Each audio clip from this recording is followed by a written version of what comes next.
Welcome to another edition of Time Warp.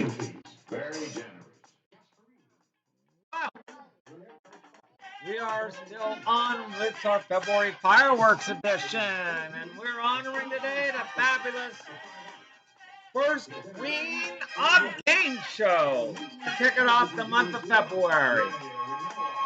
So, lady who always gets stumped on the panel on What's My Line for 25 dynamite years. And I wish that show was still on the air. But no one would replace Arlene Francis. No one will replace Arlene Francis. Ever. Ever. Well, today's show, we're going back to 1978. CBS Time War. With her, our final appearance of the Match Game show. That's one of the episodes we're going to do today. So we'll be right back, and we'll be right back. Chief, let's boogie!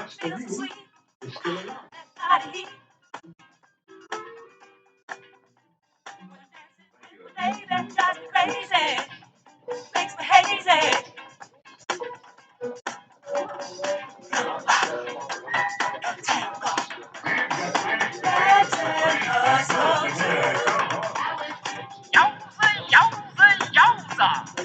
I wanna boogie with you.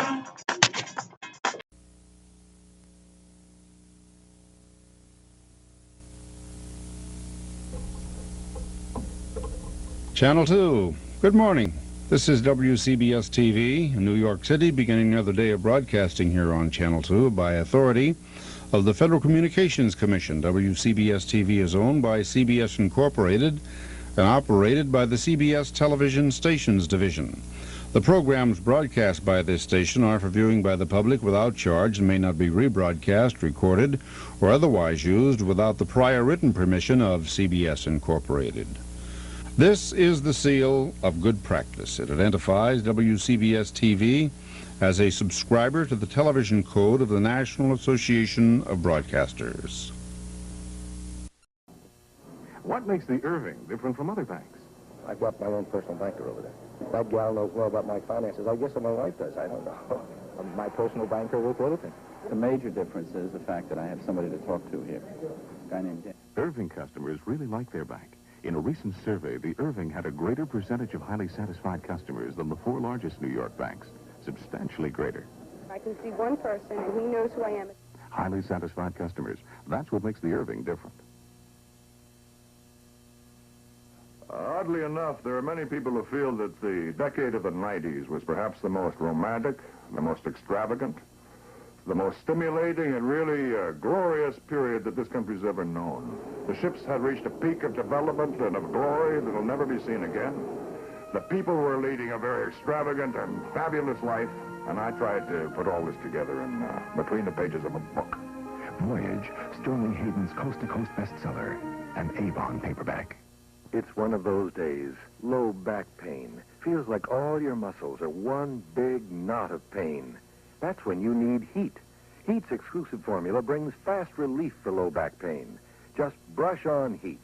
In seconds, you feel a surge of warmth, a flood of heat, relieving that knot of pain, so muscles feel better fast. Your back moves more freely for hours. Liquid Heat or Heat Spray. Fast relief for low back pain. Heat. He comes to the Concord to play tennis. Top pros, 3 lessons, 16 indoor courts open 24 hours. Do you blame him? She comes to the Concord to ski. Free lifts, 3 lessons, snowmakers, and free use of equipment. Do you blame her? The ski tennis package any Sunday through Friday except holidays. 4 days, 3 nights, 3 meals daily. Skating, swimming, health club, and top entertainment only $117. Call 244-3500. 4,500 years ago, I invented the wheel. But I said, who needs a wheel? We need fun. So I invented fun. Oh, the Royal Game of Sumer. It's a challenging game for two, where fortune and skill lead to pursuit. Attack! And victory. If you like my wheel, you'll love my game. It's how fun began. Moore from Selchow and Ryder, makers of Scrabble word games. We took Arnold Granola to Munich because we respect good bakers, and we wanted to see if they respect us. They were impressed by Granola's unusual recipe of Miller's Bran, granola, stone ground whole wheat, 4 other grains, and just the right amount of pure honey. Granola. It makes Arnold one of the world's most respected bakers. This Eastern Airlines jet has all the best equipment. Computers can virtually fly the plane by themselves. But I must admit, our competitors have great equipment, too. So how did we get you to pick Eastern? People make the difference. Our people have to be more courteous, more conscientious, have to get rid of the hassles. And they're doing it. For the 2nd year in a row, we've flown almost 2 million more passengers than the year before. There are other airlines you could fly besides Eastern, so we have to earn our wings every day. First, there was aerosol hairspray, an innovation. Then concern over fluorocarbons brought the pump spray. No fluorocarbons, but no aerosol convenience either. Now Alberto VO5 recreates its aerosol hairspray and makes it better than ever. VO5, with an environmentally safe propellant, with incredible 14-hour hold that's not stiff or sticky. Plus aerosol convenience. Alberto VO5 aerosol hairspray. Recreated to be better than ever. Know what? I can chew gum again. Big deal? It is to me. I had to give up gum because it stuck to my dental work. But with Freedent gum from Wrigley's, I can enjoy chewing gum again. Fact is, until I'd found Freedent, I'd forgotten how fresh and clean my mouth and breath could feel. Anytime. Freedent in peppermint and spearmint. You'll like it. Feel free to chew Freedent. It won't stick to most dental work. Freedent gum. Somewhere, someplace, sometime, something deep inside you will make you say, indigestion. That'll be the time for Pepto-Bismol. Indigestion. Pepto-Bismol. Indigestion. Pepto-Bismol. It coats, soothes, relieves. The Skylab astronauts relied on Honeywell for fire detection. So do hospitals, schools, and skyscrapers across America. Honeywell also builds a smoke and fire detector for your home with space-age dependability, but at a down-to-earth price. You can pay less, but isn't it worth a few dollars more for a Honeywell smoke detector? Trust Honeywell to protect your family. Available at Pergament, J.M. Fields.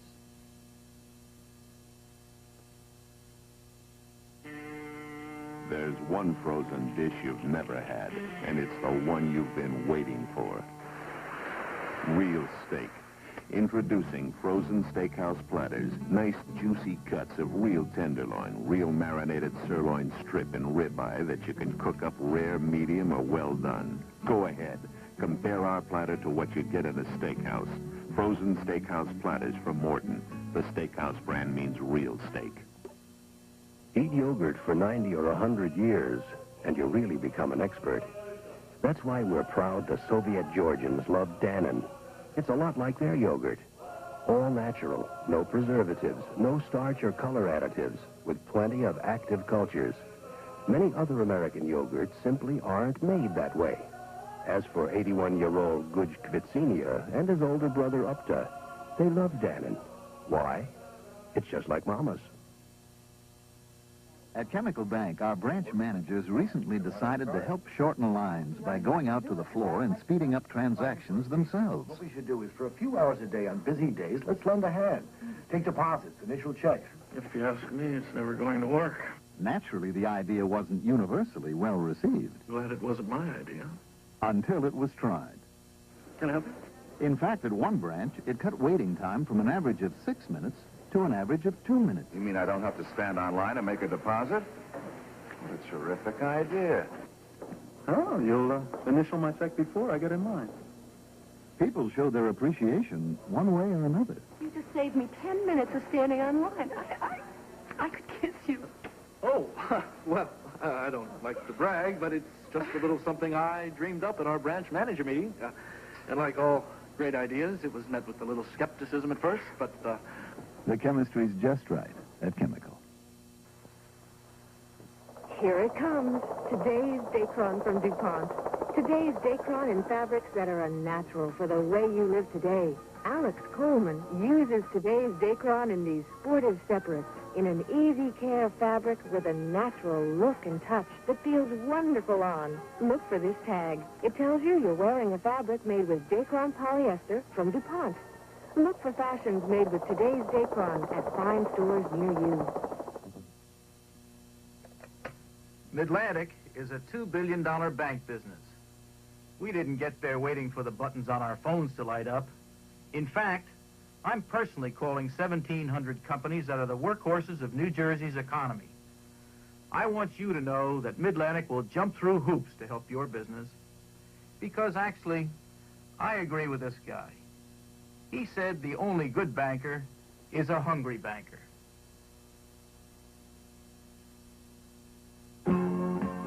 The best of the fresh, that sure says it all.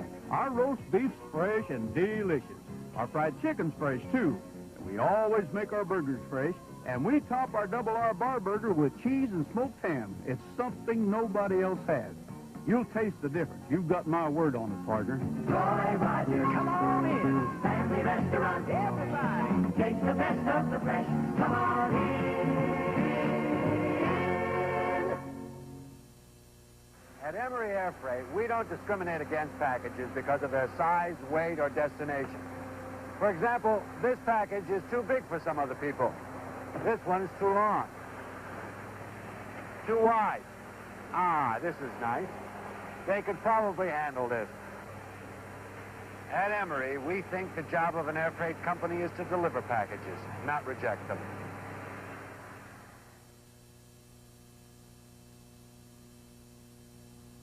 I'm Art Linkletter to tell you about a plan that guarantees you hospital cash protection. The National Home Health Plan. It pays you up to $50 a day, $1,500 a month from the very first day you're hospitalized for any covered accident or illness. To apply, simply tear off the envelope with my picture on it, mail the application, and keep the handy booklet for your records. You cannot be turned down, so be sure to look for this important booklet in your weekend newspaper. I'm gonna chocolate love my husband. Banana love my Jack. When I thoroughly love my family, they thoroughly love me back. Gonna pound love my husband. Brownie love my Jack. I'm gonna thoroughly love my family with a taste that drives them wild. Ah, love. Chocolate love, pecan love, cheesecake love. There's nothing like Sara Lee love. Thoroughly love the ones you love. They'll thoroughly love you back.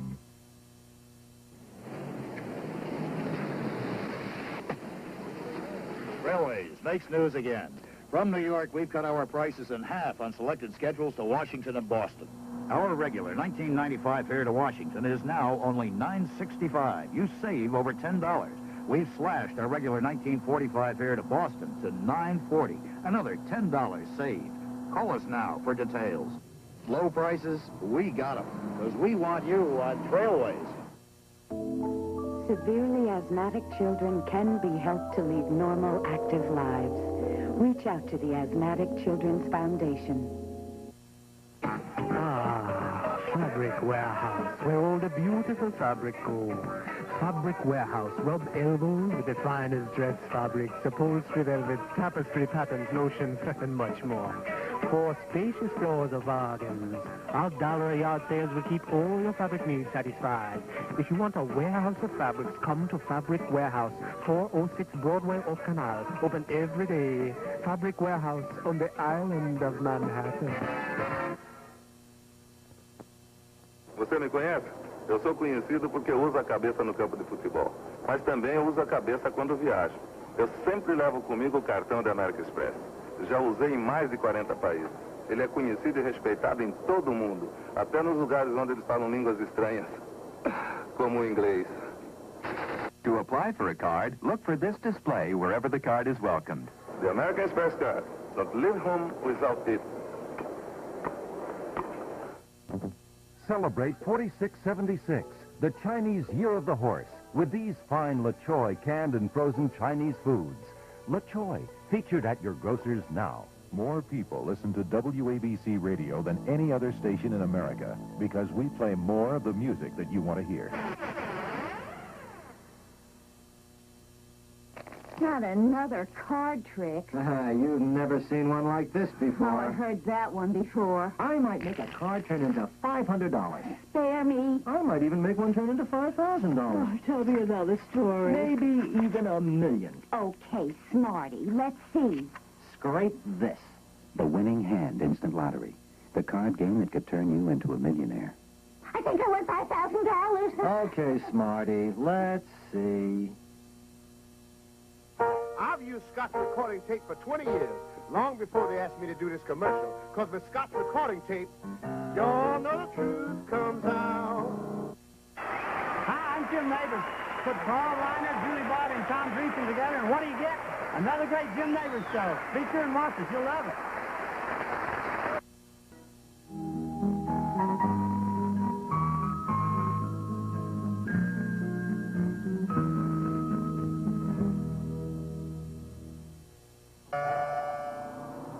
Wizardry of turbocharging, found on just 4 production automobiles in the entire world. 2 are Buicks, the Buick Regal Sport Coupe and the Sabre Sport Coupe. Turbocharging endows these V6 engines with magic, so you get the power you want from the 6 cylinders you need. Turbocharging, from the only American car maker to offer it. Buick. A little science, a little magic. Get a slide, it's got the taste and the feeling you like. Coca-Cola, come on, yeah. You gotta do some living now. Coca's good wine, lose your troubles, find your crowd. The 5 o'clock whistle is going loud. Coca's life, everybody wants a little life. Coca-Cola, Coca's life, everybody.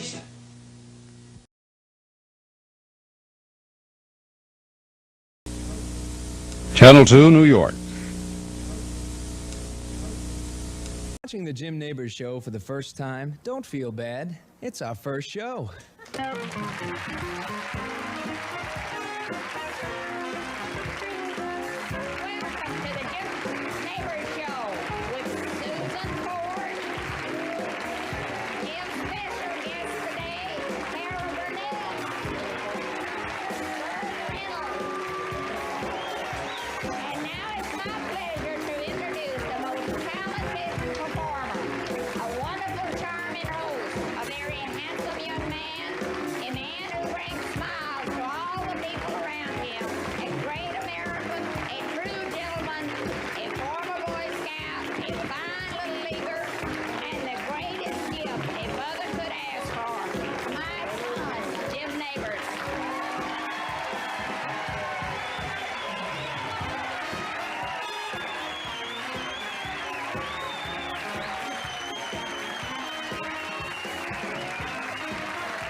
I'd like you all to meet my mother. This is Mavis Neighbors.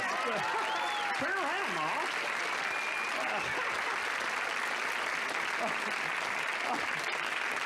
Oh, golly.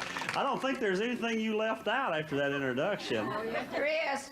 Well, we don't have time for that, you know. Well, you were neat as a pin, and you always ate your peas. You talk funny. Thank you, Mother. And I think I should introduce some of the people in our audience right now. Sit down. You can stay for the rest of the show. We're glad to have you here. No, really, I want to say hello to some of you. How you doing? Nice to see you. Stand up there. What's your name, sir? Carl Honecker. Where are you from, Carl? West Virginia, Huntington. Huntington, West Virginia. Yes, uh-huh. What are you doing out here? Well, I'm just out here trying to get into acting business. Oh, you are? Golly! Well, that's real nice. Who are you imitating then? I saw him somewhere. Now, are you trying to become an actor? Yes, I am. Are you having any luck? No. Too bad. Well, we wish you good luck. I hope you have. Well, thank you very much. Is this a friend of yours here? This is my mother. She's with me out Hi, visiting. how you do? Nice to see you. I was in West Virginia this fall. I played the state fair. Yeah, sure did. You didn't come. I asked about you, too. I said you weren't there. Let me say hello to you. How you doing, fella? Nice to see you there. How you, ma'am? Stand up a second. What's your name? Dorothy Haynes. Dorothy Haynes? Where are you from, Dorothy? Originally St. Paul, Minnesota, but I live in California now. Well, you're so nervous. What you I'm excited. Oh, yeah. I'll get your arms around me every day. Oh, well, I think you're probably more excited you're going to get to see Burt Reynolds. No. I play your album. I've got one of your albums. I play it all night and all day. What do you do? I work at the Toluca Lake Tennis Club. Oh, do you? Mm-hmm. Well, it's nice to meet you here. Let me say hello to who else say hello to here. Heidi, how you doing? You stand up? What's your name? Mary Simmons. Where you? Shreveport, Louisiana. Oh, yeah. Yeah. How you doing? I'm doing fine. How you doing? I'm so nervous I glued my fingers together before I got here. Wow. Yeah. Nice to have you here today. Thank you very much. Who's that with you? My fiance. We're eloping Wednesday. You're kidding, really? I'm serious. Stand up here. What's your name, sir? Gary Patterson. Gary, how you doing? Oh, just fine. Are you serious? Are you really eloping? We really are, and you know what? What? He's been practicing Southern for weeks. Southern? Well, that's a way to talk. What, you gonna take him down to meet your folks or something? Yeah, he's trying to be one of the good old boys. Oh, I see. What do you do? I'm an engineer. Are you? What kind? Helicopters. Oh, helicopter. I work for Hughes Helicopters. Uh-huh. Does she work too? I've worked all my life. Do it at what? Well, right now I'm in advertising. Oh, you're in advertising. Yes, I am. What do you do? I sell it. Oh, you sell it? I sure do. Well, I bet you're a good salesman. What's your pitch?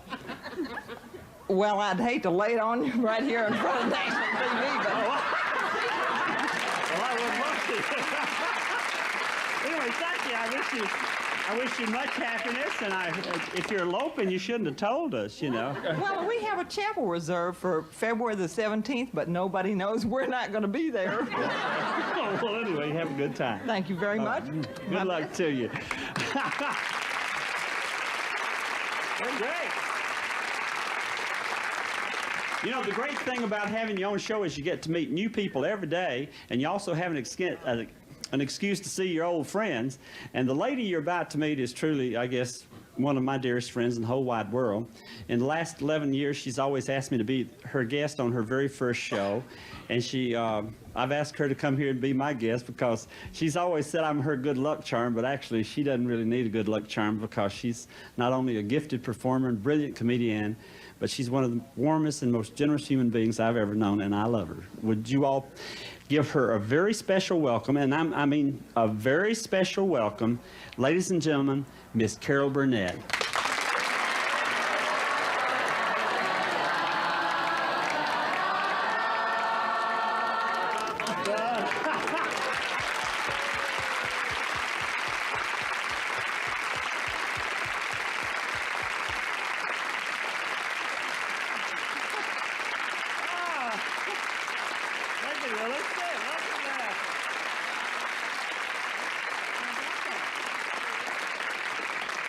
What if my theme had been the William Tell Overture? Could you have done that one?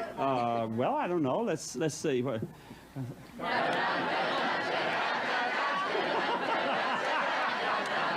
This is a setup. I can smell it from a mile. That's beautiful. That's great.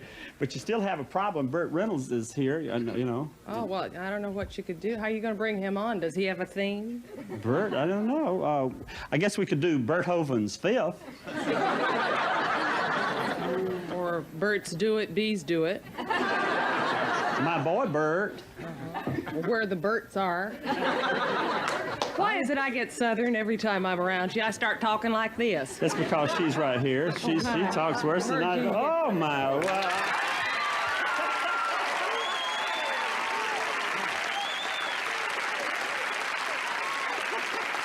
I feel short here. You can get up there. Yeah, thanks. I'll get up here now. I'm sorry we didn't have a theme for you, Bert. I am too. It kind of makes me feel sad that I don't have a theme. I'll get a theme. I'll ask them. Hi there. Eloping, huh? Nobody knows. Yes. How about a theme? Could you think of a theme for me? Could I think of a Yeah, I managed. I could come up with something. Hope I can. See if you can give me one off the top of your head. Off the top of my head? Yeah. Somewhere with a rainbow. Wrong. No, I've got that's one. not bad. I got one. What? Nobody does it better.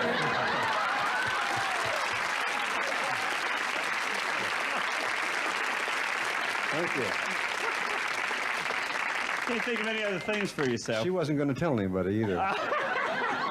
You promised. I'll ask somebody else. Maybe somebody else has got a theme. Who else got a theme here for you? Oh, there we go. Hello. What's your name? Ann Gross. Ann Gross. Yeah, people have been calling me that for years. Have you got a theme? Not really. Well, just fake it, Ann. Just think up a song. How about Mr. Wonderful? Is that perfect? Yes. I studied humility with Gene Barry. Thank you, Ann. You want to interview anybody else? Huh? You want to go some more? I'd like to talk some more people here. Okay, just go. Shoot, I got the mic. Okay, just You know what I take mean? off there. Wait a minute, there's Dr. Anderson. How are you? Thank you. Hi, Gene. And that lady over there is this lady right here is one of the biggest musical comedy stars in Sweden. Is I'd she like really? to yes, she is. I'd like to introduce. Hello, nice to meet you. Would you tell the people your name? Lil Babs. Lil Babs. Lil Babs. Oh, my real name is Barbara. Yes, Lil Babs, and she's wonderful. She's the Carol Burnett of Sweden. You kidding? No.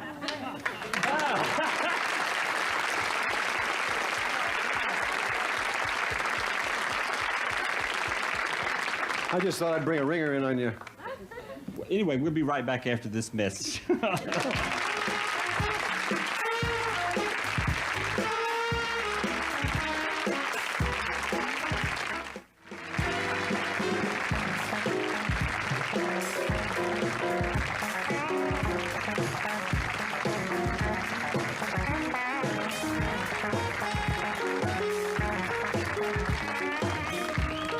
I'm sitting here with Burt Reynolds and Carol Burnett, and we were just talking. Burt, do people usually believe you what you tell them? You know, when you tell somebody something, they usually believe you? Yeah, usually. Do people most of the time take you seriously, Carol? Take me seriously? Well, yeah. Well, of course. Now, the reason I'm asking this, we have an idea, you know, so we can test someone's believability. And what we're going to do is I'll need a volunteer from the audience. Now, how many married ladies are in the audience today? Well, wait a minute. How many of you are by yourselves without your husbands? Okay. I know. How many of you know where your husbands are at this very minute? Huh? Okay. Several hands went down. Okay. Bert, pick any one of those ladies with their hands up, and you can bring her down here. Are you right? Huh? Yeah.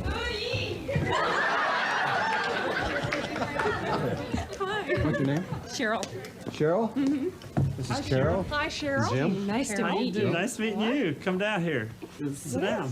What's your name? What's your full name, Cheryl? Cheryl Power. Okay. Now, you sure you know where your husband is? I better. Yeah, he's at work. Tell me this. Does he usually believe anything you tell him? He says he does. Oh, okay. Well, this should really He be... better. Well, this will be very easy for you. I'll tell you what we're going to do. We've got a telephone here. This reason we had it brought out.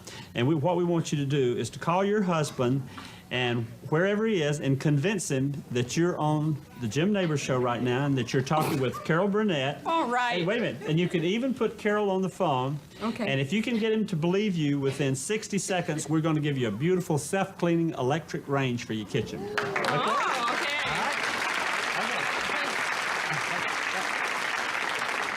Does your husband know you're here? No. Where does he think you are? At home with the 2 kids. Okay, very good. All right, Okay. dial the number and we'll go here. Okay. And This is business. I hope it's. does she have to dial 9 or anything or direct? Go ahead. What's his name? Francis. Francis. Xavier. Francis and Xavier. Xavier. Oh, no, please, Fran, pull through for me. Oh, low manner. Fran, this is me. Sure, yeah. Yep. Call about the Listen. vegetables? No, I didn't call about the vegetables. Remember this morning when you left, I said I was staying at home today. I've got to talk fast, so listen carefully. I was going to stay at home with the kids. Babe, Doc's here. I got a big line. No, you... No, you've got to give me 60 seconds. Okay, I'm not at home. Got that? The kids are with your mother. Don't worry about them. Yeah. 2 and 4 years old, darling. Okay, anyway, I came down here with Karen. Call you back. No. Where are you, Karen? No, I'm at a taping for the Jim Neighbors show, and... Sure, babe. Okay. Now, Fran, this may be a short-lived marriage. Sure.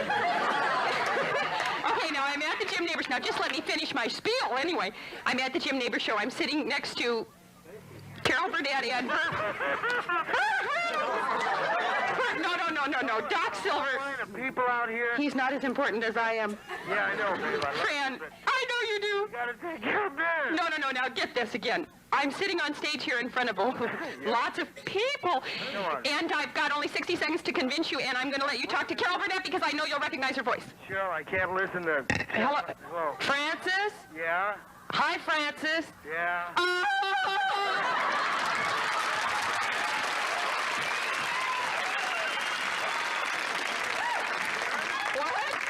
Play with Cheryl like this for I gotta go. This is Doc's here. No. Would you believe Farrah Fawcett? Cheryl? No, it's he's laughing. I don't think that's funny, Francis. Come on, Cheryl. Let me call. I'm not Cheryl. I'm Carol. Listen, she's gonna win a lot if you'll go along with it. What? If I what? If you believe that you're talking to, and it doesn't mean that much to me as far as I'm happy to talk to you. I know you're not that thrilled to talk to me, but honest, she's here with Jim Neighbors and Burt Reynolds. Karen. I'm not Karen. Bert? Let me put Bert on. Bert who? Bert, you're beautiful. Wait a minute. Just a second. Oh. Hello, Francis.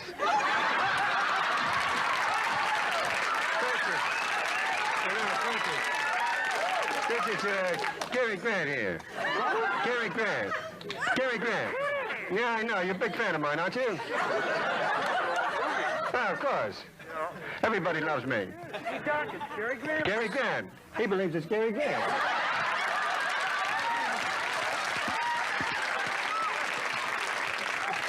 Hello? This is Jim. Jim Neighbors. Yeah? Anyway, we're going to have... I want to hang up now, but I want to tell you this. You've been a great sport, but we got something to tell you. We spoke to your husband before the show, and we told him no matter what you said not to believe anything, you know. But so for being so nice, we are going to give you the range anyway. Thank you, Francis.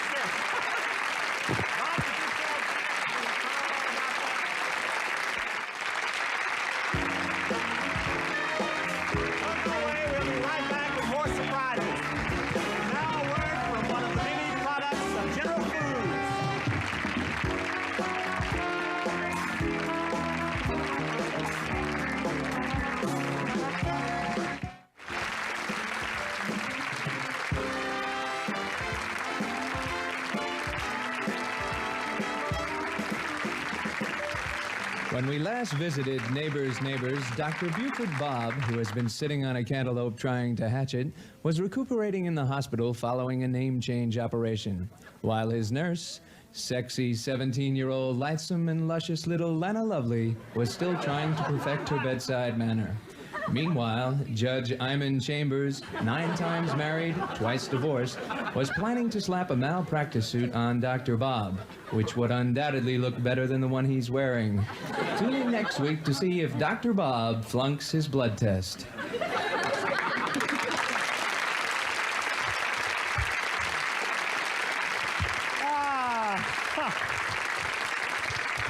Can't wait to see that one. Yeah, you know, Carol, we've been friends for so long, and I often wonder, what are the things that really keep friends together? What do we like about each other? Well, Jimmy, there are hundreds of things I like about you. Really? Well, if there are 100 things, name one. Just one. Yeah, it's coming. Wait a minute. Wait, just a second. Yeah, I got it. I like the way you sing. I like your voice. Thank you. And if I had to choose, yours would be my number one choice.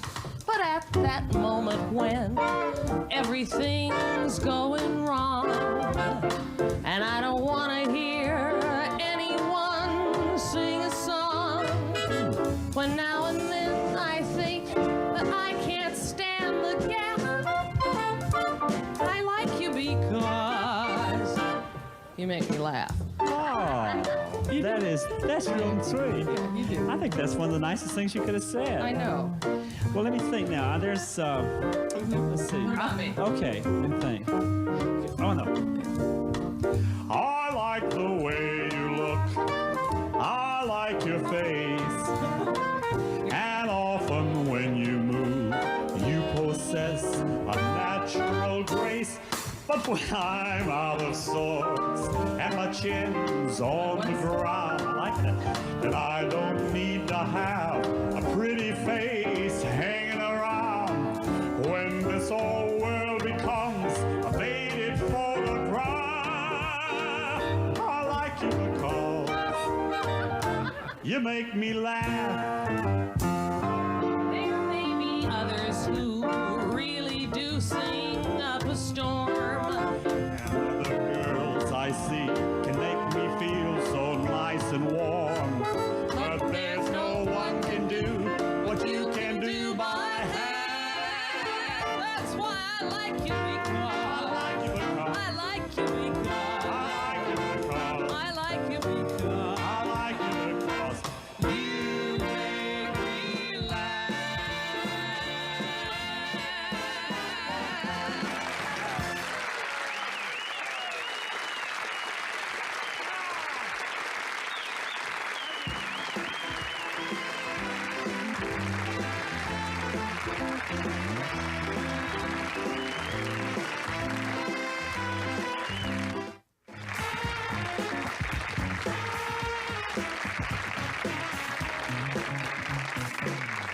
I'm sitting here with Carol Burnett and Burt Reynolds.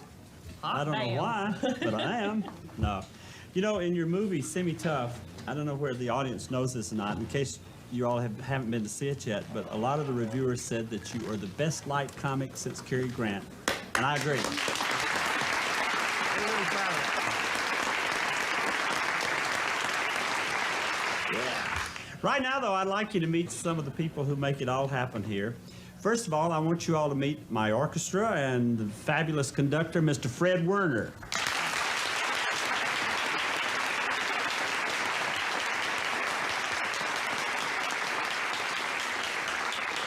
They're going to be with us every day, so I wanted you to meet everybody. And the next lady's going to be with us every day, too.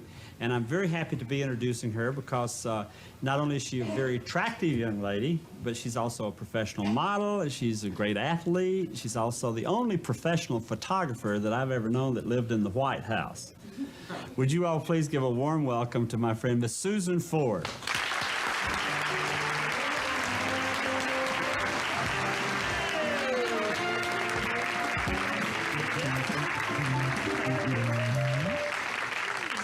Oh, Susan, I'm delighted to have you on my show. Thank you. It's I'm good really to be happy here. you decided to do it. I know you were very excited about meeting Carol and Burt, and you even went so far as to do some research about them, didn't you? Right, and I did a little research on you too, Jim. Me? Yes, you. Why? You know me. Yes, and I found out that you and Bert have a lot in common. Oh, well, thank you very much. No, it must be our looks, you Yes, it know, is. naturally. Oh, God. No, both of you are from small towns from the South, Right? and both of your fathers were policemen. That's right. And what else? In fact, I've put together a photo album, and your early years, and I'll show you what I mean. Oh, my gosh. What do you got? I hadn't seen this, so I don't know I what's haven't coming either. up. What Here's a baby picture of either Bert or Jim, and Carol, who do you think it is? That's Bert. You're right.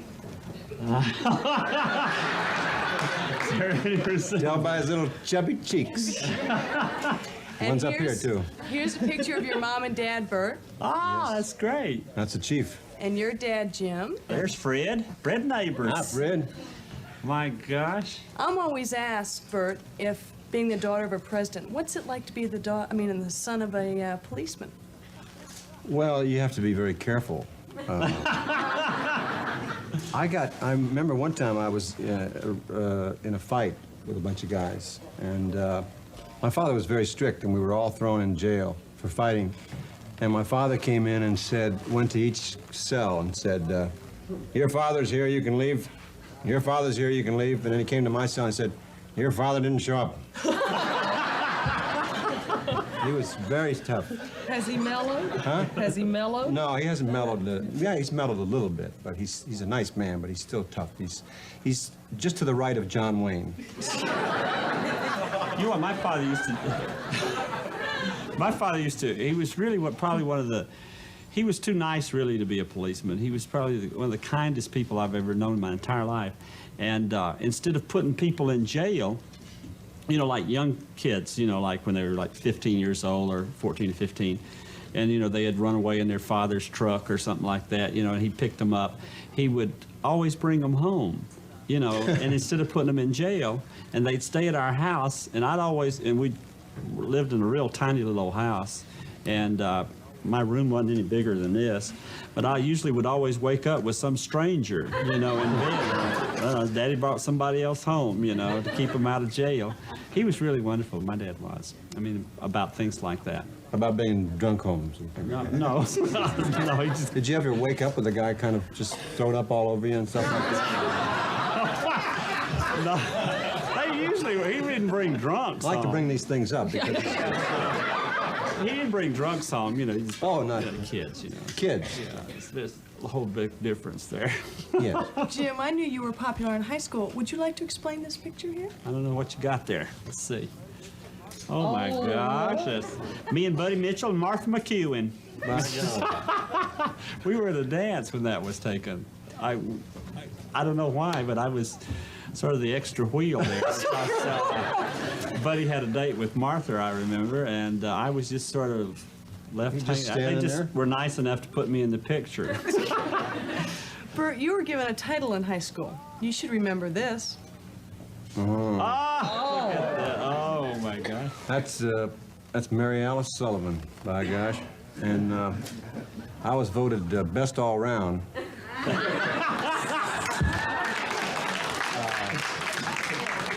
No, that means she was best all around too. That means that you come in second in everything. You know, you get to come in second in this and second in that, so they make you best all around. I also found all of your graduation pictures. Oh, you're kidding, gosh. And we have one with Carol.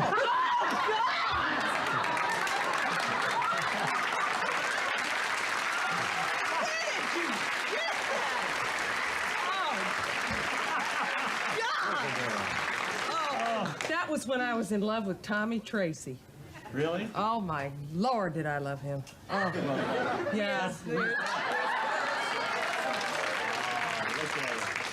Snappy dresser, wasn't I? Can you show that shot again? Show that. Yeah, now, I want you to notice how well the tie blends with the coat. Looks like Walt Disney threw up on me. And here's yours, Jim. What? Oh.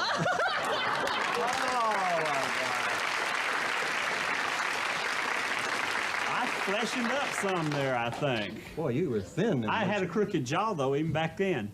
It never did straighten out, you know. I don't know. Susan, that was great. I knew you'd take pictures, but I never knew you could find them. Where'd you get all those? I have connections, but I mean, I used to have connections. Listen, I know there are a lot of people in the audience who would like to meet Bert, and is that okay? I think some of them wanted to meet you. And, sure. Okay, because there are 3 of them especially who asked to meet you, and so we've asked them to come down here so they could say hello to you. And one's Miss Pat Coble, and Mrs. Raylene Brown, and Mrs. Phyllis Paulus. Come on down, wherever you are.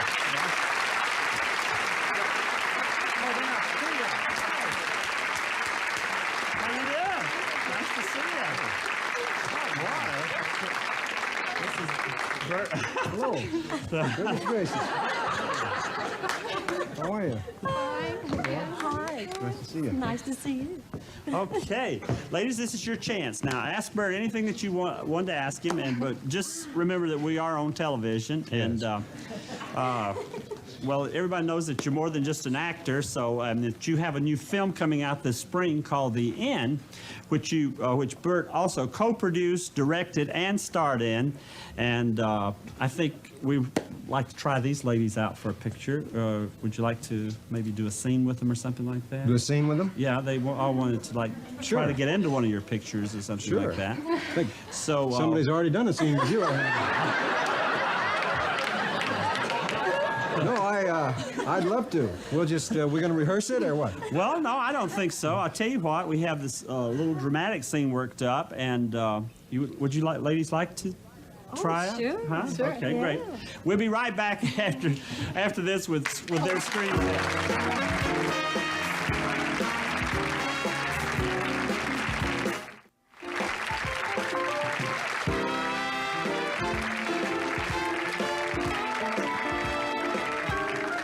Our three ladies are backstage now preparing for their screen test, and Bert, you want me to set the scene for you, okay? Set the scene for me because I don't Okay. know what I'm doing here. All right, now, Bert's going to do a little act, a little screen test with each of the three ladies. Cold We'll select- reading. Cold reading. Cold, I haven't seen this. Yeah, Bert hasn't seen it. I haven't seen any of this. Now, what happens is you're very despondent. Despondent, wait a minute. Okay, How just- despondent?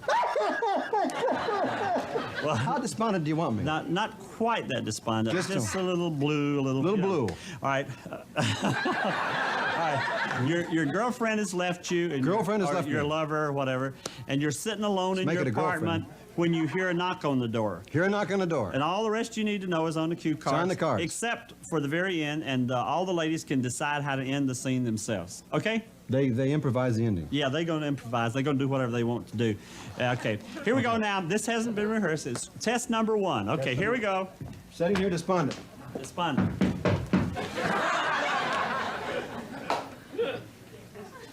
Come on in. It's open. Oh, you're back. I've come to pick up my things, and that's all, hotshot. Can't we talk about it? I mean, I got so many things I want to tell you. No, just tell me where my things are, that's all. Oh, well, they're in the bedroom in there. But listen, while you're in there,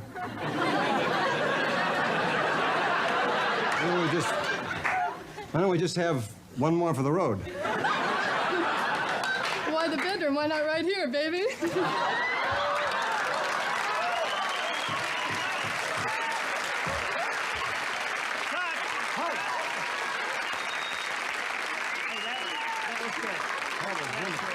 I just want to say right now, she's got the inside track on this test. Already, she's got the Looks inside- very good for her right now. Okay, well, you come over here. We're going to do test number two. This is screen test number two. God, I don't know if I can take 3 of these. Okay. Huh? Be despondent again. You're despondent. God, I can't be despondent after that.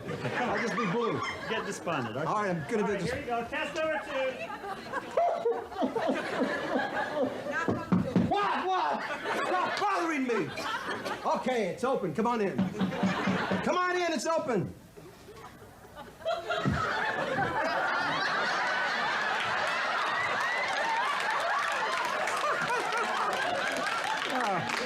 Son of a gun, you're back. Back to pick up my things, and that's all, hotshot. Well, listen, your things are in the bedroom there. But while you're in there,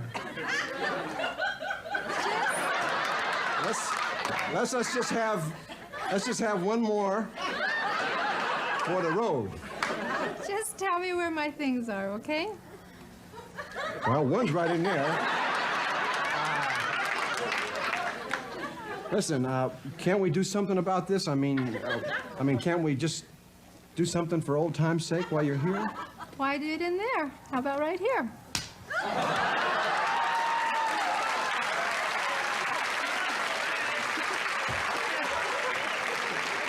Oh, they're making up. It's okay. They're making up. Cut.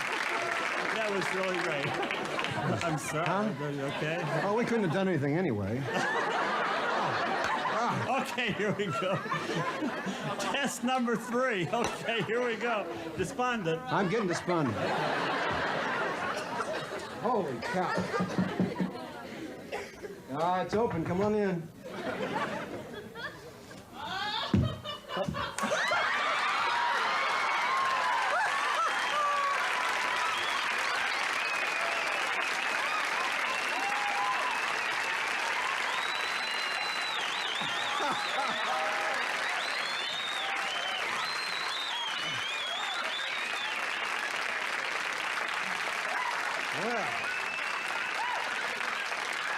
Can you make it fast? I left my motor running.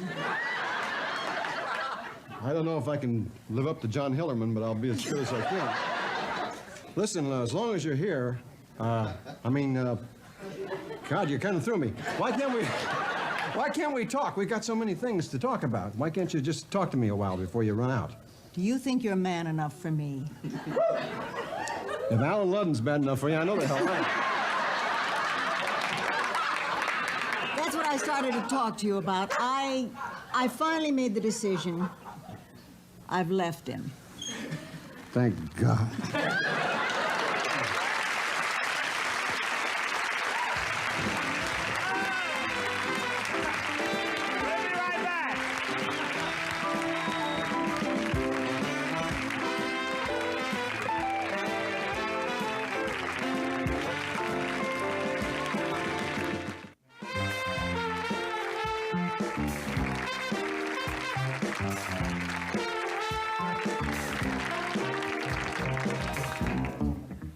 I'm here with Burt Reynolds, Carol Burnett, and Betty White, and I really don't know why I'm saying all of this. I think everybody knows who you all are. I couldn't believe it. Really?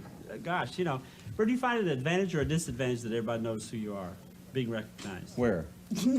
Well, anywhere, No, sometimes you get to the point where you take it for granted, and it's because I really like people, and I have a lot of fun with them at airports and places. But I remember one time I was walking down the street in New York with Diane Cannon. I was doing a movie back there with her.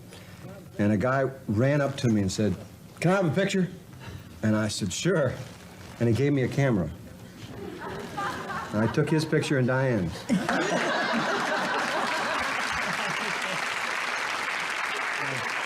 Kind of straightened me right out there. Are you ever mistaken for anybody else? When I first started acting in 1912, I was mistaken for Marlon a lot. Really? Yeah, people used to... Marlon Perkins. Marlon Perkins. Because I always had a tiger with me and a lion and stuff like that. And people used to follow me down the street and ask Mr. Brando, "Can I have your autograph?" One time I was in Japan, and a little old lady came over and said, "Mr. Brando, can I have your autograph?" And I said, "I'm not Mr. Brando, I'm sorry." So she went back and she came back a few minutes later and she said, "I've talked it over with my husband, and you are Mr. Brando." And I said, "I'm sorry, I'm not Mr. Brando." And she said, "Yes, you are." And so I said, "I'm sorry, I'm not." So she went back, she came back now I was really getting mad. She came back the third time, and I said something profane, "God dog it, I'm not Marlon Brando." She said, "Now I know you're Marlon Brando."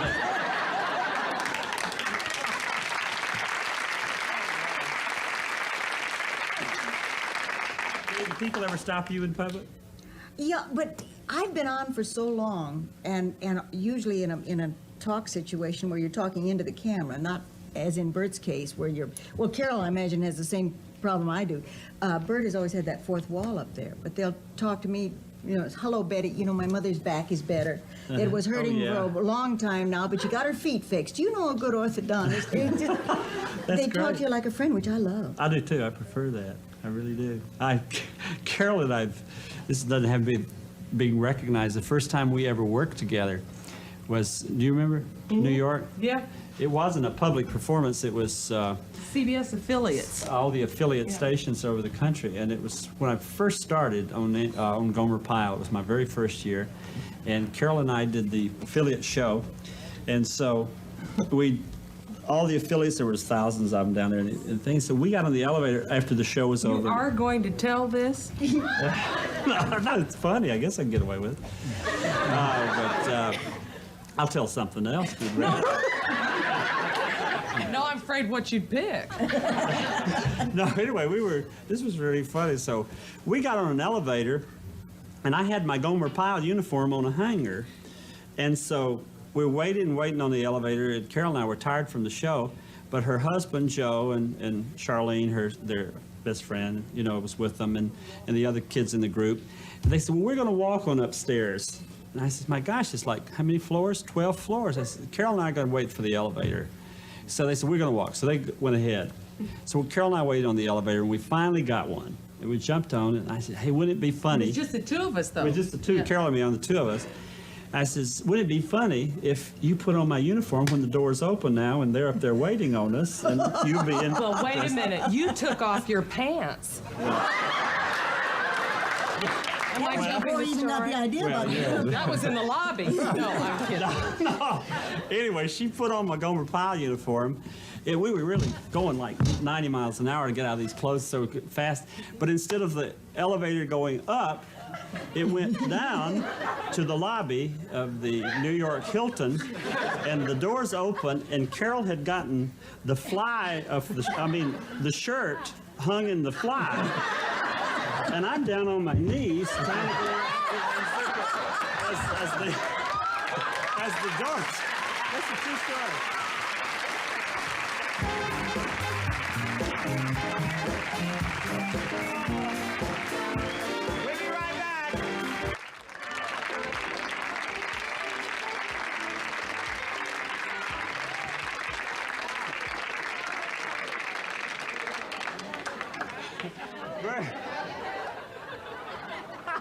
Bert, thank you. We'll all be waiting to see your new movie, The End. Thank you. And thank you for coming on. It's really a lot of fun. Real pal to help launch me into this, whatever it is. And Carol, we'll all be watching you on CBS every Sunday night at 10 o'clock. And you please come back soon. You're absolutely terrific to come over and see us on our very first show. I'm going to come back again. I'm going to come right back. I'm going to stay here, as a matter of fact. I'm not leaving. Oh, okay.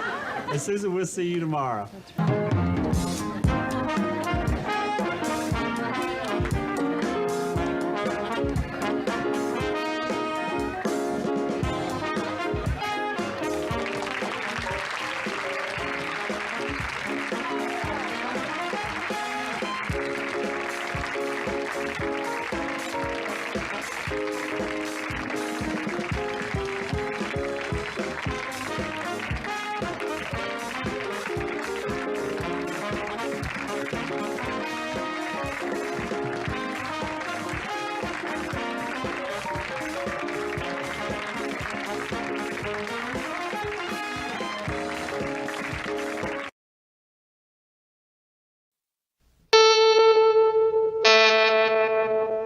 CBS presents this program in color.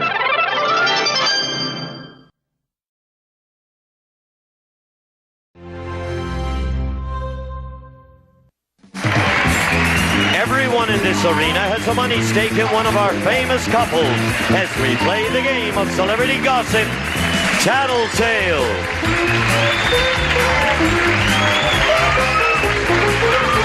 And here's the star of Tattletales, Bert Convy.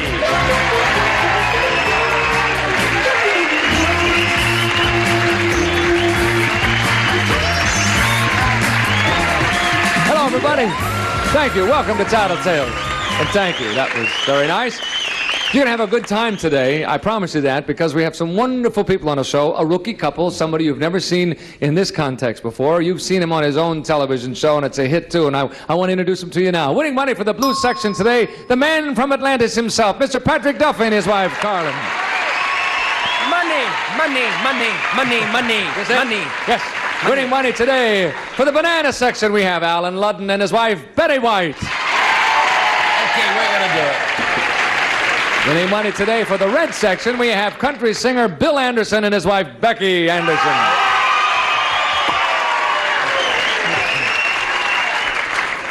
How are things going on the show, Patrick? Very well. Yes? Very well. Yeah, we're on a little vacation called unemployment until we're start up again.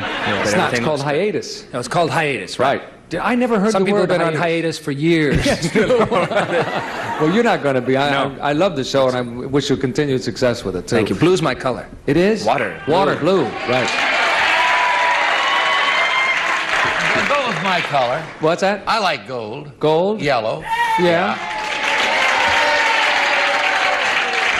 Oh, what is it, Bill? I guess red. Red is passion, and with passion we win. Right. All right, now that we've done all that, let's see what's really going to happen, okay? Ladies, here's the first question. It's worth $150 to your rooting sections. When you were dating, did you prefer the guys who were sure of themselves or the guys who were a little shy? Which guy did you prefer?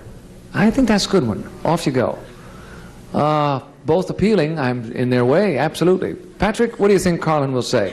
Now, she'll probably relate this to you, because I think that's what you're going to do. But remember, I said when you were dating. Yes. So it's not only you, it's in general. What Yeah. kind of guys did she prefer? She's a no like a guys that mess around. She likes guys that go and are sure of themselves and no question about it. What they want. Well, I'm sorry. You have a way of putting little things at the end of my sentences. Well, I wanted to clear up, because I know what you really mean. And, Yeah, I know. But yeah, I think she likes people who are very sure of themselves. Right, you got it. Here she comes. Colin, when you were dating, what kind of guys did you prefer? Guys who were sure of themselves or a little shy? I like to take a guy who's really sure of himself and make him shy. You're right. You're absolutely right. That's what the man said. Take a guy who's sure of himself and make him shy. How do you go about doing that? I mean, is that really, you mean that?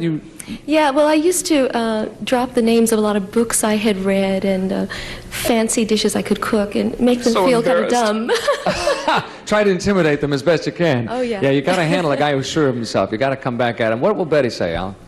Well, if you mean by sure of yourself, the kind of guy, the macho kind of guy who is really, you know, a big macho character, I think that from hearing her talk about her dating days, and there were a long time of dating days, I don't think she was ever too much for the macho sure of himself. I think she kind of preferred the guy who had a gentler approach, if that's shy. I don't think that's shy. Now, it's interesting how you've twisted my words here, but you can take it any way you want to. I didn't say macho. I said sure of himself. Now, I know, but I've got to read what she's going to read and sure of himself. I think she's going to read it that way. All right. She certainly doesn't like anybody who's insecure, Right. as opposed to, you know. But I think what your question means.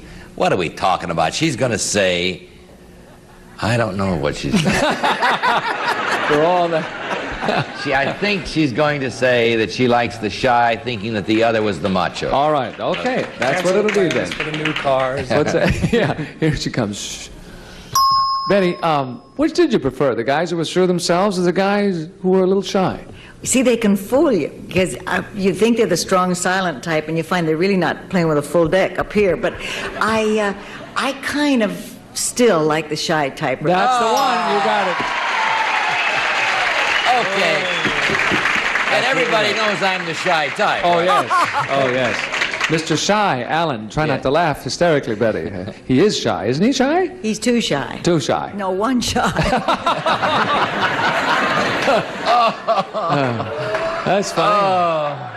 That's what, That only hurts. That's what my father-in-law says to me. I'm gun shy. Okay, Bill, what will Becky say? Becky is so sure of herself that I think if she were to be around, you know, a really shy kind of guy, I think she would just, you know, it'd be like she'd mash him up like potatoes and go right on. Right. So I'm going to say the guy that's sure of himself. Right, the sure of himself Yeah, I type think fella. so. All right, here she comes. Let's see. Which kind of guy did you prefer when you were dating, Becky? The guys who were sure of themselves, the guys who are a little bit shy? I've been back here really wrestling with myself over this one, and I feel that probably sure of themselves. That's it. You got it. You figured it out. We'll split it 3 ways. You were all right. One shy and two sure of themselves, and we'll come back in a moment. We're sure of that. We wish you would. We're not sure of that. Please come back.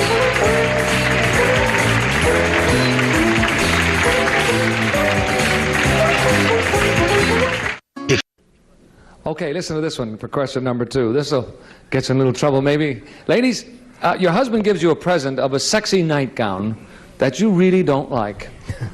Would you keep it and wear it for him, or would you return it for a style you like? What would you do? Off you go. It probably has happened. Has it ever happened to you, Alan? What? I just like the way you read the question. No, I'll tell you, Betty has a very rigid rule, and salespeople all over town don't understand it. But if I give her something, if I give her a gift, she loves it, and she never returns it. And I have, in fact, given her nightgowns that she wasn't too thrilled with, but she has worn them. Really? And then later on, I find that they're not, but she'll wear them. No, the answer, gang, we are in clover. I am positive of this answer. Yeah. Okay, Alan, you just keep on dreaming. You have known me to say that before, haven't you? A few times. You say no, she would not return it. She would not return it, she would wear it. Here she comes. Betty, Alan gives you sexy nightgown. You don't like it. Would you wear it for him anyway, or would you return it and get one you like? It's happened, and I'd wear it for him. That's correct. That's what the man said. You see? It's even on... Betty, tell him the truth. You've even worn a nightgown that I bought you that was uncomfortable because Well, it wasn't after I cut the feet out. You know, and sewed up the track where Okay. That's my job, Alan. You just did that beautifully. I'm used to playing into her hands like that. Oh, that's funny. What will Becky say, Bill? I don't think I ever bought her one with feet in it. Becky likes to please. Try it. She might like it. I don't know what size feet she's got. I don't know. Mittens, you know. No, I'm just kidding. She likes to please me. I think she thought, you know, if it made me happy, then it was okay with her. Right. Okay. I once bought my wife a nightgown, and she opened it up, and it was so pretty. It was black and lace in 2 straps, and she held it up, and it was only this long. She never wore it either. I don't know why she never did. Sure wish she would. You never give up, do you? No, I'm not going to give up. It's the true story. It's probably why it wasn't terribly amusing. Let's see what Becky says. Becky, what do you think? Bill gives you a nightgown, sexy nightgown, and you really don't like it. Would you wear it for him, or would you return it for one that you do like? I would wear absolutely anything he brings home for me to wear. That's right. That's what the man said. Well, this is going fairly easy for you, gang. Patrick, are you going to make it a 3-way tie here? Yep. No problem with this. No, no problem. She's going to wear it. She would wear it because if you buy something that you think is sexy for somebody, they're wearing it for you and not for themselves. So I'd say definitely she'd wear it and just turn everything on. Okay. Let's bring Carlin on. Here she comes. What would you do? He buys you a sexy nightgown. You don't like it. He likes it. Would you return it and get something you like? I would keep it even if it was really yucky. Really yucky, eh? You're right. We have a 3-way tie. Everybody got that one right. It's halftime, fellas. Step to the rear. We'll bring the ladies out front. We'll come back with a second half of Title Films after this message.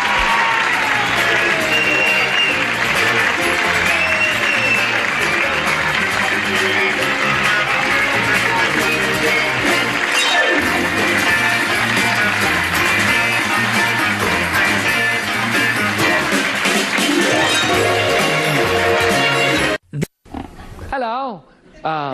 We've changed places after halftime, haven't we? We have a 3-way tie. The fellas are in the back. This question is for them. That's one of the ways. Yes, it's a 3-way tie. That's the second way. That's the second way. And that's the third way. 3rd-way tie. There. Very good. Okay. I'm a 3-way tie. Would I lie to you? That's why you and I get along so well. See, I love that. I thought that was wonderful. Men, you have to spend the night. Oh, listen to this. Men, you have to spend the night in an old Victorian house that everybody says is haunted. Would you rather stay there alone or with your wife? I don't know the significance of that, but we'll find out. Think about it, fellas. Goodbye. I guess it means that misery loves company or not, I guess. What do you think? Would Bill want you to be there with him? Or would he want not you have him there? No, I think he'd want me to be there. Think so? I think so. 2 of you might as well be scared to death, huh? You think he would? Yeah, I think so. Have you ever been in a house that was supposedly haunted? I think probably so when I was a kid. You know, there was always a haunted house or supposedly a haunted house. That's right. There always is one, isn't there, Yeah, somewhere? Okay. back there in my childhood. So you think Bill will have you there with him? I think so. Okay, here he comes. What would you do? You got to spend the night in this old Victorian house that's supposed to be haunted. You want Becky with you or no? Shoot, yeah. Shoot, yeah. You got it. I want her with me in any house. I don't care whether it's haunted or not. Have you ever been in a haunted house, Bill? No, I don't guess so. I mean, you know, like maybe on Halloween, one of these things, you know, where you pay 50 cents and go through and, you know... I don't think that's what we had in mind, Bill. No, we mean the real thing. Have you ever been in a haunted house, Carlin? No, but I'd love to. I think it sounds fascinating. Yeah. Yeah. I remember there was a place in Oklahoma once that you would see a light out in the field. And you drive to that, and there was nothing there. But when you would be away from it, there was definitely a light out in this field. Wasn't that interesting? Those things are fascinating. Yeah, it was. It was a real phenomenon. Do you think that Patrick would like you to be in the haunted house with him? Yeah, I definitely think so. Okay. Either for protection or just to... For protection. He may need... You don't know. He might be scared of ghosts. So the answer is yes. Yes. Here he comes. Patrick, what do you think? You have to spend the night in this old Victorian haunted house. Would you like Carlin to be there with you or not? If I couldn't have anything else there, I'd rather Carlin be there with me, yes. That's right, you got it. She's much better at handling poltergeists and ghosties and things like that. Have you ever been in a haunted house, Patrick, or have you ever seen one? Or I've had some strange experiences, yeah. You have? Some very weird experiences. Tell us. Huh? Tell us. Yeah, he asked you about a haunted house, not your strange experience. Oh, that was a different show. No, it's just some strange feelings of weird things that you can't see or feel or touch, but you kind of, they're like somewhere out there. Like a presence is there, maybe? Yeah, you know, that spooky stuff. And she's very strong, and so I really like to have her around when those things are going on. That's what she said. For protection, you could use her. That's it. Thank you, Patrick. We still have a tie, so this will make it a three-way tie again. Not the one that, you know, in the game. Right. Not the other one.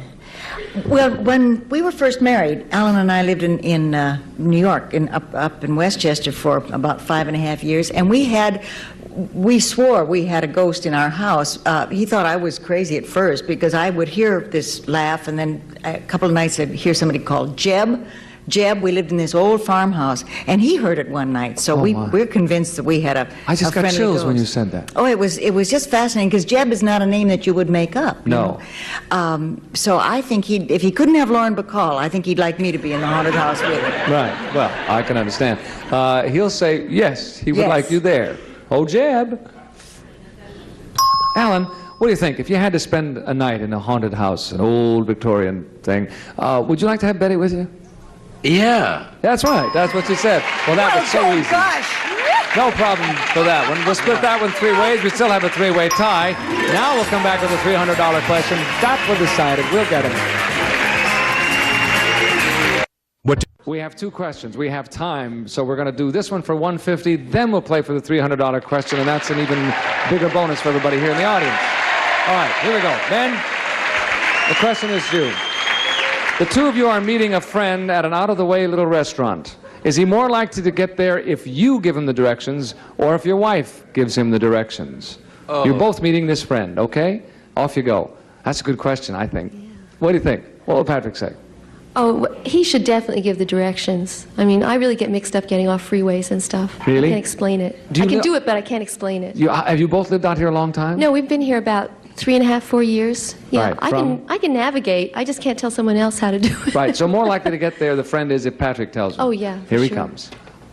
Patrick, how is your friend more likely to get to the restaurant, if you give him the directions or if Carlin does? Well, if you'd asked this question in a couple of months from now, it would have been a different answer. But still, I would say that if I gave the answer, he'd be there sooner. That's right. If you gave the directions, She's you're getting the one. better fast. She's improving every day. Thank you, Patrick. Betty, between you and Alan, how would the guy get there best? I think Alan can't follow directions, but he gives directions very well. I think he'd better do it, or we'd eat alone a lot. Okay. I'm no good at it. All right, he's the one. Here he comes. Alan, how would your friend best get to this restaurant? If you gave directions or if Betty did? If I did. That's right. We still have a tie. If you get this right, Becky, we still have a three-way tie. What's the answer? We're both pretty good at it, but Bill has a little bit of an edge on me where his sense of direction, I mean, he's just a little bit better, I think. Yeah. So I think he'll say that he is better. He'd be the one. Here he comes. I think so. I hope so. Between you and Becky, Bill, who would give the better directions to your friend to get to that restaurant? All I can go by is we live out in the country, out from Nashville, and it's kind of hard to find our house. And I know there have been a couple of times when we've had people coming out, and Becky has told them how to get there, and 2 days later they've called us from Chattanooga. So I think if I gave them the directions. That's it. We still have a three-way tie. We split that 150 three ways. Look at this. All right. Each one of you has $200. We have a three-way tie. This question is worth $300. This will break the tie. I hope. I think. Here we go. This is the question. Men, you're both awakened at 4 in the morning by an emergency phone call. Which of the two of you could handle it better? You or your wife? Okay? We're asking really who gets themselves together quickly, faster under those circumstances, being awakened at 4 in the morning. Off you go. What do you think between you and Patrick, Carla? Yeah, I'd have to say that I'm more wide awake, waked up in the middle of the night like that. He can talk very articulately and be sound asleep. And not have any idea what he's saying. He would not right? know what was going on. You'd be the one. It's me, yeah. Here he comes. Patrick, between you and Colin, which one of you would be able to handle that call at 4 in the morning better? I would handle it better. No, that's not what she said. There goes our tie. She said, you can talk wonderfully, but have no idea what you're saying because you're still asleep. I'd handle it better. I'd still be asleep, yeah. But yes. Sorry about that, Betty, between you and Alan. Well, if I did answer it, I'd say it's for you. No, he would do a much better job. He wakes up quicker, does he? No, he doesn't wake up quicker, but he just handles things better than I. I see. All right, here he comes. Yeah, that's the other way to take this question, by the way. Alan, the phone rings 4 o'clock in the morning, wakes you both up. Which one of you would which one of you is better able? Which one of you can read the question? I got the idea, Bert. Okay. I'm afraid, gang, we might break the tie now if we haven't already. It's already been broken. It has. Oh, well, we might keep a tie. If he blew it, I might. I don't really know what she said on this. I hope she said that of the two of us, I was better able to do things faster. That's it. Better able to handle it. That's what she said. You got it. Okay. Thank you, Alan. Thank you, Betty. This is it, Becky. This will decide it right here. Here again, boy, if it happened during the day or before bedtime, I would be better, I think, but it takes me at least 3 hours to wake up. 3 hours? Well, forget the mornings. Right. Mornings are out. Total loss altogether. Totally out. Okay. So for now that 4 reason, o'clock in the morning, is that technically morning or nighttime for you? Well, that's morning. Yeah, You know, very early. Yeah, unless we're out till 4, then it's probably night. But anyway, since we're being awakened, Yeah. I think probably Bill will. I think he'll say. He'll say himself. All right. He gave the directions, and he's able to handle the phone call. Let's see what he Sure. says. Stick with him. This will decide it, Bill. This is it. Everything comes down to the words you say in the next few seconds. You're awakened by a phone call, an emergency phone call, 4 o'clock in the morning. Which of the two of you could handle it better, you or Becky? She wouldn't even hear the phone. I could. That's it. You got it. Becky and Bell and Betty and Alan are right. They split it in half. Time is up. The Bananas and the Reds win it. We'll come back in a moment and give the Bananas and the Reds their money. They deserve it, please.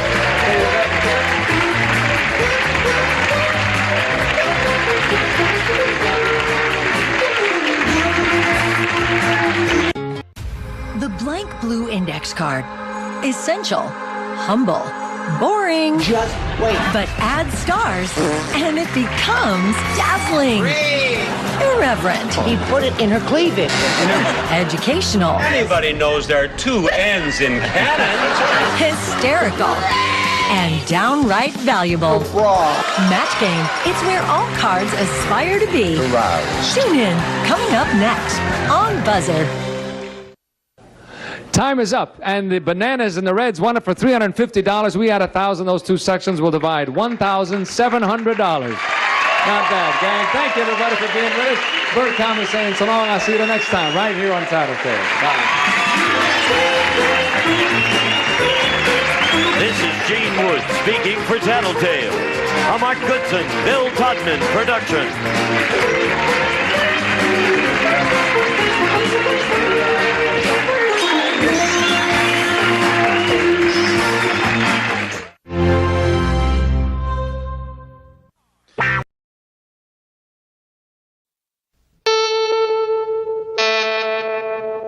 CBS presents this program in color.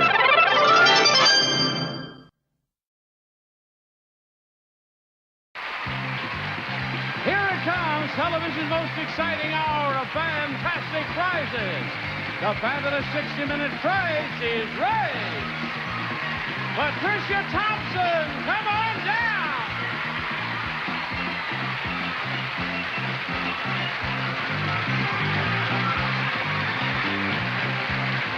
Jerry Kunas, come on down.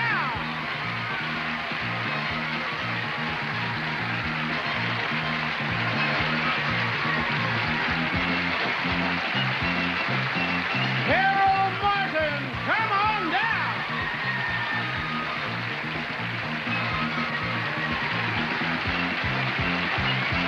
And Lynn Lane, come on down.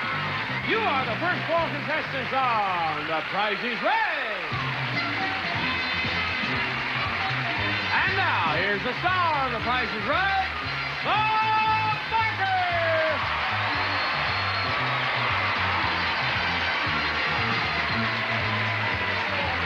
Thank you. Thank you very much. Welcome to The Price is Right. During the next hour here on CBS, things are going to be jumping, even the contestants. Here we go. Here's the first item up for bids on The Price is Right. An unusual stove. Imported from France, the classic Petit Godin coal and wood burning stove, the elegant way to cut home heating costs. Imported by Bow and Arrow Imports.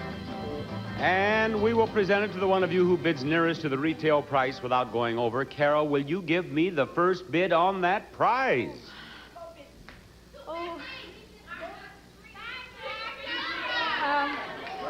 What do you bid, Carol? She bids $200. Jerry, what do you bid? $375. $375. And now it is your turn, Patricia. What did she bid? I beg your pardon? What was her bid? Their bids were $200 and $375. $400. Lynn? 401. 401. And the actual retail price is $300, and Carol has won. And I would like to have Carol play a pricing game right over here. Carol, I await your arrival over here, please. No wonder it took her a little time. Look at those shoes. My goodness, you would have broken your leg if you'd tried to come up those steps very fast. Carol, I am now going to give you a chance to win these. A dinette set and a stainless steel set of cookware. First, from the Solid Master Corporation, a set of heavyweight stainless steel cookware featuring waterless cooking with Solid Master's exclusive vapor valve in the lids. And second, a dinette set. A nostalgia party set from Paoli. Quality hardwood frames with genuine leather and cane makes a just right combination for your game room. Nostalgia, just a moment from the past by Paoli. Bob? Now, Carol, would you describe yours as a top-notch mind? What is it? Well, I'll just go on without an answer. We're going to play the clock game. We're going to play the clock game, and the better your mind works, the better you're going to do in this game. No. Now, have you ever seen the clock game? Do you know how to play this game? No, I haven't seen it. You have never seen this game? Well, you have 30 seconds in which to win both those prizes I showed you. Okay. Now, what I want you to do is give me a bid on that cookware, and only the cookware. Then I will say higher or lower, meaning the retail price of the cookware is higher or lower than your bid, and then you'll change your bid and go on, and I'll continue to help you, and you get that price as quickly as you can. Then with the time remaining on the 30-second timer, you can bid on the dinette set. You understand? Yes. Now, Carol, before we begin, I'm going to show the audience and everyone at home the price of the cookware. And audience, please don't shout it out. Don't try to help Carol. Now, Carol, the clock will start with your first bid. Go. $200. Higher. 150. Higher. Oh, $250. Higher. 55. Higher. 60. Higher. 300. Higher. 350. Higher. 400. Higher. 470. Lower. 450. Higher. 460. Lower. 455. Higher. 51, 52, 53, 54. 50, Higher. 56. There you go.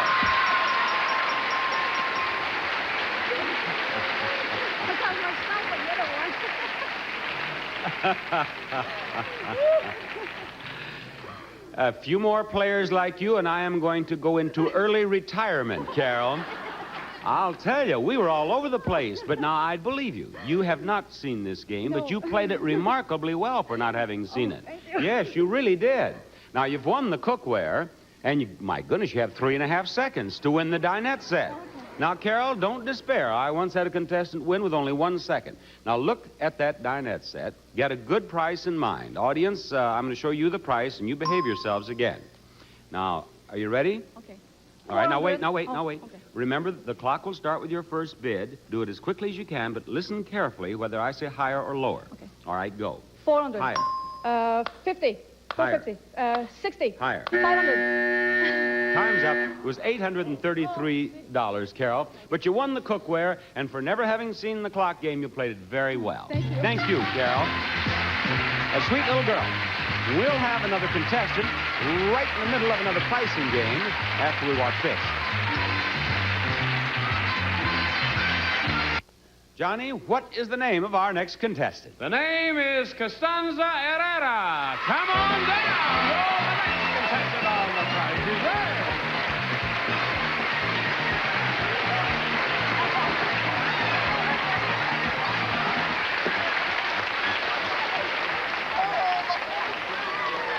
Oh, Costanza Herrera. Are you here with this group of ladies from Vandenberg Air Force Base?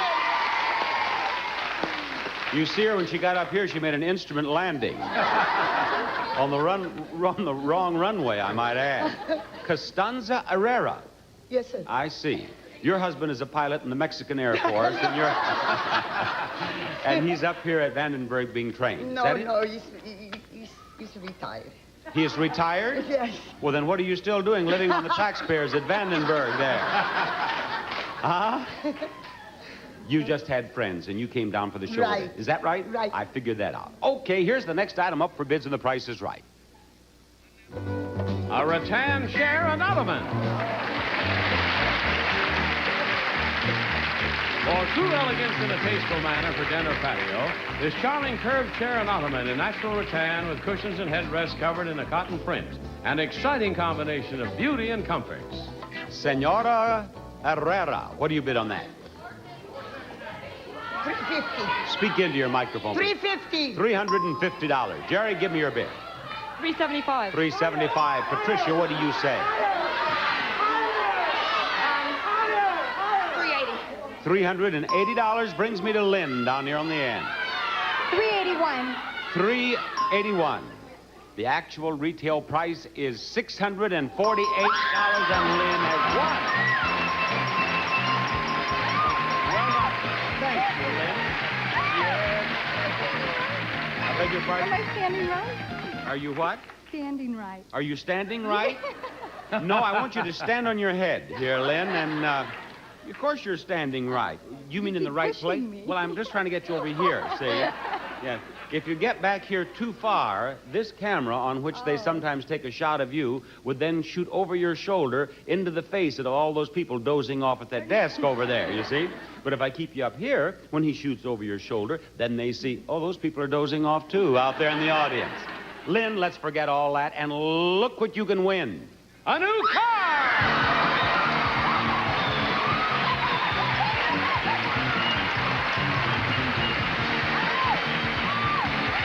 Buick's 1978 Riviera with a clean and uncluttered look of its classy design and smooth handling.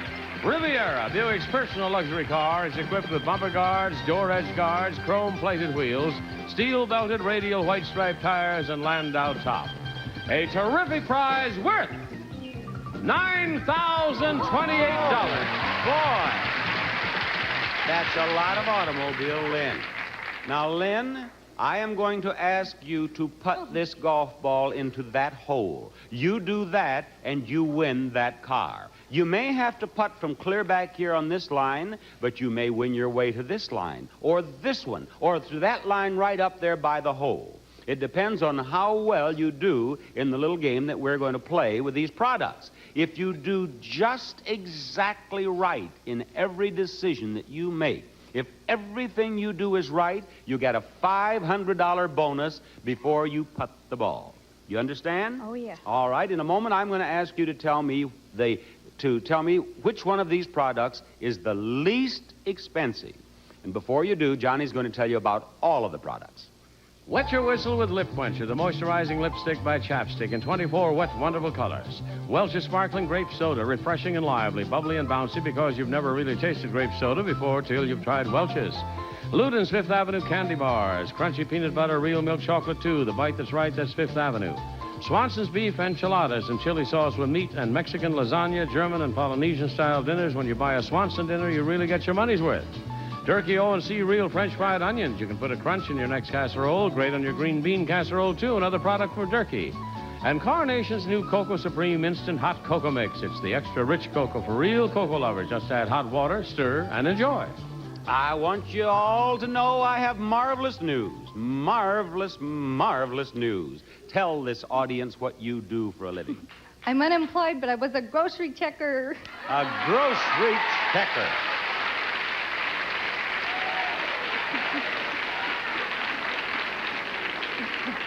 She's unemployed because she could never pick out the least expensive product at the grocery.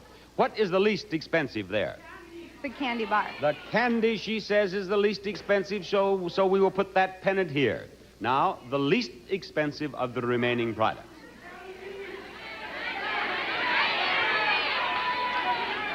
The onions. The onions are next. The onion rings. And now? The TV dinner. The TV dinner is her next choice. And of the remaining three products, the least expensive is? The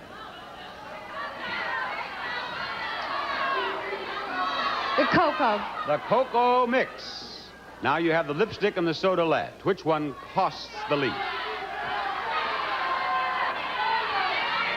Soda. Soda? Very well. Put that on the next line. And on the next line, will you please put the lipstick? Now we're going to start checking on our little grocery checker, and I hope she has every one of those right, because if she does, she wins $500. How much is that candy? 15 cents. Those onion rings are more than that. 53 cents. And the dinner? Very good. How much is the cocoa mix? Fine. The soda? $1.65. Now, if that lipstick is more than $1.65, you win $500. Isn't this exciting? Oh, yeah? Yes. Show us that lipstick price. You win $500. You are a grocery checker. You are indeed. Another job, sir. You just might. Oh, she had a very funny line. She says, she did so well on this, maybe she'll get another job now. Well, you get to putt from that line right up there by the hole, of course. You've already won $500. Now, it's traditional, though, that I always putt. You know, I do this so I can show the contestants how easy it is. And I always putt from clear back here, and believe it or not, I've never missed. Now, if you'll just... You prefer not to believe that, I can tell. Will you hold it for just a moment? I have a small wager going on this, so I want to take a little more time than I usually do. Hold it over so people are interested in what I'm saying, you see? They don't want to miss a single word of this. Now, just don't talk to me now, Holly. Leave me alone, please. This is an important part of what we're doing here. Now, I'm not nervous. In the hole again. In the hole again. Okay, you see how easy it is? Now, put it right here, any place you want on this line. Come on down here. You're going to putt from this line, put it any place you want on there where you're comfortable, and you saw how I stroked it. Have you ever played golf? Here, can we take this out of here, too? There we go. Have you ever played golf? No. Well, step back from the ball and just take a couple of little practice swings with the putter. See, get it flat that's right. Now, you see those two little black lines there? Yeah. Get those lined up so that you can see those right into the ball and into the hole. I don't want you to miss this now with this marvelous chance to win that $9,000 car. Now, just move it a couple of times. Just get it kind of, see? Now, you see what you did then? When you started to putt, you pulled it over there. Don't do that. Go right straight back from the ball and right straight through it. I'm shaking. What? I'm shaking so much. Well, just shake it into the hole, and then you'll get that car. Okay, you ready to go? All right. All right, quiet. Should you what? Should you keep your eye on the Take ball? a look at the hole and look at the ball, but before you... Now, all right, put it wherever you wish. Now, when you get ready to actually putt it, though, keep your eye on the ball. Okay? All right.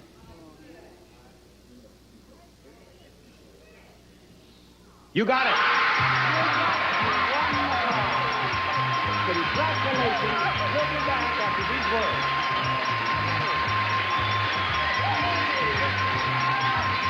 Who's joining us now, Johnny? Bob, it's David Aragon. Come on down. You're the next one. Price is right. Right there. Now, may we have that next item up for bids right out there among the bidders?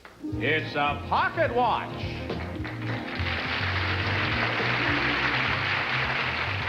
A true masterpiece. Signed and numbered, made in Switzerland, fully automated, and plays music on alarm or on command. On the dial, the woman pumps water that flows down while a horse dips his head to drink, and a falconer throws his bird into the air. It's a watch for the collector. That's not a watch. That's a 13-week series there, isn't it? David, what do you bid on that watch? $500. He bids $500, and what do you bid Costanza? $1,000. Jerry, let me hear from you. $1,100. $1,100. Patricia? $650. $650 is her bid. And the actual retail price is $800. Patricia has won. Patricia, I want you to come back here, if you please. I have a pricing game all ready for you back here, Patricia. Right back here. Now, Patricia, look what you can win next. A chandelier and an entertainment wall. First, a Progress lighting treasury of fiery Strauss jewels draped in glittering strands from lead crystal Beaubachets give this chandelier a brilliance all its own, exquisitely detailed from Progress lighting. Second is an entertainment wall.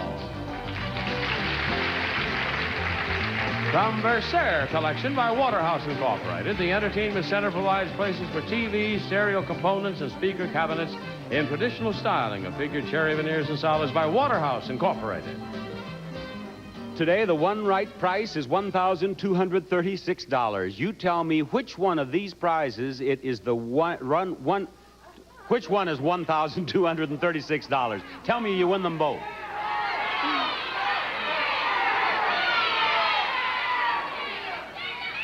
Which one is it, Patricia? This one right over here. Show us the price of that prize. You're right. $12.36. She didn't even look, but she's right, and that's $15.50. The showcase showdown is next. We are going to do some wheel spinning, beginning with Carol. Step over there, spin that wheel, Carol. Get $1, you win $1,000. Right over here. Contestant who is nearest to $1 without going over will be in the showcase. Look at that. Now, you have 35 cents. You can stop or spin again, but if you go over $1 total, you're out of the game.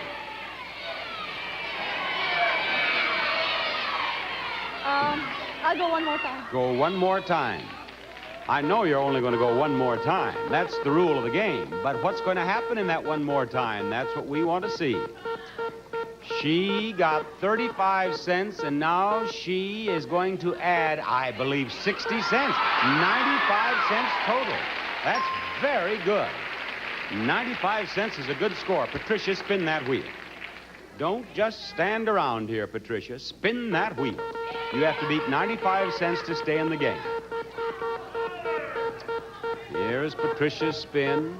And Patricia, I believe, is going to spin again because she has 25 cents. Spin it again. 25 cents in her first spin. This is her second spin. If she gets 75 cents, she wins $1,000. 25 cents in her first spin. She has to beat 95. Patricia, I do not believe that it was meant to be. Well, you've won some nice prizes, and I hope you enjoyed your visit on our show. Lynn, get over there. Lynn has won $500 already. She's won a car. She has a chance at $1,000. The car was more than $9,000, and you've won about $10,000 worth of prizes already. Hey, are you going to tie? No. 50 cents, spin it again. Spin it again now. You get 50 cents and you have another $1,000. Of course, you've won so much, another $1,000 doesn't mean anything now, does it? Well, you have 65 cents. Thank you for being with us. Hey, Carol, you're going to be in the showcase. You sure are. Right now, we have this message for you. Johnny, I'm a-watching you down there. I'm a-watching you now. I want to know the name of our next player. All right, Bob, it's Juanetta Wesley. Come on down. You're the next contestant on The Price is Right. Hello, Juanita. Will all four of you take a look at the next item up for bids and The Price is Right? It's camping equipment. From Camp Trail, anodized truss Centuri frame with weatherproof nylon Sequoia bags, tent, sleeping bags, grill, patio, and rain chaps from Camp Trails. And to the winner of this camping equipment goes a supply of Face Quencher by Chapstick. You can slip your face into something comfortable, moisturizing makeup, blusher, and powder. And the first bid on that will be by none other than Juanita. Juanetta. $275. $275. David, what do you say? $400. $400. And now Costanza. 401. 401. What do you say, Jerry? $500. $500. The actual retail price is $494. Costanza, get out here on this stage with me. I've been waiting for you. She's down here all the way from Vandenberg with a group of very nice ladies, and they want to see her do something. Oh, thank you. Thank you very much. Now, a lot of you think she just kissed me, but she didn't. She gave me a nice kiss, and then she pulled my ear good over here on the left side. Now, Costanza, look, you can win all three of these.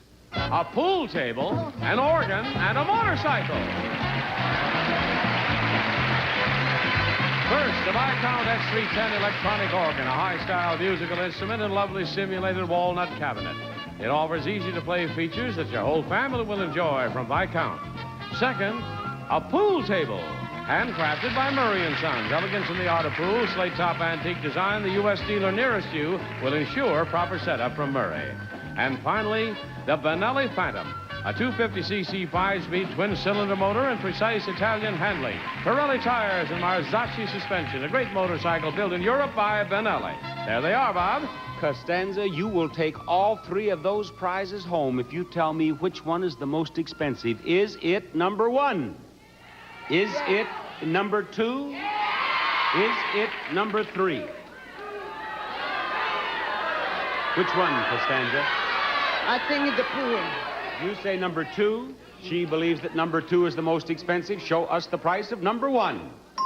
That is $995. Show us the price of number three. That is $1,309. We must have a price here of more than $1,309. What do we have? $1,095. Costanza, thank you for playing most expensive. And she goes off quietly sobbing to herself. Not really. There's more Prices Right coming up. Stay tuned for more pricing games and the fabulous showcases coming up on the second half of The Price is Right. On Game Show Network, anyone can win terrific prizes like this. Vivitar's innovative 450pz camera, built-in 38 to 70 millimeter power zoom lens, and sophisticated electronic flash. Beautiful pictures from scenics to portraits from Vivitar. Johnny, who are you going to put right there? gonna put Linda Shade. Come on down. You're the next contestant on The Price is Right.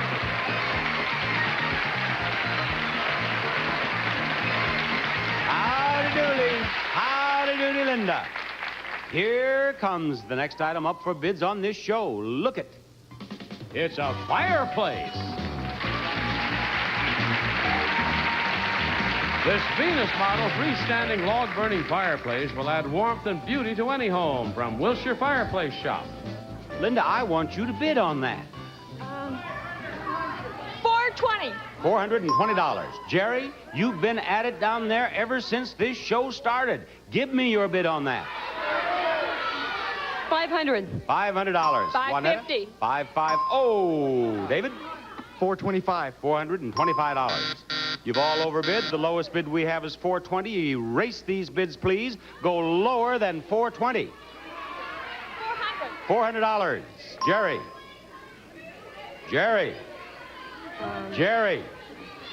Jerry. $289. $289. Juanetta? $399. $399. David? $375. $375. The actual retail price is $370. Jerry, you've done it. You have made your escape from Contestants Row. Come on up here. You finally got up. I want you to turn around here, Jerry. I want you to look at the next thing you can win. Bourbon Barrel Furniture.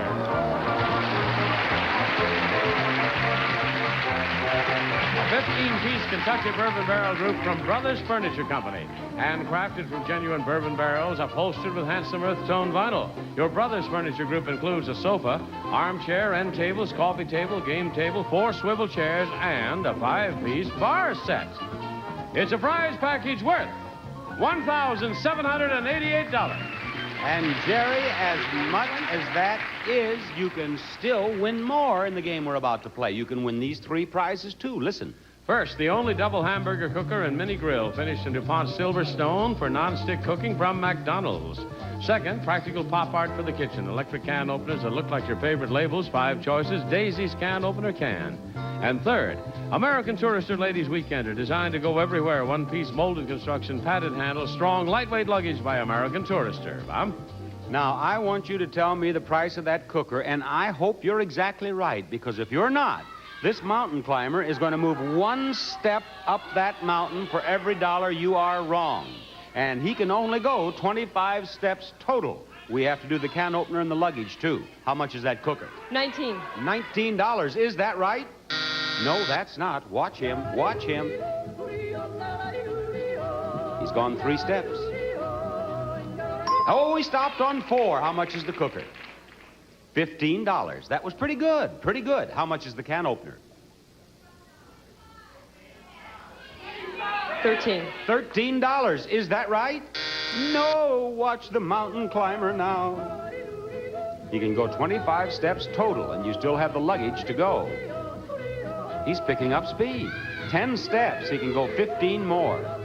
12. Hey, he's over halfway up there. No, he stopped right there on 13. How much is that can opener? $22. Now, Jerry, he can go 12 more steps, but no more. Do not miss that luggage more than $12. How much is it?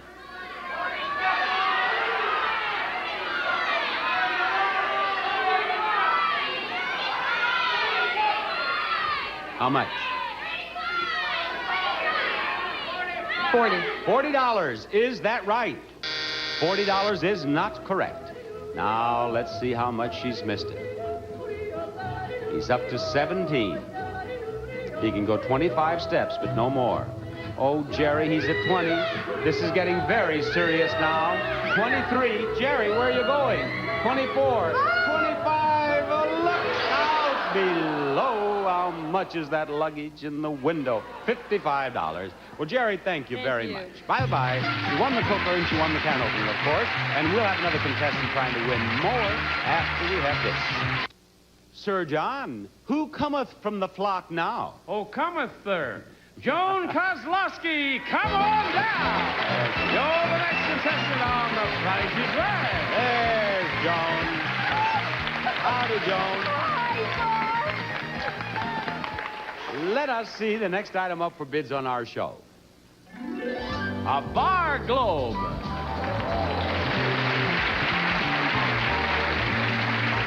Imported from Italy, this Corello bar makes beverages available around the world with plenty of storage space, easy to move from room to room. It's the Corello rolling bar. Joan, will you give me your bid on that, please? $3.99. $3.99. Juanetta, what do you bid? $3.98. $398. And David? $400. $400. What do you bid, Linda? $401. $401. Oh, boy. One of you has won $100 for being exactly right. I don't believe this has ever happened before. I've had someone bid $398 and then someone bid $399. But to have it $398, $399, $400, $401, ladies and gentlemen, this is an historic moment on our show. It is. This will go down in history with Washington crossing the Delaware. The actual retail price is $399.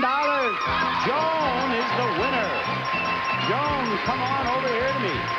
She won $100 for being exactly right. She got $100. That $399 was exactly right. That's what that bell meant. And she got your $100, and you waved it at someone and said, what? Karen, my daughter back in New York. And Karen has seen the $100 now, and Karen would love to see her mother win that. A new car!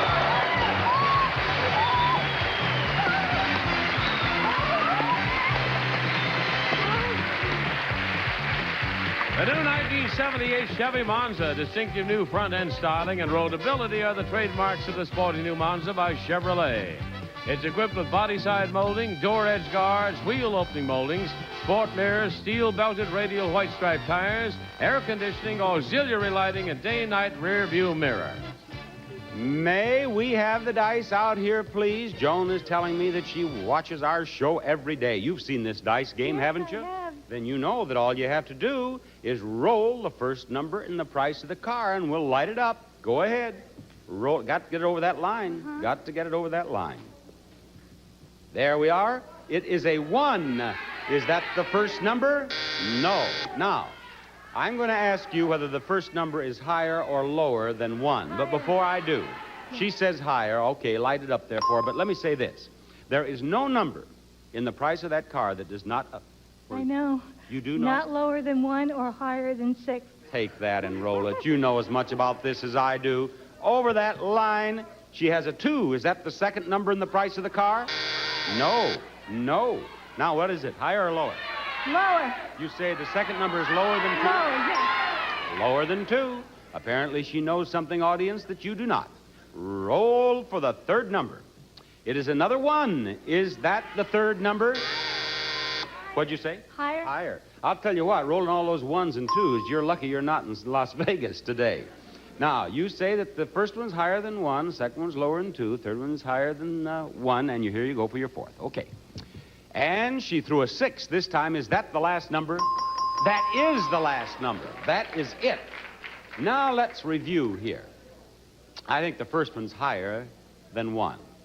I will bet the third one is higher than 1. This one worries me. How much? What is that first number? What is it? 5. Okay.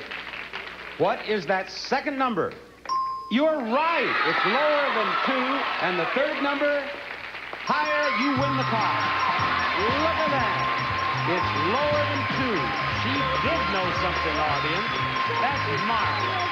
I'm so pleased. I really am. When she took that lower than 2, I must tell you, I had a little fearful moment that she was right. And we're going to be back, hopefully with contestants who are right in the second Showcase Showdown after this.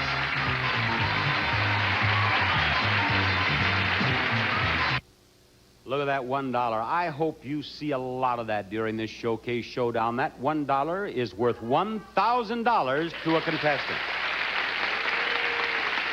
These are the contestants who are going to do the spinning. Now, Joan, you have moved out here from New York, you say? Yes, I did. How long have you been in California? As soon as I came out here in August, I sent for tickets. Oh, you did? Yes. And your daughter, Karen, is still back in New Yes, York. And she has seen you win a new car. Oh, yes. Yes. And here in the center, from Vandenberg Air Force Base, we have Costanza, right? Right. Senora Costanza Herrera. Senora Costanza Herrera de Mexico. No, di Napoli. De Napoli. Ah, you're Italian. I'm married Mexican. You are what? I'm Italian, but I married Mexican. You are an Italian, and you have married a Mexican. Yes. Now, at home, do you speak Italian, Spanish, or English? All three. You do? Do you have children? None. Well, that would be wonderful if you had children for them to learn all those languages. So many people don't do that when they speak more languages. And here I've spent a fortune trying to learn Spanish. Now, Jerry, you are going to spin this wheel first. And you were very complimentary about me during one of our commercials. Therefore, I want you to know that you approach that wheel with my very best wishes. Spin that wheel. Be sure it goes all the way around at least once. Well, Jerry, you poor thing. She's down there on the floor. Yes. What's your job? I'm working Newport as a cocktail waitress. You're a cocktail waitress. That explains what you're doing down there. Yes. You got 60 cents. I thought maybe you were a nurse or something, and we'd know what to do for your injuries. Now, you got 60 cents. You may spin again, but if you go over $1, you're out of the game. On the other hand, if you stay on 60 cents, one of them or both of them might beat you. What are you going to do? I'm going to stay. You're going to stay? Very well. Jerry has 60 cents. Jerry still has a chance of winning. I had a contestant with only 40 cents. What do you say? Reach it real high. Costanza can't reach the handles? Oh, yes, you can. Now, can you reach it? Do you want me to help? Here you go. Oh, that's one of the biggest spins we've had in a long time. Now, you stay over here. You stay over here, Costanza. Watch that wheel. You have to beat 60 cents. Hey, you got 90 cents. Oh, Costanza. Yes. You have 90 cents. They'll be dancing the hat dance tonight, Costanza. Now, Joan, Karen is watching. Don't forget that. Get over there and see if you can get Karen excited with a $1,000 spin. You have to beat 90 cents is what you have to beat. That $1 went by there at an interesting speed. It is coming over the top. It is coming down here. Well, look at this. You tied her. Okay. You want to have it. Now, you stay right over here. You come back. We're going to have a spin-off. She tied you, 90 cents. Spin it again now. One spin each. Big spin. There we go. Now, if you get $1, you still win $1,000. How many pesos is that? No, I don't know. It's a lot of pesos. Ask me any liters, I would know. 85, 30 cents. Okay, back you go. Over here you go, Joan. You spin now. You have to beat 30 cents. Go. 30 cents is what she's out to beat. You get $1, you win $1,000. It's beginning to slow down. There's some big numbers coming down here. Are you going to tie it again? Look at this. No, you win with 85 cents. You're going to be in the showcase, Joan. We're going to have that showcase after these words. The most outrageous show in the history of television. The Gong Show. Only on Game Show Network. Karen, I want you to know that your mommy, Joan, is the top winner in the showcase. And over here, Carol is the runner-up in the showcase. Each of you will have a showcase of beautiful prizes to bid on. The one of you who bids closer to the retail price of her own showcase without going over wins all the prizes. But if you are the winner and you're less than $100 away from the retail price of your own showcase, you win them both. Girls, this is the first showcase. Your showcase is a trip down Main Street. And in the first shop, we find a lounge chair. A roll massage lounge chair. Lean back. Enjoy a stimulating, relaxing massage. A flick of the switch activates cyclo-massage motion and special soothing heat element from Niagara. And in the next shop, there's a washer and dryer. A deluxe speed clean washer with stainless steel drum, 2 automatic wash cycles and bleach dispenser, plus a matching dryer, also a stainless steel drum, both from Speed Queen. And a little further down the street, we find a home entertainment center. The Zenith Florentine 25-inch color television with remote control. Solid-state AM/FM stereo, FM tuner amplifier, and stereo precision record changer, an 8-track cartridge tape player.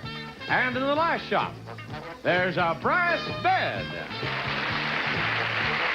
From J&J Brass and Wood Products comes this queen-size bed, 100% solid brass tubing, completely handmade by craftsmen at J&J Brass and Wood Products Incorporated. And for a more comfortable sleep, this mattress set, an Eastman House sleep set with deluxe features like coil-on-coil construction and a breathable border for fresh air circulation from Eastman House.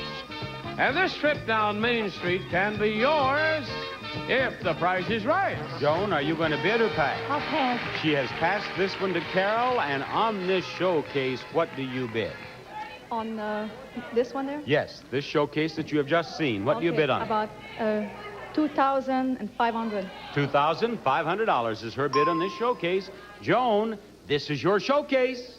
Your showcase contains everything to help you get some merit badges. For example, if you'd like to earn a music merit badge, you can do it on this new piano. The elegance of 18th century Italy is reflected in the classic lines of this beautiful Wurlitzer piano. With expert craftsmanship, magnificent tone, and deluxe upholstered bench from Wurlitzer. Now, there's also a merit badge given on swimming, and you can learn that in no time in your new swimming pool. From the Muskin Corporation, this 15-foot above-the-ground aluminum pool, complete with filter, maintenance kit, and skimmer, the Doral Pool from Muskin. How about a cooking merit badge? Well, that'll be a cinch with your new kitchen. The Tappan electric kitchen, which includes the big side-by-side, 3-door refrigerator freezer, and the practical convertible portable dishwasher. And the complete cooking center, featuring a full-size microwave oven at the top and a self-cleaning oven below by Tappan. Now, as for a hiking merit badge, well, that's a little more difficult, especially if you live in a city. But actually, you'll have no trouble earning your merit badge in hiking on your trip to Switzerland.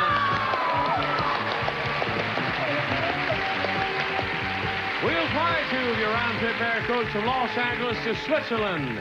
And then you'll travel by rail to Lucerne, where you'll spend 1 week at the Grand Hotel National. Deluxe room, beautifully decorated in traditional style, located on the shores of a beautiful Swiss lake with a view of the Alps. The Grand Hotel National in Lucerne. And this showcase can be yours if the price is right. How about it, Joan? What do you bid on this? $5,000, Paul. She bids $5,000 on this showcase. Now, Joan, the actual retail price of this showcase is $7,858, a difference of $2,858. Carol must be closer without going over to win. Her bid, $2,500. Carol, the actual retail price of your showcase is $4,449, a difference of $1,949. You win. Carol has won her showcase. That's great. Joan, before we say goodbye to you, I want to thank you for being on our show, and I hope you enjoy that new car. And before we say goodbye to you, we have to go over there and see all those prizes, don't we? Let's do it. Bob Barker saying goodbye, everybody.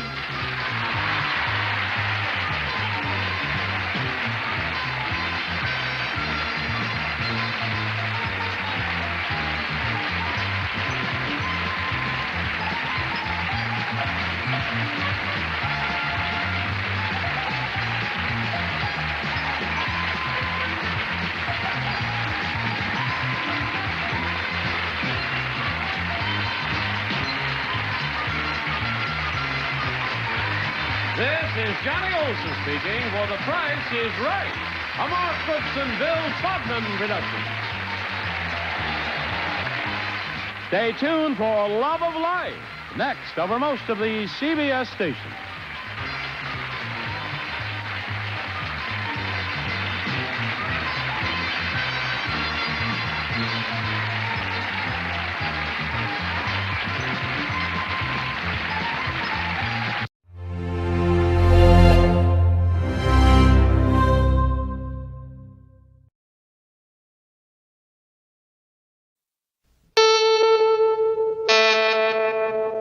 CBS presents this program in color.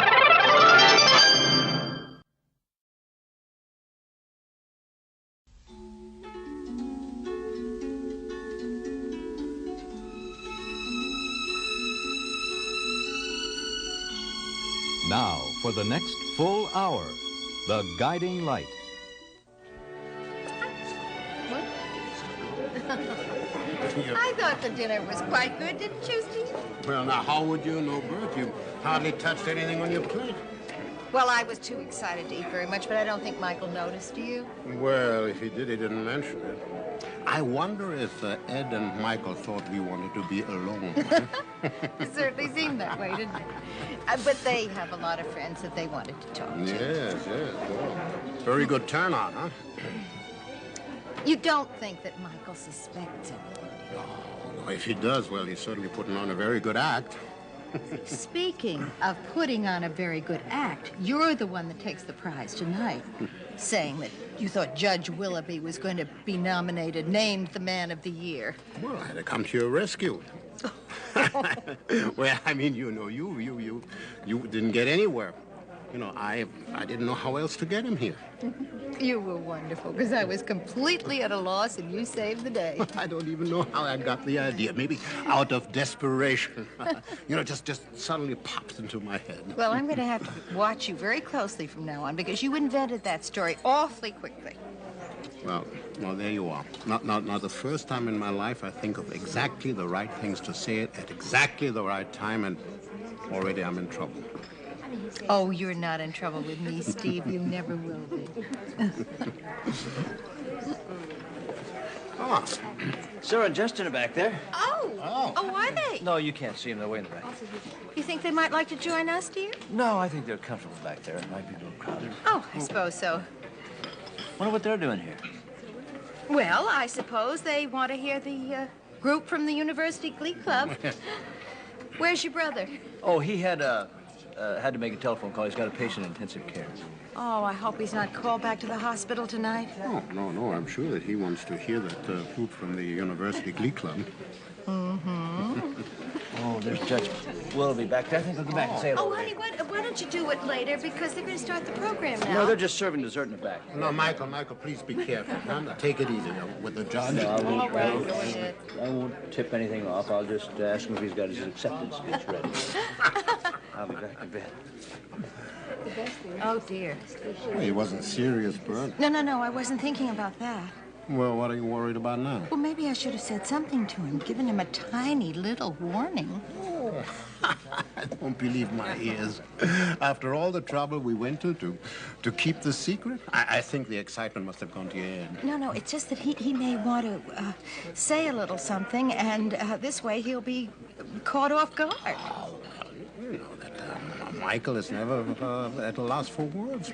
You've seen him in front of a jury. You know what an excellent speaker he is. Yes, but he's always been prepared. Believe me, Bert, that he is going to be absolutely wonderful. He's going to do you proud. I'm not thinking about me. I'm just thinking of Michael's feelings. Oh, yes, I know, Bert, but there's really nothing to worry about. You're right, of course. Okay, that's all settled. Now let's see if I can think of something else to worry about. Well, I hope not.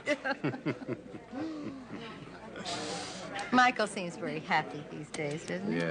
Yes, he certainly does. I just hope he won't mind that I accepted Jackie Marler's invitation to celebrate at her house afterwards. Well, I absolutely knew that you would find something else to worry about.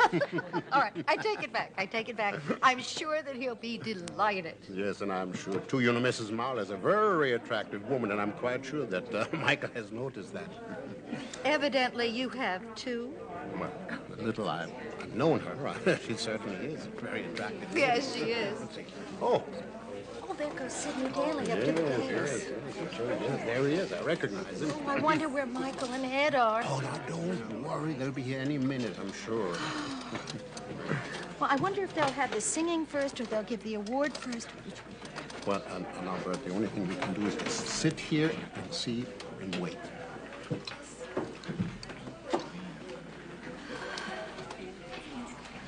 I feel so proud. You have every right to. And I know that Michael's father would have been very proud of him, too. I know.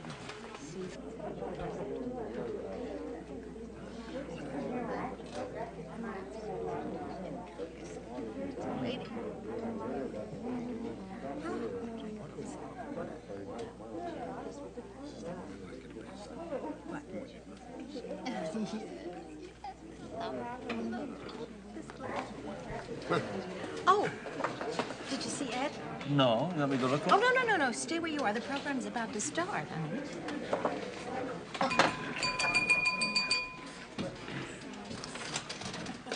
Good evening, ladies and gentlemen. For those of you who don't have the good fortune of knowing me, my name is Sid Daly, and I'm the chairman of the banquet this evening.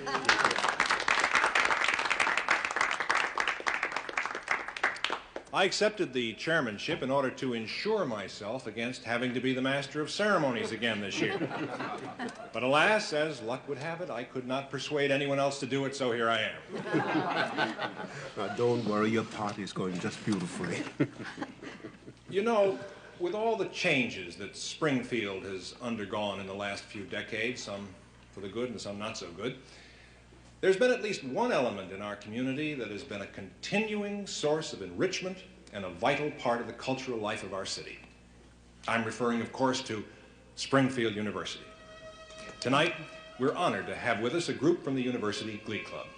I know you'll enjoy them under the able direction of Professor Grove. Here they are.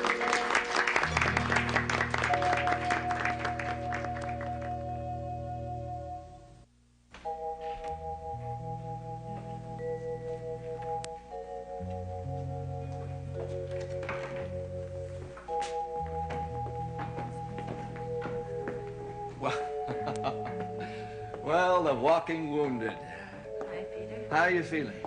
Okay, my back hurts. Yeah. Dr. McIntyre suggested I get some physical therapy. I have to say, I think you're a pretty lucky lady. What do you mean? Well, those stairs were hard. You could have broken something. Oh, I know. Peter, I can't thank you enough for your help. Ah, shucks, ma'am. It weren't nothing. And your moral support. You were terrific, you know. You kept me from panicking. How are you getting home? I'm not going home right away. You're not? Well, no. Well, I want to stop in and see Hillary Kincaid. She had Katie give me a get well card. Oh, that was nice. And then I'm going to catch the end of the Chamber of Commerce dinner.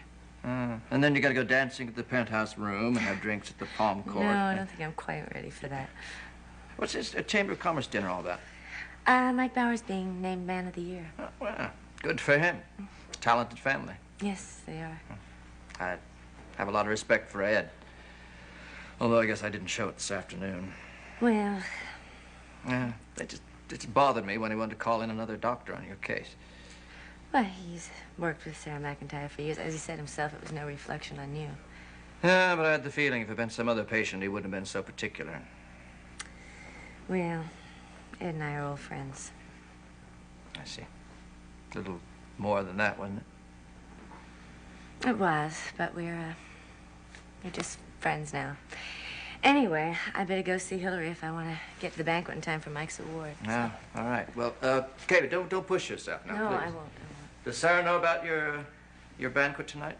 Yes, and she said I could go if I felt up to it. Uh-huh. Well, you're lucky she's your doctor. If it had been me, I would have sent you home to bed. I'll see you. Systolic, let's see. Normal range is 90 to 140. Diastolic. Normal range is 60 to 90. Oh, hi, Rita. Hi, Hillary. Are you okay?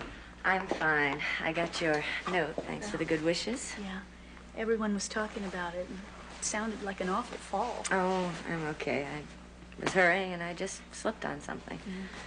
Well, you could sure tell something happened to you. Oh, it looks much worse than it is. No great damage done. Recognize the textbook?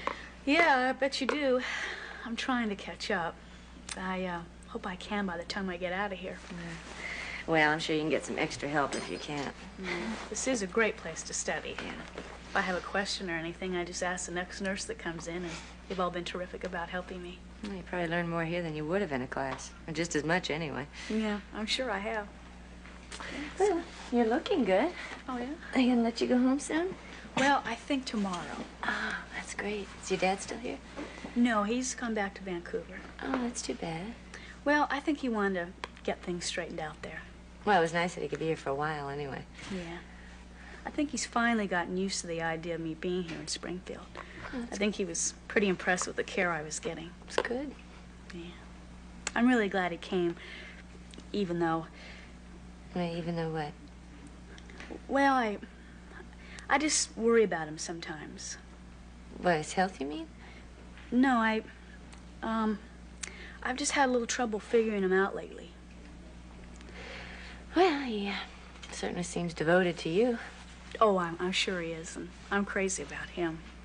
Ever since he married my mother, he's been like a real father to both me and my brother Paul. How long have they been married? About 10 years. And your real father, is he in Vancouver, too? Well, no, I haven't seen him in years. He'd always go away for about weeks or months at a time, and then he'd come around and stay for a few days or so and then take off without saying goodbye or leaving a note or anything. Yeah, that must have been hard on you. Well, it was a lot harder on my mother. Yeah. My brother and I, we just as glad to see him stay away. He always made her so unhappy. But my stepfather, now there's something else. He's really incredible. He's really made a big difference in her life. And my brother and I were really happy to have him in the family. Yeah. Well, speaking of outstanding men, I better get going. Oh, you have a date with an outstanding man? No, nothing like that. No, I'm going to see Mike Bauer be named Man of the Year. Oh, that's right. It's tonight, isn't it? Yeah, and I want to get there at least in time to congratulate him. Oh, gosh. Well, look, I'm really sorry I kept you. I get carried away with talking. Oh, so. no. No, this was nice talking to you, and I'm glad to see you looking so well. Thank you. I'll see you later. Thanks, Rita. Hey, have a good time. Yes. I was just calling to inquire about Miss Rita Stapleton. I understand she took a serious fall this afternoon. I wonder, can she have visitors? Can you hang on for a moment, Dan? I'll find out for you. Okay. Oh, here we are. Rita Stapleton. She was discharged by Dr. McIntyre this evening. Apparently she didn't need hospitalization. Oh. Then she wasn't badly hurt. From what I can tell, no, she wasn't. Oh, that's good. I'm so relieved. Well, thank you very much. You're welcome.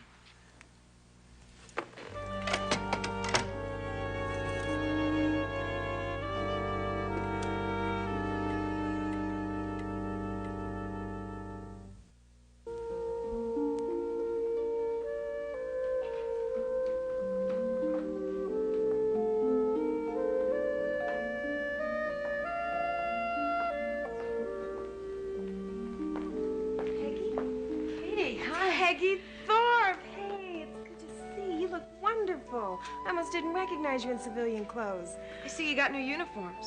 Yes, well, hey, it's good to see you. You back for good? Oh, no. No, I'm just here for a little while, for a visit. Oh, it's really been a drag around here without you. I can't believe that. It's true. You're always my favorite RN. Well, Rita Stapleton's another one, but some of them. And they don't have much sense of humor, you know what I mean? I mean, there's practically nobody around here I can relate to anymore. Can't be all that bad, Katie. Well, hey, I didn't even ask you. How are things going with you? Fine. Really fine. Yeah? Well, what are you doing around here? Just come by to say hello? No, I came to see Adam Thorpe. Do you know if he's in? Oh, gee, I don't know if he's still here. Actually, he often stays pretty late. You knew he split with his wife? Yes, I did. Oh, that's right. He's your father-in-law. Good, Katie. Is his office still in the same place, do you know? Oh, sure. Nothing ever changes around here. Except the uniforms. Yeah. Listen, stop back by if you get a chance. I'd love to talk some more. Okay, I'll try. Bye-bye. Yes, I was wondering if there was a certain passenger on one of your flights from Boise today. No, I'm sorry, I don't know which one, but his name is Roger Thorpe. This is his father calling. You can't check the manifest. Well, could I get that information from your office in Boise? I see. All right, thank you very much. Oh, one more thing. Could you possibly tell me what time the last flight from Boise gets in today? An hour ago. I see. Well, thank you very much.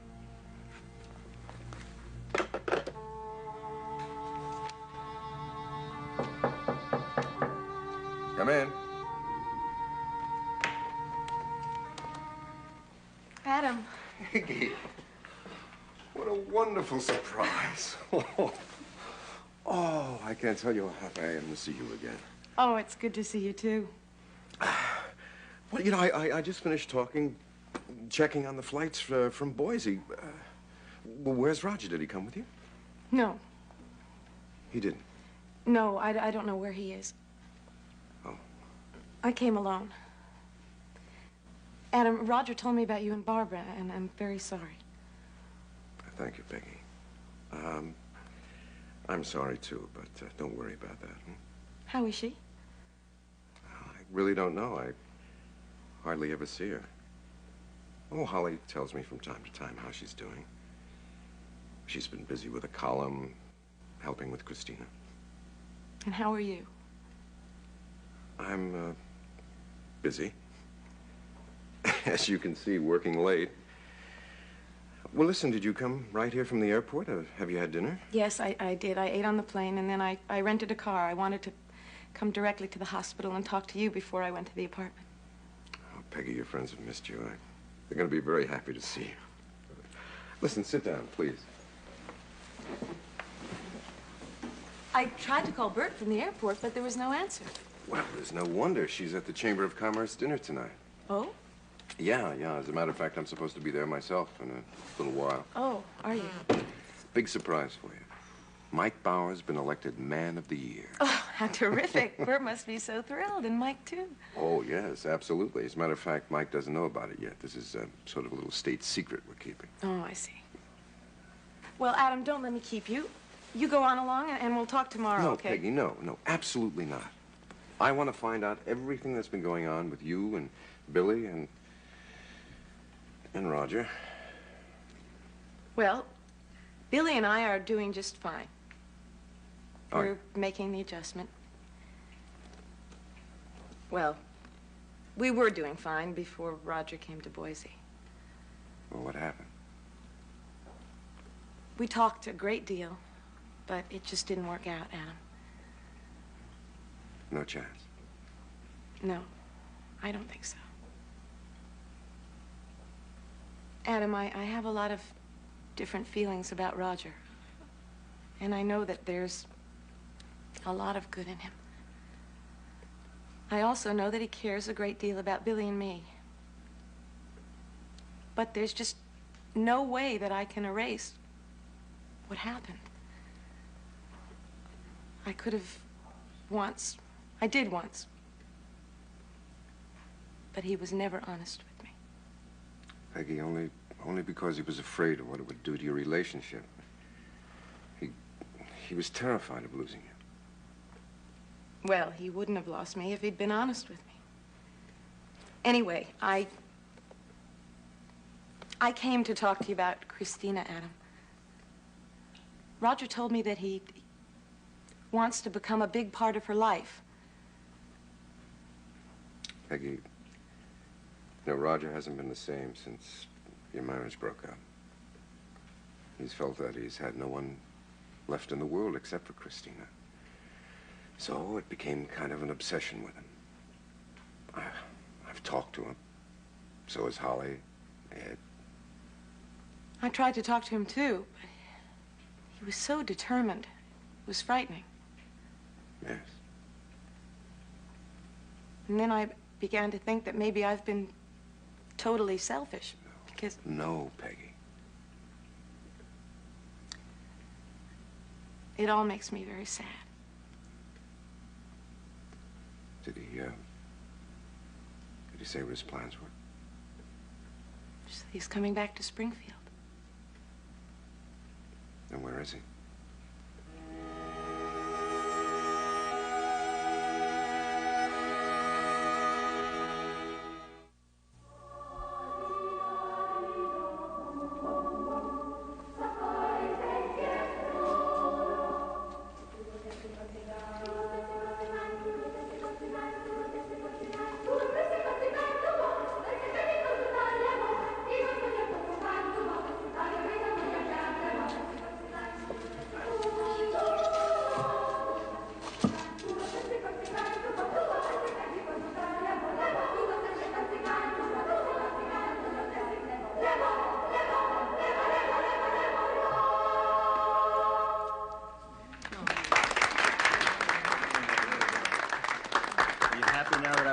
Club? Yes, darling, I'm very happy. Your applause speaks more eloquently than anything I could say, except thank you to Professor Grove and the University Glee Club. Frankly, I think it was better when I was in school. And now we come to that part of the program where we congratulate one member of the Chamber of Commerce and disappoint all the others. Except those of us on the selection committee who can rest assured that we weren't named Man of the Year only because we were serving on the committee. Seriously, though, the honor that we bestow on one of our members each year is a coveted one. And it should be, because it represents the recognition of an individual's contribution of long hours and dedicated service to the community as a whole. This year's Man of the Year has distinguished himself time and again in his profession. He's won the respect and admiration of his clients and colleagues alike, even those members of his profession who are forced reluctantly to be his adversaries on occasion. This man, every year, has been a leader on our United Fund Drive and with our Boy Scout movement, and he's been one of the guiding geniuses behind the downtown redevelopment plans which are going to turn Springfield into the most beautiful town in America.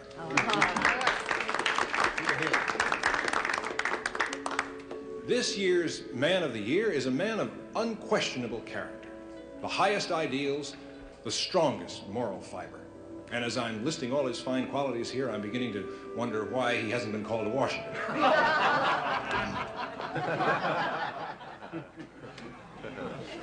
Well, maybe our Man of the Year will wind up in Washington one of these days, but we hope not, at least not right away, because we need him in Springfield. We need his integrity and his leadership and the inspiration he provides to those who have the good fortune to work with him and learn from him. We need his devotion to the projects he's launched and sustained, and we need the good humor with which he carries out his responsibilities and interests. Well, this has been fun, but I've kept you in suspense long enough. The man I'm talking about, Springfield's 1977 Man of the Year, is Michael Bauer.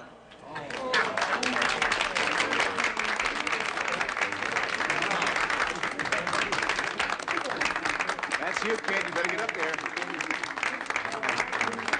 You knew all along, didn't you? Yes, we did. We did.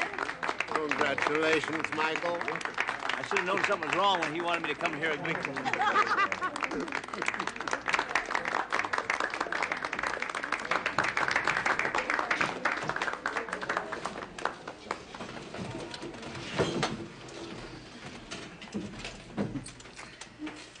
Well, what can I say? Stunned. For the first time in my life, I'm totally speechless. Are you sure you were talking about me, Sid?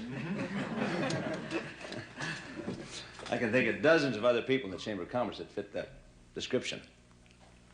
My brother's probably back there saying I fooled you all again. Well, I'll tell you, I haven't been doing anything except what comes naturally. I grew up in a family that believes in community service as a way of life. My father, William Bauer, who some of you I'm sure will remember, gave a great deal of his time to civic activities. And he's the one that started me in scouting, as a matter of fact, and I saw the great deal of satisfaction that he derived from that. So all I've been doing is following in his footsteps. And of course there's my mom, who I guess I've always taken completely for granted, too much I'm sure, who has contributed wherever and whenever she could, and she's been an undying support and an unending encouragement to me always. My whole family has, even Ed. So I really have to accept this honor in the name of my entire family.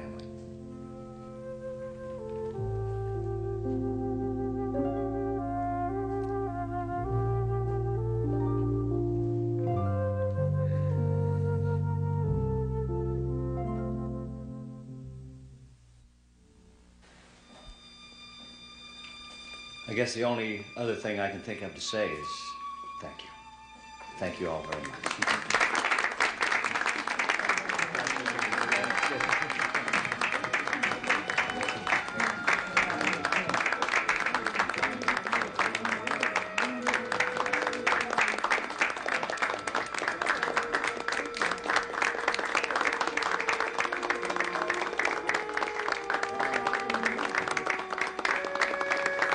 that's it, folks. Thanks for coming, and good night. Congratulations, Mike.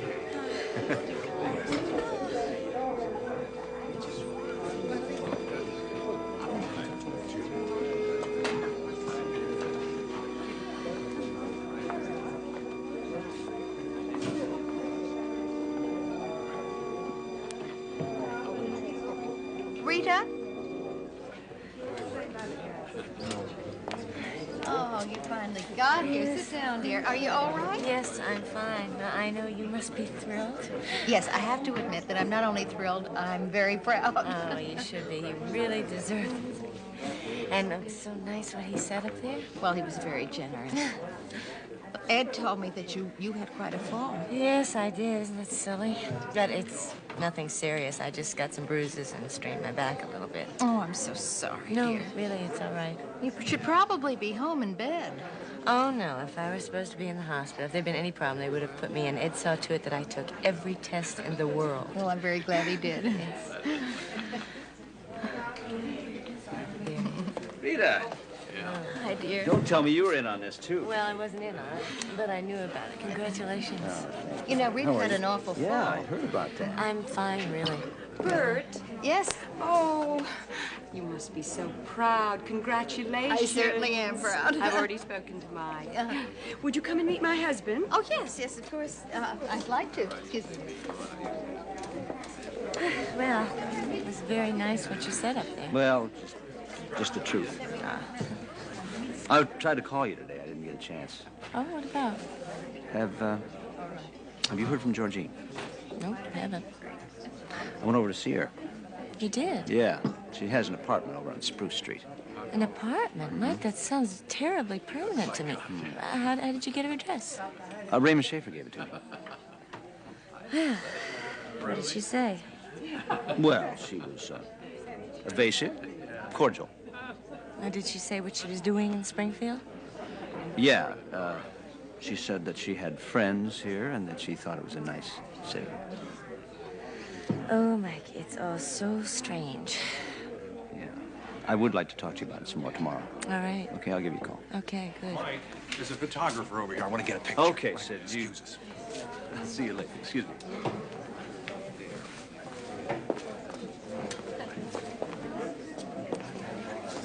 Rita? Hey, what are you doing here? Oh, I wouldn't have missed this for the world.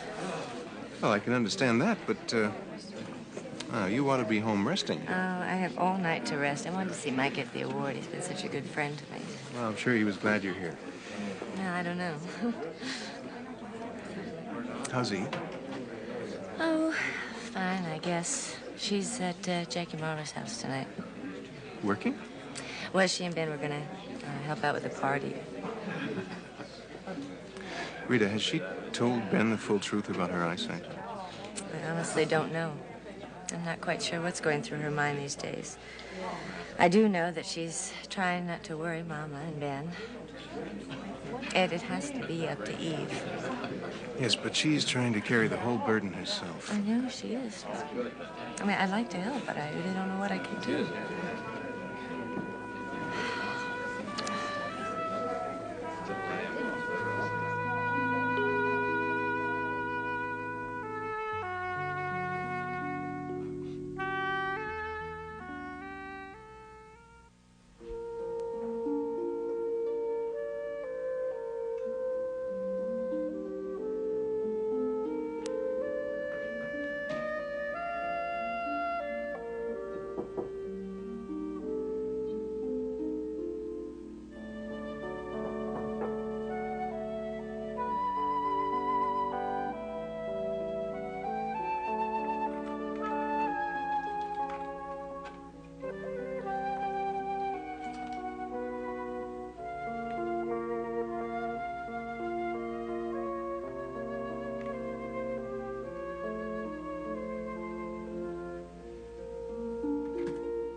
sitting here wondering if there's any more, Roger.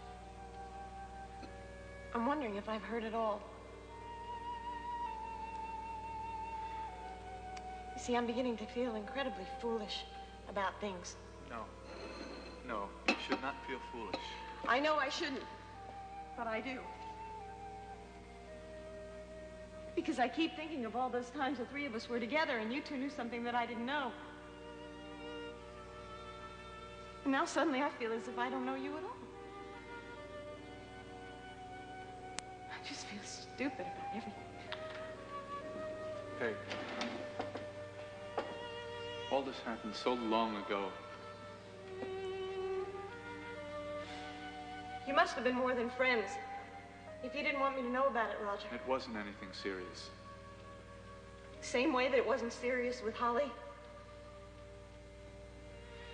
We were friends, Rita and I. We were all alone in Abilene. I guess we were lonely. We didn't know anybody else, so we spent some of our time off together. And that was it. I mean, when she left town, it was over. Is that the way she felt too, or just you? No, it's the way we both felt.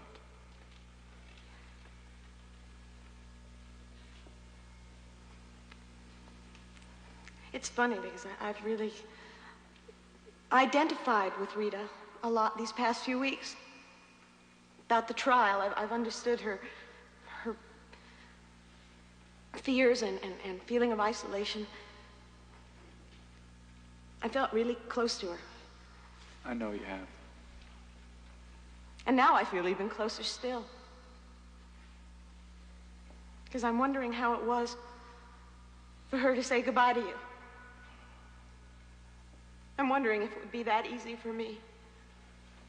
Peg. I'm feeling really sorry for her. No, that's not true either. I'm really feeling sorry for myself. Peg. I was a different man then. I have one question for you, Roger. Why are you telling me all this now? Why didn't you tell me when the trial began? Why didn't you tell me when I asked you all those questions about the Grangers? Because it just didn't seem like it was needed.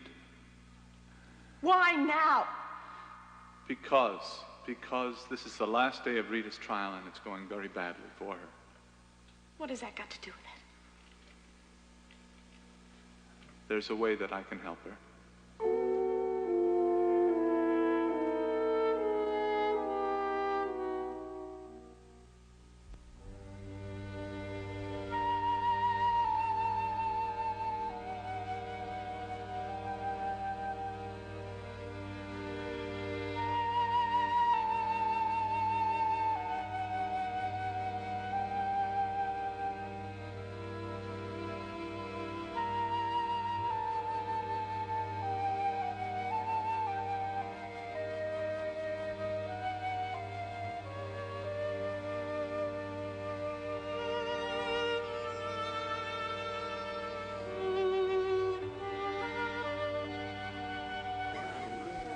Well, congratulations. I'm glad you got the professorship.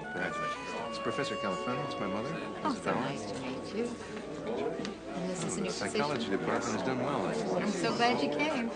Nice to see you. Well, where's the man of the year? Why, Adam, Steve just took him off to meet some friend of theirs. Did you just get here? Oh, I wish I could have been here. How'd it go? Oh, it was wonderful, just wonderful. Michael was completely surprised. Sorry I missed it. I really don't understand it, though. Somehow, Mike managed to convince them that he deserved it. Oh, Ed. I'm just behaving the way Mike expects me to. He was the proudest person in the room. Oh, I believe that. Listen, he did accept the award, didn't he? I mean, he didn't refuse it or anything dramatic like that. No. As a matter of fact, he accepted it, I think, with a very good grace. Yeah, his speech was all right. Needed a little polish here and there, but for an off-the-cuff speech, it was okay. Oh, just listen to him. It was so nice of you to come, Adam. Well, actually, I would have been here earlier, Bert, except I had quite a surprise. Oh, what was that? Peggy's back in town. Peggy! Oh, my goodness, I can't wait to see her. Is she back for good? Did Roger come back with her? Bert, Dr. Jackson's looking for you. Oh, yes, thank you. I want to hear all about it, but will you excuse me for a minute? I'll be right back. Don't worry about it. I'll be right here. Did Roger come back with her? No, he didn't. I don't know where he is. He said he would contact me, but I haven't heard anything. Holly was expecting him, too. That's the reason she stayed at home. She was afraid that he might want to see Christina. Well, apparently she won't have to worry about that, Ed. At least not tonight.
The photograph. Where's that photograph?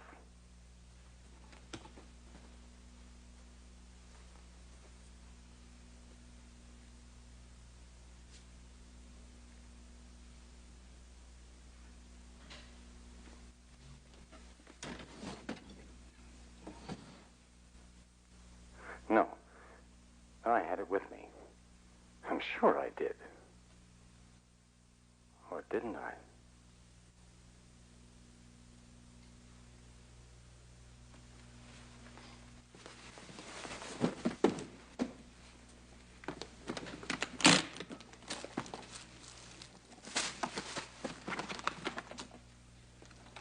Where did I put it?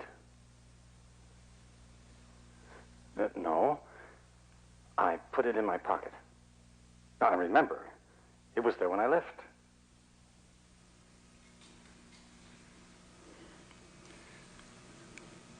What happened to it?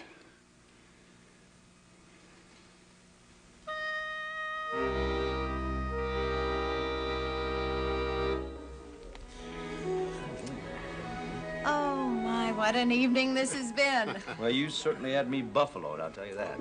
Yeah, Mike, I must say, for such a hotshot lawyer, you sure were easy to fool. Well, that's because of my basic, modest, unassuming, guileless nature. Oh, I see.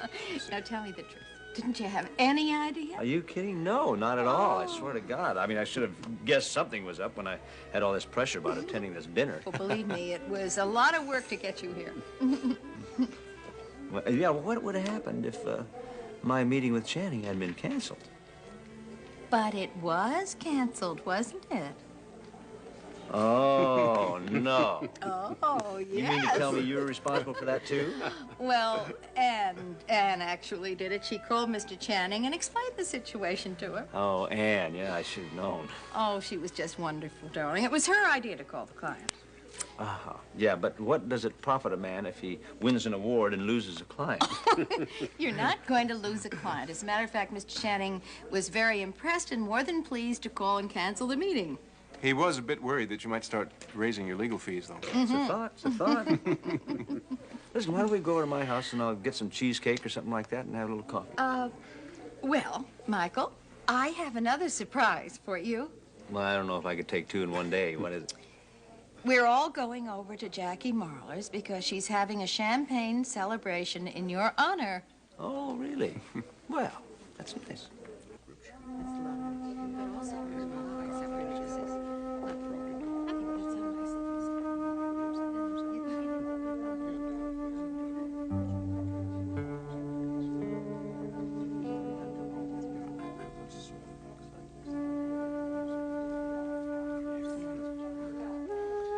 Dear Dad, you get the first picture taken with my new camera. Love and Merry Christmas. Ed.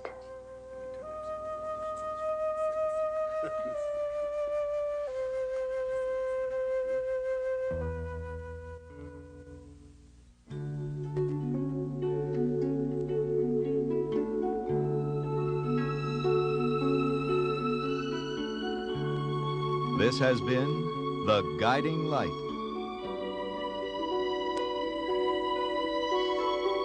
Fashions provided by Soubrette and Barney's.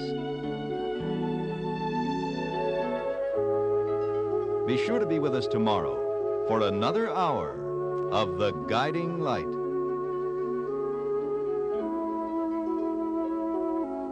This program was recorded.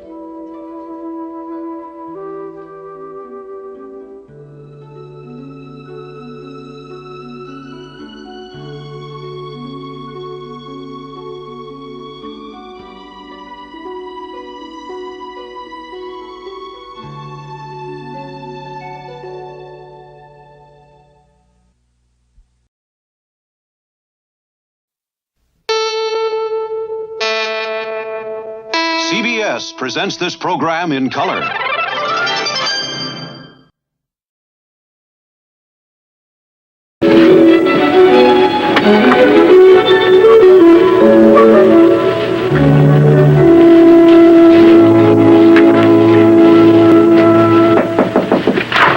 Come in, it's open. Hello, Annie. Hi, Melinda. I'm sorry to come by without any notice, and I'm sure you're studying now. Oh, that's okay. I'm just starting. This really isn't that urgent, but it needs to be taken care of. What is it? Well, it has to do with the fire insurance on your house. Mrs. Spencer thought it should be in your name now. Mine? Well, also both of you have to sign. I hope you don't mind. No, not at all. Fire insurance? Right on the bottom of the second line. Okay, both copies? Mm-hmm. Okay. This is really a nice place. It's warm and cozy. I didn't realize they had such nice apartments in the university area. Yeah, well, I had to tell you, it needed paint and posters and general brightening up. Yeah, it's a really cute place. Yeah. It's actually Dee's place, and I just use it for studying. Dee lives here most of the time, though. Oh, boy, I think I really missed a lot not going to college. Secretarial school just wasn't the same thing. How come you're not working, Spencer? You a little more pushing around by me? Dr. Ward, I'd like to meet somebody. Oh, we've met. Yes, we have. At the disco, Melinda, right? Melinda Gray. All right, we danced together. Mm-hmm. Dr. Ward was with Dee. She introduced us. Yeah, I remember Dee saying something about that. You work for Spencer's husband, right? Yes, I'm his secretary. Uh-huh. By the way, you were a very good dancer, I want to tell you. Well, thank you. So are you. Thank you. We didn't have very much chance to talk that night. No, we didn't. Maybe next time. Well, have you finished signing those papers, Annie? Yeah. Okay. And I guess I should be going now. It was very nice meeting you. Right. Have a nice day, you two.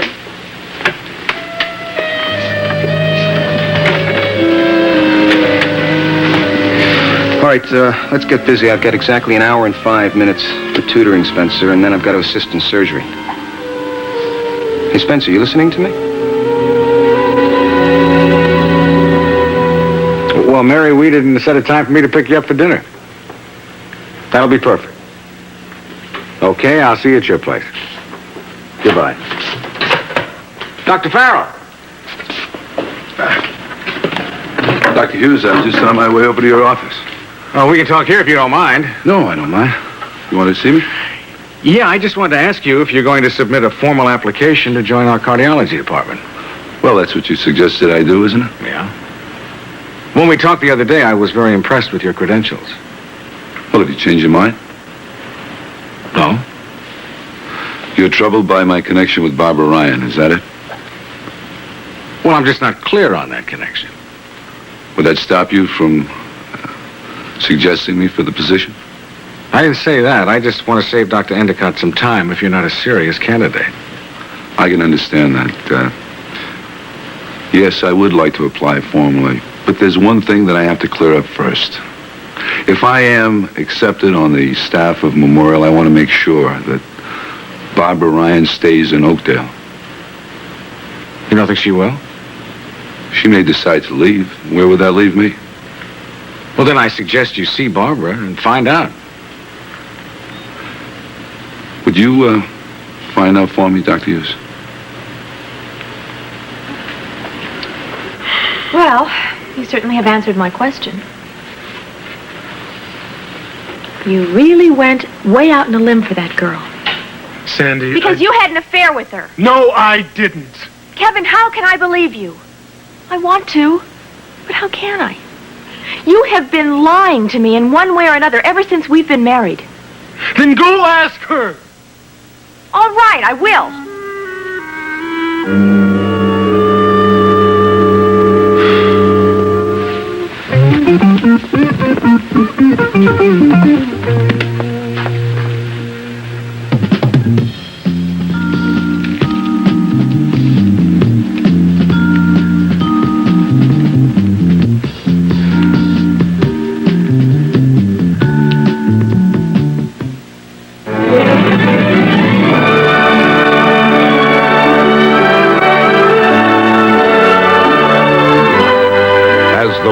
Turns. This portion brought to you today by Moist and Easy Cake Mixes from Duncan Hines. Taste like you fussed, but you didn't. And by Head & Shoulders, the shampoo that's strong against dandruff, gentle on your hair.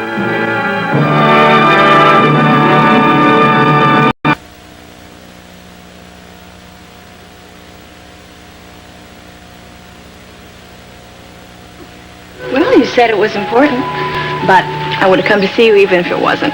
Well, that's nice to hear. Well? How do you feel about Stephen Farrell now? Now? Are you assuming there's been some change in my feelings? Well, you've had some time to talk about it, think about it, sort it out, haven't you? Bob, some things aren't that easy to sort out. I know. You told me Steve came to you for a job. He's supposed to be a good cardiologist.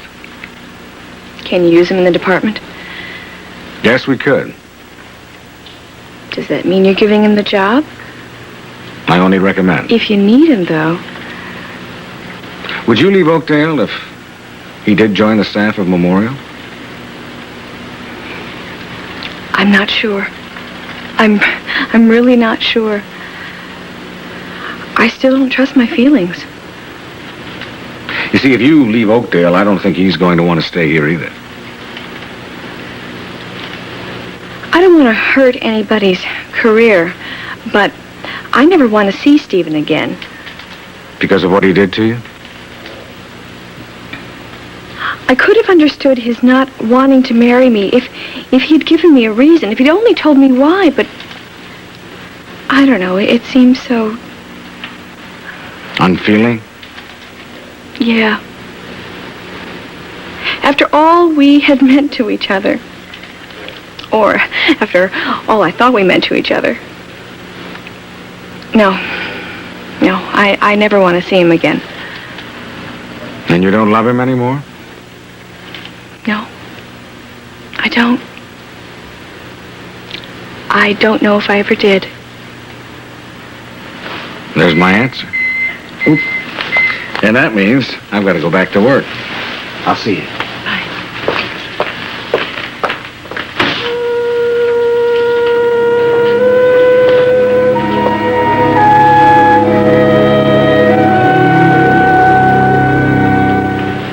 When do we resort to ventriculography, Spencer? That's when there's a subdural hematoma. A chronic one, right? Yes. All right, now when do we use ventriculography? Oh, come on, Spencer. The answer's obvious. When clinical methods fail, right? All right. Now, how is this treatment accomplished? In one of three ways. Good. Well, go on. What are the three ways?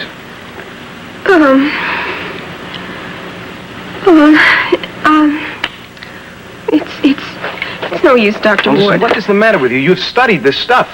I know I did, over and over and over again. What did you do? Forget it all? Look, to tell you the truth, my mind is not exactly on subdural hematomas. I'm sorry, I just feel like I'm wasting your time, but all I can keep my mind on is my marriage falling apart. Look, I think you better go.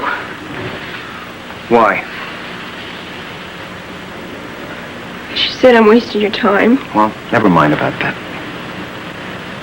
Listen, Spencer, you're in bad shape here. Say that again. You're just wearing yourself out, you know that? All right, look, what can we do about this here?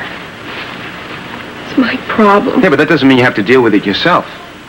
You know, you're being torn. You're being torn in two different directions here. You've got to stop this. You're not being fair to yourself. All right, what can I do to make you feel better, huh?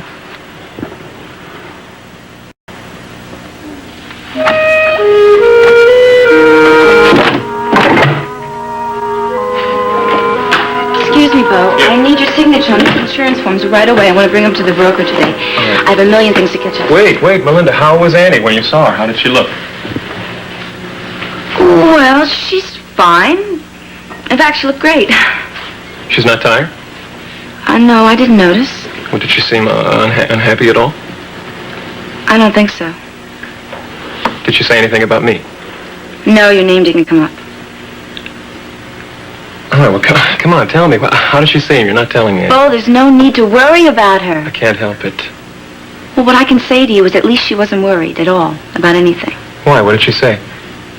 Well, it wasn't so much things that she said. Well, I could see for myself. See what? When I was there, a young doctor just walked in without even knocking, just came right in through the door. A good-looking one. Who, Jeff Ward? Yes. All right, well, maybe today he was there to see Dee, right? I mean, he is a friend of hers. Yes, I remember when he took her to the disco, but no, I think this time he came to see Annie. How do you know? Are you sure? Well, Bo, I'm not 100% sure, but I know what I heard. He wanted to know if he should push her around a little more. What does that mean? I don't know. I really don't, but from the tone of his voice, it sounded very friendly. Yeah, it did, didn't it? Look, just like the other day, I don't get this. I thought they didn't get along. Oh, don't they? He's been giving her such a hard time in his classes. Oh. All right, if you say so. Well, what is this? I don't care if Jeff Ward came to see her. But I might as well sign these insurance papers now, all right?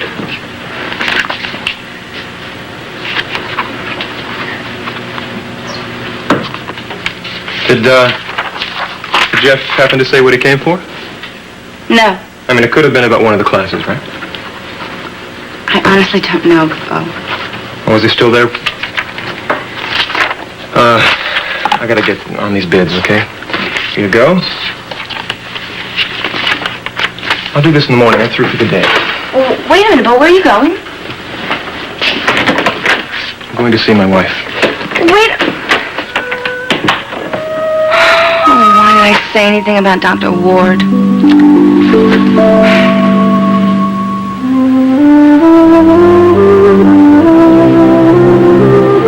Hello, Barbara.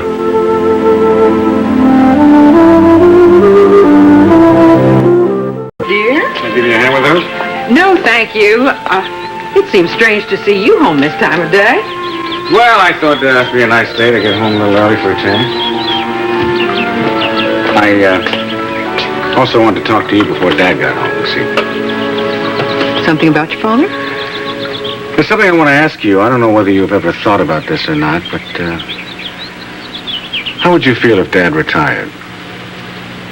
Retired? Why? Well, Mom, he's worked very hard for a very long time. Do you think he should retire? I think that's a decision only he can make. Well, then why did you bring it up just now? Has something happened?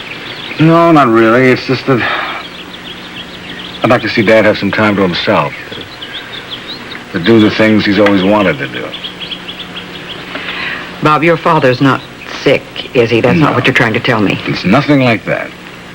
Well, I know you said that he's late coming in for his checkup. Yeah, I know, and I've talked to him about it, and he is going to come in. That's not why I brought it up. You wouldn't keep it from me if there were anything wrong now, would you? Of course I wouldn't, Mom. Not about Dad. I'd level with you. I do think he's pushing very hard at the office. Has he said things are difficult down there for him? Not in so many words. No. I can't imagine he would. I don't think I've ever heard him complain about anything. The only thing is, he's always loved his work so. Yes, he has. But now that you mention it, I think he has been looking tired when he's come home at night. I've noticed it, too, and so has Grant.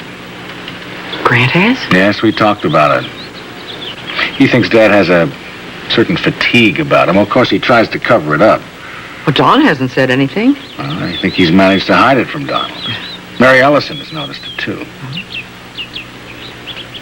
Mom, I think maybe he should slow down.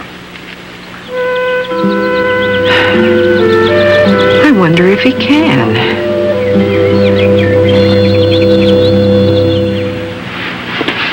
Now, wait a minute. Listen to me.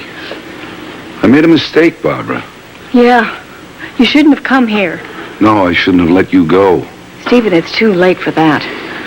Please, listen. You don't know how much I missed you after you left New York. What difference does it make? Well, I should tell you something about the way I feel. I don't care.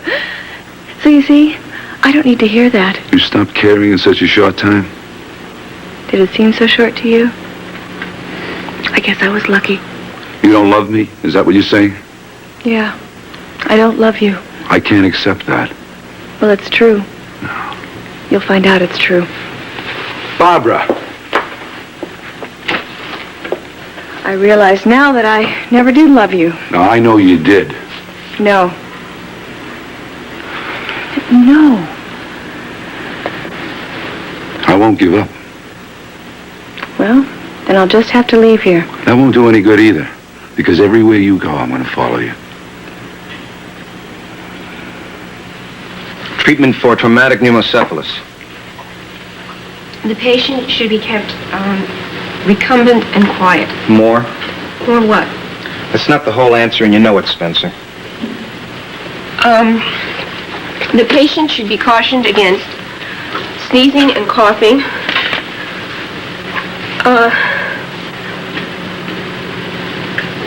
I'm sorry. I don't want to hear it. I can't. You said this before. Now, when is surgery needed? I don't know. Yes, you do, Spencer. You're doing okay. Surgery is necessary to free the brain from air And what else? and to close the rent in the dura. Well, good. You see, you give yourself half a chance and you're doing okay. All right, what about the accepted treatment for arteriovenous aneurysms?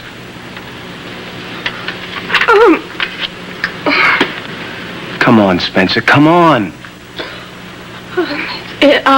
Ligation of the common carotid. Would you use this on a middle-aged patient? I don't remember. What do you mean you don't remember? Listen, you've got to be on the ball all the time, Spencer. Doctors, they have to make decisions and judgments every minute of the day.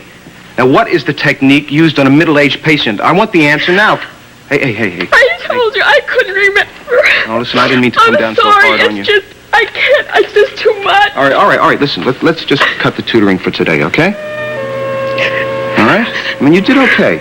You did better than okay. You did very well.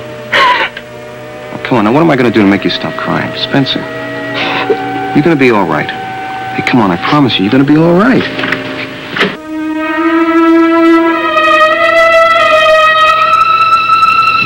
You can stay out here and play, but be sure and keep clean. Now, you're Carol's guest, so I want you to stay decent. And by decent, I mean clean, all right? Good.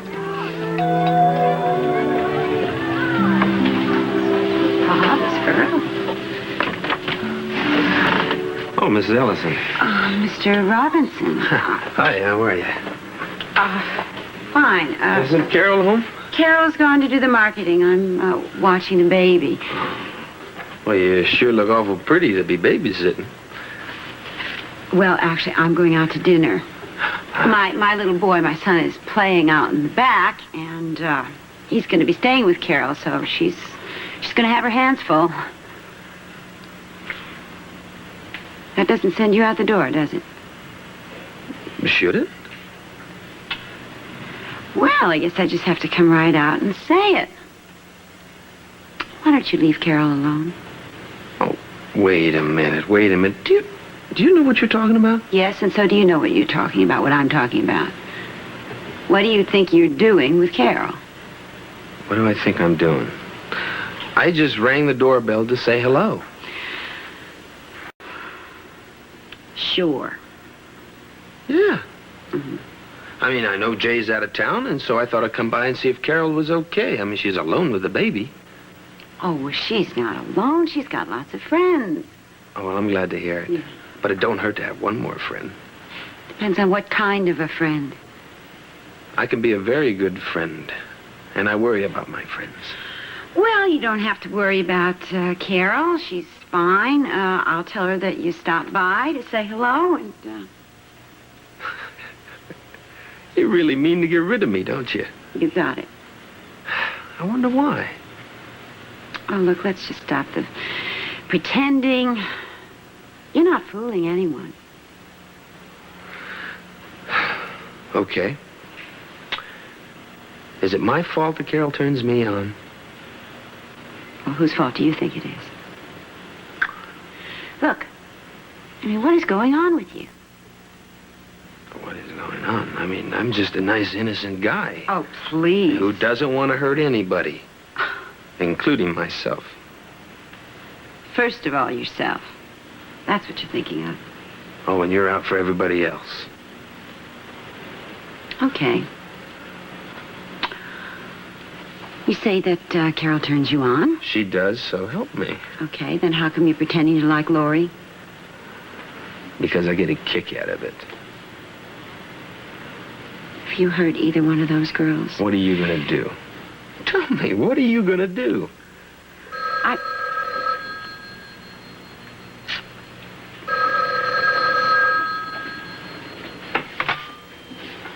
Hello?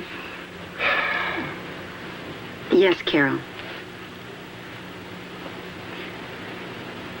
Yeah, hang on a minute. I'll check.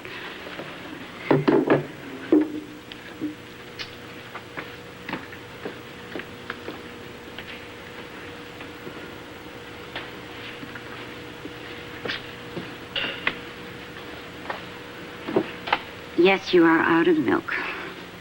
No, don't mention it. Bye.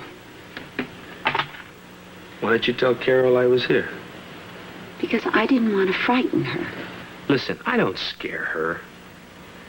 And also, I'm not out to hurt her either. Or Lori. Who are you out to hurt? Her husband? Jay? You got a pretty big imagination, Mrs. Ellison. And I'll tell you something. Don't worry about Carol turning me on. You do, too. You all do.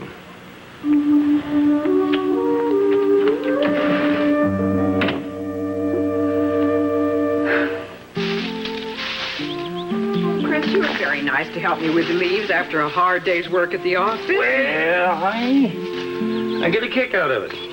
I don't suppose it's had much fun for you when you rake them all day long, huh? Oh, I haven't been raking that much. Just off and on when they've come down around the back door. Thank you, wash your dear. hands. Anyway, it's more fun to do it with somebody.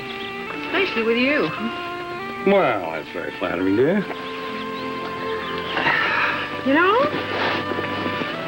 I've had something on my mind all day long. Well, you usually have several things on your mind. No, this is a new question for you. Mm-hmm. Now, go right ahead and ask me. Well,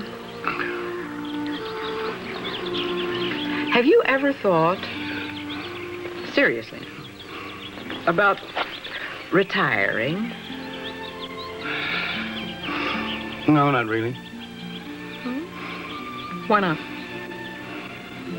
I've been too busy to think about it.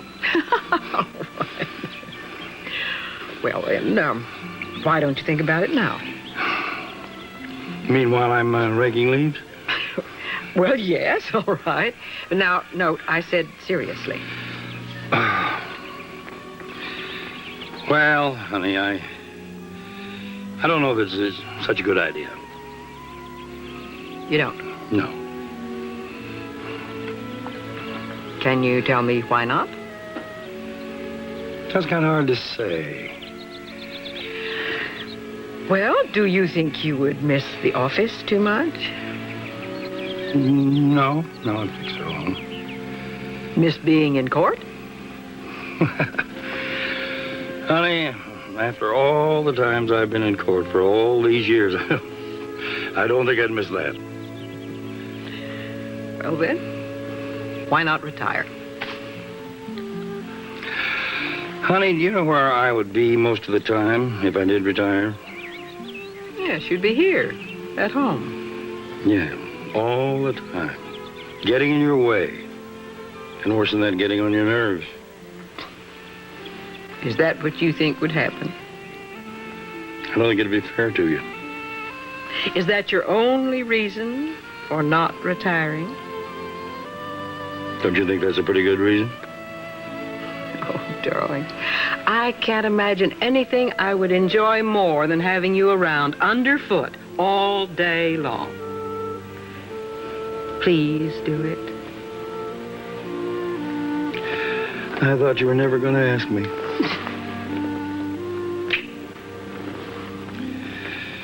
We'll see.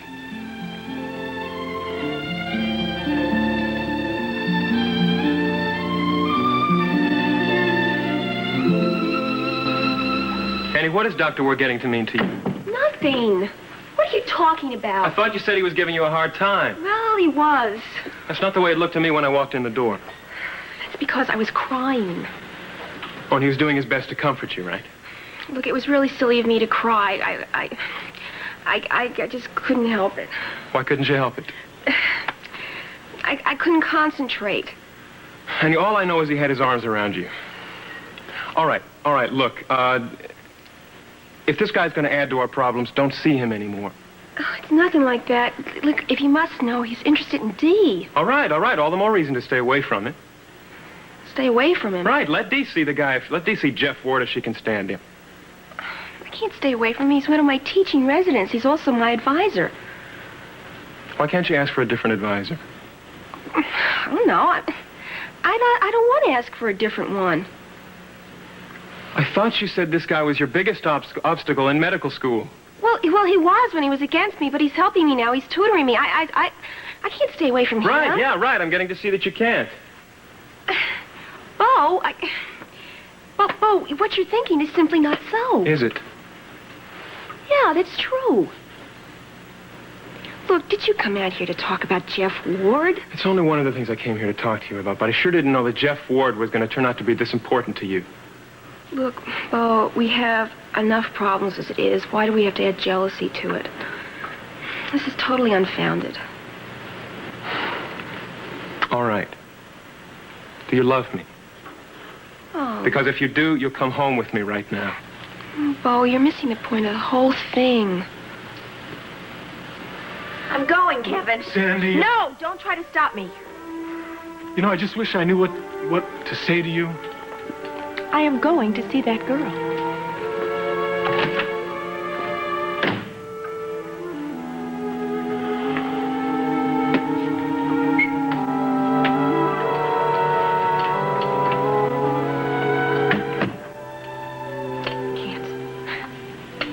I can't do it. I can't walk up to some stranger and say, "Did you have an affair with my husband?" I didn't think that you could. Is that why you suggested I go? Because you knew I wouldn't?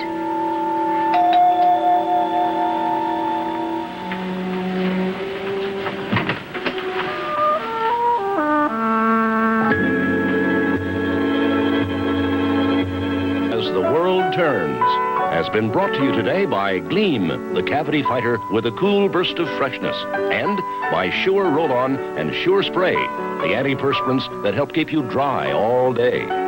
We'll continue with part 2 of As the World Turns in just a moment. And now, part 2 of As the World Turns.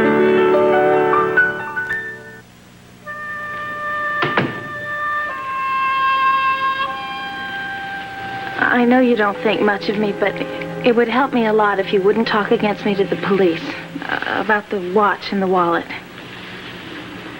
Did you take them, Jenny? No, I didn't. You had my wallet. I found it, like I said. Honest, Mrs. Thompson, that's the way it was. You don't look like you believe me. Doesn't matter whether I believe you or not. I'd feel a lot better if you did. Why? I'm not the police. Isn't there something that you want to ask Jenny? No, I have nothing to ask, Jenny. I bet you want to ask me about the watch. Well, somebody gave it to me, you know, like a gift from a grateful friend that didn't let on that it was stolen. Well, how was I supposed to know? Jenny, what's your situation with the police now? If you don't talk against me, they can't hold me. That's where it's at. Well, you have a lawyer, don't you? Yes, I have a very fancy lawyer, Mr. Grant Coleman. Thank you for getting him for me. I think you should talk to him. Why can't I talk straight to Mr. Thompson? I'm telling the truth. I didn't steal from your husband, but I want to pay you back all the same. Maybe we could work something out, $10 a week or something. Then we could just forget the whole thing. You see, this has never happened to me before. Jenny, I am not going to testify against you. You aren't? No, I'm not. You helped me. You might even have saved my life. I didn't do that much. Well, you did enough. I owe you. I knew you were a nice guy. I knew it. Mrs. Thompson, do you mind? Do I mind what?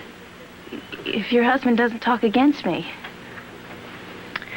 It's up to him to decide.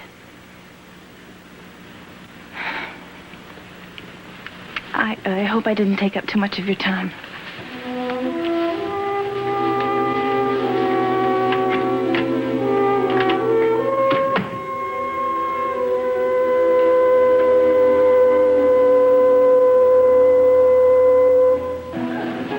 And so my mother's going to talk to my father about retiring. In fact, they've probably already talked about it. What does Nancy think of the idea? Well, she thought it was great. Nothing she liked better than to have Dad around all the time. Of course, I should have thought of that. And I think it's time that... Oh, that Franny and I got a place of our own. That Mom and Dad enjoy each other alone. I think everybody's entitled to a life alone. Yeah, I wouldn't have thought of it, but you're right, everybody is. Living with Teddy without a family, does that ever get to you? Yeah, sometimes. You always seem to me to be on an even keel. Oh, no, not always. But you know, having to keep up a front for Teddy, it's a good thing. It's funny, I don't know how to explain that. No, I know exactly what you mean. You're trying to be strong for him, and in turn, you wind up being strong for yourself.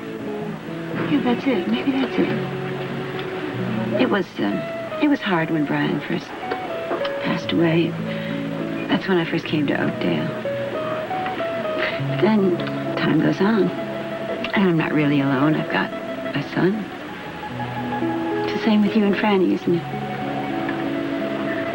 Yeah, except that we've always lived with my parents since Jennifer died. Oh, that's right, yeah. So Franny's had a family. Oh, yeah. They've been wonderful to her. You know, we've had dinner a couple of times, and I know very little about your life. What do you want to know? Okay, is there a man in your life? No, not really. Oh, that means that there is a man in your life. He doesn't know I'm alive. I wouldn't bet on that. I'm sure he does. What a nice thing to say. I can do better than that.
Jeff?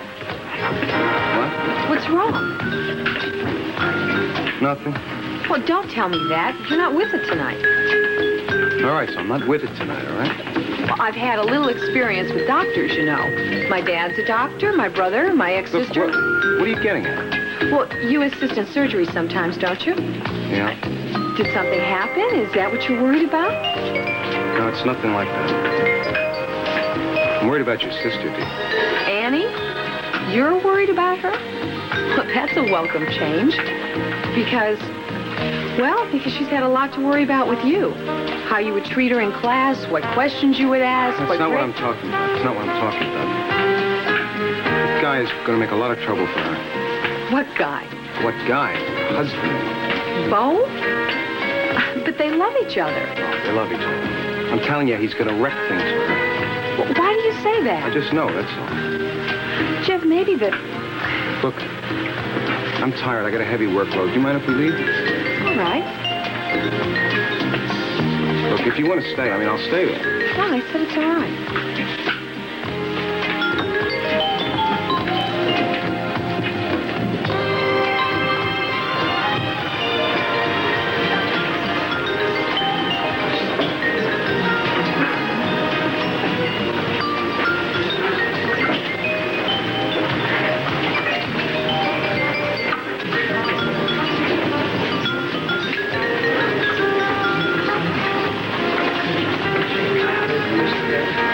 Question.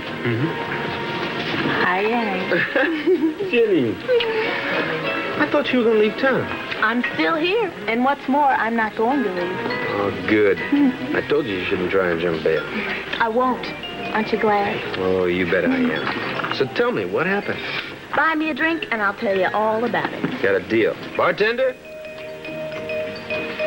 Freshen this and a drink for the little lady. Okay. I think a lady.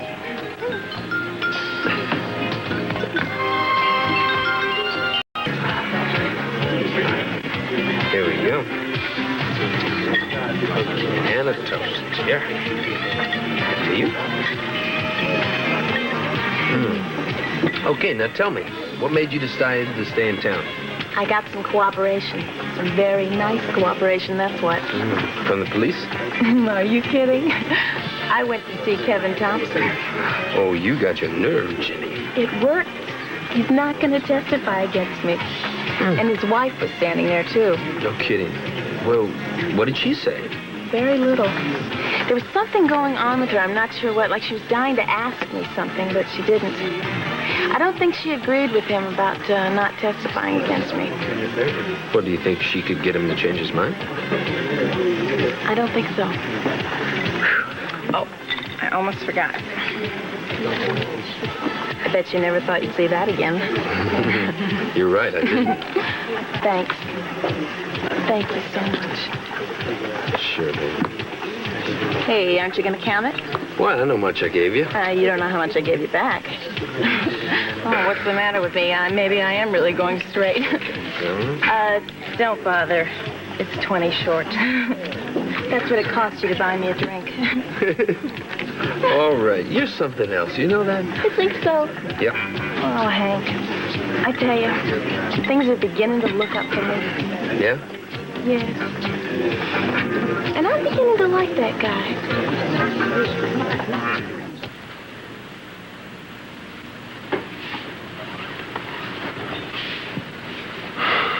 Do you Sandy. really want... Go ahead, say it. Are you sure you want me to come up to the cabin tonight with you? Not if you don't want to come. No, I do want to come. You know, I'm really glad you decided not to testify against that girl. Well, that might have been an empty gesture. Why? Well, I'm afraid that it's not going to do much good. Yeah, but she said that everything was depending on whether... I don't think that she has a clear picture of the situation. I talked to Grant Coleman, and he told me that she was charged with possession of stolen property. Now, whether I testify or not, she is still in trouble. Are you going to try to help her, though? I don't know, maybe. Oh, Kevin, please try to help her. You know something? Earlier this evening, you were very unhappy that I was not testifying against her. I know I wasn't. It's just that I don't even know how to behave around that girl.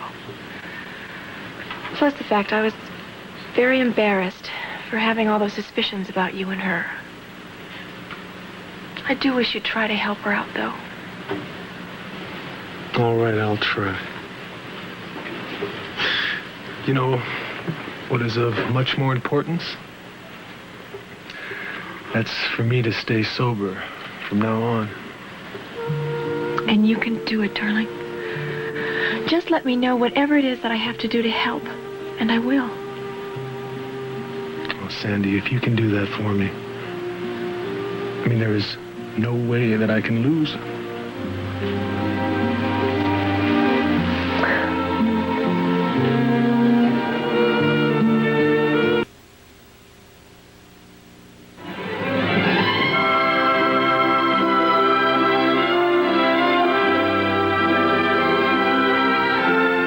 Stay tuned for The Guiding Light, next on most of these CBS stations.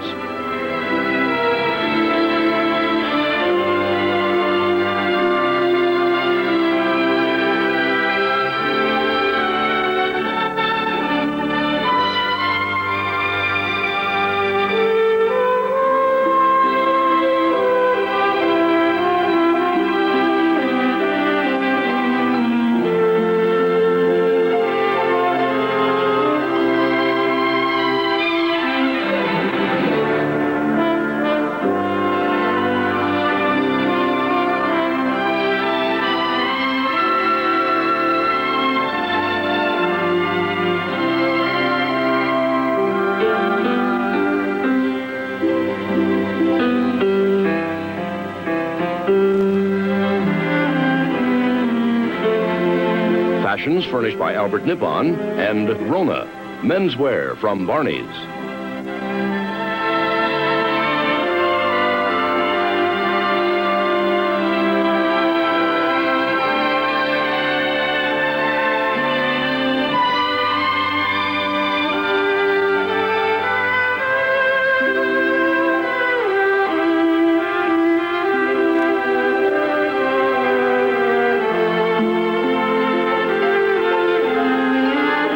Join us again tomorrow for As the World Turns.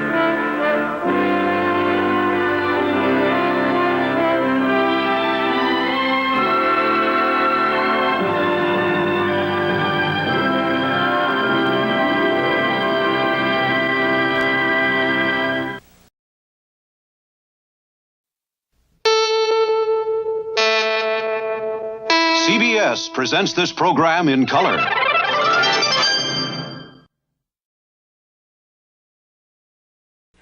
Get ready to match the stars. Dick Martin, Brett Summers, Charles Nelson Riley, Arlene Francis, Richard Dawson, and Patty Doyle, as we play the star-studded Big Money Match Game 78. And now, here's the star of Match Game 78, Gene Rayburn.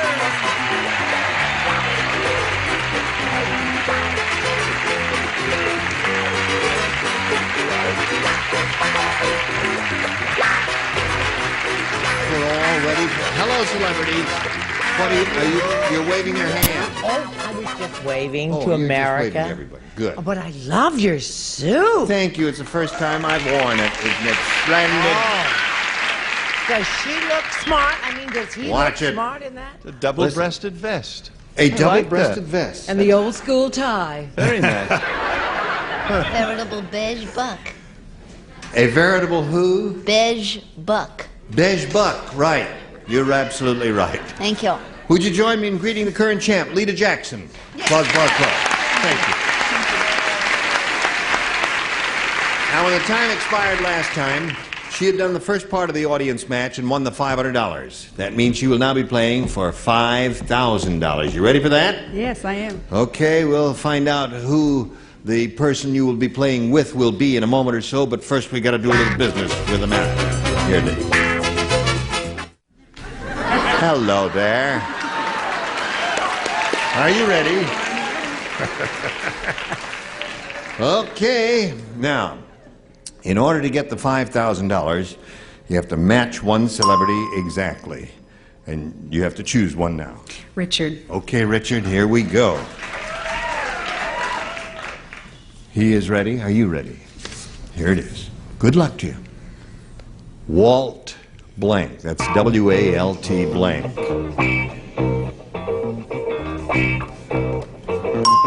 Now, Lita, give us the answer that he's written on the card, and we give you the $5,000. What do you say to that, Walt? Disney. Disney.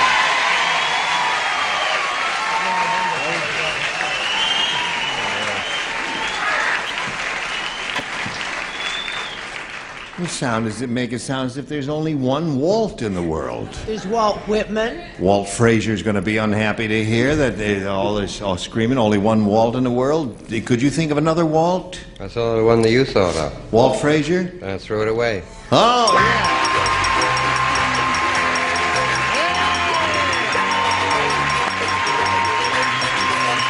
Congratulations, you now have $6,200. How do you feel? Oh, fantastic. Good for you. Let's meet your new player. Here comes Stephen Voss.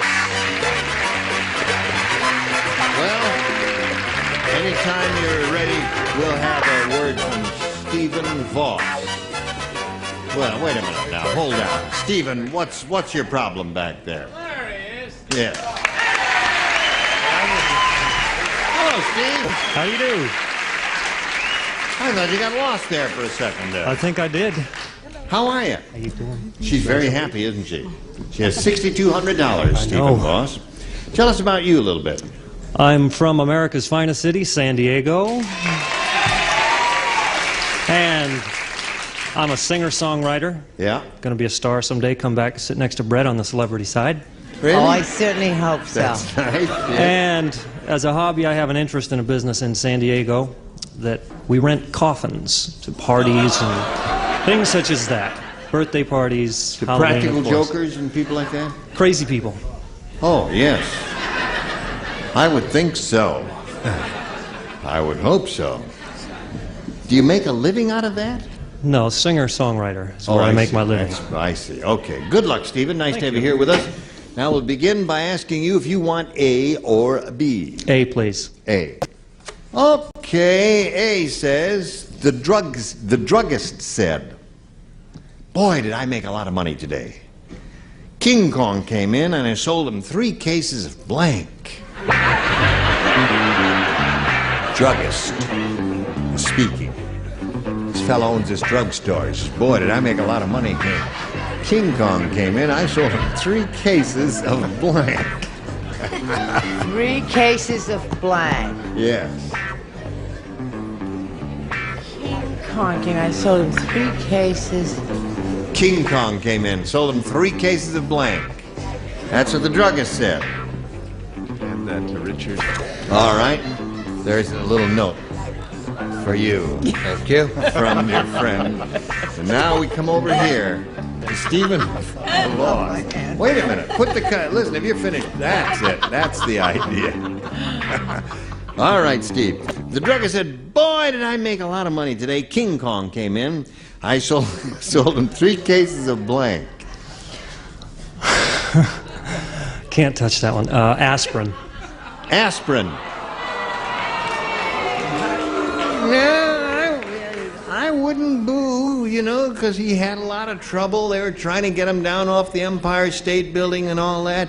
And you never know, some weirdo over here might say aspirin and he could score. Yes. Aspirin? Aspirin! Okay. Now, wait a minute. That says aspirin. I'll be darned. Well, what I tell you, you see, you never know about these weirdos over here. What do you say? Well, with my answer, he's not going to need the aspirin. He's sold not. him 3 cases of saltpeter. Well. Well, Fay Ray is going to be very unhappy to hear about that. Or Sulking again, I see. no, he's not sulking. Well, He's May thinking. 10th starts Safe Coast Guard Auxiliary Boating Now, how Week. did you Oh, segue yes. into Yes. that? I'll tell you how, because I'd like to take a few of yous out on the water. That was a segue. Head and Shoulders. Head and shoulders. Can you imagine King Kong going in and getting 3 cases of Head and Shoulders and putting it all over his body? What do you say? I say that he was getting bald and he had to get some hair tonic. Hair tonic. For his knees and every place. The whole huh? thing. Yeah. Okay. Richard? Dandruff shampoo. Dandruff shampoo. Stephen Voss is looking for a little aspirin. Uppers. Uppers. Well, you had to get up that Yeah, building, that's don't right, you know? to get up the building. Oh, yes. Listen, medically, is there a doctor in the house? Are aspirin's uppers? No? No. They're not. Okay. 800 doctors are out there. Isn't Yeah. that amazing? I was just trying to sneak another one there for you, but I failed there. Oh, But- well. So you did one. That's not bad, is it? Well, it's not good, but it's not bad at all. We'll get back to him in a moment. Right now, this. Yes. Here we go. Round 1. Lita, this is yours. Remember, it's a round oneer. Muggsy said, "Yeah, I should have known that painting was a forgery. Instead of a rocking chair, Whistler's mother was sitting on a blank." I should have known that painting was a forgery. Instead of a rocking chair, Whistler's mother was sitting on a blank. Oh! Gotcha.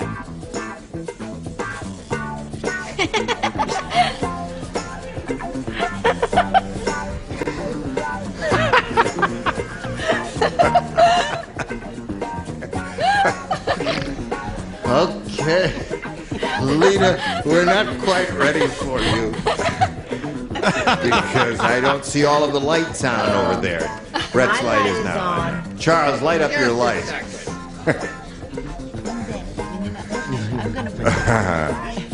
Charles, darling. Okay. Muggsy said, I should have known that painting was a forgery. Instead of a rocking chair, Whistler's mother was sitting on a blank. A box. A box. Uh-huh. I think you just lost them. They weren't too thrilled with that. She said a box. Well, I almost have a match. I have park bench. Park bench. Close. It's close. Yes. Hello there. Hello, darling. What do you say? I said you were sitting on a beach chair. Beach chair. Well, we still don't have a box, do we? Charles? Cut. Boy, Sarah Vaughan must be just so jealous of that. This could be a match. John's seat. John's seat. A box and a John's. Well, you want to talk about it? Arlene, instead of a rocking chair, Whistler's mother was sitting on a... She had to get up very quickly because she was sitting on a tack. That would hurt. Yes. Yes, show us your card. A horse. On a horse. Rocking. Really? Yeah. Whistler's mother? That sweet old lady? She came third. Oh, that's nice. Back to the show. Yes. Good odds? Yeah. Splendid. Yes, ma'am. You want to discuss odds? Yes. I didn't think so. This may be a match. No, not a chance. A Kawasaki. A Kawasaki. Close. Boy, that's closer than anybody came. So, there we are at the end of round one. It's 1-0. Favor of Stephen Voss. He may have A or B. A, please. All right, Steve, let's see where that holds for you.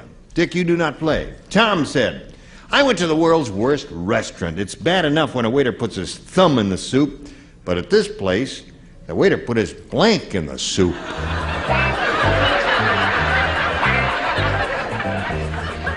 Bad enough when he puts his thumb in the soup, but in this place, the waiter put his blank in the soup.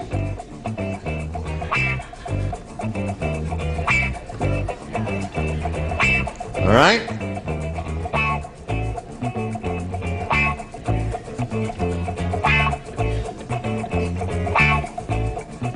Okay.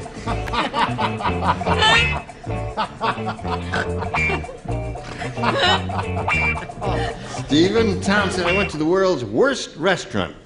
It's bad enough when a waiter puts his thumb in the soup, but at this place, the waiter put his blank in the soup. Foot. Foot. Not bad, huh? Freddie said foot. Foot in the soup. Yeah, it's called hoof and foot disease. Oh, yeah. All right, Steve, you got two now. Show us your foot. No, I think this is a match. Serious. I know you like to get upset about all these things, but I really think this is a match. Foot. Yeah. Close enough, so we'll allow it. Bad enough when a waiter puts his thumb in the soup, but at this place he puts his foot in the soup. He was working his way down. He had his hand in first. His hand. No, we're looking for a foot. We do not accept hand. I have a toe. Toe. Gotcha. All right, now the bad news, Steve. Don't cry. Don't cry, Patty. I hate to see a woman cry on camera. The waiter put his busboy in the soup. Oh, my dear. I hope he cooled it off first with a few cubes. Wouldn't that hurt? Oh, ugly sight. Yes. Made it very tasty, though. And he was a cute... Well, listen, you've got to go to work here, don't you now? What do you got there? You got a 4 to tie and 5 to win. Sally said, last year I saw a really interesting football game. Yeah. Because when Joe Namath ran onto the field, he was wearing blank. Really interesting football game. Because when Joe Namath ran onto the field, he was wearing blank. Yes. Okay.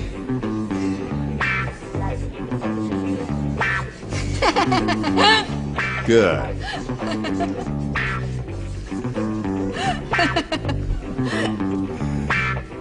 It works in all cases. Now, here we go, Lita. Sally said, last year I saw a really interesting football game because when Joe Namath ran onto the field, he was wearing blank.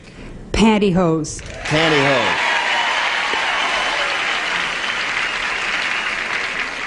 By Jove, I think she got it. Joe's kinky habits are known to everyone. Pantyhose. Oh! Well, what do you say? I say I think Joe Namath is cute. I wish he'd come and do our show. Yeah, Joe, how come you don't come and do our show? Come do our show. You'll have a swell time, Joe. Trust me. You don't have to wear the pantyhose. You know, anything you want. Anything you want. Right. You can wear your maiden form bra. Right. I said pantyhose. Oh, he said that. Score is now 4-2. Charles? They do creep up on you, don't they? Oh, God. Pantyhose. Pantyhose, 4-3. Show us your pantyhose. Suppose pantyhose. Suppose.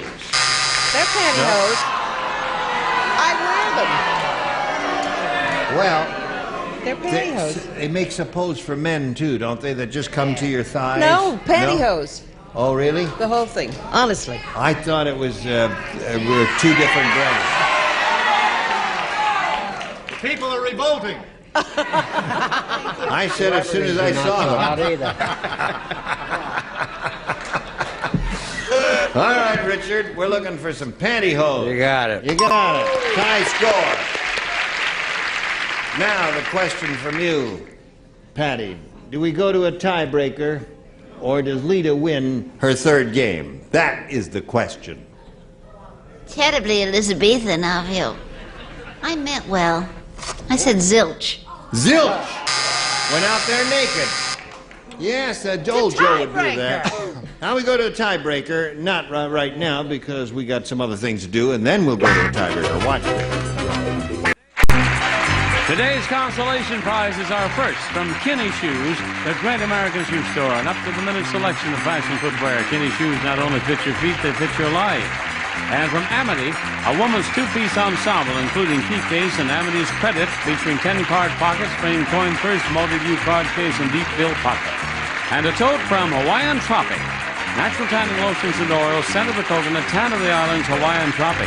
And a serving bowl, and natural-style Mott's applesauce without added sugar or preservatives for those preferring natural-style foods, low in calories.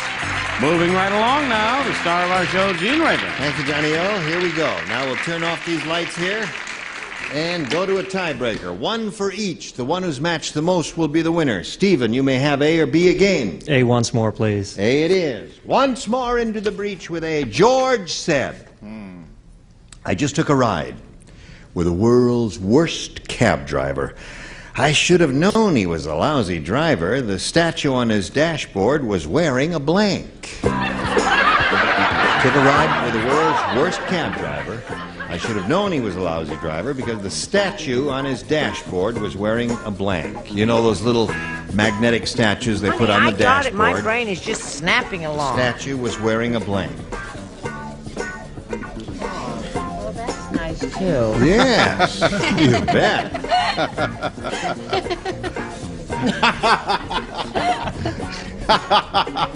Okay. All right, Stephen. George said, I just took a ride with the world's worst cab driver. I should have known he was a lousy driver because the statue on the dashboard was wearing a blank. Neck brace. A neck brace. Whiplash, neck brace. Yes. You are a good songwriter, and you do not depend on us for your income here, do you, Stephen? Well, hello there, Dick. Hi, Gene. How are you? Not too badly Good. myself. May I see yours? Safety belt. Safety belt or seat belt. That would be the logical thing. A restraining device, yes? Well, I thought he was hanging, Oh, yeah, instead of a magnetic one on the dashboard. I thought it was, and so I said crash helmet. Crash helmet, that would be safe, too. Charles? Don't despair, Stephen. Whiplash brace. Whiplash brace. You got one, Steve. Okay, the statue on the dashboard was wearing a... Well, it was a lady, and she was wearing a bra. Oh. That would be protective. Didn't understand the question. I didn't know. A blindfold. A blindfold. I don't want to know what happened. Yes? In honor of Kuda Buck's two blindfolds. Two blindfolds. Okay, so there you have one. Now let's see what we've got for you, Lita. Here it is. Hey, have you heard about Diane Keaton's latest movie? No. Here it is. She falls in love with a dentist. It's called Looking for Mr. Goodblank. Diane Keaton's latest movie falls in love with a dentist, and the picture's called Looking for Mr. Goodblank. All right. That's okay. Right.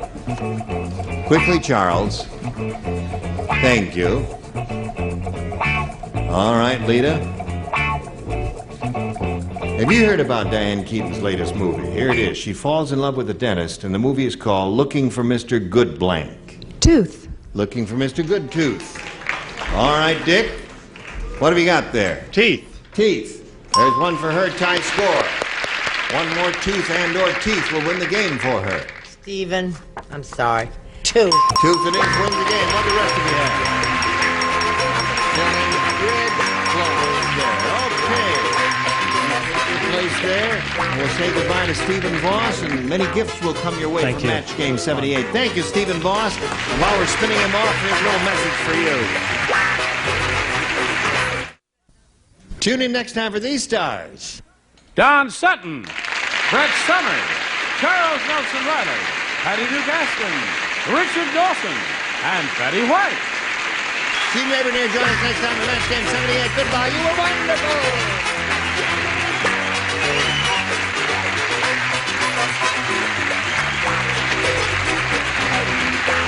This is Johnny Olson speaking for Match Game 78, a Mark Woods and Bill Trotman production.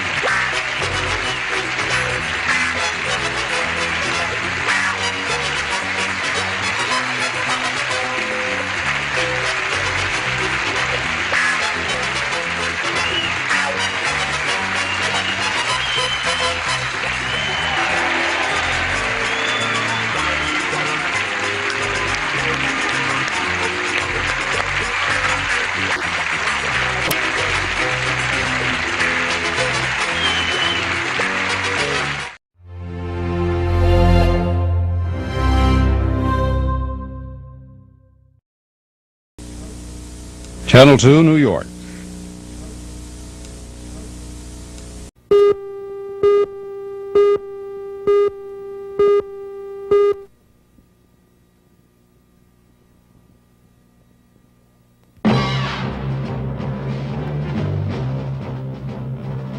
Now it's time for Action Line Report. And here are your Action Line reporters, Dom and Mike. Hello! Here we go again, folks, to help you out with those annoying problems and frustrations of the everyday consumer. Right, Mike? Right, Tom. Right. This is your program to help you fight against the fat cats of business and industry. Right. You are so right. Very right. One of the rightest guys I know. That's right, but I'm on your left. You are ever... Yes. You are ever vigilant for inflated prices, unfair practices, truth, justice, and the American way. That's what we're interested in. Okay, Mike, who's our first letter for today? Well, Tom, our first letter today is from Mrs. E.R. of Canona. She Hello, writes, Mrs. E.R. from Canoga. She writes, Yes. With the high prices of groceries today, I think it's unfair to make people stand in a line in a supermarket so long that their vegetables wilt, their pastry goes stale, and their frozen food gets soggy. Oh. Last week, I waited so long that my ice cream melted all over my pot roast, and then the manager made me pay for it anyway. I'm sick and tired of these long lines. Okay, Mrs. E.R., your Action Line reporter contacted the manager of that supermarket, and he told us that they know you very well down there. He says that you always pick out the ice cream first, and then they have observed you spending about a half an hour squeezing your melons. By the way, he gave us a couple of those pot roasts, and they were really delicious. I'm sorry, but on this one we have to side with the supermarket. So all I can say to you is, tough pot roast.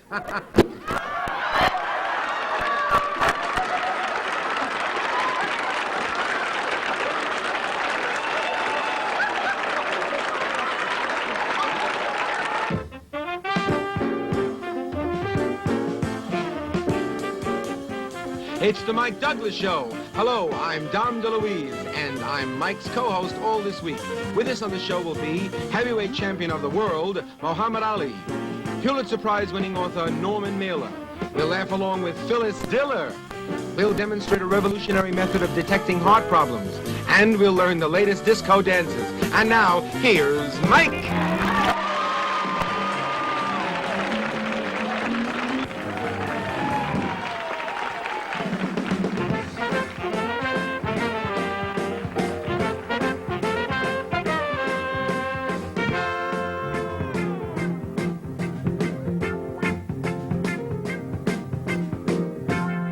I was walking down the street one day. A man up to me and asked me what the time was that was on my watch.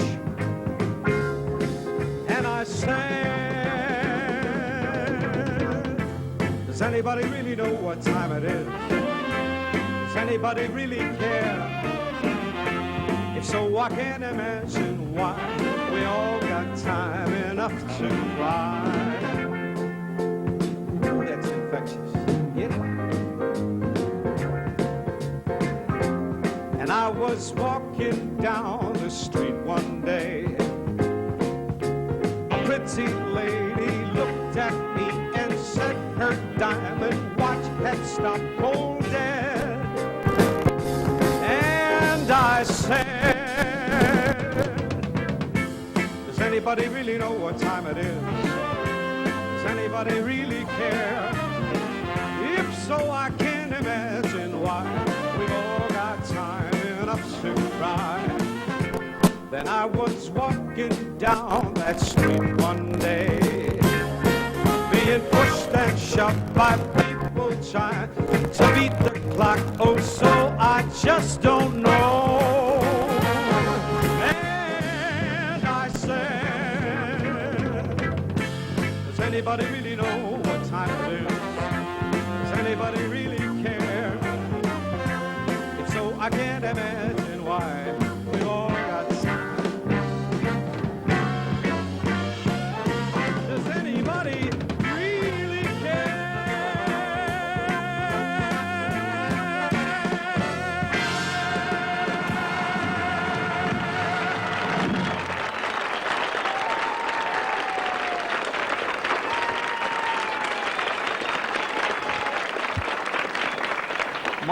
My co-host this week, I think he invented energy. This guy is just energy, and he's excitement, and he's one of the greatest situation comedy guys in the world. I mean, you can put this guy in a scene, and I think Jackie Gleason paid him the supreme compliment one time. Jackie said that there aren't too many skit comics around, and this is one of them. He's top-notch, and we're going to laugh all this week and have a lot of fun with Dom DeLuise.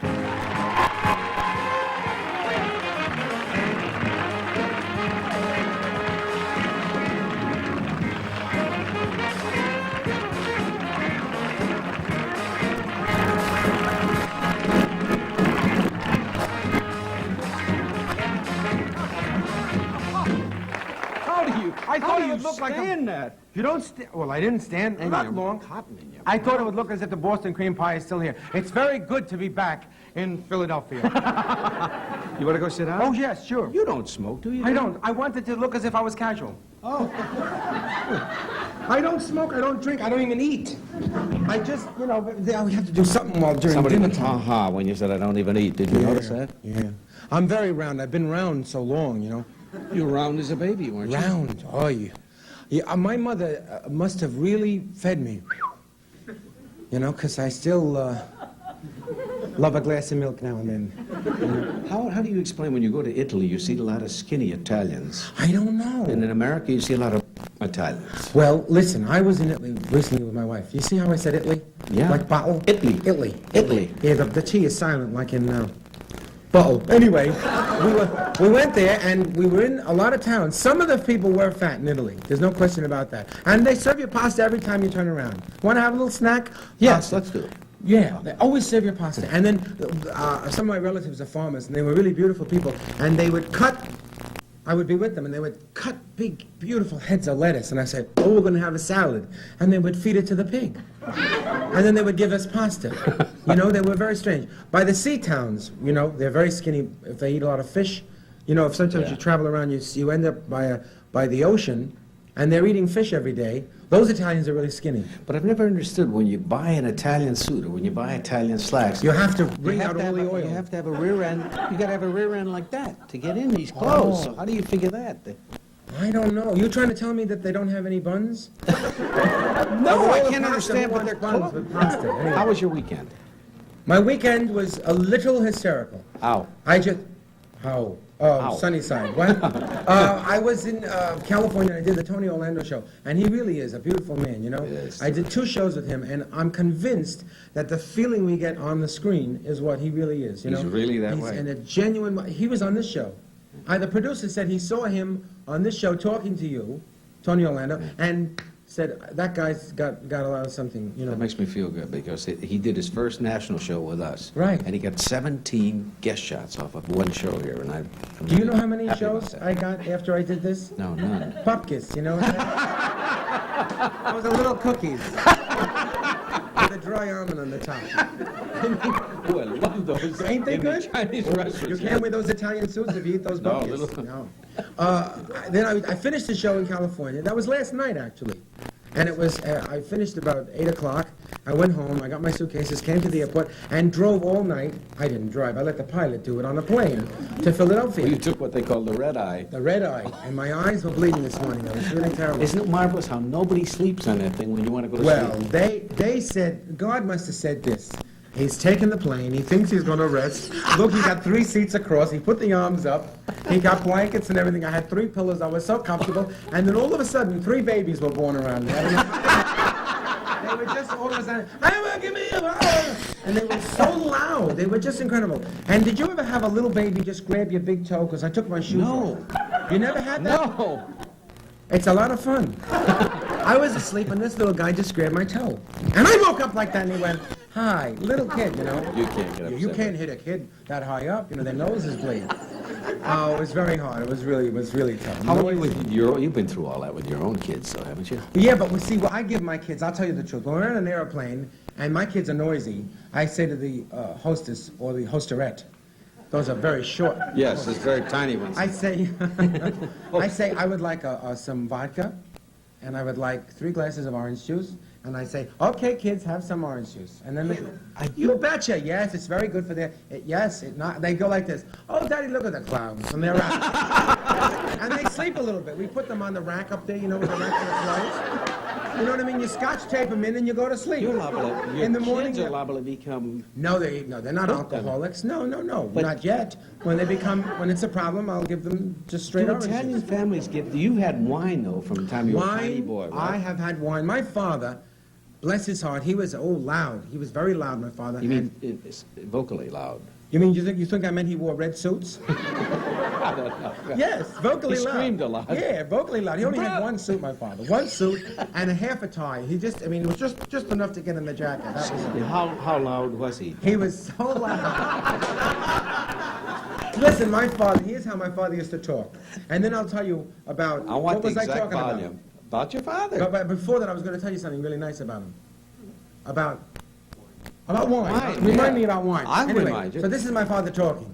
This is my father at home talking to his children and his lovely wife. What's the matter? You don't know how many times I say, get out away from me. That was Christmas. He was very loud, very loud. But under that loudness, there was more loudness. No, there was a very big heart. He was a beautiful man. He was a generous, sweet man, and he cared a great deal for his family. You know, his first what's the word? Priority was the family. I mean, he really loved us, and he yelled a lot, but he was wonderful. Were you frightened of him? Yeah, scared. I was scared of him completely, you know? I mean, I used to tremble. I couldn't eat soup when he was yelling at me. It would go... You must have settled down somewhere along the way. No, well, I said, when he left, I just picked up the dish and ate the soup. But I mean, you know, he used to scare me. But one time, I saw him take a peach and cut it and drop it in wine. And I said, oh, what is this? What is he doing? I'm so embarrassed. He's having peaches and wine. But I didn't know that was a classy thing to do. Then you go to restaurants and the waiter says, well, what's a chipotle? And you say, what is that? And he goes, peaches and wine. And I thought my father was like not cool, you know. But is that the wine thing you wanted to tell me about your father? That was it. And also we used to make the wine in our basement. And we used to buy boxes, because we didn't have vineyards, you know what I mean? Boxes of grapes. And then we would have an enormous barrel that I could fit in as a child and scrub, you know, and clean. And it would be like 500 gallons, whatever. And then we'd just crush the grapes in a kind of a thing, like that. And the grapes would crush. And then you'd leave them there for 3 days. And you could listen in the barrel, and it would go, boop, And I was going, we're gonna make a wine, we're gonna make a wine. It was wonderful. And then you could just do that, and you would get a little wine, you know? So I could just do that and get a little juice out of the thing. It was like grape juice, it was delicious. However, if you had 2 glasses, you had to stay very close to home. I mean, I thought I was bleeding internally one time. What do they call that wine? They have a name for it? Yes. What? The Australian Trotz. I don't know. I don't know. What do you mean? Oh, Prima Vino. Prima Vino. Oh, the first yeah. wine. The Yeah. Primo Vino. Did yes. your father make dandelion wine, too?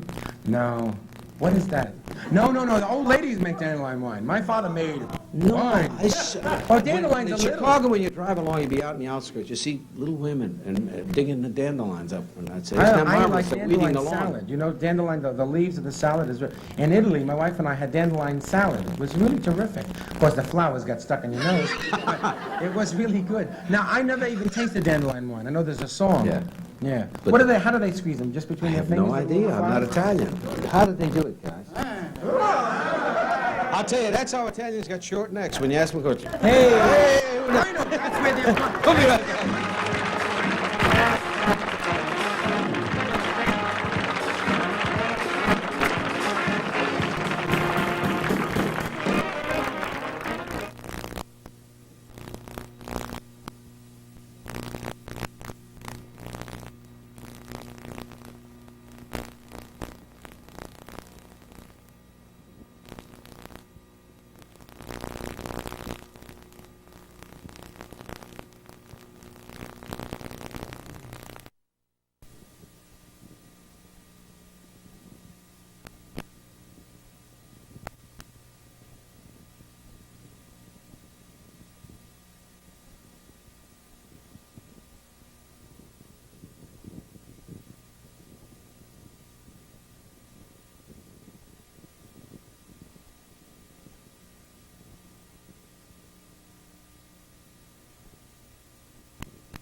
The man that I'm about to introduce is probably the greatest athlete to live in the 20th century. Ladies and gentlemen, the heavyweight champ of the world, Muhammad Ali. Okay.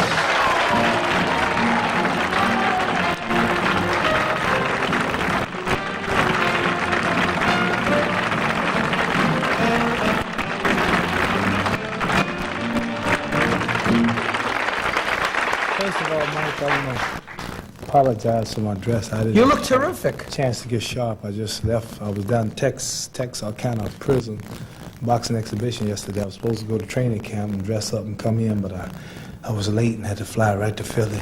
That's okay. Who'd you box with yesterday in the exhibition? Gene Wells, a personal friend of mine. Did you win? Yeah. You look in shape, champ. You really do. The Not last like time I shit. saw you between I'm fights, you still had a little... I'm still about 10 pounds over. What is that? What is 10 pounds over your fighting weight? Fighting weight's Two and a about quarter? 215. About 2 1/4. Yeah. Do you have trouble? Do you balloon up after a fight? Well, some people gain weight and some don't. I'm the kind that gain weight looking at food. See? You all out there know what I mean. So, my brother and my father can eat everything, and don't show a pound. Me and my mother are different. I took after her. Why don't you eat with your father and your brother? I just read that you bought a training camp somewhere in Michigan. Does that mean you're going to give up the Deer Park? No, I thought I would go there to train, but take too much setting up in the place. It's got a couple of houses on it. It's not designed for that, and plus, I think it'd be best to stay here. I don't have too much time, and to make it a public place, I'd rather make it more of a place to go take the family, rest, get away from people, not be around them and show them where I'm going. Boy, the Deer Park place is sensational. We really enjoy it. Deer Lake. Deer Lake, Deer Lake, sorry about that. Hey, Howard Cosell was here not long ago talking about his new show. It's coming out of the fall.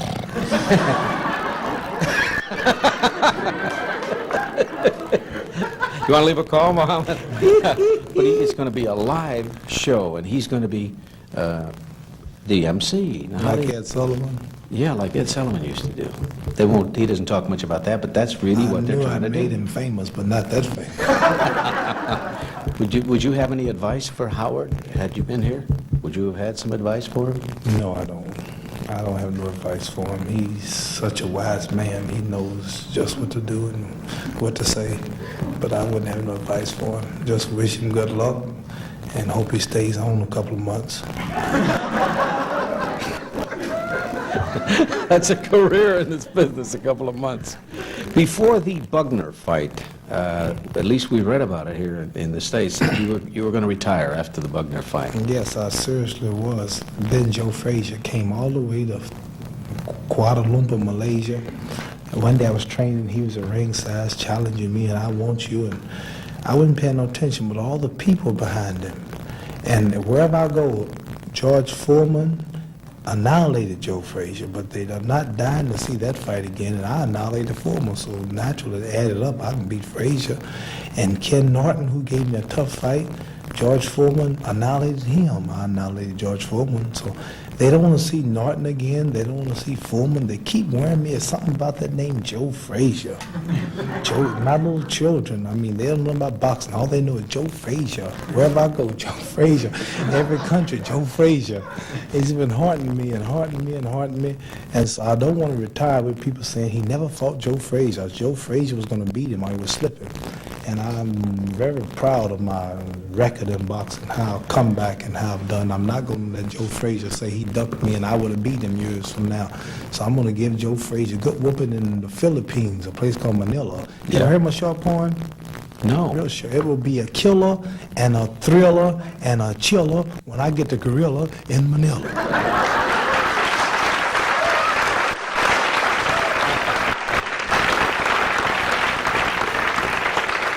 You made reference a moment ago in talking about Frazier, about someday sitting, in retirement or in a rocking chair or something, and having that on your mind. You said something about, have you thought at all about that? What will you do when you retire? I can't picture you retire.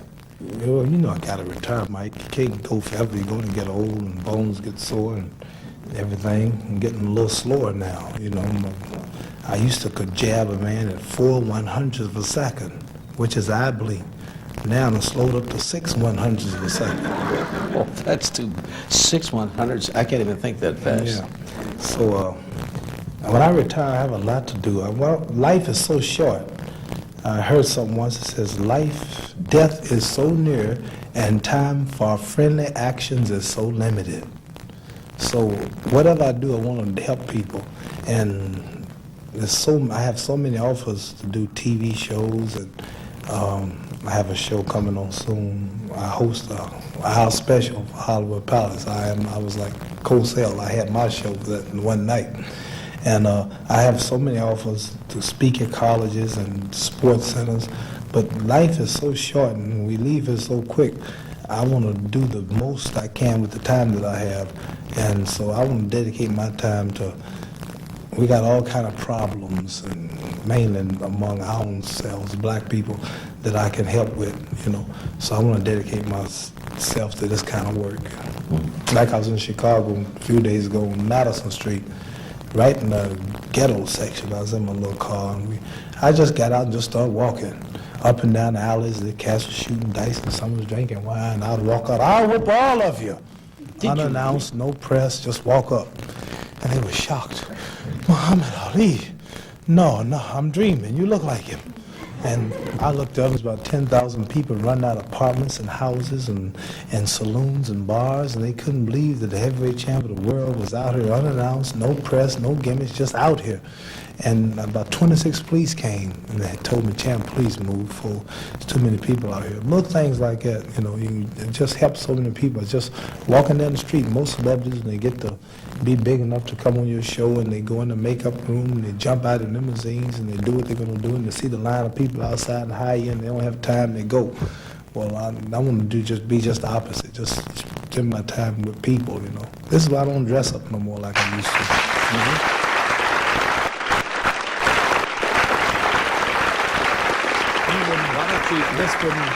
If nobody came here, we both feel funny if we have our 20 people sitting up there. I'll say. These people are more important than us. I mean, if it wasn't for the everyday people, I mean, to fill up these arenas, to come on TV, I mean, you wouldn't feel like talking or showing off, or you wouldn't be worrying about looking pretty. Would you ever consider running for political office? Because I think the only thing I could run for and not be shot is Vice President of the United States. Well, why that? Why the Vice President? Well, that'll be a guarantee to the President. He'll never get shot. Beautiful. And I wouldn't think about politics, Mike, because I'm prejudiced in this way. I think charity first starts at home, and God helps those who helps themselves. And this is in the book. And I think this is better. And so if I've been a politician, I can't speak for no one people. You got to represent all the people. And ain't nothing wrong with that. But there's so much that's got to be done, you know, in our own house before we can go into somebody else's house and demand this and that, and we don't do it on our own. So I'm just representing black people and our problem, and basically all humans, but mainly putting the stress and the interest on help self, do for self, respect self, and then others will help you. So being a politician, I can't be in a seat with the flag over me talking about our problems. I come kind of about all problems, but right now I just want to spend my time on our problems. That's terrific.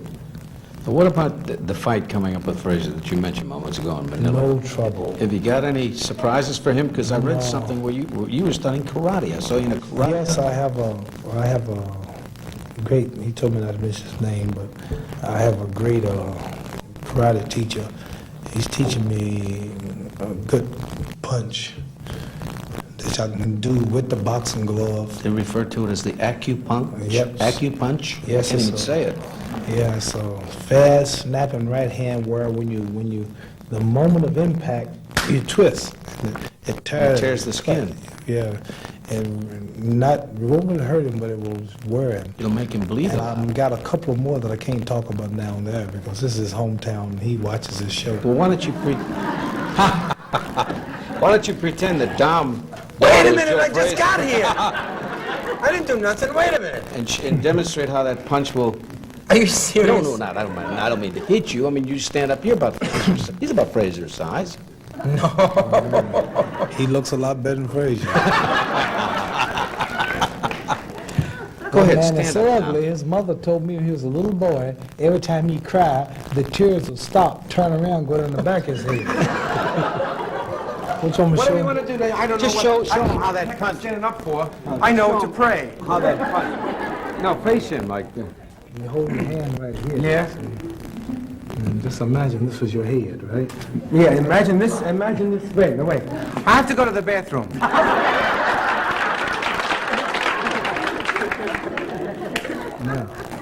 Now, I'm not going to show too much now. I'm not going to do it like it should be. No, but give can you idea. slow it up? And So long, Mom. See, I think you should. You can see. You can stand that, right? Brown and white. You can tell, right? You see it good, right? Now, when this... See, now watch this. That looks good. See this? Now, when this lands, usually it lands like that. Yeah. But this time, when it lands, it turns right on impact. Okay, wait, so just, all right, just hit me once here, all right, no, but a good one though, all right? Yeah, okay. Just don't move. Oh, don't move. I'm supposed, Joe Frazier's head don't move. It's always there. That man gets hit so much, he gets mad if you don't hit it. Okay, it's just a quick, you won't see this twist. It's so quick. Okay?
Champ, I want to ask you, I've read this about you before, but I want to, you have a son, I met him, and how would you feel if he wanted to become a boxer? Assuming, now wait a minute, assuming that he had your ability and your kind of talent,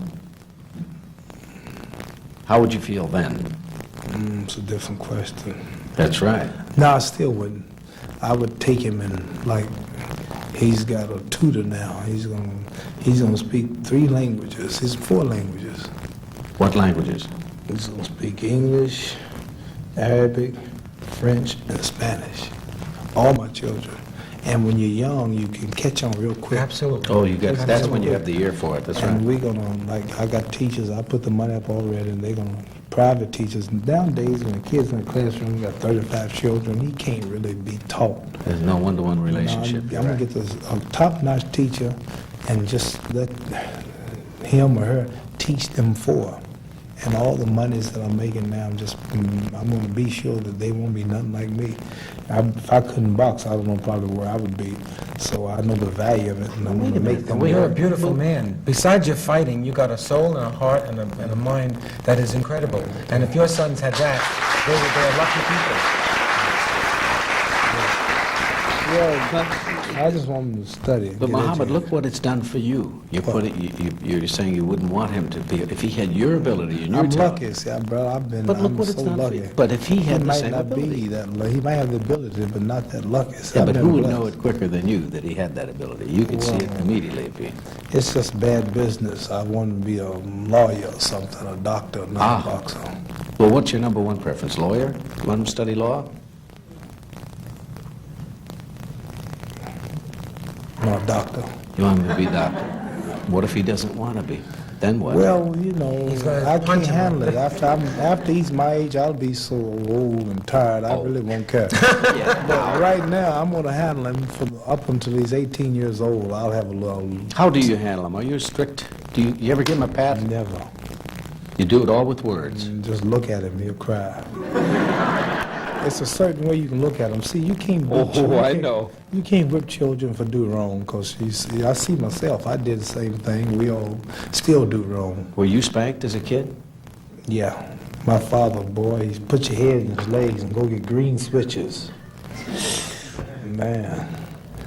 But there was more punishing when my mother was, after I know I did something wrong, it was more waiting to be whipped, worse than whipping us up. That's the worst part. My father used to come home on Saturday like 4, and my mother would say he didn't. He'd say, I'll see you in the garage at 7. Now you got 3 hours.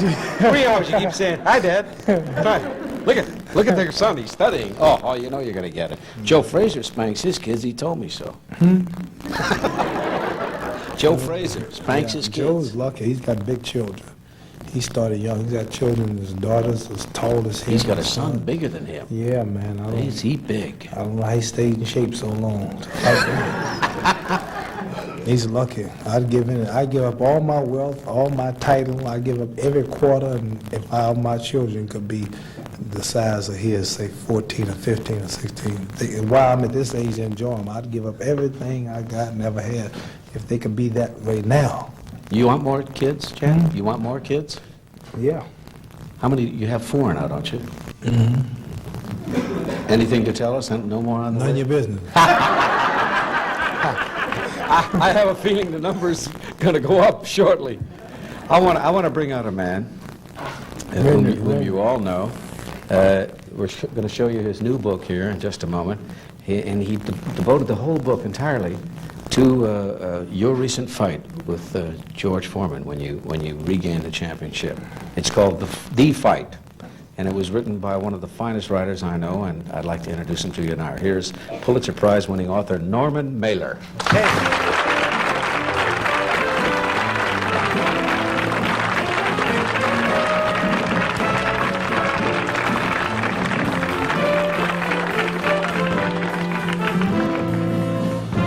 Now, I know that you love boxing. You're an avid fight fan. Did you hear him say he'd give up every quarter just to have children the age of Joe Frazier's children? Would you give up everything to be where he is, be the champ? Will I give up everything to be the champ? Oh, no, I'm happy I'm a rider. You know, I wouldn't want to be a fighter as opposed to being a rider, but it's one of the things I would really would like to be, except it's easy to say.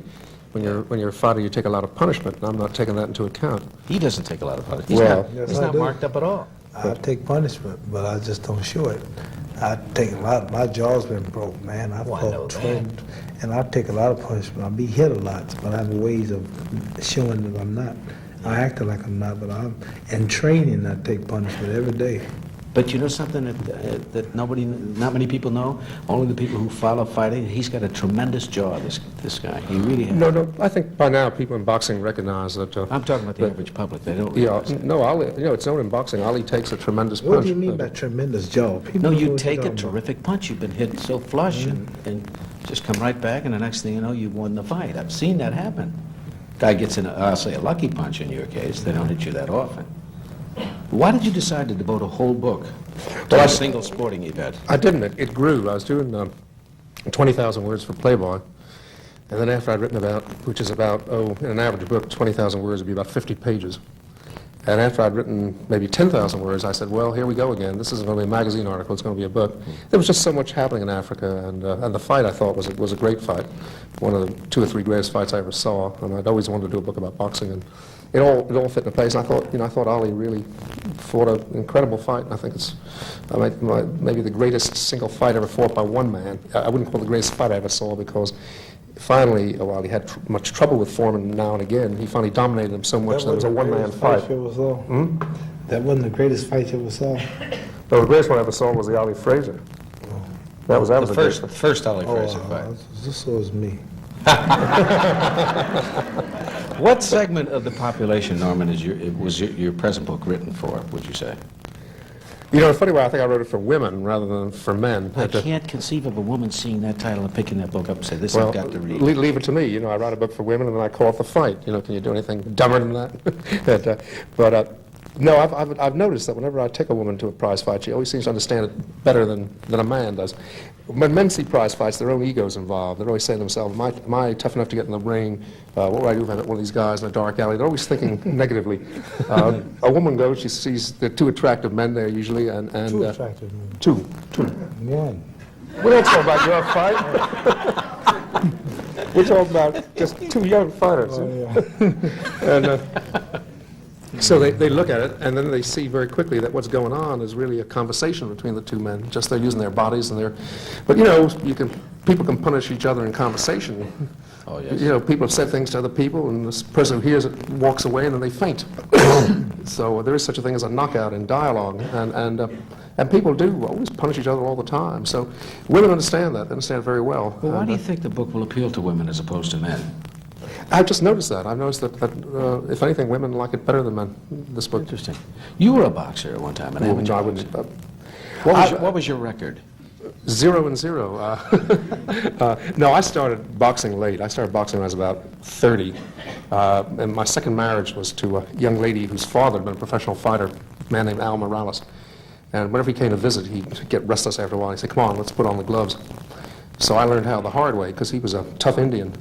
And he was 50 years old at the time, and I was 30, but he was in marvelous shape. And so I used to have to work and sweat, because after a while he'd get excited and he'd start hitting hard. And then once I knocked him down, and he got up mad, and I knocked him down again. I said, well, I've arrived. I really can box. I used to went around telling people for a few days, that poor old man, you know, it's a short story. It's the end of his career. So next time he came out, we boxed, and he knocked me down twice. After that, we both used to breathe a little heavy when we put on the gloves. But and then I boxed with other people. Oddly enough, until pretty recently, I only boxed really with very good fighters. I boxed with Roger Donahue for a while, and I boxed once with Tiger Jones, and then I spent a whole summer boxing with Jose Torres. Did you ever box with him? No. I want to tell you something. I've gotten in the ring as a gag a couple of times with this man, and my own wife said, it's a good thing you were bending over. The punches he was throwing, just faking it. Said, if you'd ever lifted your head up, that would have been the end of you. It's an awesome sight to stand in front of, not only because he's Muhammad Ali, because he's big, and he looks at you a certain way, you know. He does a lot. He does a beautiful psych job, doesn't he? Oh yeah, sure. But you know, actually, with boxing I never got hurt boxing with good fighters because I did. Well, I never did. They boxed with Jose Torres. I never learned anything about offense because anytime I hit him, it was, you know, with his greeting card. But I learned a little about defense because when I'd make mistakes, he'd tap me. And if I kept making the same mistake, he'd tap me a little harder until finally I developed a few natural reflexes on defense. Offense, I boxed him the whole summer. And once in the whole summer, I hit him a right hand, landed a right hand. He ran out of the ring. He was so happy. He said, he hit me with the right hand. He hit me with the right hand. We're going to keep Norman Mailer and everyone. We'll be right back. Right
did you first start to study Muhammad's preparation for the Foreman fight? I think I really started studying it back in about 1964, 65 in Boston, when, I forget the exact year, but it was when you were getting ready for the second fight with Liston in 65. And Ollie used to train in a gym then in Boston for a period. And he used to have a sparring partner named Shotgun Sheldon, who he used to let Shotgun Sheldon pound away on his body on the ropes. And I noticed then, I figured then that what you were doing, the way I understood it then, was that you were setting up situations where, let's say in the 12th round of, was a possible, fantasy of a 12th round of a fight with Liston if it went a long distance, and you were arm weary and, and were just having to take his beating on the ropes. You wanted to toughen yourself for that kind of thing. And Ollie used to take these punches. Shotgun Sheldon would hit him 50 or 100 punches, and Ollie would just, move his stomach and take the punches and test how his muscles could take these punches. Is that true, Muhammad? Well, yes, and like, you notice an astronaut or somebody before he goes into space, they do everything on the ground just like it would happen in space. He'll get in a room with no gravity and he'll try to maneuver with a wrench and where his whole body won't turn and in case something happens. And so this is the way I train for boxing. I look bad in the gymnasium. People watch me train, he's not in shape, he's going to lose the fight. I don't go in training to beat my partners up. I try my left jab, I lay on the rope in case I should get hurt, and I'm blind for a second and I have to stand in the corner. I just go through all of that, and this is what I was doing. And it did happen. I did. No, it was the first fight when I couldn't see for round. Oh, wasn't that something that, rosin or something that was on the glove that got in your eye? Yes, but I later found out what that was. A fellow came to my gymnasium, I won't say his name, who he was, but he came to my gymnasium 1 month before. He said, I have something you can put on your gloves if you get in trouble. And the perspiration and the heat and everything, it won't hurt him, but he won't be able to see for a round. Then you can get it. And that same fellow I found out knew Liston. The time I wrote Liston, that's what happened to me. Did you train harder? Do you feel, Norman, that he trained harder for the Foreman fight than any other fight? I trained longer, not harder. Well? I trained a long time. We got over there, and Foreman got cut, and the fight was set back an extra 4 weeks. Yeah. And I was already bored and ready to go, and we had to sit down 4 more weeks and wait. And I just took advantage of it and rest and trained. So in cases like that, doesn't a fighter sometimes lose the edge that he's prepared for? Yeah, I think that's the trick is precisely to keep enough of the edge so that, if you overtrain, you just get bored. Boredom is the key problem in training, because it's practically like living in prison. I mean, a man has no fun. Yeah. It's an event and then it's over. There is a climax and then it's over. It must be a terrible letdown after a fight, and that after building up to that peak, even though you win, isn't there a terrible mental letdown, kind of when the adrenaline stops flowing? Well, this is why I don't really pay no attention to I heard something once that says, life is very deceiving. Life is a big liar. Its fame and its glory are very short-lived. And we think about Nixon yesterday, we think about Kennedy, we think about Nat King Cole, we think about Louis Armstrong, we think about once Rome flourished with flowers and gardens, it's just ruins now. Egypt and Cleopatra, Nefertiti, all of that's over. And the odds are 50 years from today, all of us here are going to be dead, and there's going to be somebody else on this show in this seat.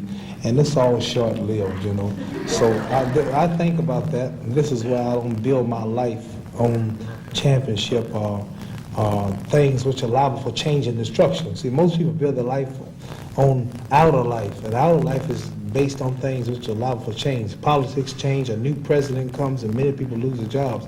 Well, I try to build my life on inner life, things that are not liable for change and destruction. And so the title and the championship is just a vehicle I use to get over certain points and messages I want to use, but you can take it all tomorrow. You can take my title, you can take everything I've accumulated, and I'll still be happy because I don't base my life on that. What if Fraser takes it?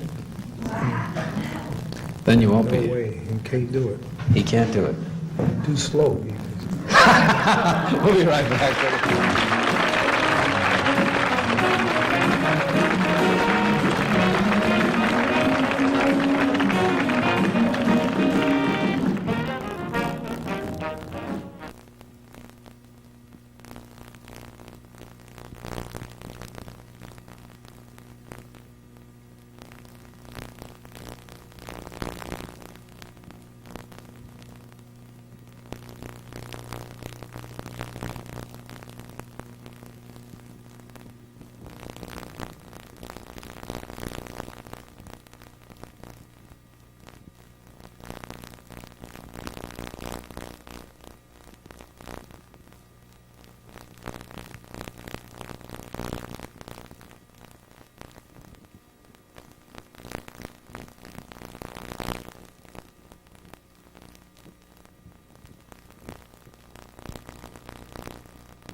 Well,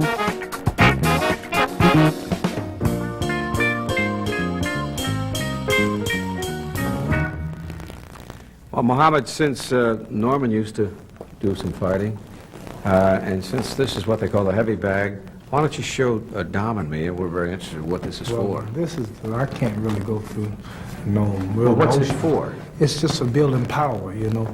Like a man like myself, I don't take advantage of my sparring partners. I don't really let go. I use them for speed and timing and accuracy and precision, and aim at the target, hit it, and get away. But for, landing real power, this is what you hit when you want to build up your power and toughen up your hands. And is that the way you do it properly? You don't put shoulder or body behind it? Well, when I'm really in the gym, I really work with it, you know, but this is a cheap bag. You know?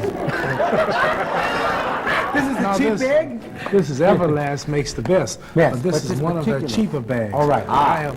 What's in there? Small people? What? This is some of his opponents. No. This is some type sawdust, probably some type. They call it. Why did they get the nickname the sand? Why did they call it the sandbag? Years ago, they used to put sand in them. But they don't anymore. You I could don't hurt know your what's hands on really the in sand. You could hurt yourself with that. Oh. Does somebody usually hold it when you're working? No, not mine. I like my bag to swing around like Oh, it's an opponent. well, show us that. Well, you hit it and it just moves. That's all. See? And you work around it? You dance around it, Muhammad? And if you haven't, so I'm gonna show you. I hurt my wrist.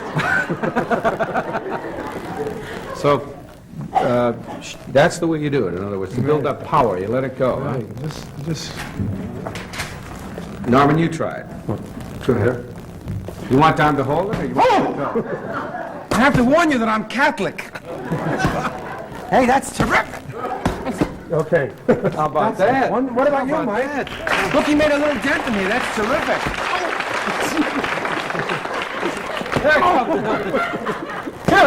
That's too low. That's a devastating punch, isn't it? The uppercut. If You use a lot if of you can, if you can land like a man like Joe Frazier, he's about my he's always height. crouching like that. Okay. You know, he comes over here and comes around. I see. He weaves a If lot. you can time him just right, it can be dangerous. Do you still have the quickness that you used to have? Yes, I have some. Show you something here now. Okay. Come here, Mike. You want me to hold it? Take these off. Okay. Yes, sir. This is where I test my speed now. I want the people to see this. You know, Sack and Sonny Liston fighter hit him with his right hand, but so fast that people couldn't see it. They wanted the money back. They couldn't see it. Sport Illustrated clocked the punch at 4/100 of a second. That's an eye blink. So that means that people blinked at that moment. They missed it. Yeah. Now, I can hit you 6 times. I can hit you 6 times before you count 2. 6 times before I I can count? hit you 6 times before you count 2. Oh, come on. I can go. Well, I'll try it. When I say go, count 2, like 1, 2, fast as you can. Right. Let's test it. Go. Right. 1, 2. Okay. Now I'm gonna hit you 6 times before you count 2. Now watch careful. Wait. When I say go, you count 2. Right.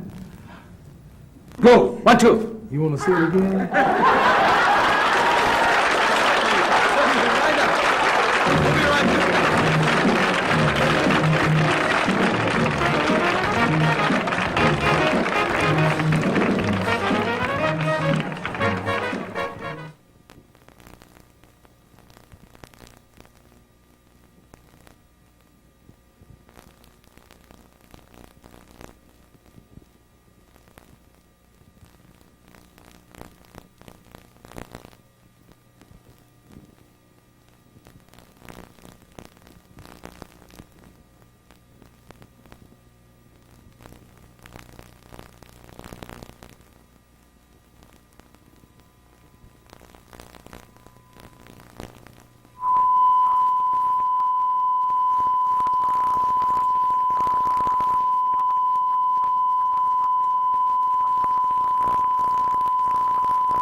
remind you once again that the book is called The Fight by one of our guests, Norman Mailer.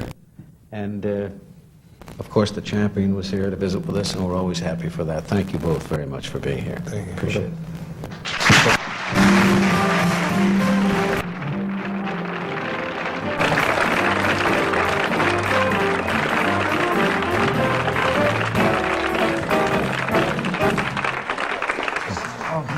We got somebody now that you can really punch out. A bigger fighter than... No. She started by making them laugh in laundromats, and the whole world has been laughing along with her ever since. Here is Phyllis Diller. Okay.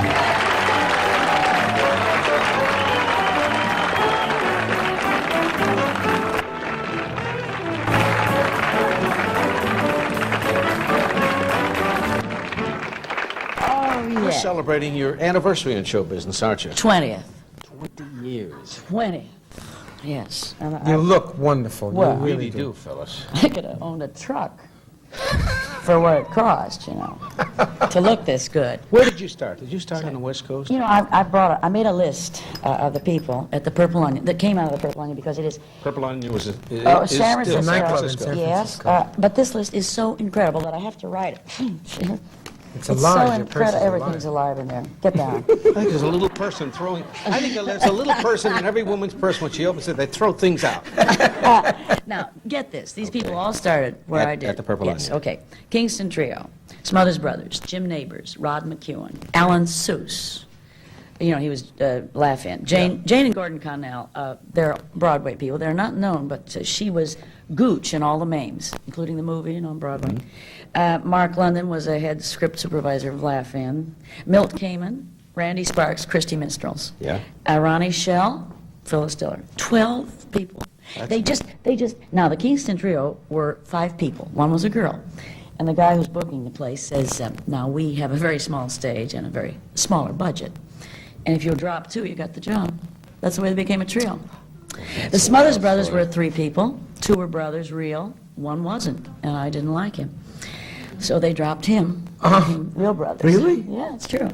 And let's see now, all these people. Oh, Alan Seuss was a double with his wife Phyllis.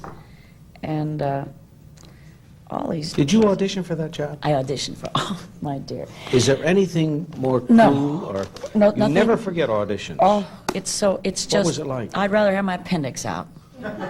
No. It's too late for that. They took it. And did you know that Liz Taylor's had 43 operations? She's hollow. You hit her. Boing. Yeah, it's like a hollow sound. Get a hollow sound there.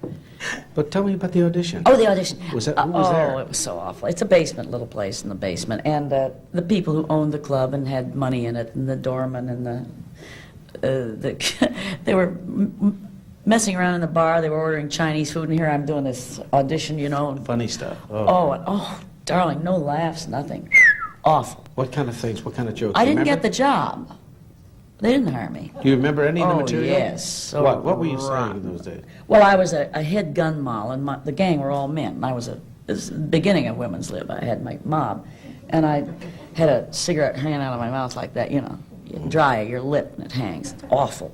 And a tam, and a tight belt, tight skirt. And I'm talking to my mob, and I say, okay, we're going to heist an underwear plant tonight.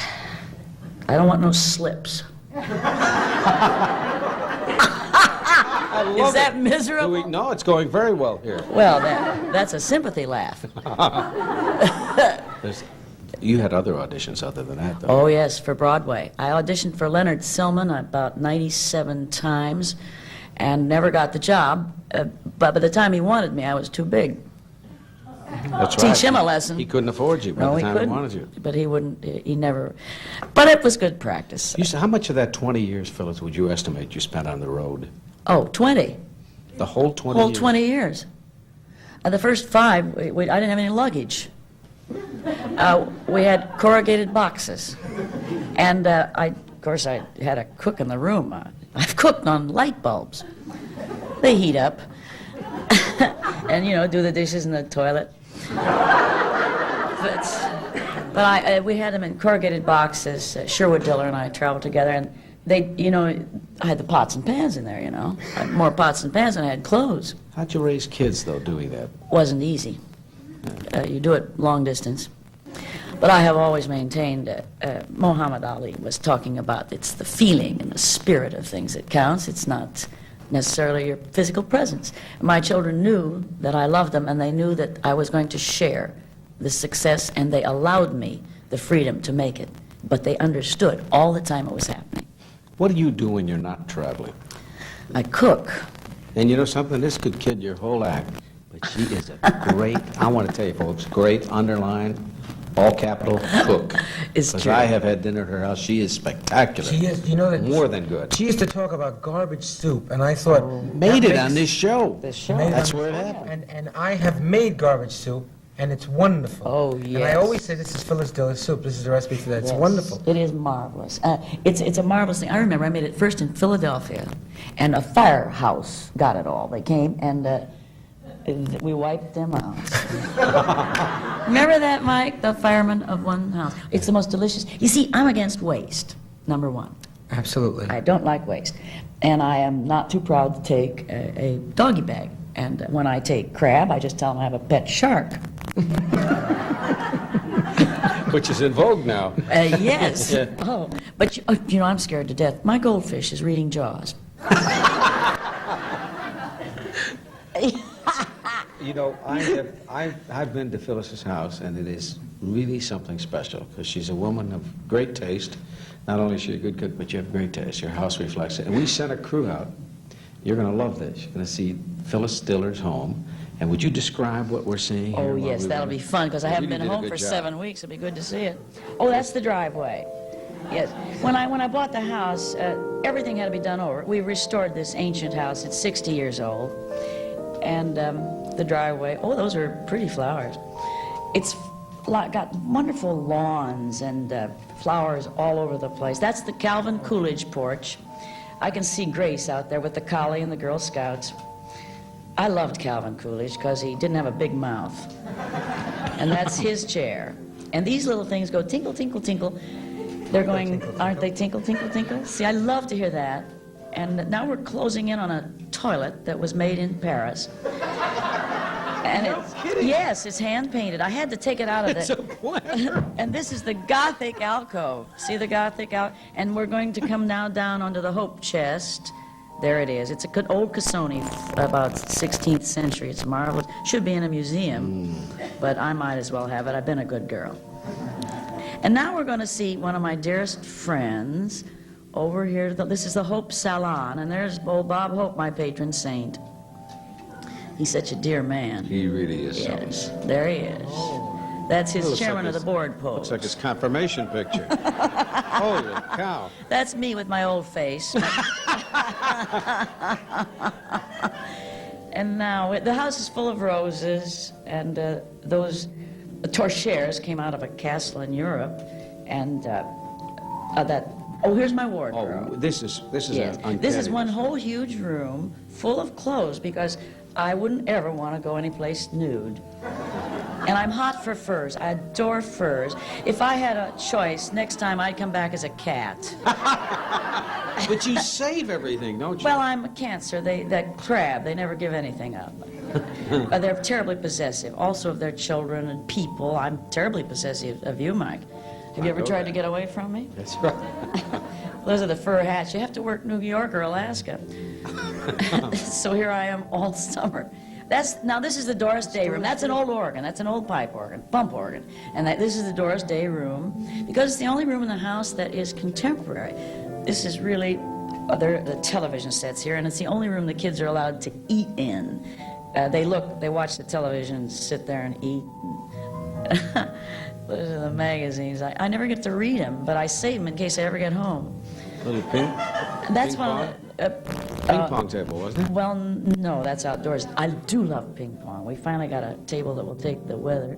Those are wire sculpture made of bent wire, and I got them in Puerto Rico. And there's a horse up there coming up, bent wire. Out of that, the ceiling comes a screen, so that you can look at a movie at the house if you want. You have your own All protection. of the crystal is Waterford crystal. Here's the Edith Head. This is Edith Head. That's the rest of that toilet that I got from Paris.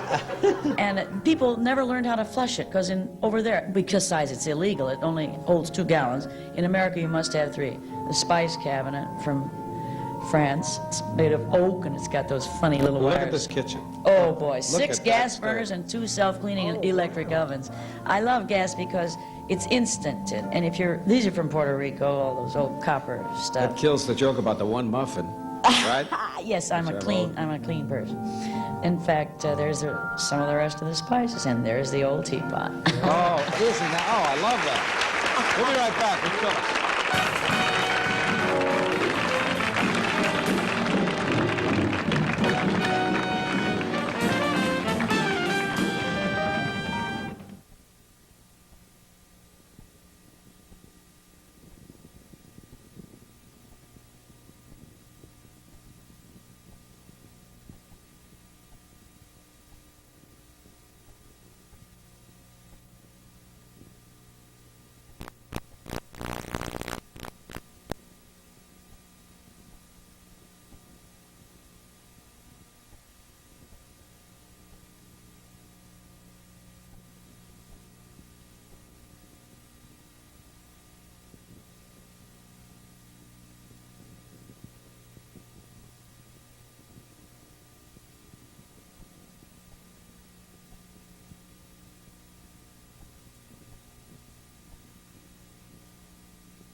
Gotcha.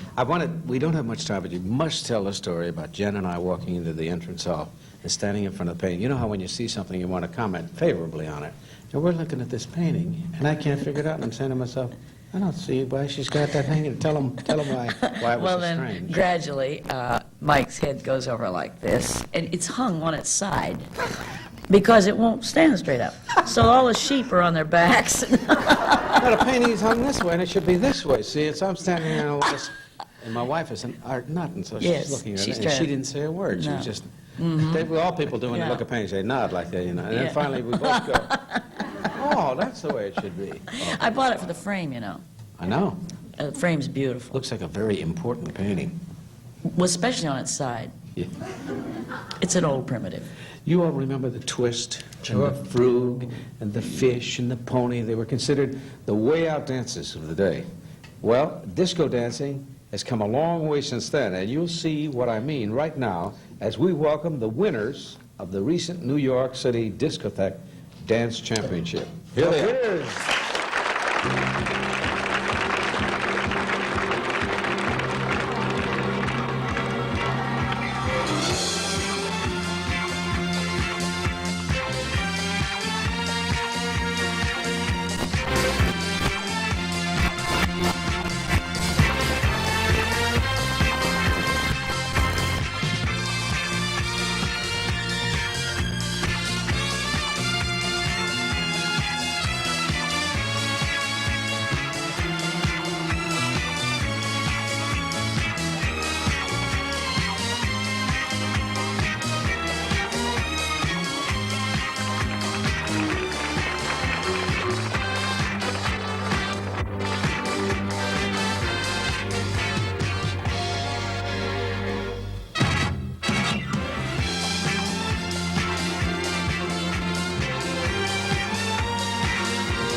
Congratulations. You are the winners. Is that correct? That is Pat Clifford and John Gonzalez. They are the winners. And the first runners-up are Sandra, is it Gurley? Gorley, Sandra Gorley, and George Velasquez. Right. Correct? Welcome.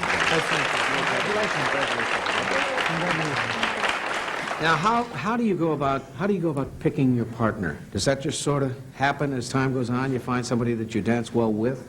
Yeah, Well, you hit it right off when you're... she actually chose me. Really? Partner. She grabbed me off the dance floor at a local club. How long have you been at it? You, John, how long have you been dancing? For about 6 months. And you, 6 months? Together. But dancing entirely. I mean, you've been dancing longer than 6 months. I came out dancing since... And you, that same way? Must have been a shock to your parents. Who does the choreography? Who dreams up what you're going to do? Is it? Well, usually the male will do that. You know, like he'll decide on what turns will be next. And the girl, naturally, she puts her 2 cents in there. No, I don't want that. I want this. And you come up to an agreement, and you wind up with something really tight, really nice. That's marvelous. Golly. Do you have to signal your partner, or does she just instinctively know what you're going to do? Well, it's mainly winks and smiles and squeezes. But when you're in competition, do you ever get in the middle of the whole thing and then decide to change it a little bit, and if she goes along, fine? We change it as we go along. Everything because happens on... If we make a just when it mistake, we happens. cover up for it. So. You mean the thing that you just did was not rehearsed? Nothing's planned. Nothing's When planned. you laid her on horizontally, Right. that was not... No, we just go through it like we're dancing. So you have certain things you do, you can do like a number 4, a number 8, a number 3, and then you change it, right? Oh, okay, that's how I dance. You know what I was... How about if we... Would you like to learn? Yeah. Sure. Can you teach us Okay. Sure, we'll the hustle? The basics. No, sideways. All right, you follow him and I'll follow him. Okay. So we're doing Just the hustle? one to the left. Yeah. Yes. One step to the left. Okay. 1 foot. One. Okay. 1, 2, 3, I got that. What else? 2, 1, 2, 3. 1, 1, 1, 2, 3. You get it. 1, 1, down, 1, 2, 1. Oh, I got it. Yeah. All right. Yeah. Don't stop How now. about trying with the girls? Yeah. Sure. Okay. That's it? Oh, yeah. That's just the basics. Don't throw me around too much. I'm just Okay. Now you follow That same step.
Heart disease is the #1 killer in the United States. Each year, approximately, and are you ready for these figures, 600,000 Americans die unexpectedly of what is commonly termed a sudden heart attack. Now, our next guest is Associate Chief of Cardiology at Mount Sinai Hospital in New York, and he's been experimenting with a revolutionary new machine called an omnicardiogram, or an OCG, which increases ability to detect heart disease at an early stage. Here is Dr. Louis Tischholz. Welcome.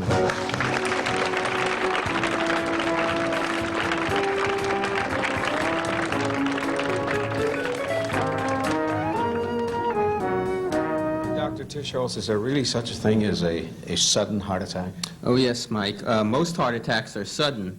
The major problem is, although the heart attack itself is sudden, the disease, the narrowing in the coronary arteries, has been building up over many, many years. Mm-hmm.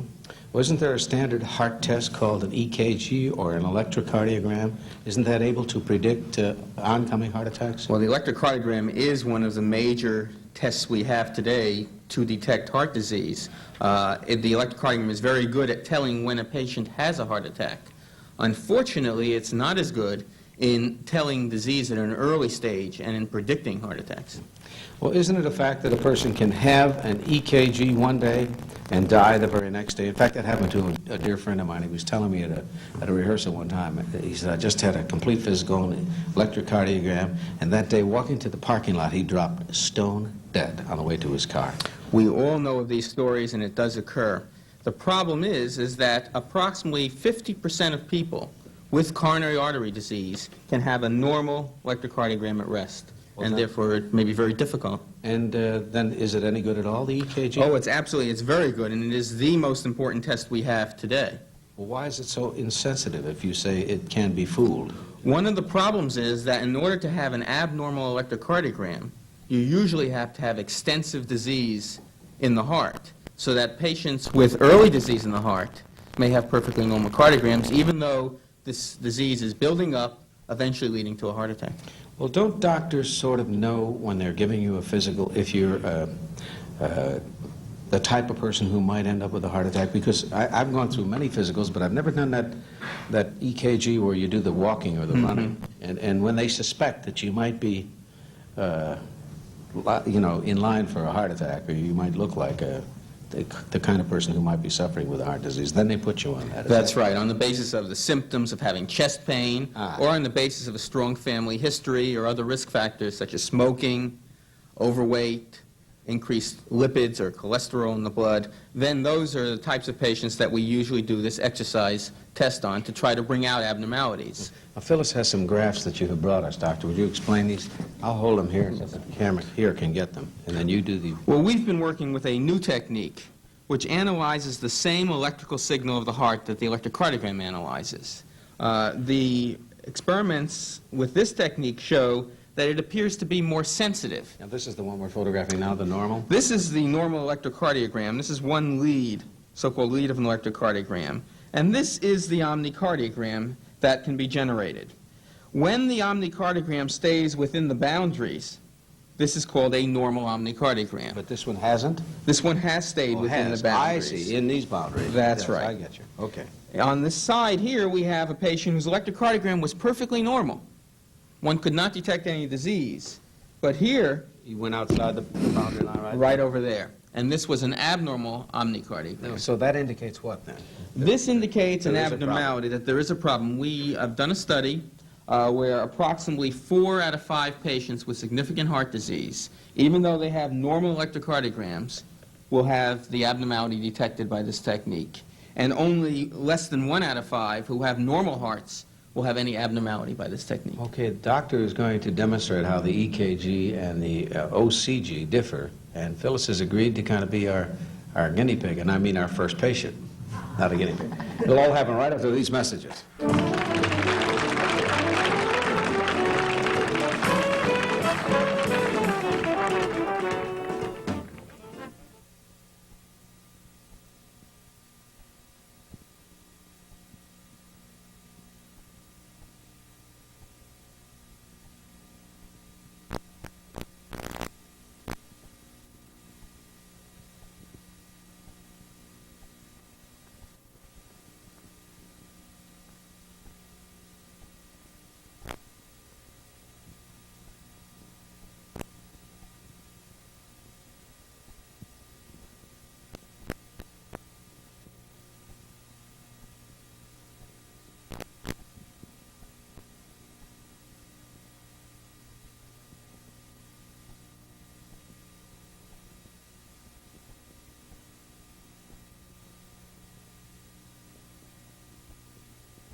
been talking to Dr. Louis Tischholz, who has been telling us about a revolutionary new machine called an omnicardiogram, or an OCG in this case, which increases the ability to detect heart problems or heart disease in a patient.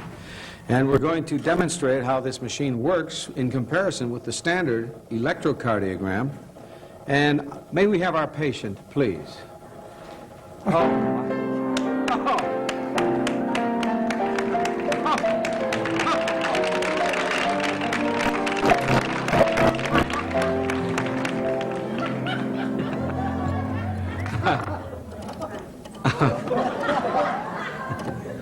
What are you laughing? I just think it's so cute. Doctor, what's the first step? Your pantyhose died. First step is we'll put the electrodes. I can't see the cute guys. You got to go up in the ceiling. Why must a patient lay down? Oh, yes. So they're relaxed and comfortable, so that the test can show it in the resting state. It's very difficult to do it in... Should they necessarily be conversing when this is taking place? Not when the test is being performed. Well, then you got the wrong person. Last time I took a test like this, the nurse was hyping me out a script of some kind. Oh, She wanted me to get a script to Jackie Gleason. Here I wanted to relax, have an EKG. You got to get this to Jackie Gleason. It's perfect for him. What's the first step? First step is attaching these electrodes, which record the electrical signal of the heart. Well, is it going to be a hit? I've always, wanted a Ouch hip what? Oh, did it recording. pinch you? It pinched my little skin there. I'm sorry. I'm still alive, you know. Right. And one at the knee. Couldn't I just... I love your hose, Phyllis, the halfies. Well, they're marvelous. That way you don't have anything hugging you. Couldn't I go home and die a natural death?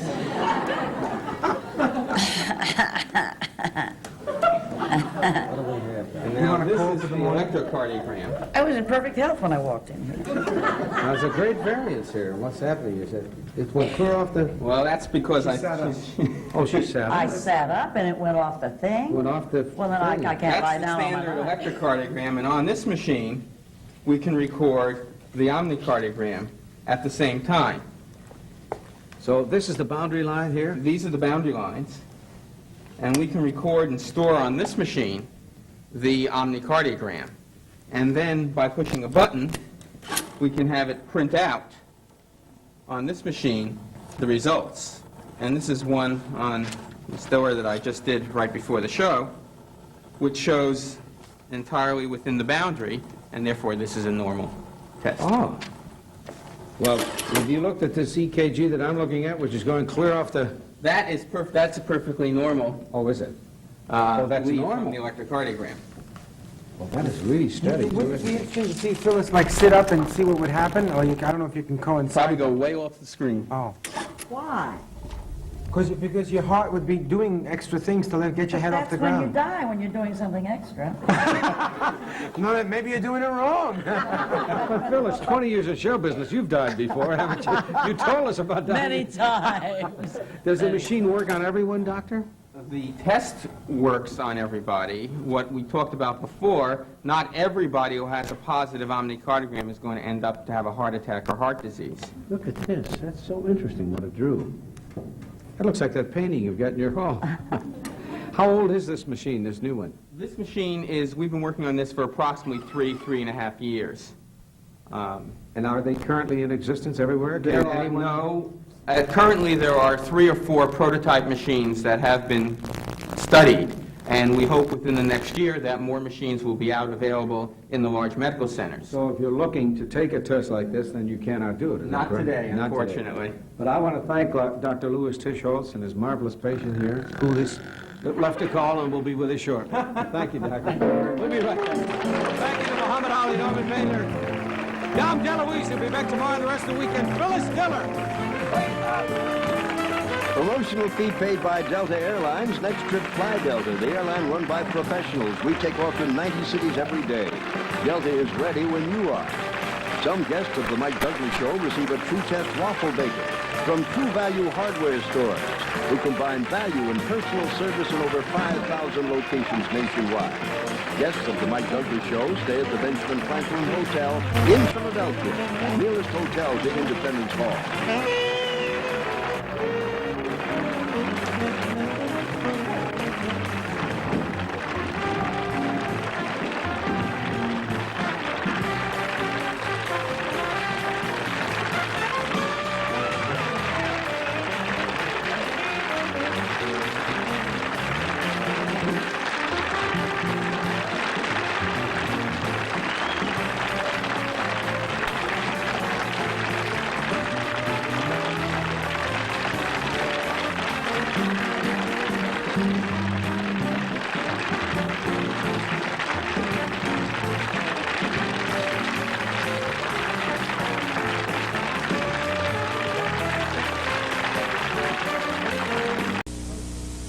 Channel 2, New York.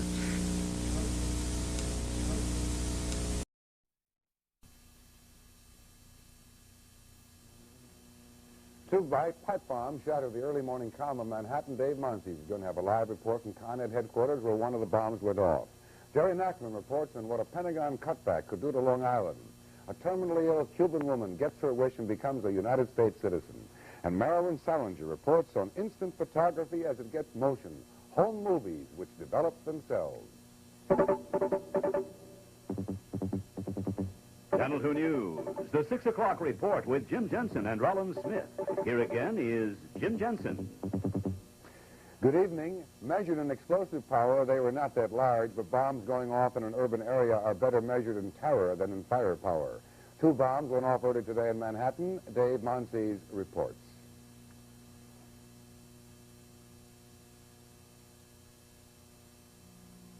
First bomb, a narrow 6-inch pipe packed with explosives detonates in front of Con Ed's headquarters on 14th Street. One employee taken to the hospital, but his injuries weren't serious enough to keep him there. Now, less than 2 hours after the bomb went off, repair crews were already blocking off the one window here at the Con Ed headquarters that was blown away. The only other evidence left, apparently the place where the bomb was put. This is the remains of a trash can that was on the sidewalk here at 14th and Irving Place. Second bomb, 20th Street between 2nd and 3rd Avenues. Right behind the 13th precinct, a police car has its gas tank ruptured by yet another pipe packed with explosives. Police say had the car been occupied and had the gas ignited, neither the car nor its occupant would have survived. Just a few minutes later, Ken Clark, who was working the overnight shift at United Press International, got a phone call. Man with a fairly heavy Puerto Rican accent asked for the night desk. Well, as you can see, they're all night desks, so I asked him what it was that he wanted.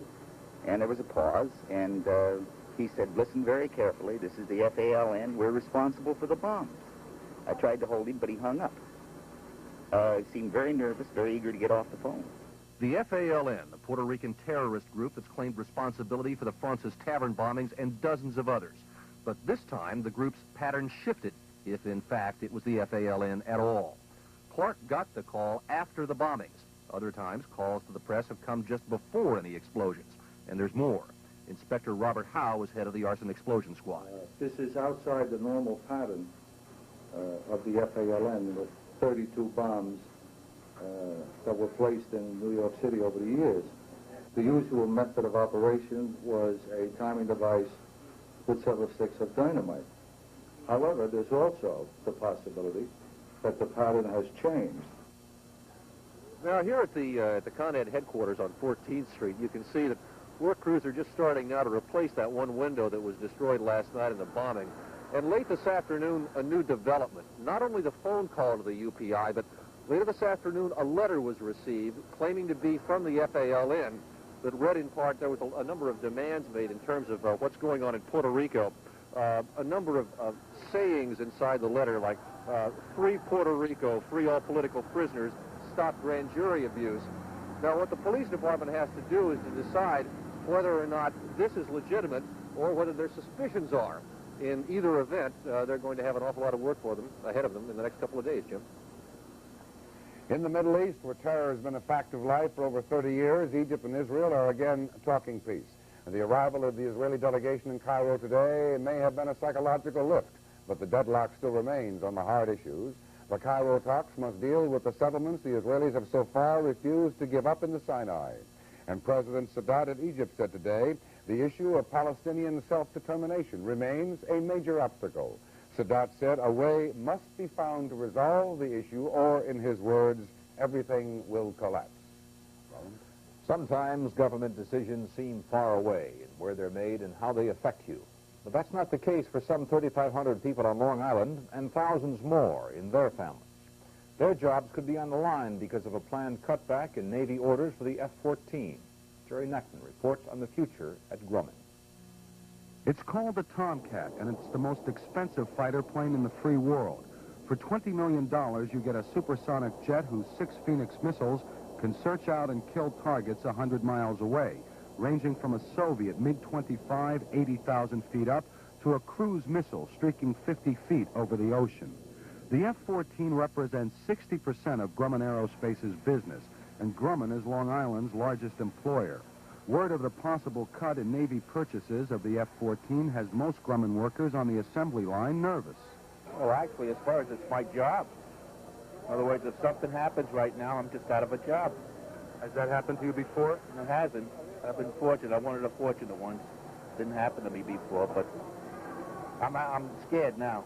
With the upcoming completion of an 80-plane deal with the Imperial Iranian Air Force and a threatened cut in U.S. Navy purchases from 36 to 24 a year, there are some dark skies on the Grumman horizon. Right now, 6 of these F-14 jets roll out of this plant every month.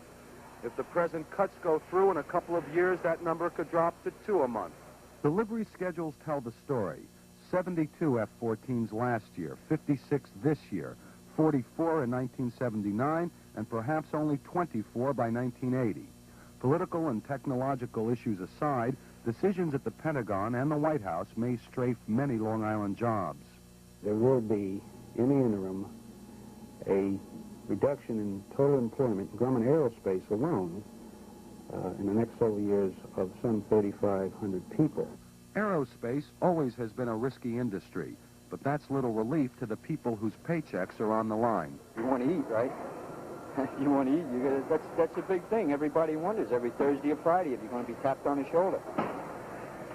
And that's a tough way to make a living. Grumman plans a full-court press in Washington to convince the administration not to cut back on F-14 purchases. But it's worried about playing against a loaded deck. The Iranians are talking about buying 70 more planes, but they're muttering on Long Island that the White House may kill that deal as part of an embargo on foreign arms sales. Jim? The Port Authority today released an audit on expense account abuses within the agency. The report by an outside accountant found that at least 27 of the 195 executives audited cheated on their expense accounts. It cost the agency $395,000 for the audit, which resulted in less than $11,000 in reimbursements. But Port Authority Executive Director Peter Goldmark says it was worth it to restore public confidence in the Port Authority. If you thought January was worse than usual, you were absolutely right. The National Weather Service has some statistics to prove that. They say we had 8.27 inches of precipitation in New York, while the normal in January is 2.71 inches. As for snow, if you did not have time to measure it while you were driving out in it or walking in it, there have been 21.2 inches since November, and that's 7 inches more than in normal. Channel 2 weatherman Herb Jakovsky says there is a chance of some snow on Thursday, and it'll be colder than normal, at least through Saturday. Well, Most of us are happy to live in the United States, but a Cuban-born woman says that she'll be happy to die here as an American citizen. J.J. Gonzalez has her story. Her name is Zenobia de las Nieves Rios, and this morning was one of the happiest days of her 60 years. She was on her way to become an American citizen. Zenobia came to the United States from Cuba in 1969, accompanied by her husband, Fernando. Their 2 sons stayed behind. And it's unlikely that they will ever see their mother again, for despite her lust for living, Zenobia is terminally ill with cancer. It doesn't dampen her joy. We were not allowed to film the swearing-in ceremony, but afterwards I asked her in Spanish why it was her wish to die as an American citizen. Because I like the system here. I'm not going anywhere else, and I prefer to live and die in this democracy. Lo menos que puedo hacer es estar dentro de la democracia y las leyes que del país. ¿Y estás contenta con esto? Más feliz que nunca. I'm happier than ever before.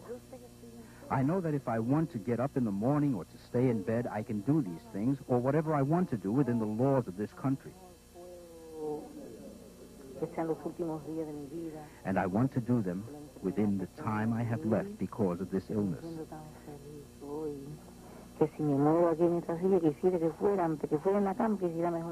But I'm so happy today. If I were to die in this chair right now, instead of in a bed, better it should happen here now. I would be so happy. It would be the greatest thing in my life. Justice Brandeis once said, the most important office in this land is that of private citizen. That office was admirably filled this morning by Zenobia de las Nieves Rios, citizen. J.J. Gonzalez, Channel 2 News. The hunt for hot radioactive material goes on up in the frozen north. Joanne Little is free on bail right now, released from Rikers Island this afternoon. Bill Greenwood will have that report. And Marilyn Salinger shows you the latest in photography, instant home movies, when the 6 o'clock report continues.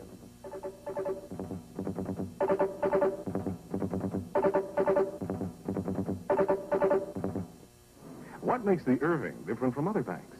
I've got my own personal banker over there. That gal knows more about my finances. I guess my wife does. I don't know. My personal banker will do everything. The major difference is the fact that I have somebody to talk to here. A guy named James. Irving customers really like their bank. In a recent survey, the Irving had a greater percentage of highly satisfied customers than the 4 largest New York banks. Substantially greater. I can see one person, and he knows who I am. Highly satisfied customers. That's what makes the Irving different. Oddly enough, there are many people who feel that the decade of the 90s was perhaps the most romantic, the most extravagant, the most stimulating and really glorious period that this country's ever known. The ships had reached a peak of development and of glory that will never be seen again.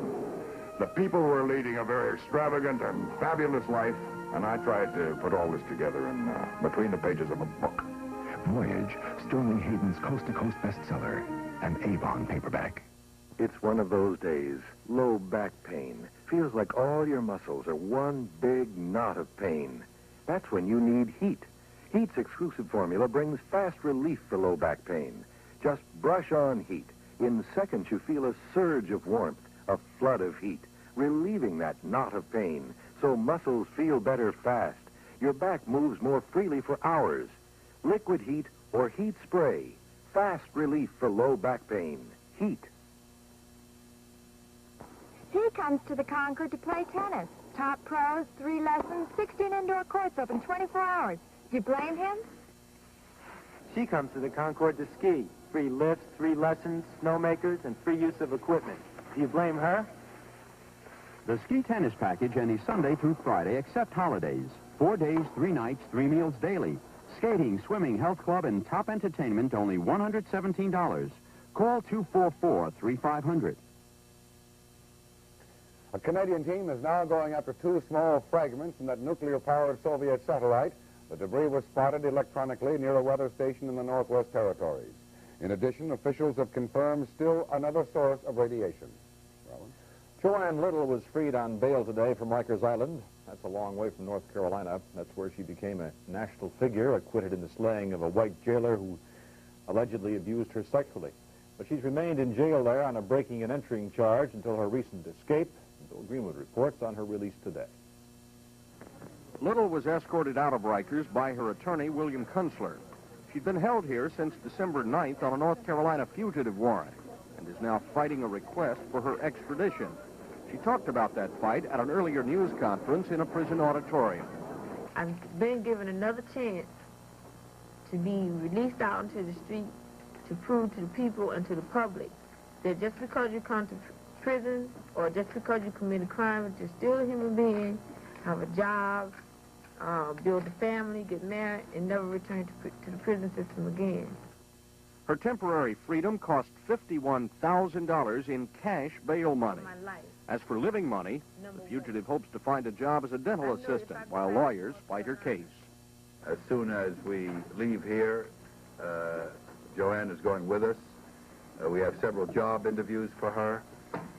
We hope that she will be placed in New York State and working by Monday of next week. Little said she was treated well here at Rikers Island, said it was more like a Holiday Inn than a prison. And she said she still fears for her life if returned to North Carolina. When I said that I felt that I would rather die than go back to North Carolina, I felt that from deep within, because when you're stripped of your dignity, your pride, your womanhood, and everything. So now it's come to the point where I had to do something, and I chose to escape. And rather than go back to North Carolina and be harassed anymore, I'd rather die and just, be at peace altogether. Little's extradition hearing is scheduled February 6th in the Brooklyn Supreme Court. But the final authority rests with Governor Carey. Even if the court orders Little returned to North Carolina, the New York governor can reverse such a decision. Jim? The New York City Sanitation Department says by early tomorrow it will have had one garbage pickup from almost every street in the city. It will then begin a second round of collections in its battle to level the mountains of refuse piling up since the big snow of '78. It hopes the task will be finished by the end of the week with the garbage off the streets and on its way to landfill areas in Staten Island or other disposal sites. And Mayor Kotz today said he's keeping Anthony Vaccarello as the sanitation commissioner because of what the mayor said was his good job of snow removal. Rollins? Jim, there's something new in home movies. A new camera's coming on the market that will enable backyard Fellinis to instantly view their work. The Polaroid Corporation showed off the new camera today, along with some other new developments in instant photography. Arlene Francis reports. In the age of instant almost anything, the idea of instant home movies fits right into the scheme of things. Putting together new technology with some old chemistry, the Polaroid Corporation has taken instant replay one step further and brought it into the home. Today, the company introduced the public to Polavision, the first cassetted, self-developing movie picture system to be marketed anywhere in the world. Within seconds after the silent movie is made, the cassette holding the film is ready to be played back on the system's special viewer. Easy enough for kids to use, they say. And the business of instant images is something that continues to grow even further and even bigger. Behind me is Polaroid's 20 by 24 new experimental camera that within 60 to 70 seconds will develop a full-scale poster-sized print ready for exhibition on any living room wall. Using the same Polaroid concepts, the picture quality was likened to portraits painted with oil, the wave of the future in big photography. But what impact will all this instant photography have on the so-called real motion picture business? One man, well known for his commercial use of instant photography, had this to say. We got our camera 2 weeks ago, so I've made a couple of movies already. Well, I only believe in fast things, so that's the fastest. And it's so beautiful. It's a small camera and has lights attached to it. What do you think it's going to do to the future of movie making in places like Hollywood? Will it have an impact? Well, I guess anybody can make a movie now. Very fast. The Polavision system will be in the stores within the next few months. The camera will retail for $184, the player for $515. And they say that the addition of a sound system is now in the works. This is Marilyn Salinger for Channel 2 News. Snow was all that James Tully had seen or eaten for the last 6 days. The trucker was stranded in his rig beneath huge drifts of snow in the Ohio blizzard. Air National Guardsmen finally came to his rescue today, and even after the ordeal, truly walked away from his rig. He's in good condition at a local hospital, but undoubtedly he's not very thirsty. A church woman takes New York to court over a prostitution arrest. Chris Forgan will have that report. A man is arrested after trying to crash his car through the gates of the White House. And a Cadillac, once given to the Pope, ends up on the General Motors recall list. Those stories when the 6 o'clock report continues.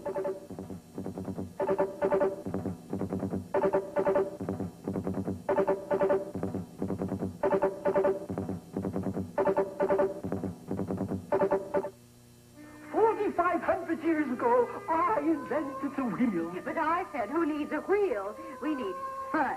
So I invented fun. Oh, the Royal Game of Sumer. It's a challenging game for two, where fortune and skill lead to pursuit. Attack! And victory. If you like my wheel, you'll love my game. It's how fun began. Moore from Selchow and Ryder, makers of Scrabble word games. We took Arnold Granola to Munich because we respect good bakers, and we wanted to see if they respect us. They were impressed by Granola's unusual recipe of Miller's brand, granola, stone ground whole wheat, 4 other grains, and just the right amount of pure honey. Sehr gut, die amerikanischen Bäcker. Granola. It makes Arnold one of the world's most respected bakers. This Eastern Airlines jet has all the best equipment. Computers can virtually fly the plane by themselves. But I must admit, our competitors have great equipment, too. So how do we get you to pick Eastern? People make the difference. Our people have to be more courteous, more conscientious, have to get rid of the hassles. And they're doing it. For the 2nd year in a row, we've flown almost 2 million more passengers than the year before. There are other airlines you could fly besides Eastern, so we have to earn our wings every day.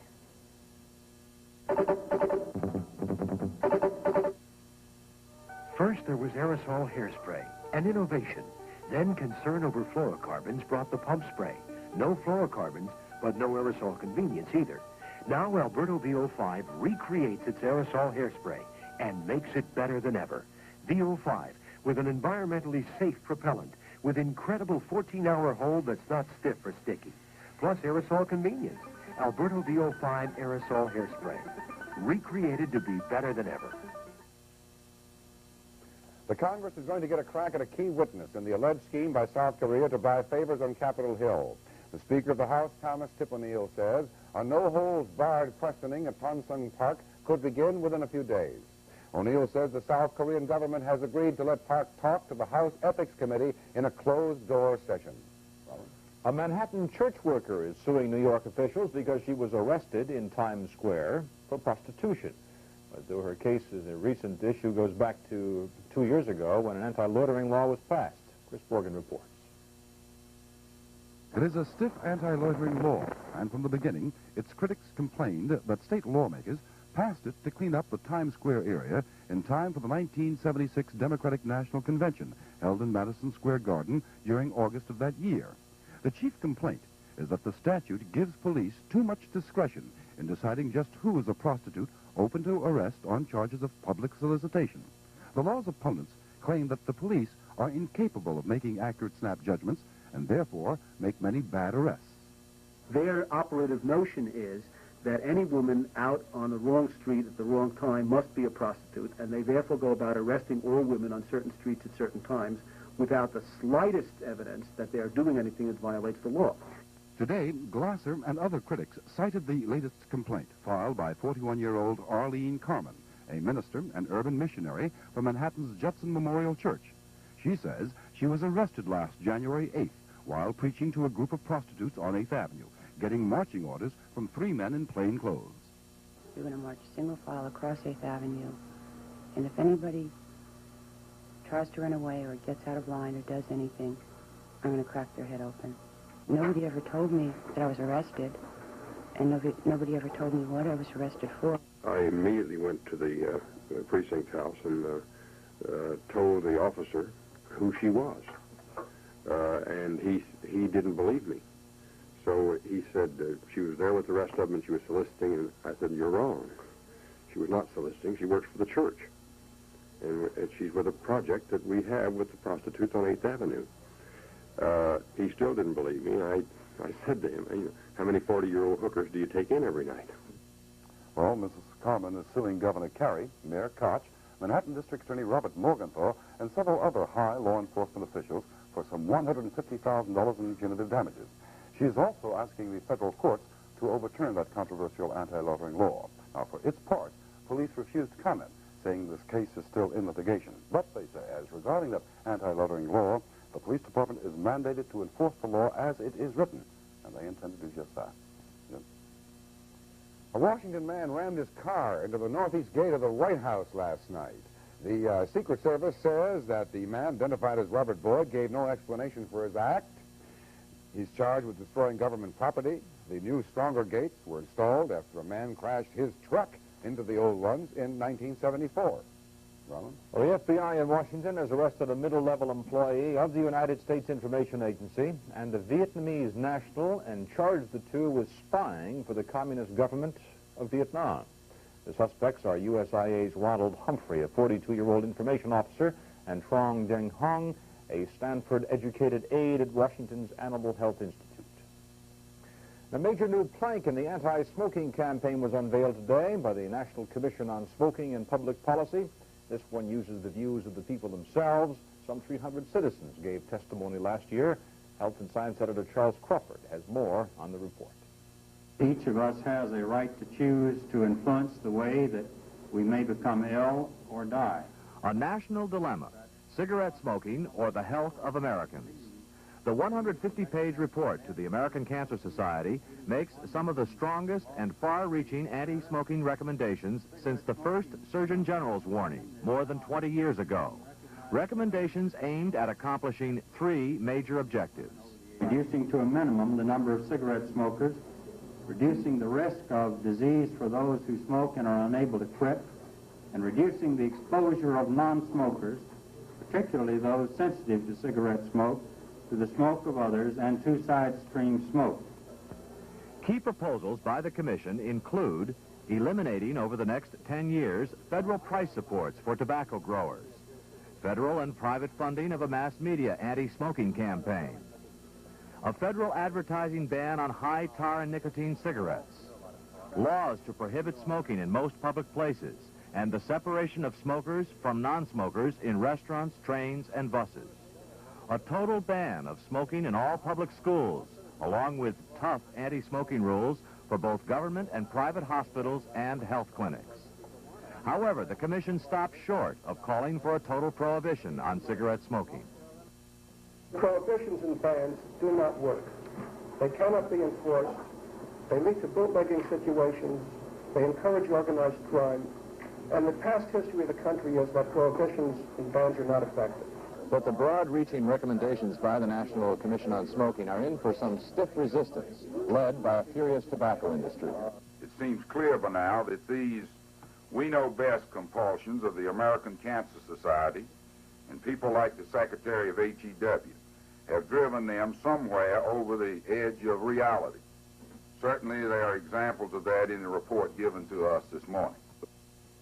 It would be totally unrealistic to expect all of the Commission's recommendations to become law, but they are seen as a major boost to the American Cancer Society's 5-year goal to reduce adult smoking by 25% and youth smoking by 50% in the United States. Jim? Did anyone there address themselves to the fact that the government realizes $6 billion a year in taxes from cigarette smoking? No, I don't recall specifically whether that was mentioned by the Commission, but they did bring up that they would propose to eliminate the $70 million a year in price supports for tobacco growers and replace that with $70 million in price supports not to grow tobacco. So how are they going to replace the $6 billion in taxes? That's a good question. I don't have the answer. The Pope's Cadillac's being recalled, or would be if anyone knew where it was. The problem with the 1960 model is a possibly defective steering mechanism, but the pontiff's been riding around on a Mercedes for years. General Motors says its dealer in Rome is going to replace the part should the car ever materialize. A man injured in a pothole-caused car crash years ago wins a large settlement from the city of New York. Bill Greenwood reports on those new lottery tickets going on sale today. And Coors Beer heads back to the endangered species list in the state of New York. Those stories when the 6 o'clock report continues.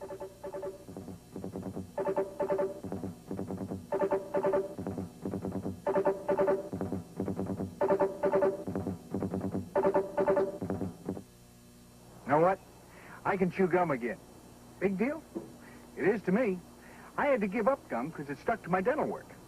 But with Freedent gum from Wrigley's, I can enjoy chewing gum again. Fact is, until I'd found Freedent, I'd forgotten how fresh and clean my mouth and breath could feel, anytime. Freedent, in peppermint and spearmint. You'll like it. Feel free to chew Freedent. It won't stick to most dental work. Freedent gum. Somewhere, someplace, sometime, something deep inside you will make you say, indigestion. That'll be the time for Pepto-Bismol. Indigestion. Pepto-Bismol. Indigestion.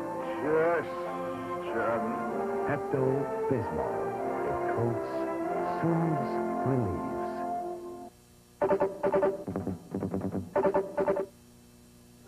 The Skylab astronauts relied on Honeywell for fire detection. So do hospitals, schools, and skyscrapers across America. Honeywell also builds a smoke and fire detector for your home with space-age dependability, but at a down-to-earth price. You can pay less, but isn't it worth a few dollars more for a Honeywell smoke detector? Trust Honeywell to protect your family. Available at Pergament, J.M. Fields.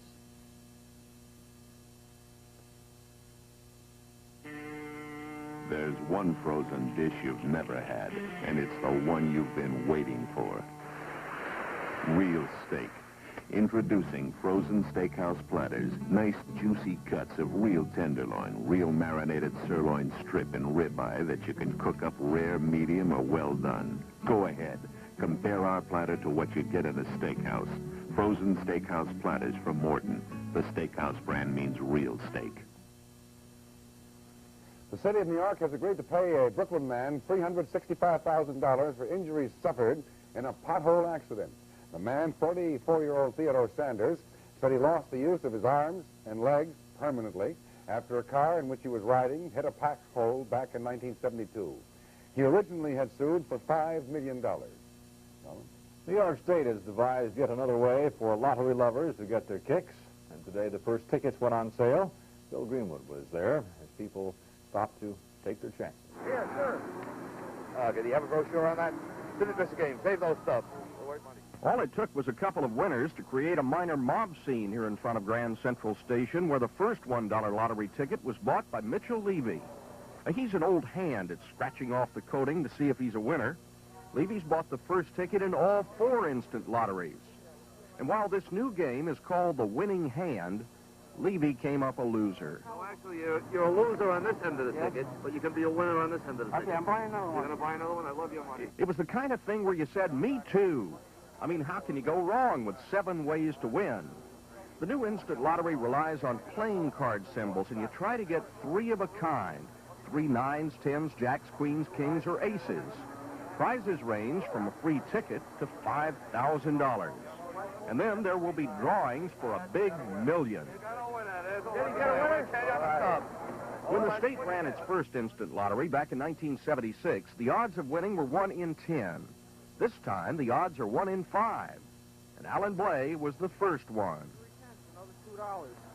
That's your second winner this morning. Yeah, second one of the morning. Can't believe it. Do you play the lotteries often? No, very rarely. Of course, everybody would like to win that $1 million top prize, and I would. In fact, the $5,000 one wouldn't be too bad. I'm Bill Greenwood, Channel 2 News. Do you recall how difficult it used to be to buy Coors beer in New York? Well, those memories will become fact again as of the 15th day of next month. As of that date, Coors will be off the market in New York. That's because the distributor says it is having too much difficulty with outdated Coors showing up on the shelves. So Coors cultists who long for the Rocky Mountain brew will have to go out west to get it, way out west to the prairies of New Jersey, where it's still on sale. Well, Jim, these people in the news tonight, there was the pitter-patter of little feet around the White House. But Chip Carter didn't get to hear it. He's in Israel and so missed his 11-month-old son's first steps. But Chip says he got an excited phone call from his parents at the White House on Friday. Soviet President Leonid Brezhnev made his first of his own today, his first official appearance in more than 3 weeks. The 71-year-old leader met the visiting Polish premier. Brezhnev came down with a flu early last month. And a very rich, maybe different from you and me, but Artie Shaw will have to use another way to find out. The New York Appeals Court overturned a $118,000 award that Shaw got for the loss of the right to make the movie The Great Gatsby by F. Scott Fitzgerald. The picture was made in 1973, but not by Shaw. And Cornelia Wallace returned last night to the place where she once called home, the Alabama governor's mansion. She went there to pick up some of her things, and apparently there was no hard feelings. We're told that she cooked dinner for her ex-husband, George Wallace.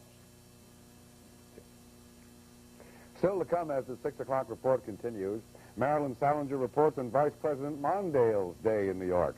Ron Swoboda reports on a quiet Muhammad Ali, yes, quiet, promoting a comic book today. And Pat Collins reviews Night Full of Rain, an imported film which features Candice Bergen. And Herb Jackowski will have the complete weather forecast.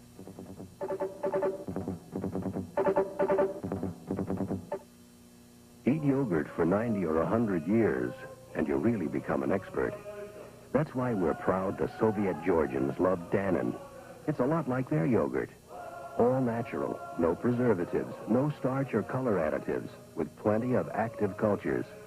Many other American yogurts simply aren't made that way. As for 81-year-old Guj Kvitsinia and his older brother Upta, they love Dannon. Why? It's just like Mama's.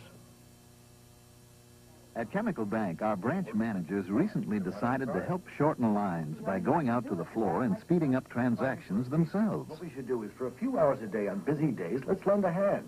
Take deposits, initial checks. If you ask me, it's never going to work. Naturally, the idea wasn't universally well received. Glad it wasn't my idea. Until it was tried.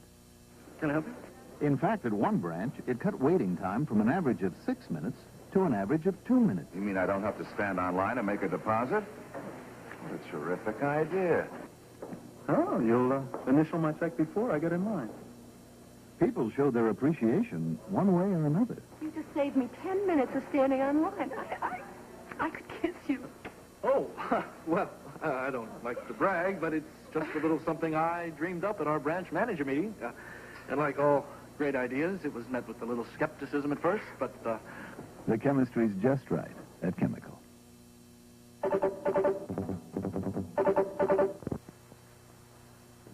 Here it comes. Today's Dacron from DuPont.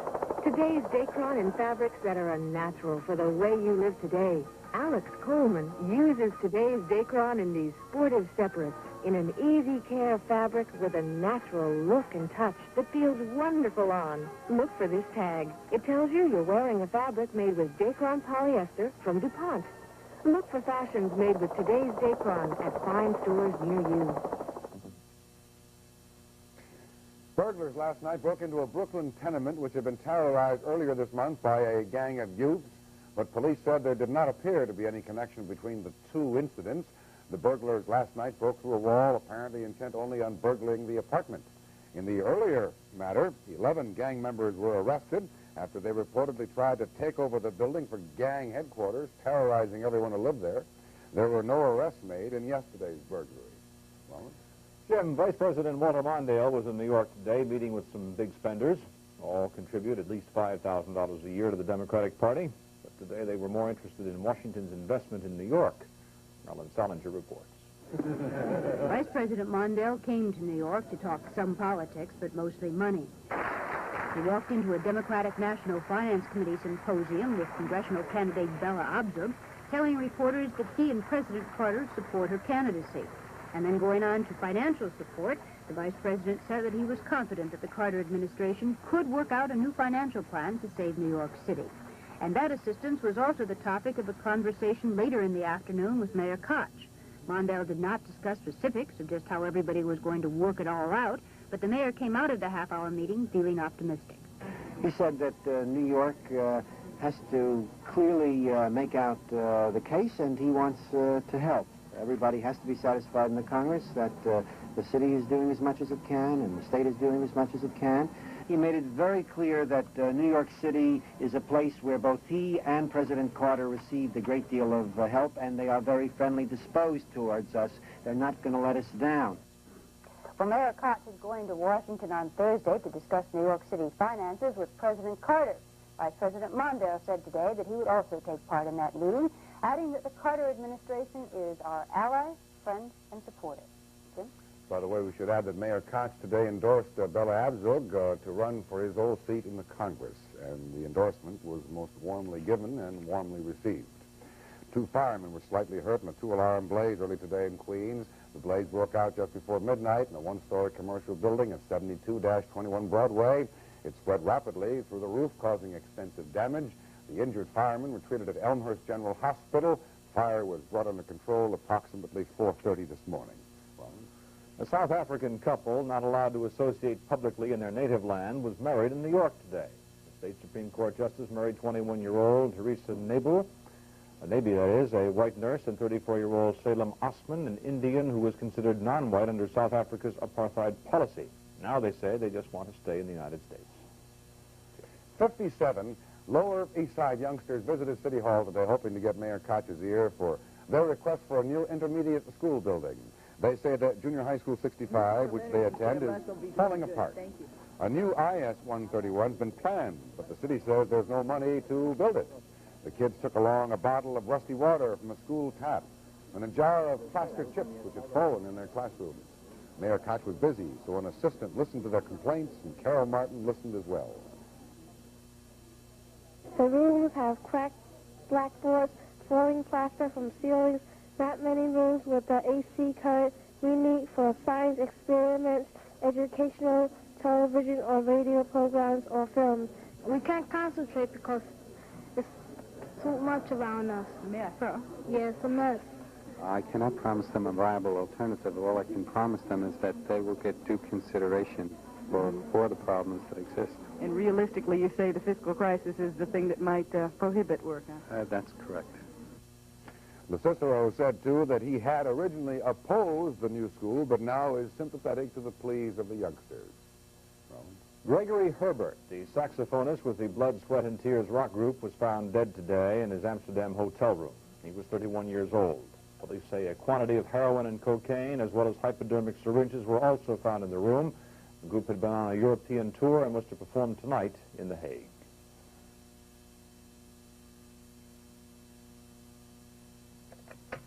Midlantic is a $2 billion bank business. We didn't get there waiting for the buttons on our phones to light up. In fact, I'm personally calling 1,700 companies that are the workhorses of New Jersey's economy. I want you to know that Midlantic will jump through hoops to help your business. Because actually, I agree with this guy. He said the only good banker is a hungry banker. The best of the fresh, that sure says it all. Our roast beef's fresh and delicious. Our fried chicken's fresh, too. And we always make our burgers fresh, and we top our Double R bar burger with cheese and smoked ham. It's something nobody else has. You'll taste the difference. You've got my word on it, partner. Roy Roger, come on in. Family restaurant, everybody. Taste the best of the fresh. Come on in. At Emery Air Freight, we don't discriminate against packages because of their size, weight, or destination. For example, this package is too big for some other people. This one's too long. Too wide. Ah, this is nice. They could probably handle this. At Emery, we think the job of an air freight company is to deliver packages, not reject them.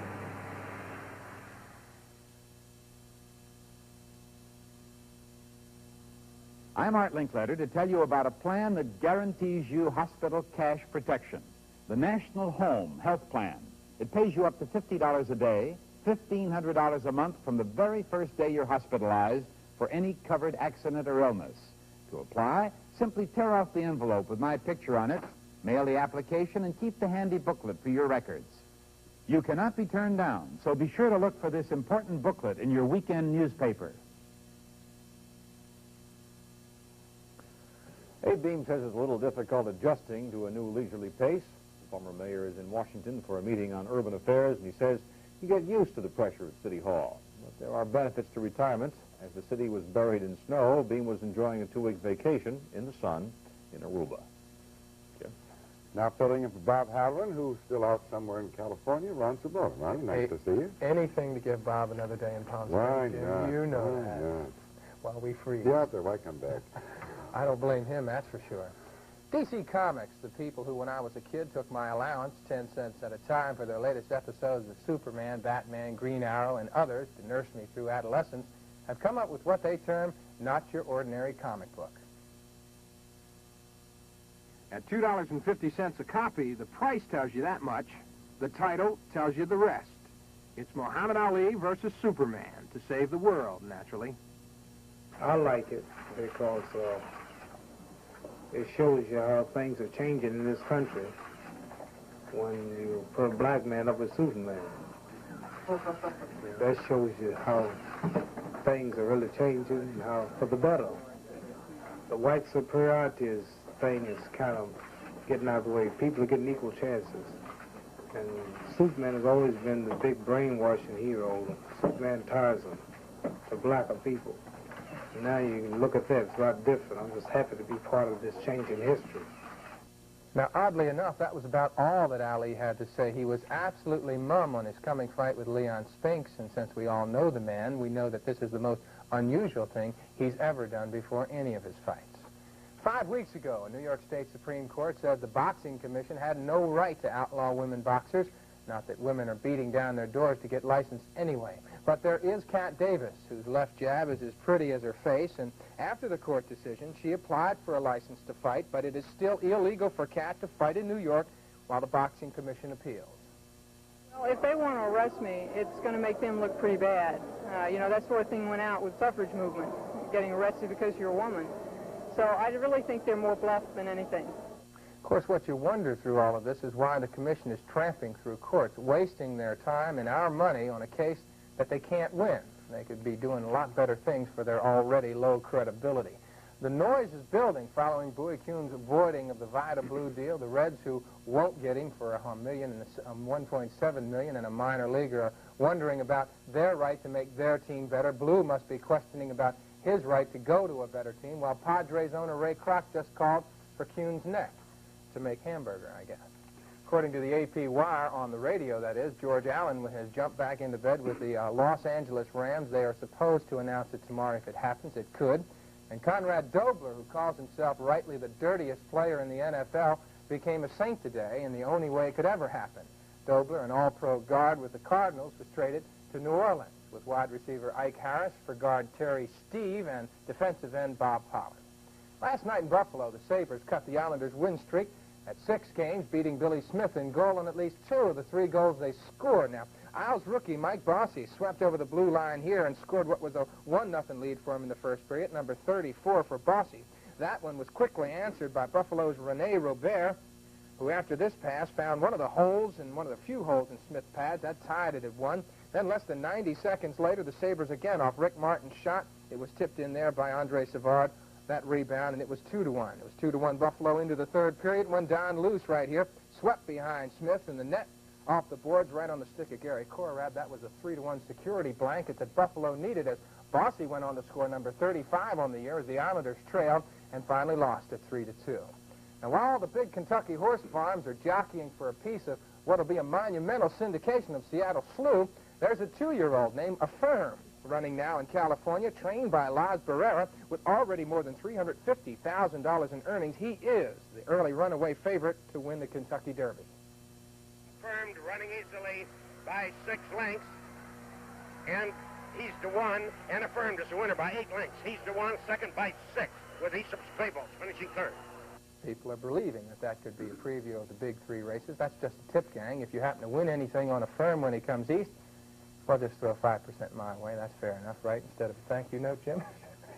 Maybe my wires are crossed, but I don't understand how Cincinnati is not allowed to improve their team by making a deal with Finley for Vida Blue. I don't understand that. Very complex issue that Kuhn had. Brought it up to No, that he had to deliberate. The problem being, he's worried about Finley, whose doctors told him to get out of baseball. What's that got to do with Vida Blue? He's bailing out a ball team for dollars that he's going to walk away with and sell somebody the bare bones that's left. Now, Kuhn, you know, legitimately is trying to keep his job for the owners or from the owners who pay his salary. He's got to make most of them happy. What Kroc is really saying in all of this is that they don't need a lawyer. They need a businessman who understands the reality of the business world, and maybe Kuhn doesn't in his eyes. A man named Thomas Johns works as a sometime bodyguard and a full-time administrative aide to HEW Secretary Joseph Califano. Johns is a retired Secret Service agent. Now, with his pension and current salary, he makes a little more than $78,000 a year. That's more money than Califano, his employer, earns. In fact, only Jimmy Carter makes more money than that working for Uncle Sam. Jim, an independent report into last summer's blackout says the citywide power failure could have been averted. The report commissioned by Governor Kerry blames poor planning and faulty maintenance of emergency systems for the blackout. There had been other reports on the outage, but this was the only one conducted by people not connected with the electric system. Herb Jakowski previews the weather. We may see some snow, and Pat Collins reviews Night Full of Rain. The 6 o'clock report continues.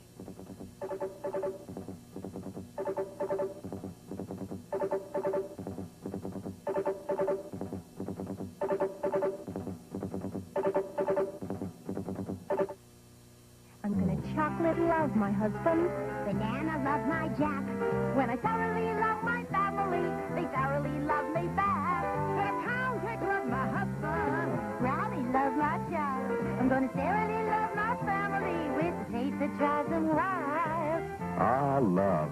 Chocolate love, pecan love, cheesecake love. There's nothing like Sara Lee love. Sara Lee love the ones you love. They'll Sara Lee love you back.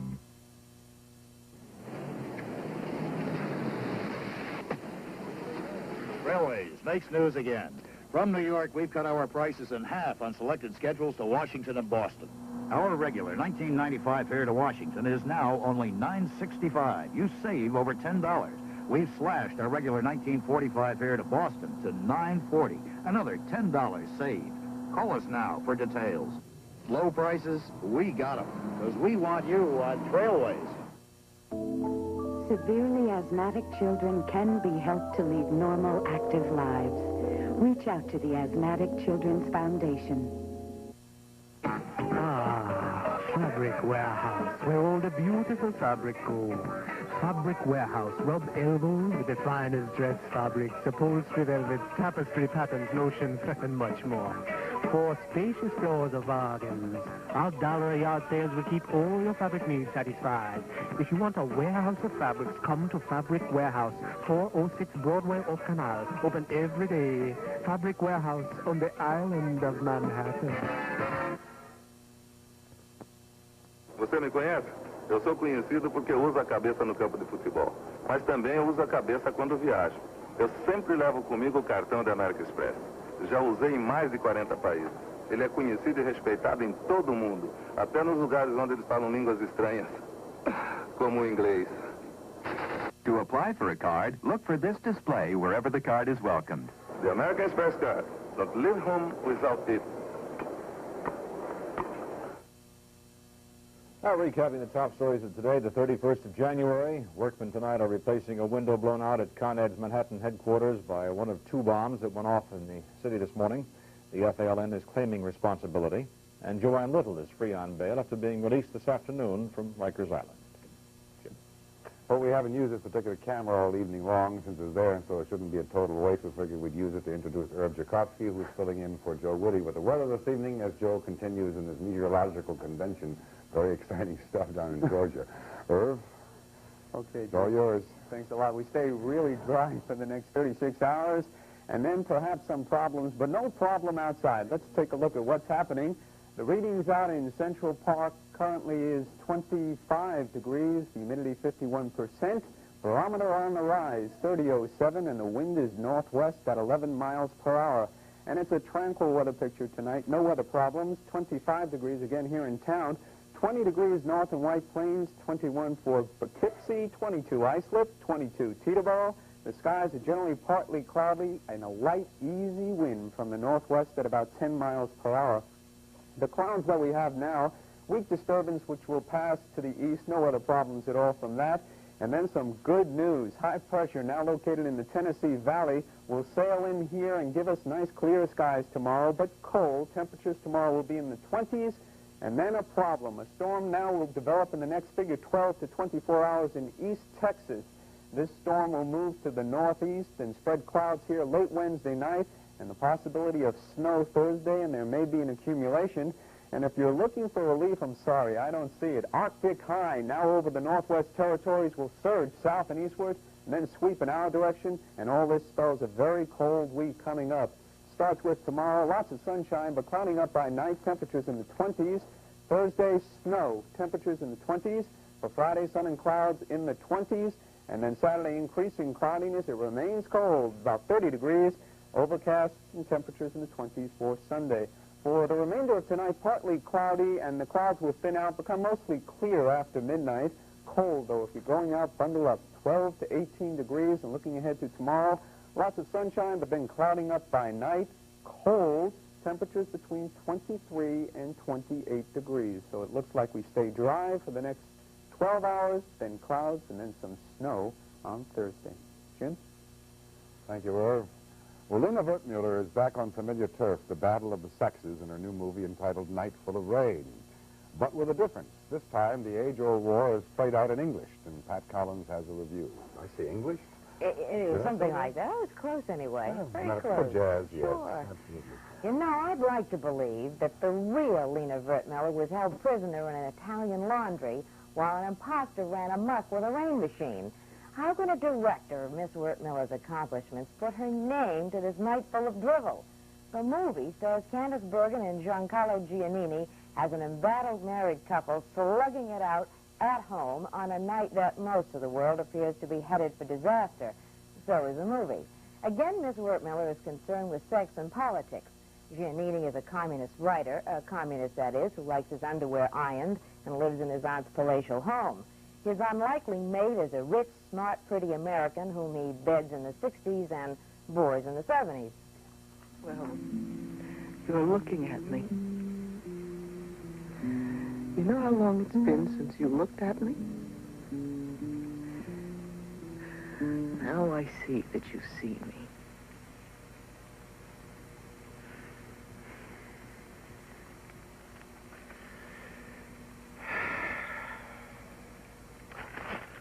So, what's wrong? Huh? Nothing. I would just like to... I'd like to feel alive. Well, it's not Tracy and Hepburn, is it? Maybe what this movie needs is subtitles. All of this may sound profound in Italian. The movie's big problem, though, is that Miss Wertmiller has nothing new to say about the oppressed, that's Candy, the wife, and the oppressor, that's Giancarlo, the husband, that she hasn't said better before. If the screenplay is pretentious, the camera work is more so. Oh, you see a lot of these root canal close-up shots that only a dentist could love.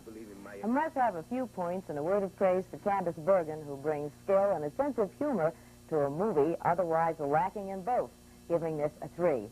I hope this is Miss Wertmiller's last movie to use the battle of the sexes to bring up the rear of her political views. Jim?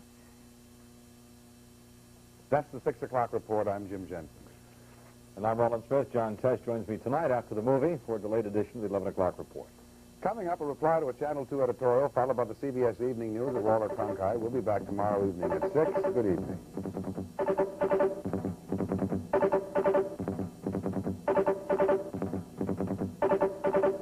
Portions of this broadcast were recorded. Celebrate 4676, the Chinese Year of the Horse, with these fine La Choy canned and frozen Chinese foods. La Choy, featured at your grocers now. More people listen to WABC radio than any other station in America because we play more of the music that you want to hear. Not another card trick. You've never seen one like this before. Oh, I've heard that one before. I might make a card turn into $500. Spare me. I might even make one turn into $5,000. Oh, tell me another story. Maybe even $1 million. Okay, Smarty, let's see. Scrape this. The Winning Hand Instant Lottery. The card game that could turn you into a millionaire. I think I won $5,000. Okay, Smarty, let's see. I've used Scott's recording tape for 20 years, long before they asked me to do this commercial. Because with Scott's recording tape, you all know the truth comes out. Corporal Klinger headlines in Hollywood with Mike, and the one-liners fly fast and furious. Tomorrow at 4:30 on The Mike Douglas Show.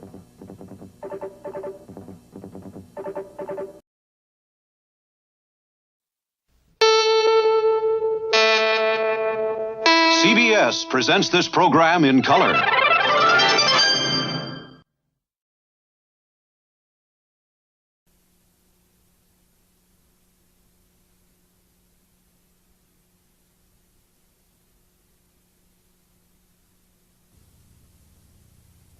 Claim a variety show that you're especially going to like. Don't miss us right here on this channel. All right. I'm waking up to Macy's and the biggest white sale of them all. And it's time you did too. With famous Luxor towels by Martex in 10 exciting colors. They're as thirsty and soft as they are beautiful. So wrap yourself in the fabulous luxury of 100% cotton terry Luxor towels. Get them now at great white sale savings. Bath size, only $8.50. So wake up to the biggest white sale of them all, going on right now at Macy's. We're a part of your life. Be gifted. We'll give you a gift worth $14.95 for learning to lose weight at a participating Weight Watchers class. For a limited time during our 15th anniversary, we'll give you $4 off your registration and first meeting fee. We'll also give you our new International Cookbook, a $10.95 value free, after attending 10 consecutive paid weekly meetings by April 1st. Be gifted.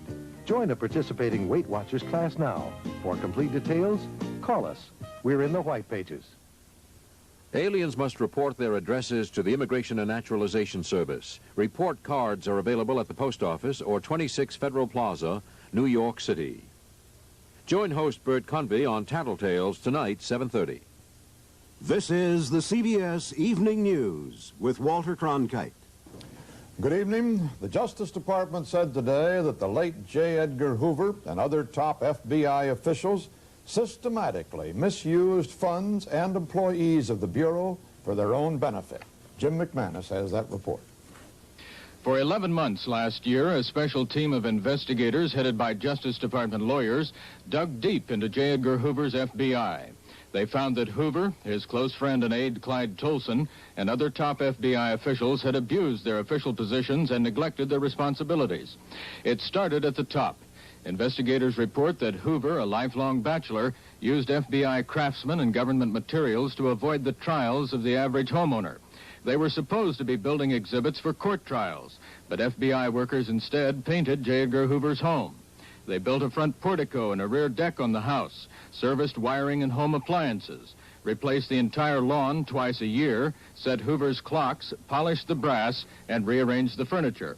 And they did it all for nothing, because the report says they were afraid of losing their jobs.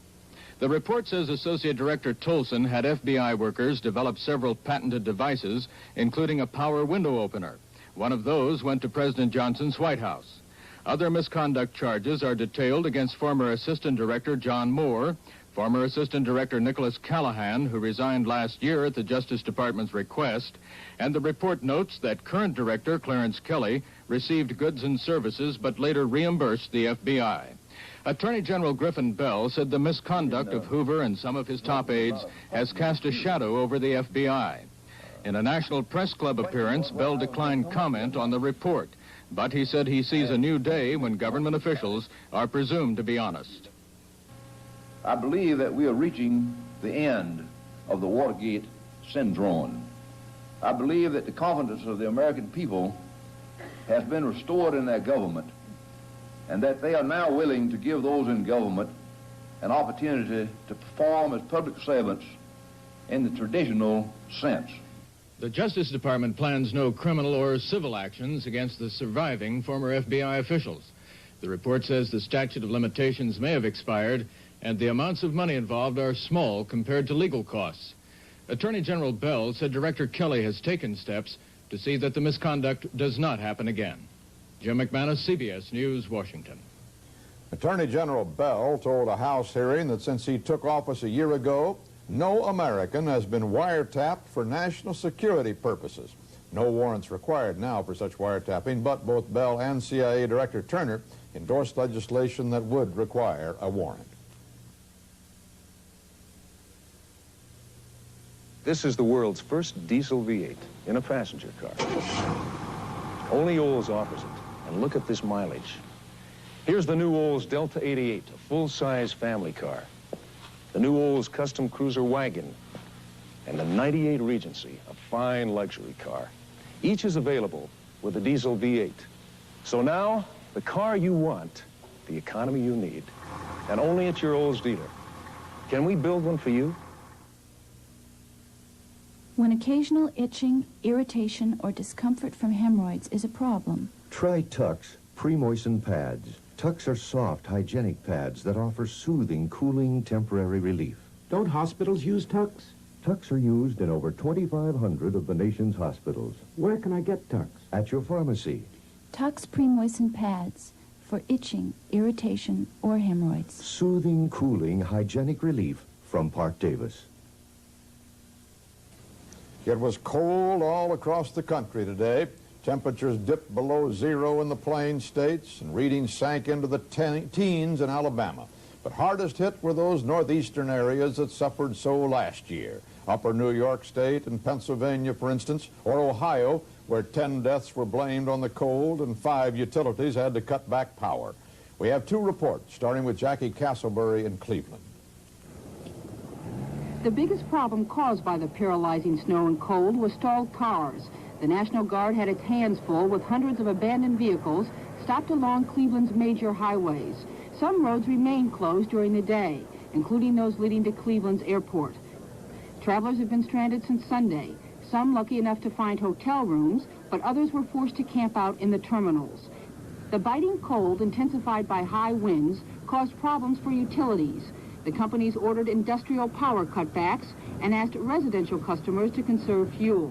Despite the nationwide coal strike, utilities reported adequate supplies, even though hard frozen piles of coal caused some generators to shut down. But state officials cautioned that the problems for natural gas customers are far less serious than those which caused wholesale industrial shutdowns in Ohio last year.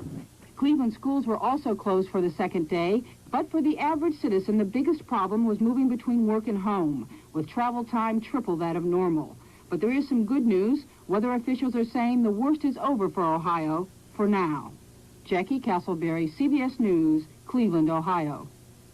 The Buffalo International Airport was officially open today, but it might just as well have been closed. There were crosswinds reported hitting 60 miles an hour, and most airlines were canceling flights all day long, leaving many travelers stranded.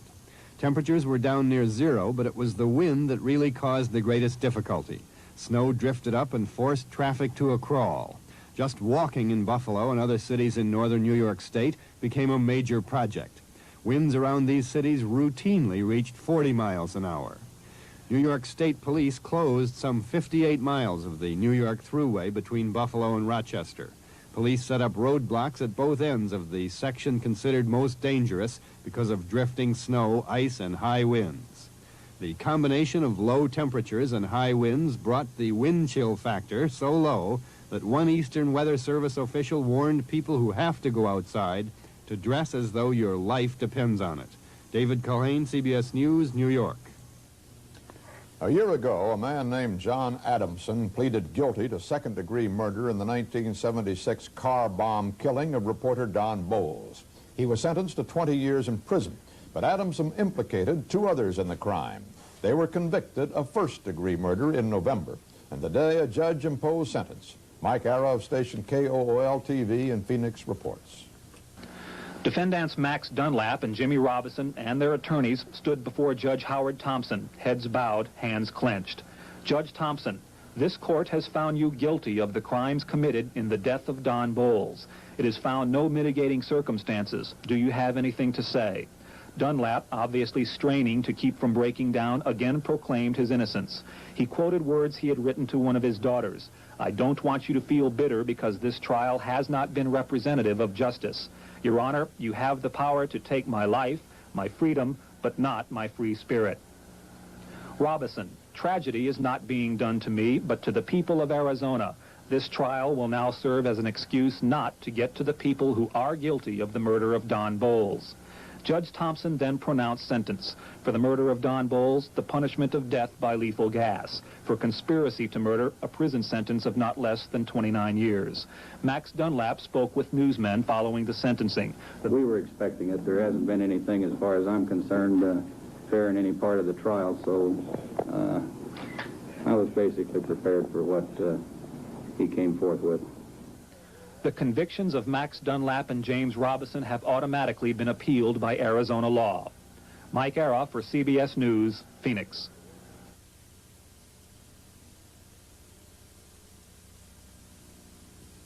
Do you want to lose weight and still have a good, nourishing dinner every day? Now you can, with new PVM. The PVM diet plan limits and controls your calorie intake.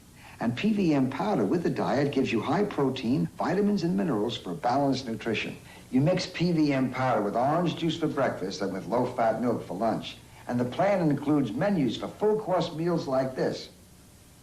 For dinner, the PVM plan. Start today, and this time you'll really lose weight. Listen to this letter from Mr. and Mrs. Edward Helene. Gentlemen, we had a fire in our laundry room at 3:30 a.m. Our first alert smoke detector saved our lives and the lives of our children. We would hate to think what would have happened without First Alert. The Helenes put their trust in First Alert, the smoke detector made by professionals, and it saved their lives. First Alert. This sound could save your life. With tough bargaining about to begin anew in the Egyptian-Israeli peace negotiations, it's difficult to separate rhetoric from real policy. But a vow by Israel's immigration minister today to never give up the Jewish settlements in the occupied Sinai threatens to complicate the talks. Still, as Bruno Wasserteil reports from Tel Aviv, a compromise might be in the works. In Jerusalem, Cairo, and Washington, the reports were becoming persistent. that Israel and Egypt were working out an exchange of territory to reach an equitable agreement in the Sinai, an exchange that would give Egypt part of Israel's Negev region and Israel those areas of the Sinai where Jewish settlements now exist.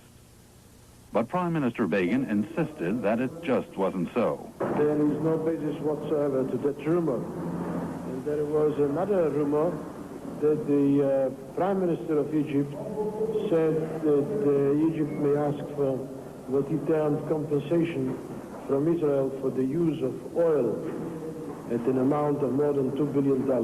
We didn't receive such a demand from the Egyptian government, but it should be clear that if one side asks for compensation, there will be counterclaims by Israel. It's believed that Begin might counter by presenting Egypt with a much higher bill for maintaining the Sinai Peninsula for the last decade. Menachem Begin's settlement policy won a vote of approval today in the Knesset's powerful Foreign Affairs and Defense Committee. By a vote of 14-9, it okayed plans for the establishment of 3 more Jewish settlements on the West Bank within the next 3 months. The settlement issue continues to be a major sore point between Cairo and Jerusalem, but it's not slowing the peacemaking momentum. An advance party of Egyptians landed at Tel Aviv's Ben Gurion Airport and went straight off to Jerusalem to prepare for next Monday's Egyptian-Israeli Foreign Ministers Conference. The atmosphere in Israel is hardly as euphoric as it was during the heyday of President Sadat's visit here, but it's certainly more hopeful of peace than fearful of a new Middle East war. Bruno Wasserteil for CBS News, Tel Aviv. A meeting of the Egyptian and Israeli defense ministers was scheduled to begin in Cairo at the same time as the foreign ministers' meeting in Jerusalem. But reportedly, because of Israel's stepped-up hardline policy on Sinai settlements, Egypt requested that the Cairo meeting be pushed forward to tomorrow. More on that from John Sheehan in Aswan.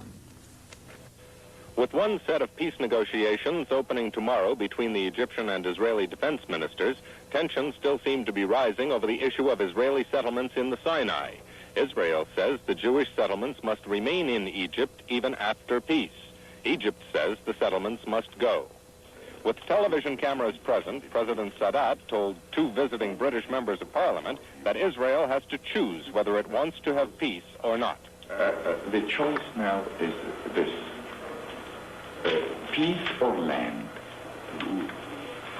It's quite simple like this. Peace, we are ready for peace. Security measures for them, yes. I recognize the fact that they need to be secured and so, but not on the expense of others' land. Earlier, the Shah of Iran concluded his visit to Egypt with a strong endorsement of Sadat's peace initiative. I think that the ball now is on the other side. Egypt has opened her hands in a very dignified and very manly manner. The Shah pledged to support Sadat personally on a visit to Saudi Arabia and to mount a worldwide diplomatic campaign on behalf of Egypt. Public expressions of support might help Sadat fend off his critics for the moment, but what he needs to vindicate himself are concrete results in the negotiations. The public squabbling over Jewish settlements seems to be an indication that an agreement, especially an agreement Sadat can sell to the Arab world, is a long way off. John Sheehan, CBS News, Aswan. Sadat, apparently concerned over the talks bogging down, is arranging a private meeting at Aswan with Israeli Defense Minister Weissman during the Cairo talks. 2 Soviet cosmonauts have been circling the Earth for the past 30 days after docking their spacecraft with an orbiting Salyut laboratory. And today, the Soviet Union sent 2 more cosmonauts aloft to join them in an historic double link-up. The 2 newest spacemen plan to guide their Soyuz craft toward the docking tomorrow, about 24 hours after the launch from Soviet Central Asia. American space officials today released a picture of the Earth and the Moon taken by one of the 2 unmanned Voyager probes on their way to Jupiter. The picture of Eastern Asia, the Western Pacific, and parts of the Arctic was taken in September when the Voyager was 7 million miles above Mount Everest. The 2 Voyager space probes sent aloft last summer are due to reach Jupiter in 1979. Am I lucky? I have a normal, healthy American family. There they are. When we have a health problem, like occasional constipation, we like to do something about it. We take something gentle, X-Lax. We know it's safe. We take it just the way it says to. We learned years ago that X-Lax works gently. So when we need it, we take X-Lax. Don't you? Dependable X-Lax, the laxative medicine. Aerosol. Not an economical way to apply deodorant. In fact, you'd use up this 4-ounce can of the leading aerosol, buy another, use it up, buy a third, use it up, before you'd use up 1 2.5-ounce Speed Stick. Men and Speed Stick is solid deodorant. An even, effective layer of protection you apply directly. Nothing's wasted. That's why 3 million more Americans took our advice. They got off the can. They got on the stick. The United States and South Korea signed a formal agreement today, clearing the way for questioning in the United States of Korean businessman Tong Sun Park. Park's under indictment here in connection with the Capitol Hill bribery scandal. And at the Pentagon, Ike Pappas has learned that the scandal could delay the start of the planned withdrawal of U.S. troops in South Korea from this fall to December or even later. Pentagon officials fear that Congress might be reluctant to appropriate substitute funds for Korean defense until the scandal investigation is over. Tomorrow, HEW Secretary Califano will announce an extensive campaign to persuade people to stop smoking. But the tobacco industry is not waiting for details. It struck back today. We have 2 reports, starting with Barry Seraphin in Washington. In an unusual move, the Tobacco Institute, which represents cigarette manufacturers, called a news conference to respond to an announcement Califano has not even made yet. Officials of the trade association portrayed Califano's planned anti-smoking campaign as the product of a reformed smokers' prohibitionist mentality. He's entitled to his views on the alleged hazards of tobacco. He's entitled to voice those views and use whatever may be his powers of personal and private persuasion in attempts to enlist smokers to join him among the ranks of the reform, the former 3-pack-a-day smoker, the current secretary of HEW. Free will, free choice, and free speech guarantee those rights to all. However, the title of Secretary of Health, Education, and Welfare does not confer an entitlement to use public powers in pursuit of a private hobby. As they have in the past, the tobacco representatives argue that there is no conclusive evidence that smoking is hazardous to health. One of the things you must realize is that among the causes of death that are listed on a death certificate, cigarette smoking is not one. Secretary Califano, in effect, will answer the tobacco industry when he announces his anti-smoking campaign tomorrow, the 14th anniversary of the Surgeon General's report on smoking. He will call for smoking education and prevention and probably a new Surgeon General's report. There's likely to be emphasis on discouraging teenage smoking, one issue with which the Tobacco Institute says it has no quarrel. Barry Seraphin, CBS News, Washington. Laura Blackstock started smoking as a teenager. Now she's a young adult and still smoking. I mean, listen to my voice. I got laryngitis right now because I smoke too much. My father died of emphysema, my mother had lung cancer, and I smoke. I'm an idiot. Cigarette smokers are a minority among Americans, and their number is declining. Since 1970, the proportion of adult Americans, male and female, who smoke cigarettes has fallen slightly. But there has been a small overall increase in smoking among women in their early 20s. And most alarming to the opponents of smoking, there has been an increase of 500,000 in the number of teenage girls who smoke. There are more teenage girls who smoke a pack a day than there are boys. Because I like it. I like cigarettes. Do you believe it's bad for your health? Yes, but it relaxes me, and I choose to take those consequences. Smoking among young females is of great concern to anti-smoking forces, the American Cancer Society among them. Part of it has to do with a feeling of self-confidence if they have a cigarette, a feeling that they're members of the peer group. They do feel the pressure of that peer group. And I'm sure that part of it's also an anti-authority or rebelliousness. You'll find that many of the teenage smokers are doing the things that they're sure their parents just don't want them to do. The American Cancer Society says there's a direct link between smoking and lung cancer. 4 out of 5 cases of lung cancer, they say, are caused by smoking. Lung cancer is now the #2 cancer killer among women. Breast cancer still leads, but lung cancer, which is much more difficult to diagnose early, is narrowing the gap.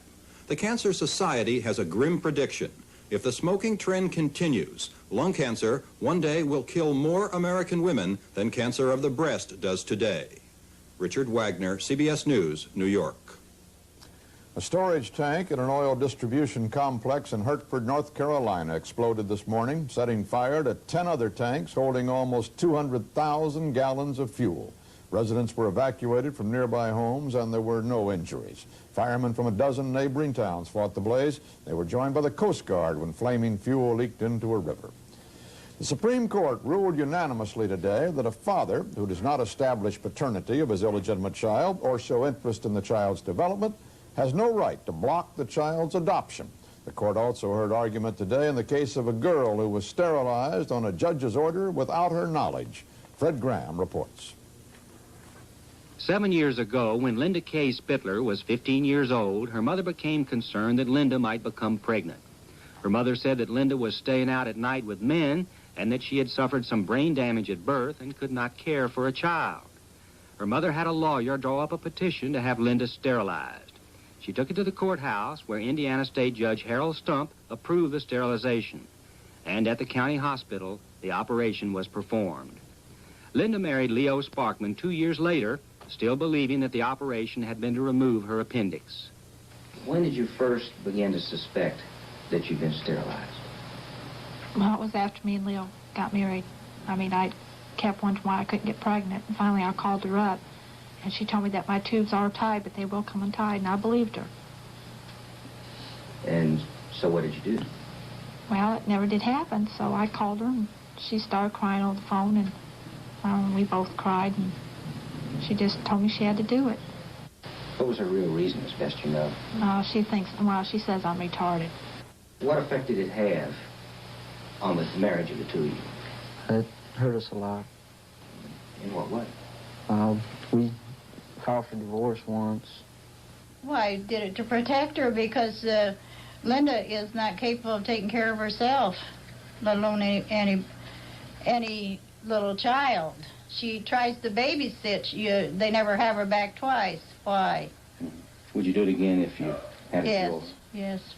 Linda and Leo sued everyone involved, and today the case was argued in the Supreme Court on the sole question of whether the justices should change the long-standing law that gives judges an absolute privilege against all suits growing out of their decisions.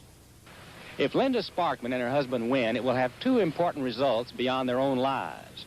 The practice of sterilizing people without their consent will greatly diminish across the country, and judges across the nation will become subject to paying damages if they act beyond the law. Fred Graham, CBS News, Kendallville, Indiana. A federal judge in Dayton, Ohio, has ruled that high school girls must be allowed to compete alongside boys in all athletic activities, including contact sports. The judge cited the Equal Protection Clause of the Constitution in ruling in favor of 2 girls who sued to get on a boys' basketball team. The defendant, the Ohio High School Athletic Association, has not yet decided whether to appeal. Although the case concerned only Ohio schools, the federal judge said its effect would be nationwide. 5 officers of one of the nation's largest commodities options firms, Lloyd Carr and Company, were arrested today by federal marshals on charges of violating the December court order prohibiting fraudulent sales. Bail for the 5, which included company president James A. Carr, ranged up to $100,000. Despite what many stores described as a wild holiday shopping spree, nationwide retail sales actually declined last month for the first time since June. But they were down by just 0.7%, and largely because of poor sales of building materials, hardware, and mobile homes. On the whole, last year was good for retailers. Their sales were 10% above 1976. The Dow Jones Industrial Average sagged again today, this time by about 3 points. Volume on the New York Stock Exchange, 25,200,000 shares. The average price per share dipped 16 cents on the New York Exchange, 9 cents on the American. Soft. Soft. Squeezably soft. Bouncy soft. Bath tissue should be soft. Coronet bath tissue is soft, but strong. And that's what the world needs, to be soft yet strong.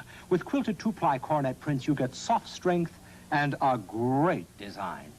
Coronet prints, the bath tissue that's always soft, never flimsy, and now prettier than ever. For the millions of people who need a full-size car, introducing the 1978 Ford LTD. If you need 6-passenger space, if you need a roomy trunk, if you want mileage like this, then the full-size 1978 Ford LTD could be just the car for you. LTD, a better idea from Ford. The price of housing has been going up at near astronomical rates lately, but Christie's auction house in London fetched a price for a piece of property today that boggles the mind. Bob McNamara has the story. 12 feet long, 8 feet wide, and 6 feet high, Titania's palace is 16 rooms, more than 2,000 miniature furnishings, tiny works of art, and all of it heated and lighted by electricity. The lavish doll house was built 60 years ago by a British artist and author who gave it to his 3-year-old daughter. The house had been sold before at auction for more than $75,000, but today bidders expected the price to be close to $130,000. 1,000. 5,000. The bidding started at $95,000, and within 2.5 minutes, the value of the real estate shot up rapidly. £135,000. At today's exchange rates, £135,000 is over $255,000. As usually happens, the highest bidder was an agent representing an anonymous client. But it was disclosed the doll house will go on exhibition somewhere in Europe. The agent promised that when the owner is known, everyone will be pleased, and whoever he is, he's rich. Bob McNamara, CBS News, London. And that's the way it is. Tuesday, January 10th, 1978. This is Walter Cronkite, CBS News. Good night. Billings, Montana. A car crashed into a showroom owned by baseball great Dave McNally. He called Pete Hoynes, his key agent of the home insurance company. Within minutes, the car was removed, the premises cleared, and the showroom secured for the night. The next morning, Pete Hoynes had Dave McNally back in business. Your home key agent on the spot when you're on the spot. You get something extra service, your home key agent cares. Why do I take Geritol? I'll give you one very good reason. Me. Taking Geritol just makes good sense. I wouldn't do without it. It wasn't long ago that a good friend said, "Why don't you start taking Geritol?" Meet my good friend. Geritol, to be sure you get enough iron, more than twice the iron of any ordinary supplement, and some very important vitamins. Take a look at people who take Geritol. Geritol every day.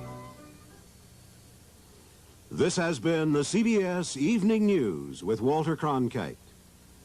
For the latest news early, watch the CBS Morning News with Richard Threlkeld and Leslie Stahl. Klinger's really done it this time. He's lost Hot Lips' wedding ring. Don't miss the fireworks on MASH tonight at 9, 8 Central and Mountain, here on CBS. Honestly.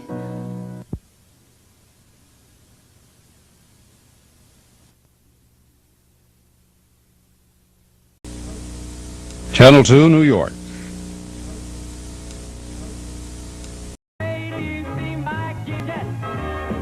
Gidget Predicament.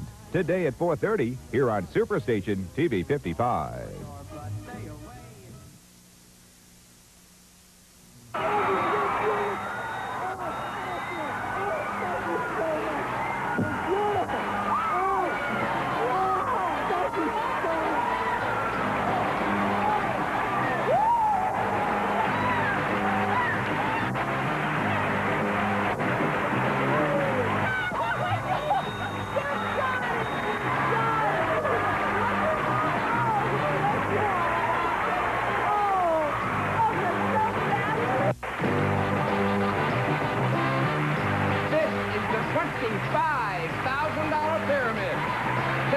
special guests are Jim Lockhart and Soupy Tails.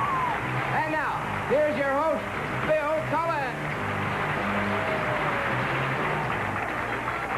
Thank you. Hi there, thank you. Welcome to the $25,000 Pyramid. Got some great teams here today. We got June Lockhart and Jim Lauren. Did I say that right, Jim? Right. Sounds good to me. Yeah, he does. He's a pretty nice-looking fellow, is he not, Yeah. Jim? Thank you. Very good. Tell June about yourself, Jim. Well, I'm a private speech teacher. How interesting. Fine, private we'll speech. do well. Private Yeah. speech. Yeah, how What do you private? speech in private? Over here we have a fellow who is just bursting to have some speech lessons. It is Soupy Sales and his partner, Cheryl Schwartz. Welcome, Cheryl. Hi. Welcome to you, Soupy. Soupy! Find out a little bit about Cheryl. Let's see how good you are at, starting a conversation with a girl. Yeah, what do you do, Cheryl? I work as a press secretary for a record company here in New York. Does that answer your question, What sir? an That certainly does. Okay. I'd like to have this press. I like to have it dyed. Well, yeah. I'd like to have it cleaned and burned. All right. Okay, go ahead. Now that we've taken June, all I have to say is you look lovely. Thank you very much. Okay, present Oh, I thought company. you were talking to me. We're going to, the object of our game is to get to the winner's circle and try for the big money. If you win one game, it's worth $10,000. Win them both, $25,000. To get there, have to score the most points after playing these 6 subjects. Hey, look at that. Go West Young Man, The Milky Way, Hearing Test, Troubled Waters, The Bandstand, and Ill at Ease.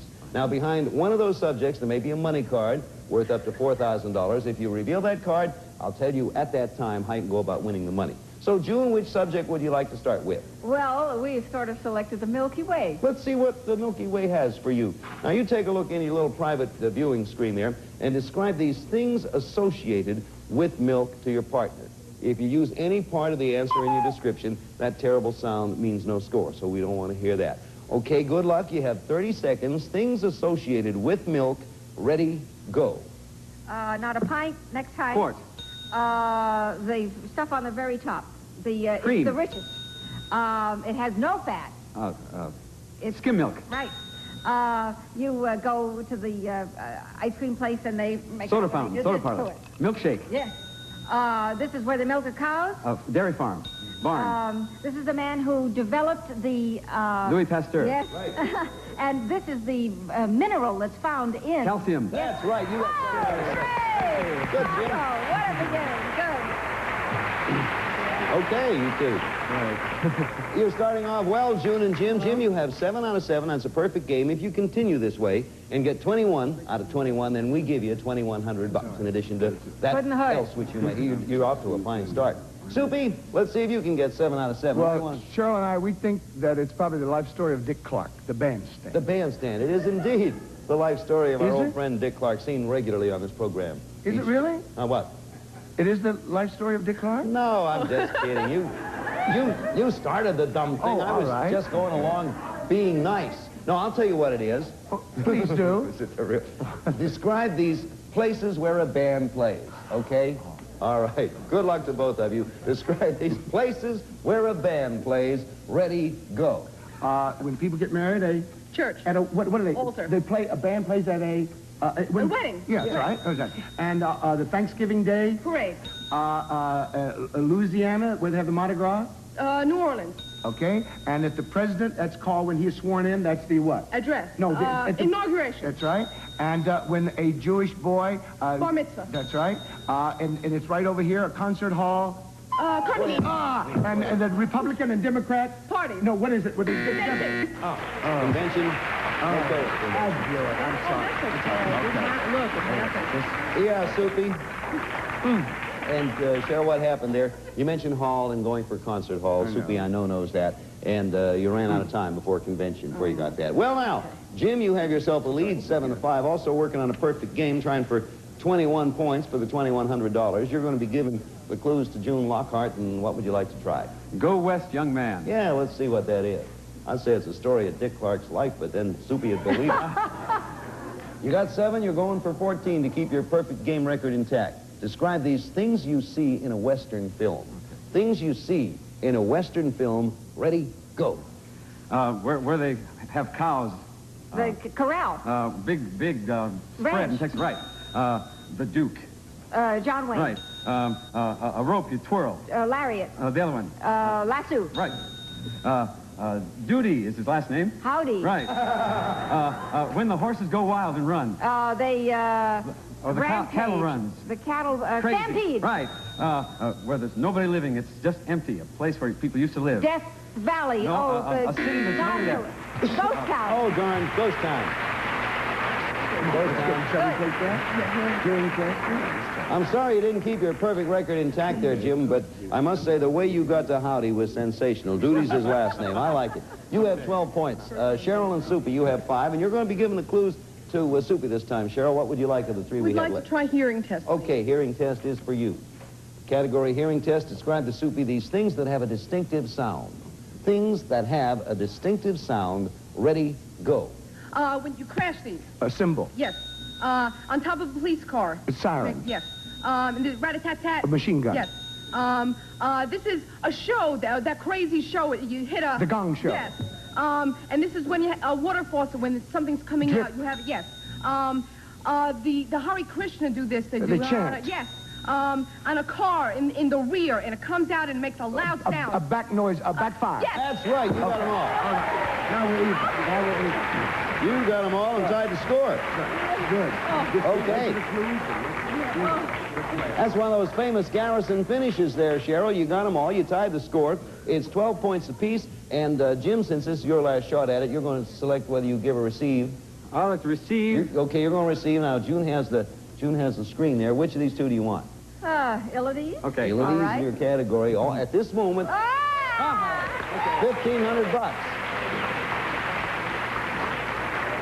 Now, at this moment, it's all tied up at 12 points apiece, so you want to get as many as you can. You also, at this point, Jim, want to get all 7, so try not to pass. Don't pass unless you feel you need to win the game. You understand that?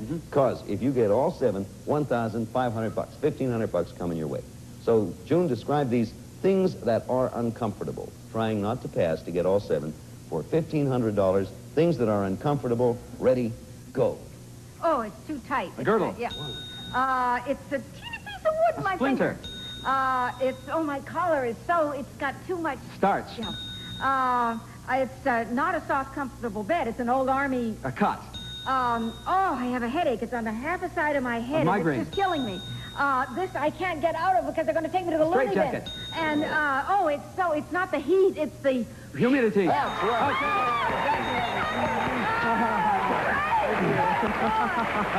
Okay. I know it can take it away from you. Right. Very good clues, June. Thank you. They were good clues, and Jim, you got them all. You got 7 out of 7. You win $1,500 bucks.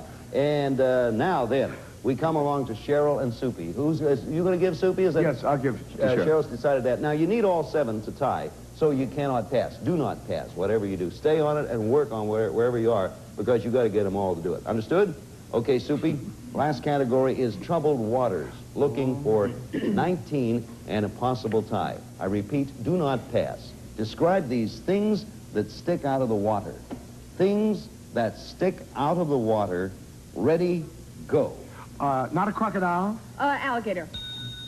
In a submarine, they Periscope. a fish has... A fin. Okay. They tie a boat to a... Buoy. No, it's a Dock. No, what is Dock, another pier. word? Okay. It's a flower they give you when you die. They A put rose. Orchid. No. Orchid. There was an opera singer, Pons. Her first name was Lily. Okay. This is over in the Mediterranean. Is also insurance. You get a piece of the Rock. Time ran out. With a score of 19 to 17, the winner, Jim Lauren. Jim, you have an option, Jim, of giving or receiving. Which do you want to do? Okay, both of you, come on over here, if you will. Make your way over this way. With Jim, the June Lockhart herself, a shot at $10,000, so don't go too far away already. And maybe I love you. How about driving your car with an official Superstation TV 55 bumper sticker on it? Get one for free at any Northville gas station location, including East Northport, Nesconset, Deer Park, and Huntington Station. Our speech teacher here, Jim Lauren, has thus far $1,500 that he's won. And now, Jim, as you know, you get your shot at the $10,000 and get up here again, you'll be going for $25,000. Now, in order to get the $10,000, which we're talking about, you have to name the 6 subjects that appear behind you, in 60 seconds. June, you only give a list of the things. If you give any other kind of clue, you'll hear that, and you don't want to hear that. Okay, 60 seconds for $10,000. Good luck to you. Here's your first subject. Go.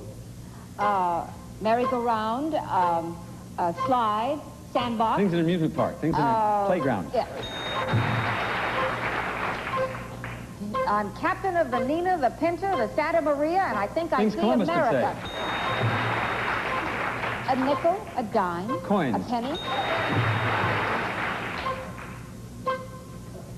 McCullum.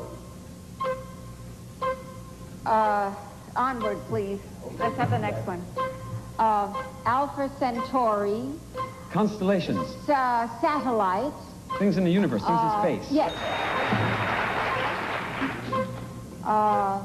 The radio, the glove compartment. Things in a car. The speedometer. Things on a dashboard. Yes. Rockefeller. Governors. Vice presidents. McCullum. Osterreich. Osterreich.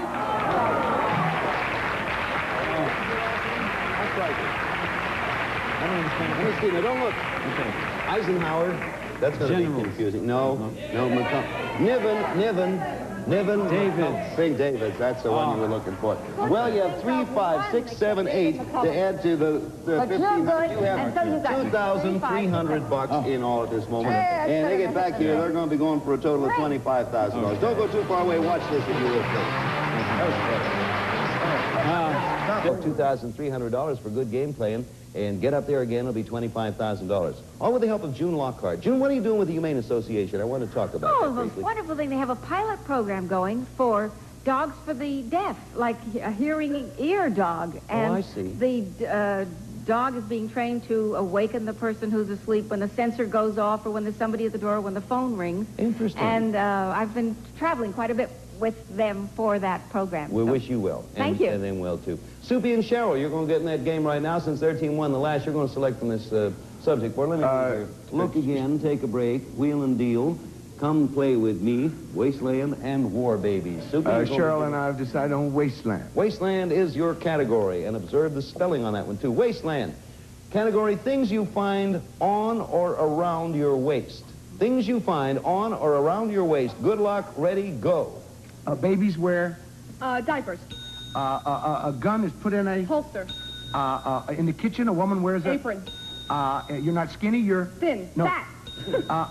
It was a fad. The twist. No, the hula hoop. That's right. In the car, you put on a... Seatbelt. And on a tuxedo, you wear a... Cummerbund. That's right. You got 7 out of 7. Okay. Right. Now we're going to do it. Now we go. You're on your way there, Cheryl and Soupy. You have 7 out of 7. Keep that up and get 21 out of 21. And we have $2,100 for you. June, you're going to be giving the clues to Jim, who has $2,300 won thus far. What do you like? War babies named David. War baby. I know about that, David. I had trouble with that one. War babies is the category. I want you to describe these people born during the 1940s. People born during the 1940s. Ready, go. She's a singer, Star is Born. Barbra Streisand. Not, one of the Beatles. Paul McCartney, John Lennon. All right. She's got a great body, and she's a perfect body. Raquel Welch? Yes.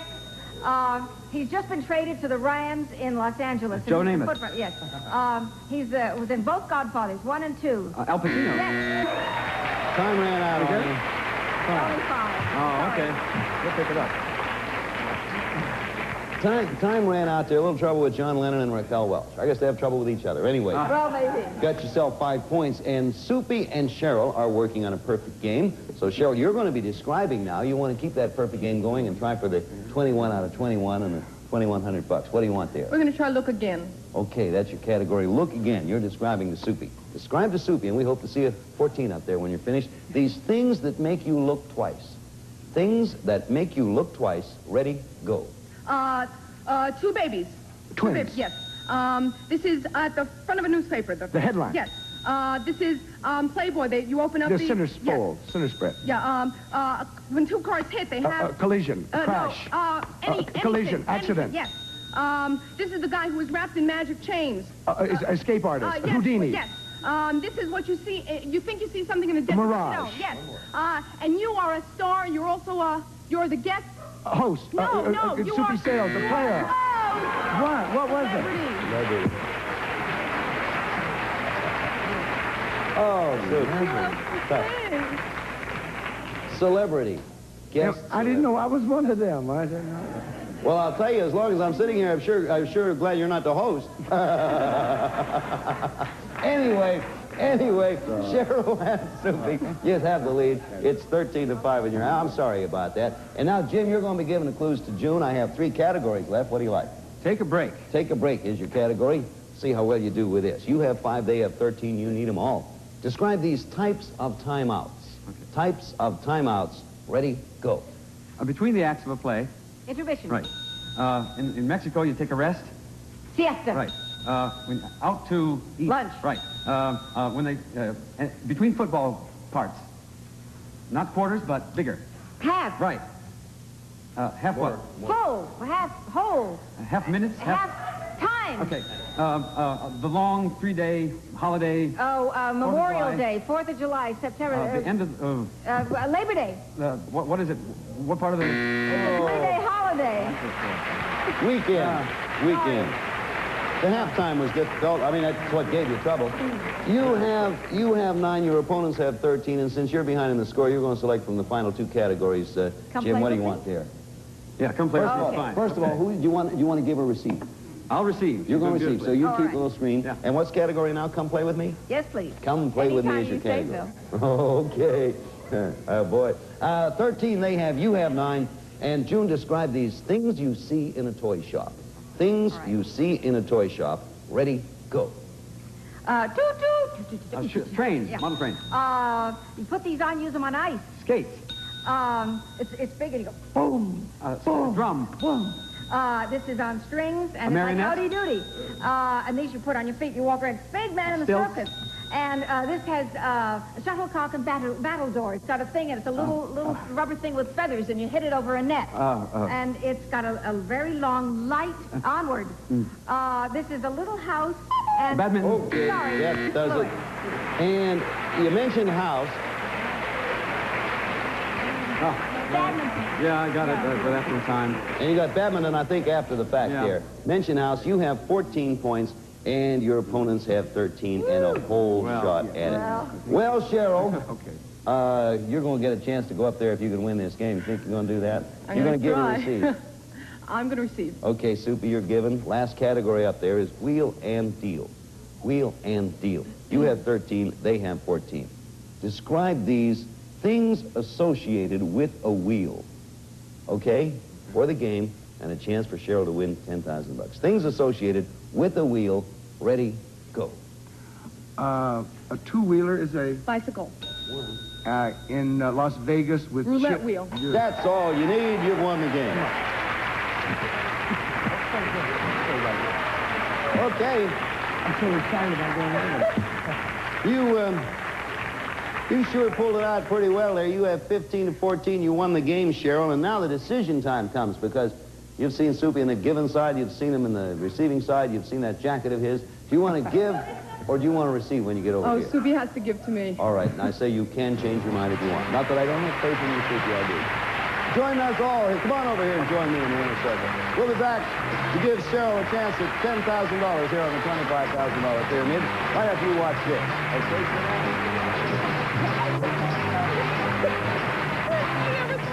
198 breathtaking miles around Long Island.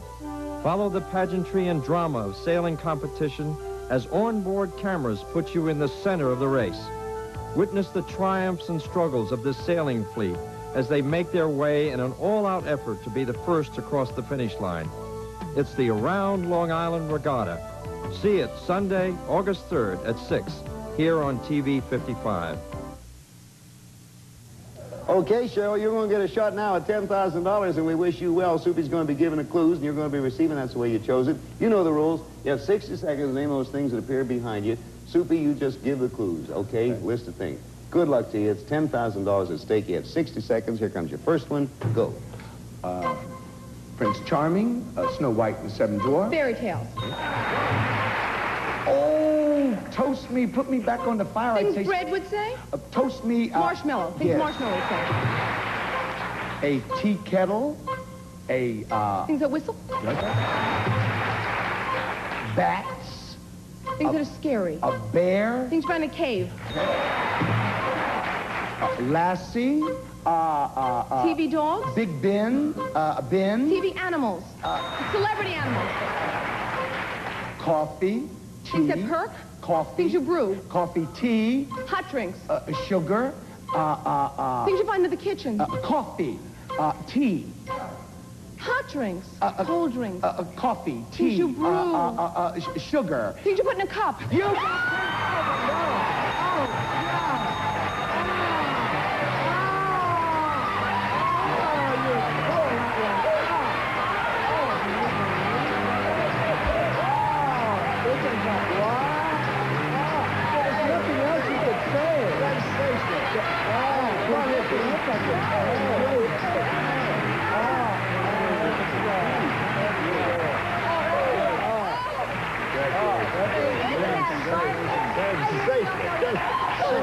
What a great thing. Cheryl, you have just won yourself $10,000. May I ask, does it affect you at all? Oh, yes.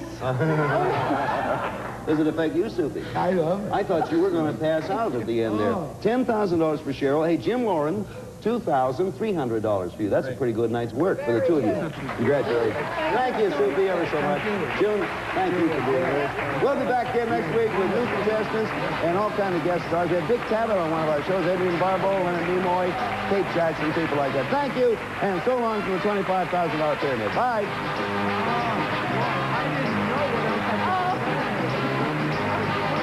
Contestants will receive Z-Brick. Add color, character, and charm to your home with fireproof, inexpensive Z-Brick, America's most popular brick wall covering. Plus the incredible Timex quartz, one of the most accurate timekeeping systems a man can put on his wrist. More people buy Timex than any other watch in the world. And Spring American with La Choy Chinese food, delicious chow mein, soy sauce, chow mein noodles, oriental vegetables, and frozen egg rolls, all from La Choy. Also Boratine Plus with lemon brighteners.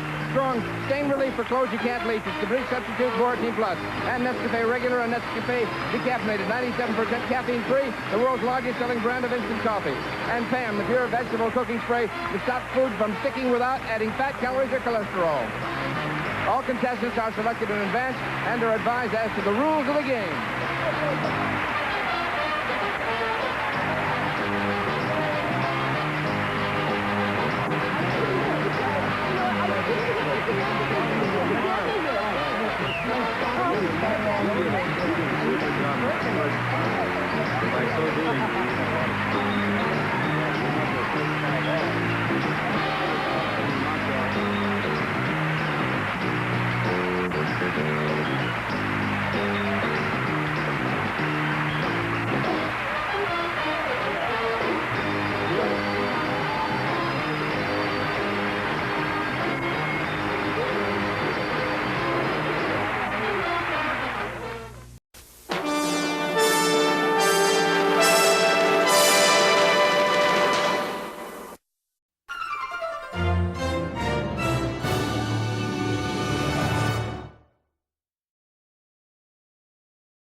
CBS presents this program in color.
You're Lenny Markowitz? Yes, sir. Is your lawyer here? No, he's on his way. You're charged with breach of promise. I know. And attempted manslaughter. This is all a big mistake, officer. Helene, can we please talk this over? Hold it, slugger. Don't call me slugger. I am not a criminal. Helene, hasn't this gone far enough? I have been photographed, fingerprinted, and thoroughly humiliated. Why isn't this man in chains? Len, I got here as soon as Over here, Lester!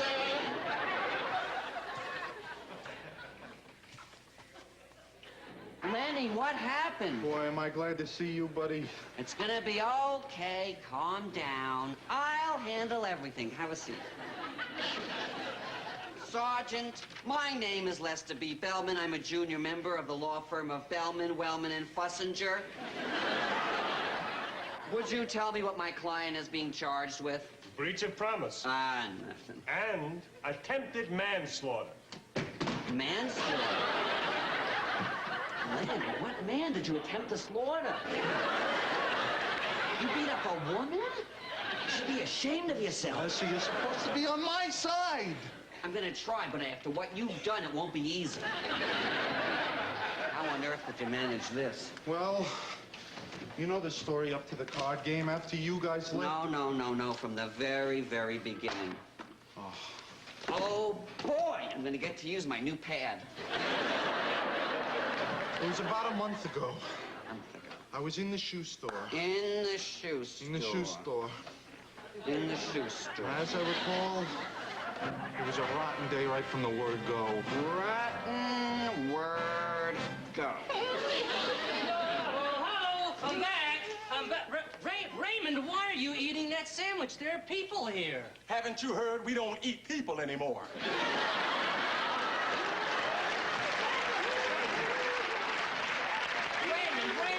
Raymond, don't be smart. Why aren't you working? Mr. Cabell, I am on lunch. On lunch? It seems like you spend your whole day on lunch. What do you do at 5:30? Go home and go to work?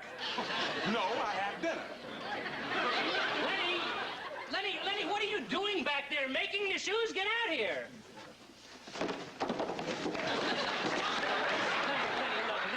Lenny, try to get it straight. Shoes you sell, grapes you walk on.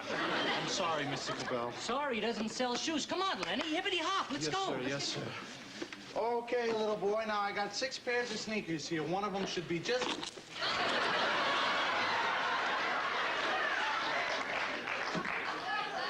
What a well-brought-up little boy. Why on earth did you do that, Wayne? Didn't I tell you never to waste food? Come on. Call again. Oh, boy, what a day, what a day. I should just go lock myself in my apartment. Don't look now, but guess who just walked in? Oh, great. Didn't you used to date her? Only for a while. She's the one who thinks all men treat her like garbage. Nice-looking refuge. Yeah, she's cute, but she's nuts. I gotta give her the brush. Be vicious. Be vicious. Hi, Lenny. Hello, Helene. Long time no see. 5 weeks and 3 days. Well, I'm kind of surprised to see you. I thought our relationship was over. See how wrong you can be? Well, I'm sorry things didn't work out, but I just can't handle you, Helene. Everything I did, you thought I was stepping on you. You did step on me. I did not. You did. I didn't. You did. I did not. You stepped on me. Oh, Lenny, you've got to be more careful. Okay, Helene, you win. Just don't yell anymore, all right? You see? It works. What works? I've been taking assertiveness training. I don't need this. All men used to step on me, but that is all over. I am not the crazy, insecure girl that you used to go out with. I've changed. From now on, no one steps on Helene Mendelbaum. From now on, when I want something, I get it. I have an announcement to make. Of all the men that dumped me this year, Lenny, you are my favorite. Lenny Markowitz, I want you. I have to put my foot down. You and I have absolutely no future together. From now on, you are my man, and And I am your woman.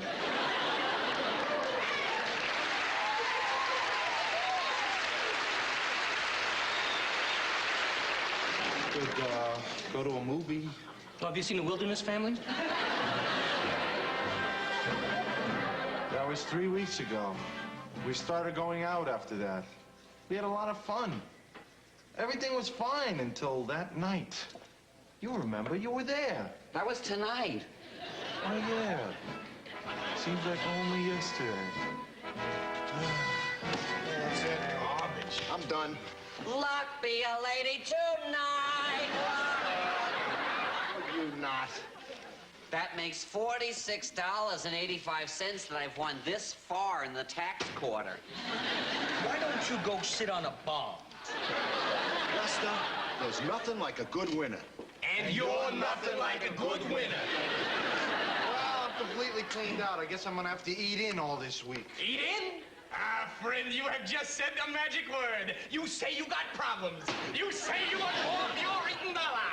Well, young man. Alan, what are you doing? Hey, come on, Lenny, I'm practicing my salesmanship. Now you made me lose my place. See, one more if you eating dollar. You say, oh, well, young man, now you can prepare meals for pennies a day right in the comfort of your own home. Alan, you're not gonna try and sell us some piece of junk again, are you? What I am about to offer you is a product that will excite and delight. I'm delighted. What is it? What is it, you ask? Yes, I think Vinny speaks for all of us when he says, what is it? This only happens to be the miracle of our age. A technological triumph. Forget about polio vaccine. Forget about the atom bomb. This outdoes them all. This is the Squasho-Musho-Mac. Does it have a warranty? Oh, wait, boy, you bother me. Now, I am about to fill a void in your kitchen's life. Is there anything here you would like squashed or mushed? An apple, you say? This, what I hold in my hand, is your common garden variety apple. It's what knocked Newton on the noggin. It's what drove Adam out of Eden. Now, please, watch carefully.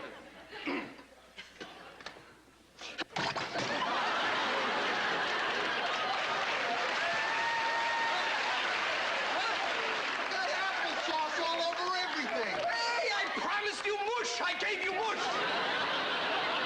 Alan, you don't put that thing away. I'm gonna make your face into mush. That concludes our little demonstration for this evening. Thank you. Thank you. Very nice, Alan. Thank you, Lester. You mind if I turn on the TV? I dream a genie's on. This is the one where she gets trapped in a toolbox, see? Hey, no, hey, no, hey, hey, hey, hey.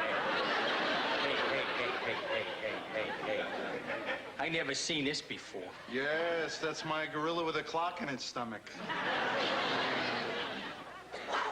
That's beautiful. Yeah, Helene gave it to me. Hey, now there's a woman with taste, see, because this is art as opposed to being merely decorative. Vinny, it's grotesque. Well, that's what makes it art. Hey, what is a Venus de Milo? She's a chick without arms. The Mona Lisa's a dog. You wouldn't invite her to a prom. Well, you might. But you see, they're grotesque. But that's what makes them art. Grotesqueness is artness. Hey, you know, this would be great in my bathroom as a conversation piece. Lenny, did Helene get you anything else? Yeah, cufflinks and a transistor radio. Oh. It's very strange getting gifts from girls. Oh, you'll get used to it. Girls send you things? Hey, how do you think I got this outfit? Green stamps? Glenn, what I do not understand is why you were seeing Helene again. Didn't you tell us she was a little crazy? All right. I admit Helene is not perfect. Lenny, if she's not perfect, why do you go out with her? Hey, you see there? That's the difference between you and me, see? For you, a girl's gotta be perfect. For me, she just gotta have some easily recognizable equipment. Look, I admit Helene is a little nutsy, but you want to know the truth? That's part of the fun. Yeah. See, I have a whole history of going out with normal girls. It's like I've been eating boiled chicken all my life. It's not bad, it's just bland. I need some spice, a little paprika in my life. Yeah. And Helene's gonna sprinkle a little paprika on your chicken, huh? hot sauce. You want to know something else? The relationship has been good for us. Helene's gotten a lot calmer since we've been going out. You wouldn't recognize her now. She's almost normal. Oh, excuse me. It's really turning into a very healthy, easygoing relationship. Hi, I'm moving in with you. Read this. You just decided to move in with me? I also decided that I love you. Oh, Lenny, congratulations. Excuse me for 1 minute, please. Guys, this is a little personal. Would you mind leaving? Get out of here. Isn't it romantic? How do I love thee? Let me count the way. Here, I'll tell you, first is in the back seat of my cab. See, you turn the wheel to the left. No, wait a second. That's where do I look? Helene, we have to talk. Oh, before we do, I left another bag downstairs. Would you be a dear and go down and get it? I don't think that's necessary. You better hurry up before somebody steals it. All right, I'm gonna go down and bring it up, but then, Helene, we're gonna talk. No, I take that back. I'm going to talk, you're going to listen. I'm sorry, what'd you say, Lynn? You'll hear me when I get back up.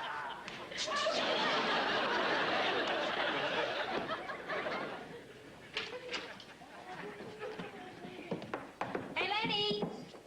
Oh, Lenny stepped out for a minute. Can I help you? I was looking for Lenny. Haven't we met? I'm Helene. You're, Melody, right? Yeah, right, I remember. You were here with Lenny, and then I came in, and you thought that Lenny and I were... But we weren't. And we haven't. Ever. Mm-hmm. And you won't anymore. What color drapes do you think go with ducks? Red goes with ducks. White goes with fish. Listen, Helene, you really shouldn't worry about Lenny and me. Oh, I'm not worried. I'm just careful. Besides, I'm living here now. You moved in with Lenny? Yeah, want to make something of it? No, it's just funny that Lenny didn't mention you're moving in. He usually tells me everything. Everything? You want to make something of it? Hello, Melody. Hi, Lenny. Congratulations. I've just gotten the good word that you have yourself a cute little new roomie. Yeah, well, I think congratulations are a bit premature. Are they? Yes, they are. Hey, you know what? I just remembered I have some clothes hanging in my closet. I think I'll go look at them. I cannot believe that you would just move in here unannounced on your own as a surprise. Surprises are fun, That's Lenny. in Cracker Jacks, not in life. Lenny, I thought this would make you happy. Why? Did I ever once say to you that it would be nice if we lived together? Once? No. Did I ever say, gee, wouldn't it be great fun if you and I shared an apartment? Did I? Well, no, not in so many words. Not in any words, Helene. You cannot stay here. You're dumping me, I knew. Oh, come on. I thought we were past the dumping stage already. You're throwing me out? I'm not throwing you out. I'm just not letting you in.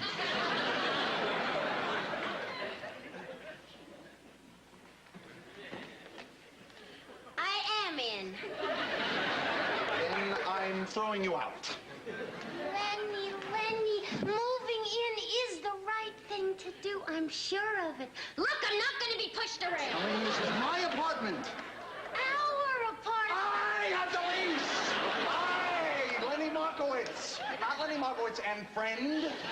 Now, just what do you think you're going to accomplish sitting there? I'm being assertive. Not in my apartment, you're not. I'm gonna sit here until you give in. Oh, yeah? Yeah. Well, I can be assertive too, baby. I say you don't belong here, and I say you're gonna pack up your gorilla and get out. And I say I'm not. Oh, yes, you are. You're leaving. You are leaving. And what will you do if I don't? I will throw you out. Physically? You got it.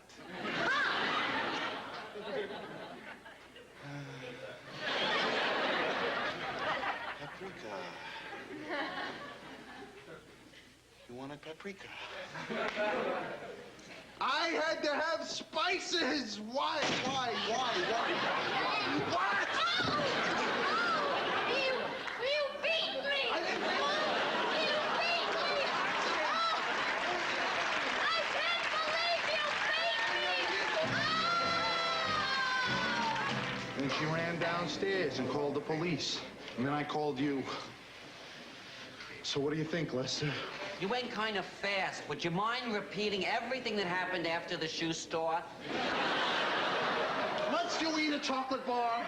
It was the only thing in the machine that wasn't moving. Boy, are you in trouble. I know I'm in trouble, Lester. That's why I called you. Now, you gotta get me out of this. Len, I'm a lawyer, not a magician. Do you want to be a corpse? What a temper. I am gonna get you out of this. I'm gonna talk to the victim. Hold my chocolate. Oh, I never should have hit her. I should have killed her. Lenny! Lenny! Oh, Sam, he's really here. He's really here. Oh, he's here. He's right here. Oh, Sam, he's here. Hi. Pearl, will you calm down? There must be an explanation. You want to hear a funny story? Is it true that you did what they said you did? Of course it couldn't be true, Sam. I mean, look at that face. That's not the face of a person who hits other people. That is the face of a person who always got A's and works and plays well with others. Look, darling, I brought your report card. We'll show the judge. Where is he? How did you know where to find me? Lester called us. Oh, my pal. Lenny, did you really hit that girl? Well, not really. See, I told you, Sam, it's the girl's fault. Listen, we should sue her for lying and saying nasty things about an angel. Well, actually, I did hit her. You hit a girl! You hit a girl! Oh, my golly, where'd you learn a thing like that, hitting girls? 40 years of marriage. I never hit your mother. But it was an accident. Oh, sounds like trouble. Look, there's no reason for you to stay here. I'm handling this. You're handling a Hershey bar. Wait, you're gonna end up on a chain gang. Oh, Sam! Sam, hitting rocks in the sun? Markowitz? Yes? I was talking to the prisoner. Oh. The night court judge had to leave early, so you can't have bail until tomorrow morning. You'll have to spend the night in jail. Oh, Sam, they're sending him across the river. We demand to see a lawyer. Pop, I already have a lawyer. And a darn good one, too. Lester! Hello, Mr. and Mrs. Markowitz. Lovely seeing you again. I only wish it could be under more pleasant circumstances. Excuse us. We have to talk. Would you get him off, huh? Absolutely. So what did you find out? She is a very nice girl. What did you do, Lester? Ask her out on a date? You think she likes me? Who cares? Lester, they are sending me to jail. Don't you understand that when you all leave here and go home to your warm little beds, they are putting me in the slammer? Do you know they have a men's room right out in the open? Oh. I have an idea. Well, it's about time. I think you should talk to Helene and apologize. I already said I was sorry. Now, what more can I do? Plead with her. Beg, grovel. Lenny Markowitz grovels for nobody. Okay, Buster. Your room is ready. So soon? You're gonna love your new roommate. He tried to stuff his wife into a toaster. Well, I just need 1 minute, officer. 1 minute. Please. Well, I guess I better go through with this. Be a man, Lenny. Crawl.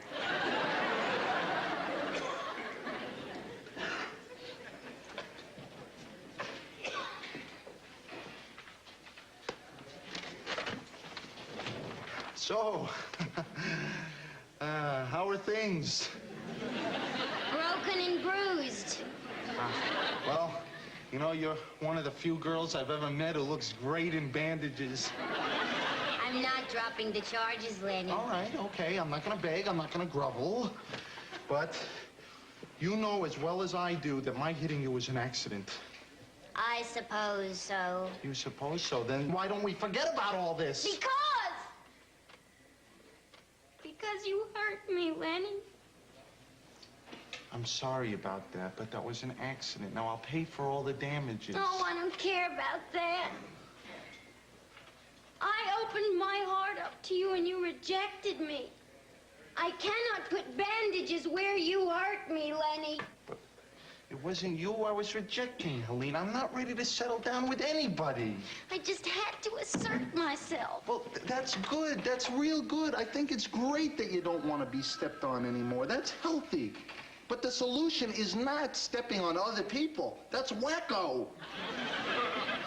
Are you sure you wouldn't want to have anyone move in with you? Helene, I just started my life. I'm not ready to share it with anyone yet. Not even Julie Christie?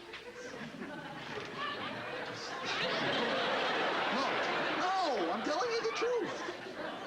Do you like going out with me? I love going out with you. He said love. I like a lot going out with you. It's fun, lots of entertainment. Lenny, give me a kiss.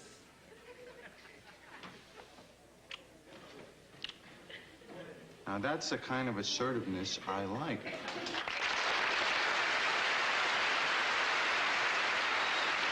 Excuse me, but does this mean you're dropping the charges? Yes. I won!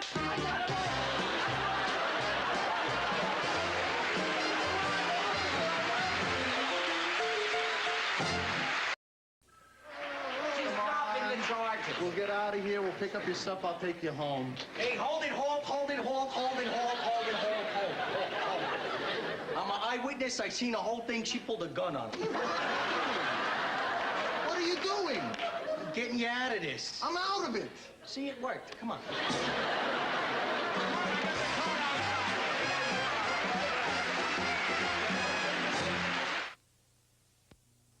On MAG.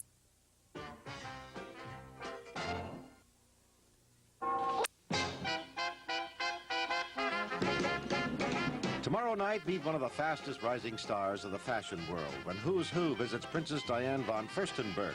But right now, the star is B. Arthur, whose role as marriage counselor to Vivian leads to disaster. Next on More.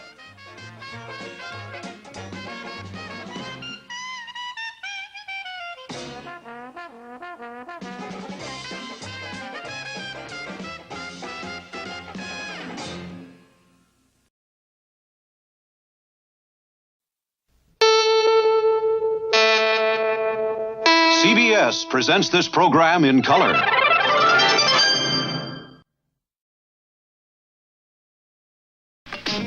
I used to live on this street. 7 years ago, I supported a wife, 2 kids, and 3 bookies. Then one day, my luck ran out, and like any right-thinking horse player, I ran with it. That's my wife, Olivia. She's still as pretty as the day I took off. Never found a woman that could equal her, and God knows I tried. That's Angie and Jordan, my 2 kids. I figure I can win them back because 7 years ago they were too young to know what a heel I was.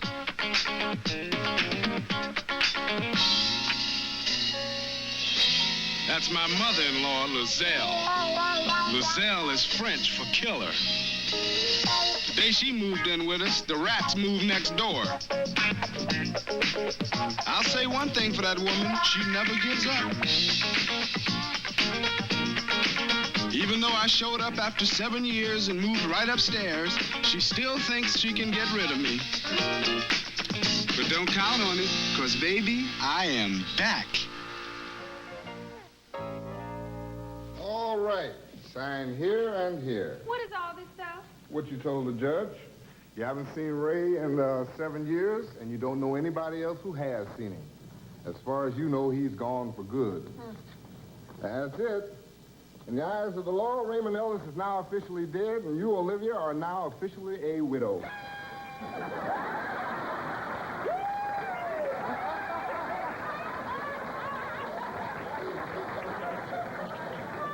I think Mama's happier about me being a widow than she is about me getting married again. Who's the lucky fellow, Olivia? Oh, you probably wouldn't know him. How do you know you don't know him? Wallace is a big man.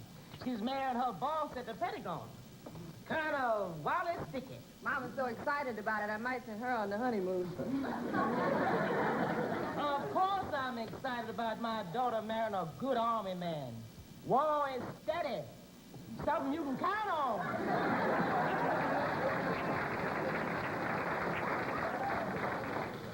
When's the wedding, Olivia? It's Saturday. I'd love for you to come. Oh, I'm not sure I can make it this weekend, but may I kiss the bride? She don't need it. But you can plant one on the mother-in-law.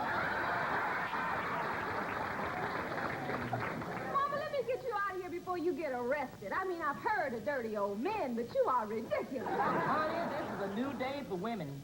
Now we can be just as dirty as they are. Before, we could just think about it. Now we can say it. Too bad it's too late to do it.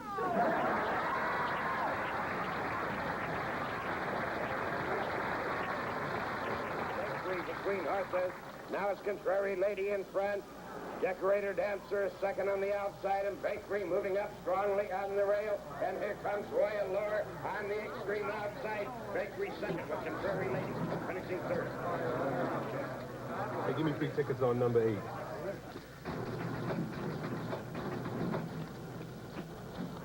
Ray? Yeah? Ray Ellis? Yeah, you got it right. Man, I almost didn't recognize you with the mustache. Oh, you don't remember me, do you? No, man, I sure don't. Man, I used to work at the market in your own neighborhood.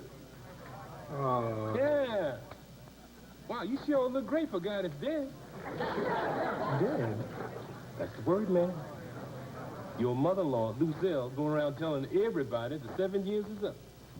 She said the law has squashed you like the worm you are. Wonderful woman, Luzelle. Makes the Tiller the Hun look like a florist. Yeah, you're dead. Your wife gets married again and everything. Some guys get off real easy.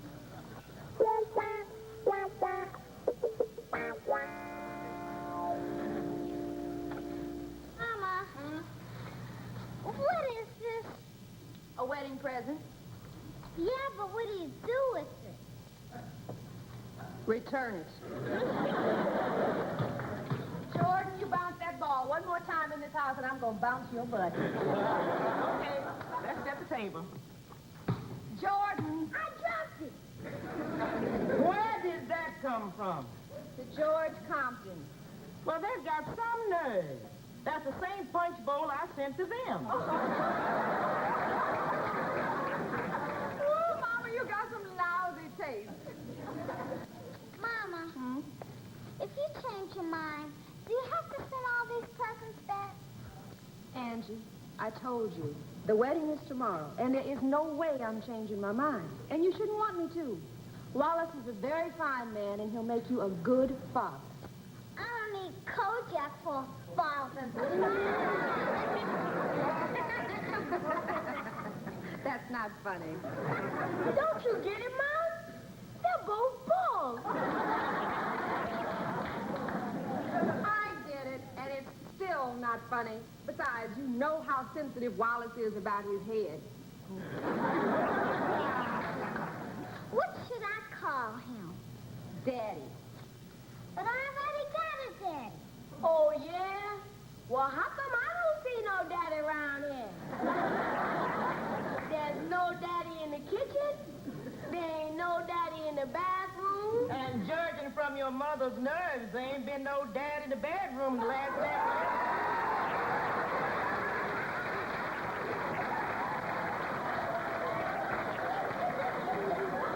Mama, you are talking to a 9-year-old child. Well, she's got to stop dreaming about a daddy. Sweetie, according to the law, Ray Ellis is finished. Over. Kaput. Zilch. All right, Mama, you made your point. Now, that's Wallace. Mama, give him a drink. All right. Angie? Yes? You be nice. And remember, no Kojak jokes and no ball jokes. In fact, don't even bring up the subject of hair. You got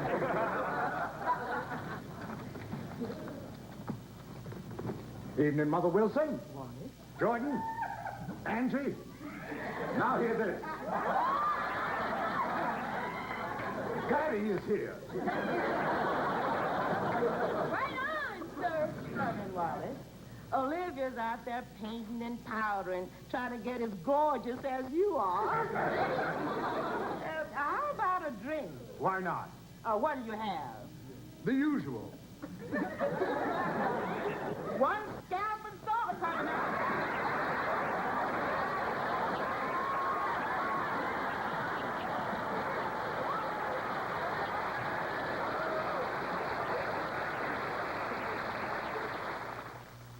First trip to Washington? First in about 7 years. I was born there.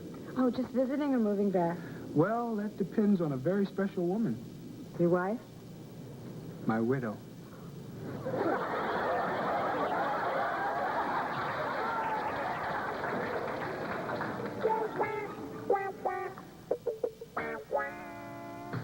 Dig that! Dig that!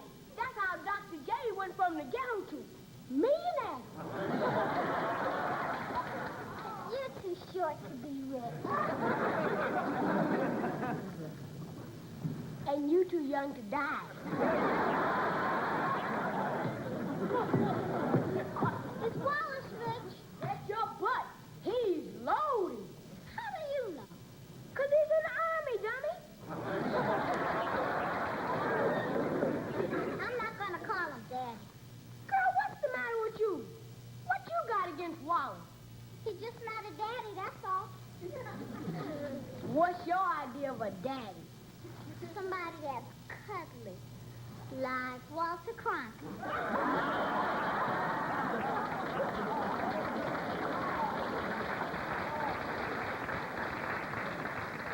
Ray Ellis wasn't nothing like Walter Cronkite. Now, how do you know? How do I know? I remember him. You were only 2 years old when he left. I remember, too. He used to smoke a pipe, and I'd sit in his lap, and we read the funnies and play with the dog. Dog? Girl, we never had no dog.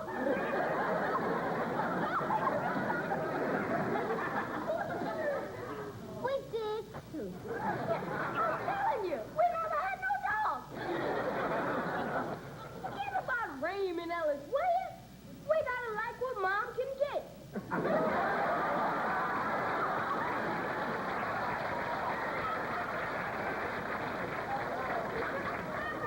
She's 34 years old.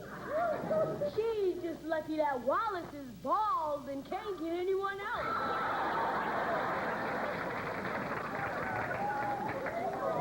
Now watch this.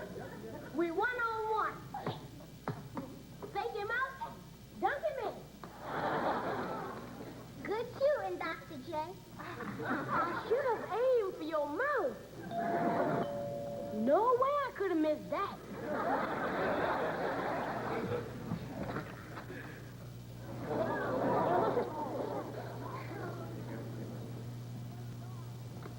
Does this belong to somebody in this house? It's mine.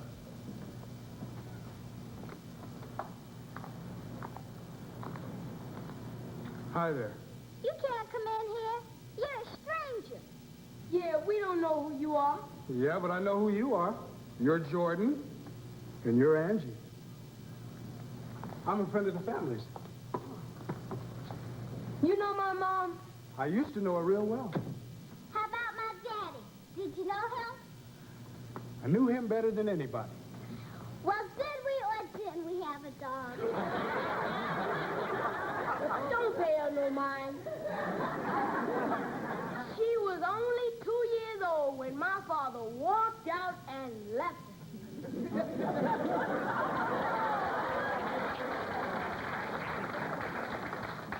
Maybe there was a good reason. That's what my mom says. But my grandma Luzelle says he beat it like a cockroach leaving a burning building. You do Lizelle real good. You know Grandma, too. Knew even before her tongue was coiled.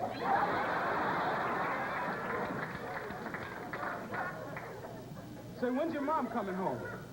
Pretty soon. She went to a party. At the Pentagon. My new dad's a colonel there. He does public relations. Public relations, huh? It's one of those dudes that makes the Army look good. No. He's one of those dudes that make the Pentagon look integrated.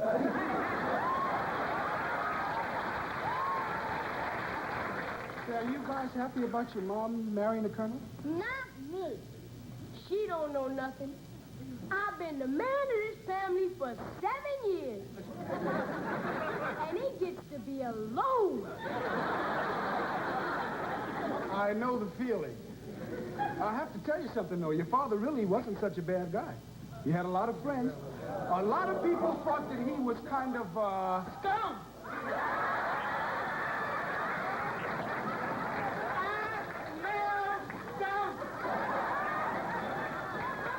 Hark, the herald angels sing. I'll show you, Teeth. You walked in the jaws of hell, you crawling yellow rat. Lozelle, don't you call my name. I don't want to hear you say Lozelle. What is going on here? I can hear you all the way up the street, Mama. What's going on? We got company. Who? Jack the Ripper? What? Hi, honey. Oh, no. Oh, my God. You returned from the dead. You can't come back here pretending nothing has changed. It's all changed. Not me, Daddy. I haven't changed.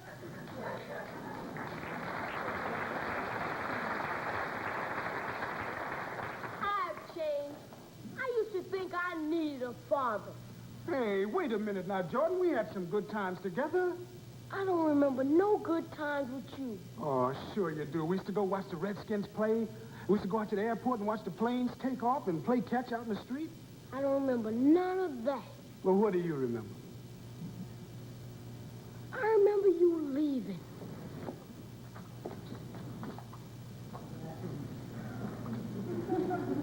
Daddy, you still got me?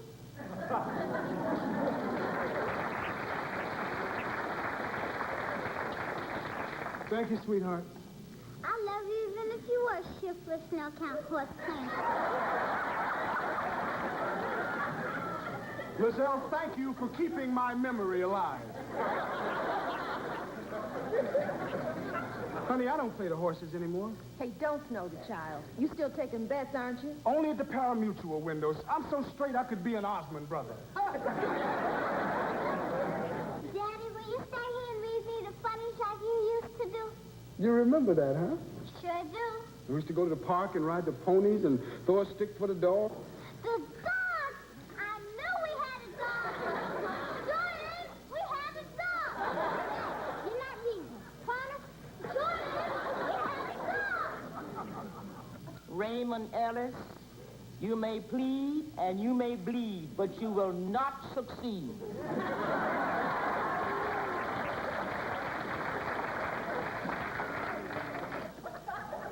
All right, Ray. What do you want? Well, you looking good, baby.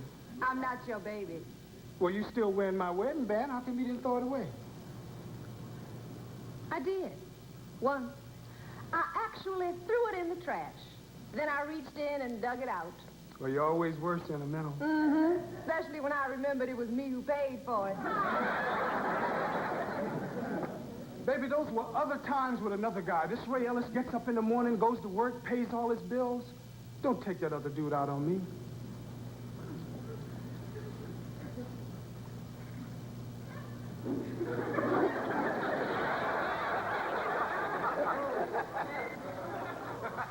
What is going on in your thick head? You've been gone for 7 years. You're coming here acting like you just returned from 2 glorious weeks in Bermuda. You can't charm me, Ray. I'm Olivia, remember? I'm the woman who knows you. The woman you left flat. Oh, Livy, I had 6 losing Saturdays in a row. I owed the man, and he was tired of waiting. Now, it was either your pride or my hide.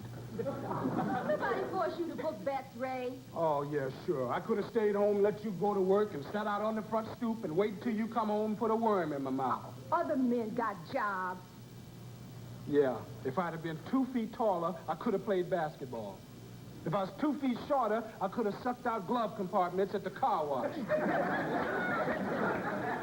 you jiving. Black was never a color to you. It was an excuse. Livy, that was then, but I got it together now, baby. Ooh, I hear you humming, but I ain't coming.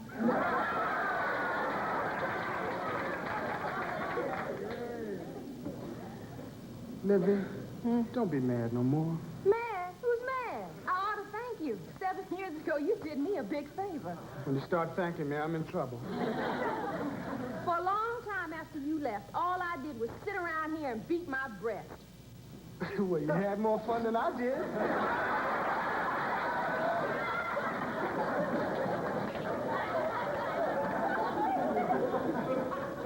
Then one day I said, girl, you better get it together. You got 2 kids to feed, the rent to pay, and I went out in the world. And you know what I found out? I found out I am smart. Oh, I could have told you that. And I can earn my own living. I could have told you that. And I am pretty. I told you that. I started to feel no government job. Oh. My rating was just G1. Now I'm a G6. And nothing's going to stop me till I get to G12.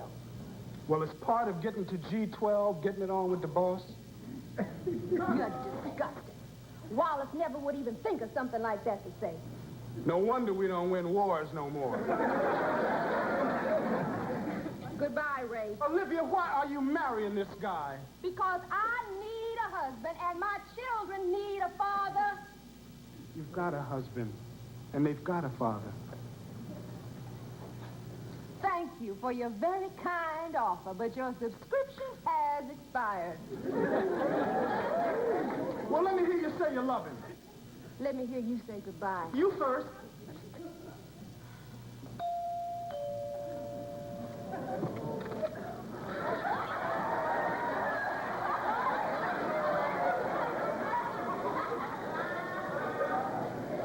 I love you. Well, all right. I thought you said wait till after the wedding. Oh, we're not alone. Oh, we're about to be. Well, hello there. You must be Colonel Wallace Dickey, the fiancé. And whom do I have the pleasure of addressing? I'm her husband.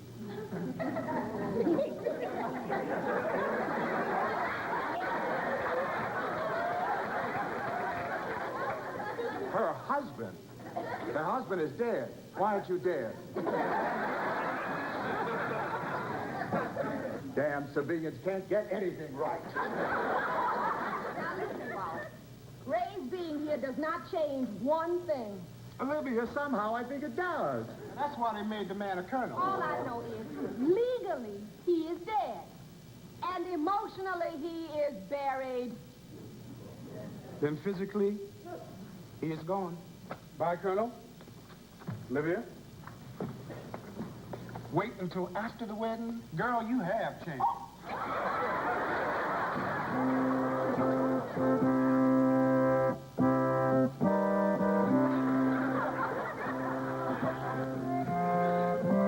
Truth is, she'd probably be better off without me. The only thing that made me feel bad was knowing I was bringing a smile to that old buzzard's beak.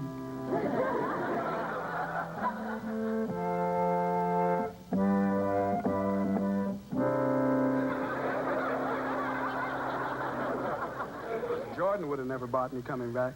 I mean, let's face it, the kid hates me, and who can blame him? Yeah, it's dumb, crazy, and hopeless. There's not a chance in a million. Dearly beloved, we are gathered together here to join this man and this woman. On the other hand, I always did like long shots. If there is any person here who know any reason why this man and this woman should not be joined together in holy matrimony, let him now speak. Right here, Deacon.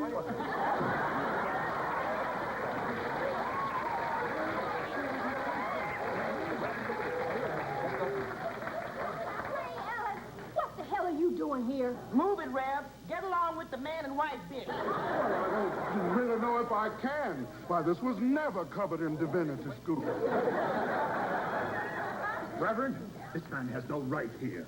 What do you mean this man has no right here? This man happens to be her husband. Her husband? He's no husband. He's a corpse. Who are you calling a corpse, Baldy?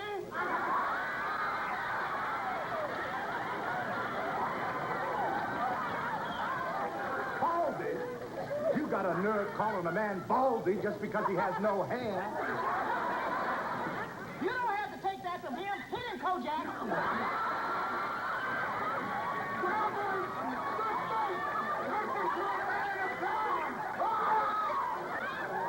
Are you brass jackass?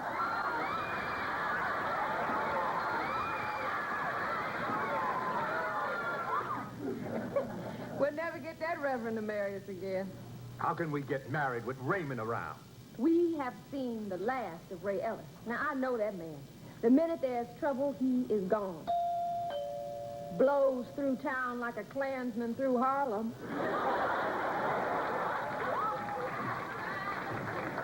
Why, baby, I just came by to see how you're doing. Ray Ellis, I do not want to see you again, hear you again, or step on you again. Now, you let this door hit you where the good Lord split you. Just came to say goodbye. Goodbye, Jordan. Bye, Angie. Bye, sweet Lizelle. Sergeant. Bye, Daddy. See you soon. Yeah, in another 7 years. Oh, I don't think it'll take that long. And why not? Because I've just rented the apartment upstairs. There goes the neighborhood. And if you ever change your mind, just bang on the ceiling with your mother. Baby, I am back.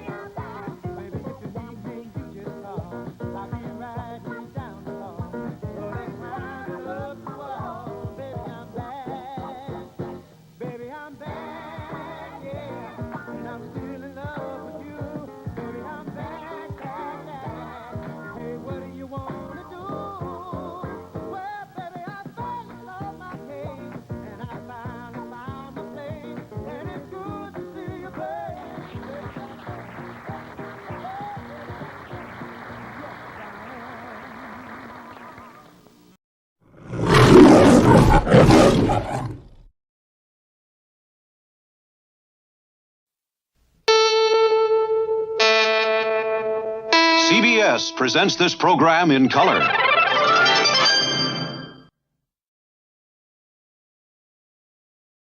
We've got an update on Johnstown tonight at 11.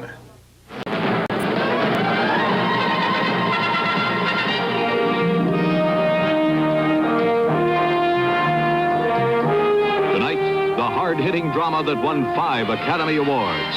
In the Heat of the Night, starring Sidney Poitier and Rod Steiger on the CBS Wednesday night movies. You are taking 40,000 feet. Mayday at 40,000 feet. Sponsored by the makers of Lysol Disinfectant Spray. Lysol Spray kills household germs on surfaces where they grow, including germs that cause odors. When my crowd comes in for the indoor season, my Lysol spray comes out. Closed windows mean odors get closed in, too. And Lysol cleans odors out of the air.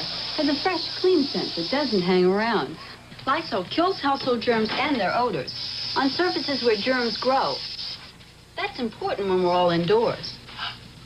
What are you two doing in here? There's a commercial on. Lysol Disinfectant Spray kills germs and their odors. Does keeping your car clean help make it last longer? Dirt makes moisture cling to metal, causing rust, and rust ages your car fast. So be sure to clean those nooks and crannies where rust forms.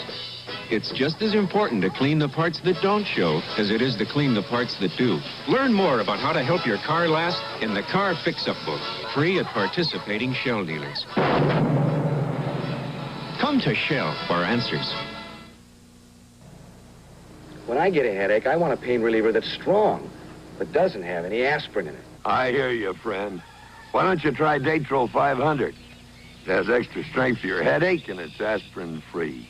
Extra strength Datril 500. Stronger than the pain reliever you're probably taking. In fact, 2 tablets have the strength of 3 regular tablets, aspirin or non-aspirin. 2 with the strength of 3. I'll buy that, Duke. Datril 500. It's strong medicine. Ban Roll-On. Great protection for number 1. I switched from my aerosol to Ban Roll-On because it stops wetness better. That's the way I watch out for number 1. Ban Roll-On keeps me drier, and that's the kind of protection this number 1 wants. Ban Roll-On is very effective. In fact, compared to all these aerosol antiperspirant sprays, it stops wetness best. And Ban Roll-On in regular, unscented, and quick dry is America's number 1 roll-on. Number 1 for number 1. 40 Bravo Charlie, contact Los Angeles Center, 126.35. 635, 40 BC. Transcon 107, turn right, intercepted arrival to Los Angeles. Cross Arnold, at or below 10,000. Transcom 107, roger, intercept. Cross Arnold, at or below 10, maintain 7. Okay, Stan, here you go.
Descend and maintain 14,000 at pilot's discretion.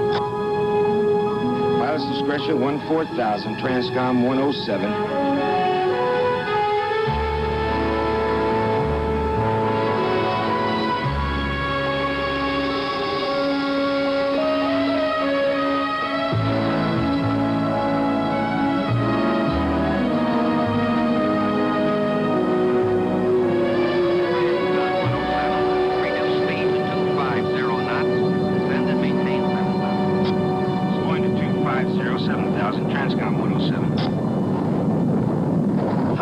What little old Cindy's going to be doing in L.A. City tonight. Cindy.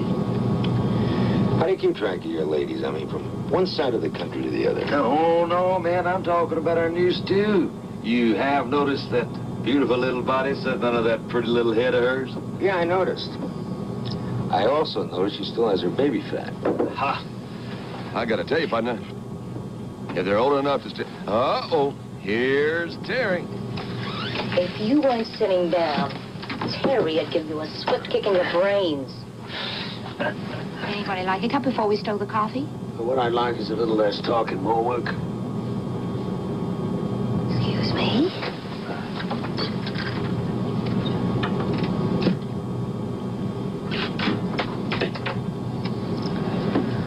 Are you all right, Pete? Yeah, I'm fine. Brake pressures. Set. Altimeters. Set. Cross check.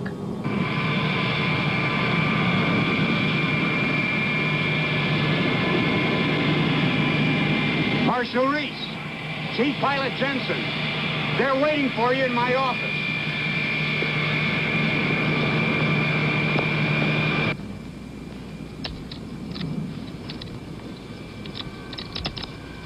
You're on your way. Hey, Mr. Reese, I want to say something. Yeah, what? You treated me good. Thanks. Good luck, kid. Sorry to tell you this, Sam, but I'm gonna have to turn you around and head you back for the snow belt in the morning. I've been turning around for the past 20 years. Besides, I never could stand this beautiful warm weather in the wintertime. Ooh. You okay? Yeah, I'm fine. It's just that second bowl of chili I had last night, I guess. What's on for tomorrow? You're on Transcon Flight 602 at 9 in the morning. There's a stop in Salt Lake. The authorities there are going to bring the prisoners to the airport. Well, what do you know? Curb service. What do you do? 2 murder ones. The second one during the jailbreak. Greco. Well, he sure looks like a cutie.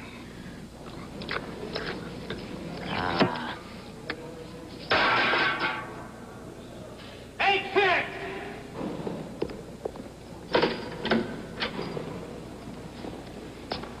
Hey, I'm not eating any more of this slop.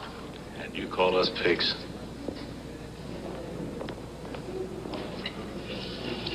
Forget it. Let him live in it. Hey, you gotta clean this stuff up. No way, Greco. That door doesn't open again till we take you to the airport in the morning. Ah, you lousy... Transcon 107, clear to land 25 left. Clear to land 25 left, Transcon 107. 100 feet.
Hey, Cindy.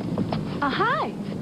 How about you and me tearing into a steak tonight? Oh, that sounds really neat, but I'm afraid Find something else to tear into. Tonight she's seeing the sights with me. Bye. I'm kind of glad it's her last flight. Terry's getting to be an old mother stew. Oh, come on, Mike. Have a heart. Cindy's still on her training wheels. Yeah. Them is some wheels. Nothing wrong with them wheels either. Captain? Yeah. Is your whole crew here for 602 tomorrow? That's right. And I got a message from your wife. Very important. Here's the telephone number. I know the number. Look, Captain, she told me to give you this. Make sure you got it. Hey, Jer? Yeah? Who's handling maintenance on 602 tomorrow? You kidding? Good luck, Jer. Yeah. Passengers for Flight 52 for Acapulco and Mexico City now loading at Gate 3. Passengers for Flight 52 for Acapulco and Mexico... Yes, operator, I'd like to call New York City. The number in New York up. All the circuits? When will they be cleared? Thank you. Now boarding machine 12. Tokyo flight 718.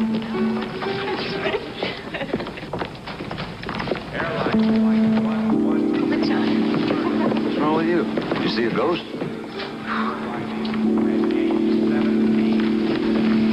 I'll see you back at the hotel, okay? Yeah, you bet, Stan.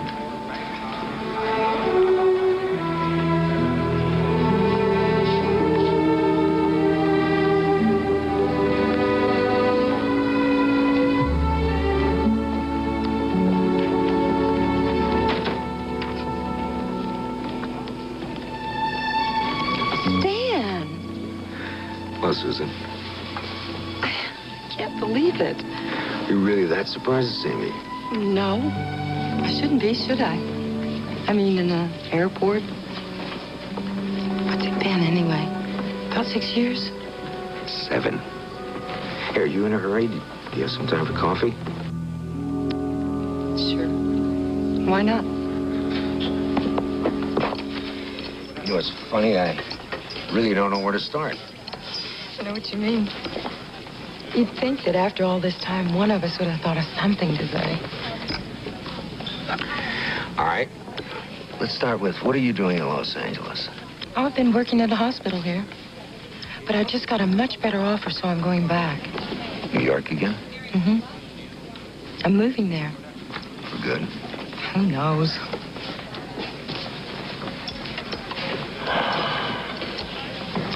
I couldn't help noticing your wedding band. The one you're not wearing. I divorced Jack 2 years ago. Present status, unattached and uninvolved. What about you? There's no one really special. Since you moved out, I haven't, lived with anyone? You know, you always said it the way it was. Do you have to go back tonight? No. Well, since we're heading in the same direction, I mean, you're going to New York. I'm going to New York. I've got a terrific idea. Let's go back together. Right? Right. I can get you a room in our hotel. We can go someplace for dinner. Take some time. Do some catching up. How about it? Pete, are we all going to have dinner together tonight? Don't look at me. He's had a burr under his saddle all day. Send him, my sweet. It's sad to me knowing your first night in L.A. could have been such a beautiful, rare experience. Southern style. Well, You're missing a biggie. well, I know, but I promised Terry your last trip and all, but could I take a rain check? You've got it, sweetheart. You've got it. You really work hard at it, don't you? Work hard at what? Your image. Cowboy Casanova, Mike Fuller, nighttime heavyweight. An airline lightweight, is that it? Whatever you're selling. Let me tell you something, darling. I had all that heavy stuff I wanted in another uniform. Not on me. Life is spelled F-U-N. Fun. That's it. So, how about you and me and some dinner? You see, you're my last hope. I'm just a poor old country boy here in L.A. City. If you say no, I'll kill myself. Say yes. Yes? Yes. See you in an hour. Hey, Stan. Hey, Harry. I was hoping I'd run into you. Susan? Harry Jensen. Hello. Hello. Stan, can I talk to you a minute? Sure. Excuse me a minute. Nice. Don't think I've seen her before. Well, that's a girl I used to date. I miss Pete. How's he taking it? How about Kitty? What about Kitty? You didn't know? No. Well, they found a lump. She's going into the hospital for a biopsy this week. Oh, my God. So that's why.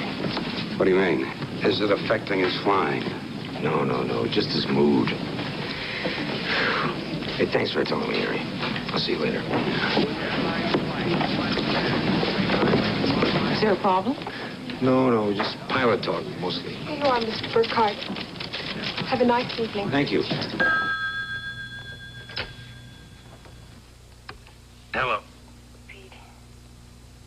Kitty, what happened? What's wrong? Now, take it easy, Pete. I'm at the hospital. The hospital? What do you mean hospital? You weren't supposed to go in until the day after tomorrow. What happened? I know, but there was a cancellation. Dr. Sanford rescheduled me for in the morning. All right, I'll hitch a ride home. I'll get somebody to take my flight. I want to be there. Now, I'm not going to be out of the anesthetic until 3 or 4 in the afternoon. But, Kitty, Now, it's crazy for you to fly all day just to pace in a waiting room. But damn it, Kitty, Darling, I'll be fine. I promise. And I'll see you tomorrow. I love your funny face, you know that? Funny face? It's been a long time since you called me that. Oh, I love you too, Pete. Good night. Good night.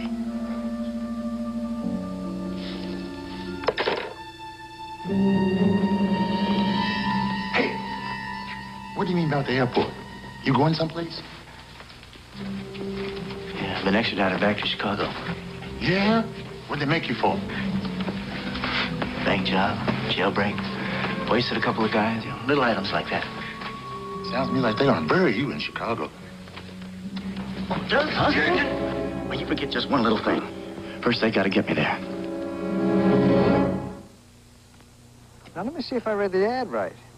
In General Motors' 5-car showdown, they tested their Buick Opal against the Toyota Corolla, the Subaru DL, the Datsun B210, and the Volkswagen Rabbit.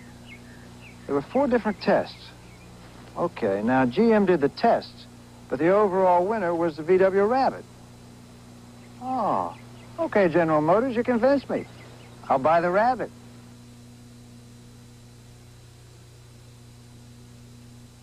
How much have you changed in the last 12 years? I've changed a lot, and so has my skin. But I haven't outgrown Noxzema. It's my cleanser and my moisturizer. These days, I need all the moisture I can get.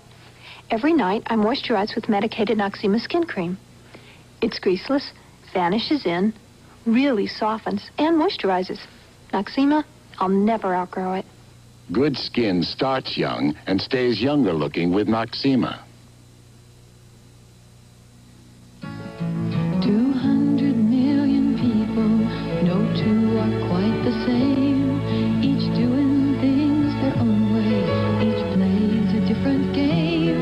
And folks who love things their way, well, they come to Burger King. We broil 600 million burgers a year, fresh and hot, one at a time. America loves burgers, and we're America's Burger King. One day, Snoopy Sniffer came to my house. This kitchen does not smell clean. But why? Germs. Germs can cause odors. That's when I got Lysol deodorizing cleaner. It kills germs that cause odors as it cleans. On the range hood, the garbage pail, everywhere. It smells as clean as it looks. Lysol deodorizing cleaner kills germs that cause odors as it cleans. I can't believe my nose. We now return to Mayday at 40,000 feet, starring David Jensen. Hey, do you know who she is? Oh. But I'm sure glad to see old Stan showing some interest in something besides aeroplanes. And where would you like to go?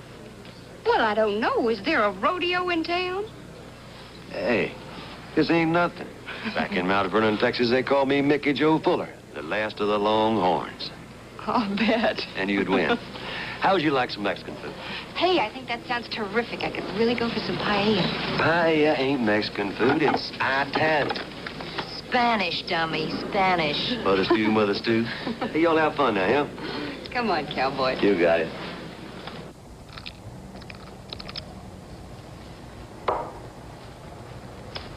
This is the strongest stuff I can sell you over the counter. The one with codeine needs a prescription now. Where'd you say the pain was? It's in my left arm mostly. It's probably neuritis, something like that. Well, you ought to see a doctor as soon as you can. That could be something serious. I'll do it tomorrow when I get back to Chicago. These will have to do me for now. Thanks very much. Do you still live in the same apartment?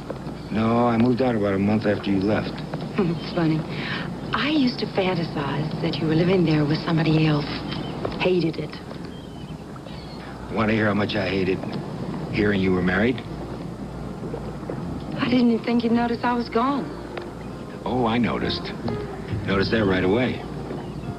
Well, I'm surprised. I always thought I'd been replaced by a jet.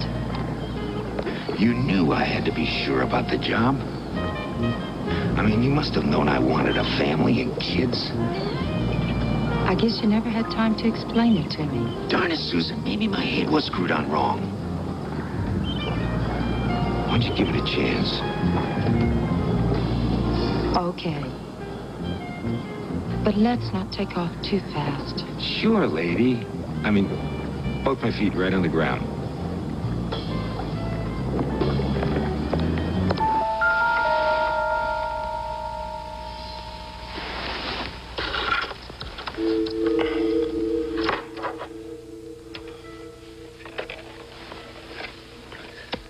Operator, may I help you?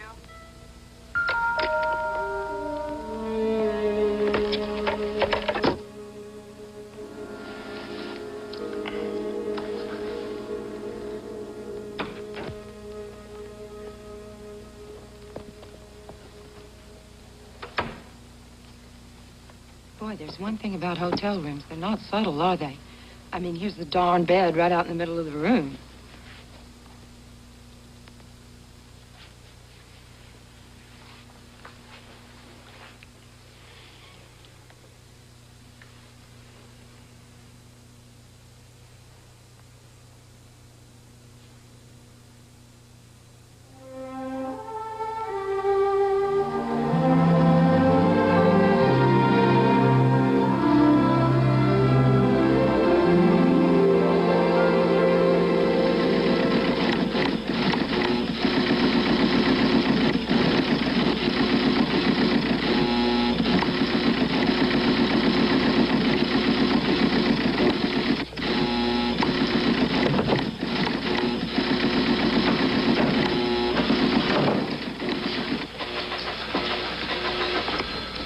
Hi, Harry. Still around?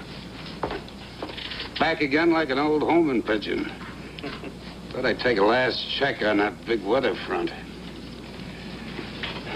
What is the latest, Lars? It's moving down both sides of the Rockies. For sure, it'll cancel some of our flights for tomorrow. Yeah, that's what I figured. I'll have reservations, call the ticket holders, and tell them the bad news. At 1 o'clock in the morning? Better now than have them come in tomorrow for a canceled flight.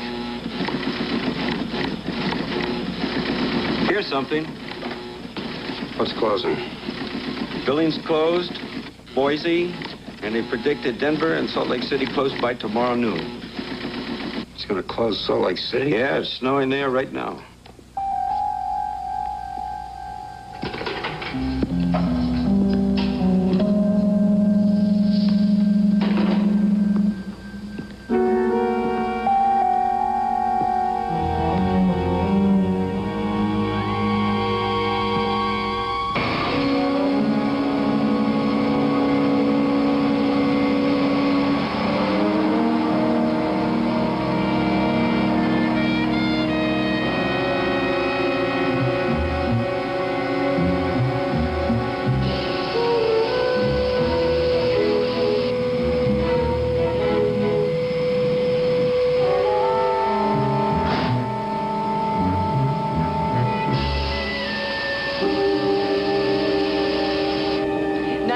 Captain Douglas. Nice meeting you, Susan.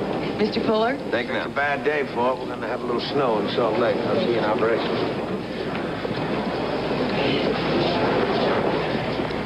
Hey, Art. Hey, Stan. You're looking good. This is Susan McKenzie.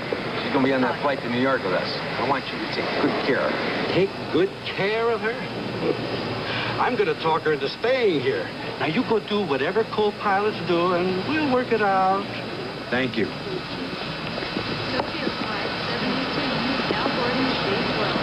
You okay? I couldn't be better. Flight 718, now boarding at gate 12. I'll see you on the plane. Okay. Look, I don't want to stop at Salt Lake City. What are you people doing here? Running a railroad? This is supposed to be a non-stop flight. No, sir. Our non-stop took off 10 minutes ago. Damn idiot clerk gave me the wrong time. I could rewrite your ticket for flight 602. Incompetent stupidity. Yes, sir. Where's the bar? Right over to your left. It just opened, I think.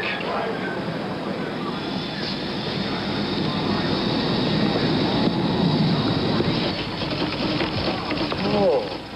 Keeping you awake, Harry? No, not you, this lousy snowstorm. We got stranded planes and crews all over the map. Cutting it pretty close, boss. Yeah, I'd like to make Vegas an alternate on it. Sure. Thank you. Pete will be flying parallel to the jet stream. Burn out. Okay, add another 5,000 pounds of fuel. Good idea. Get the last flight into Salt Lake. Well, if it's so tight, why are we going in? No, you'll get down all right. The weather guys guarantee it. I'm not interested in getting down. I'm interested in getting out. I don't want to be stuck there during a snowstorm. I know, Pete. Yeah, that's all we need. Another stranded flight. All right, give me an option to overfly Salt Lake on my own authority. No, wait, Pete. Salt Lake gives you landing limits you got to put down. You know that.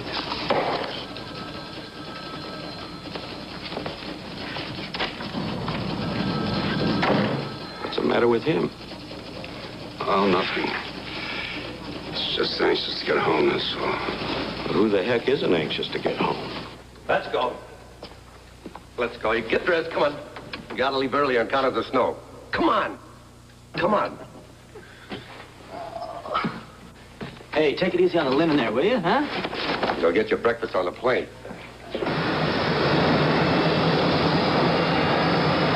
As you can see, Miss Susan, you're in a room full of machinery.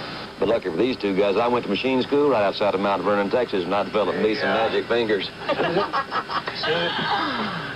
Excuse me. I want to ask you to go back to your seat down. Oh, sure. Anytime I get up, you just hop on by now, yeah? Okay, thanks. Okay.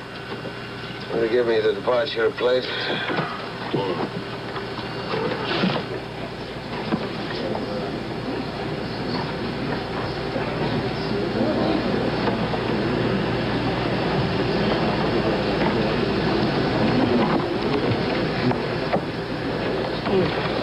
You sure you wouldn't rather sit up front? No, really, this is fine. Maybe we'll get a chance to talk later. Terrific. We've got a pretty light load. I don't see why not. Good. Okay. Gear level lights. Down and check. Parking brake. That's checked. That's on. Gentlemen, wait. Oh, Harry. Pete. This is Marshal Reese. Hello. Captain. Wants a word with you.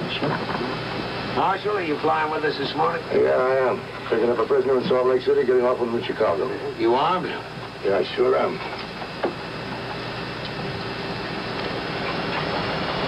Sure hope you won't be using that. I haven't had to yet. I just want to touch base with you, man, that's all. Yeah, thanks. Flight instruments? Beaten? Yeah, flight instruments. Altimeter and clocks? Check.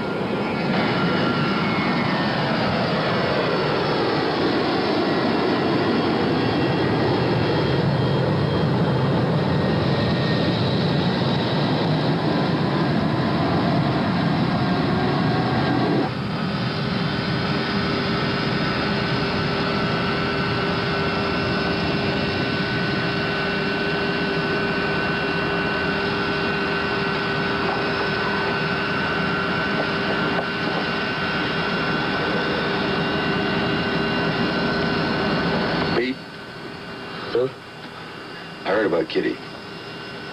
I know you're anxious, but you'll get home in time for the operation. The operation is taking place about right now. Let's take one more look. Lower left quadrant. She's a close friend? I've known Kitty and Pete for years. Damn, I hope there's nothing there. Doctor, you can start any time now.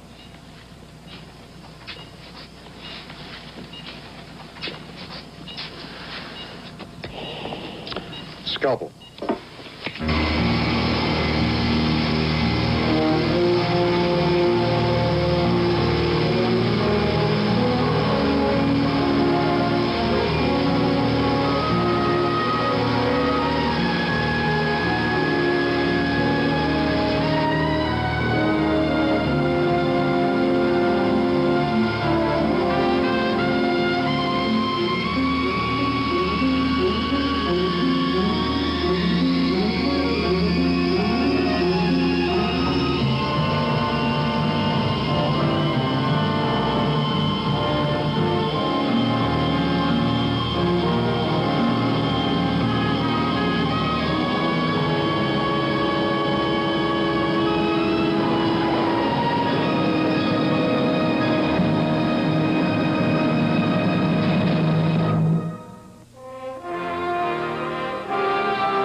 It's got 4 wheels and reflexes so quick, it almost seems alive. It's perfectly balanced to perform and perform and perform. It's the wide-open sports car, MG Midget. A moving experience. The lowest priced authentic sports car on the market. MG Midget. Strong, honest, fun, young. MG Midget. From British Leyland.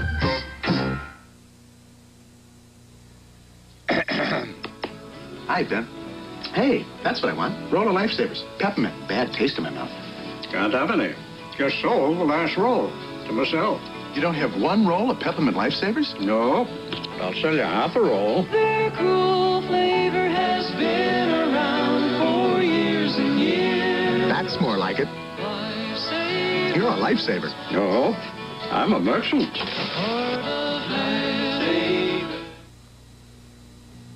Q-Tex asks Jennifer O'Neill about nail polish. It has to go on like glass. No brush marks. No other leading polish goes on more smoothly than Q-Tex. It's got to last, or I'm in trouble. No other leading polish lasts longer than Q-Tex. I want dazzling nails. Suppose someone kisses my hand. No other leading polish has a more brilliant shine. Q-Tex nail enamel in 43 colors. What more could you ask? Many adult headaches start with muscle tension. Fatigue, noise, smoke can make muscles tense. Press on sensitive nerves until muscle tension headache. Take Anacin. While regular and buffered tablets start with the same amount of pain reliever, Anacin has 23% more, plus an extra ingredient. Anacin relieves muscle tension headache fast. Take Anacin for pain of muscle tension headache.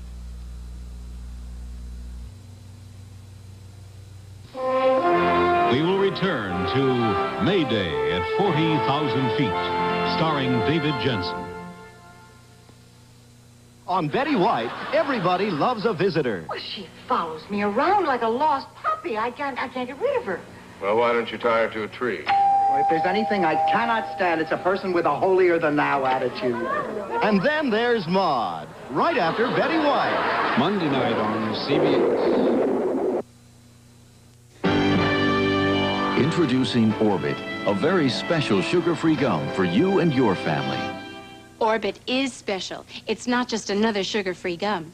Orbit is made with xylitol, the remarkable natural sweetener that everyone's talking about. And you know, xylitol even adds a cool and refreshing taste to Orbit.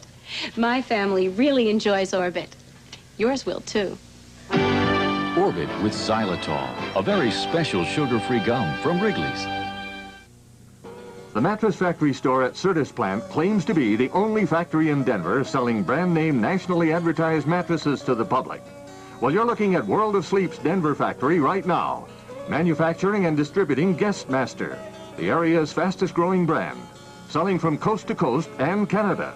Since 1965, World of Sleep has sold over $62 million worth of sleep products in Colorado.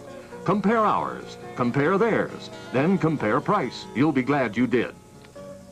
Gene Rayburn's got a match for you Tuesday at 6:30 on Channel 7. We now return to Mayday at 40,000 feet, starring David Jensen and Linda Day George.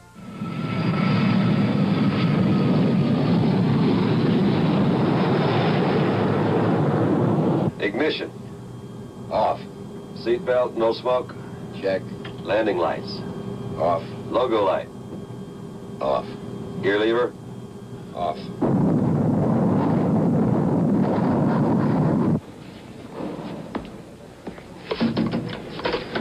Gentlemen, she's all yours.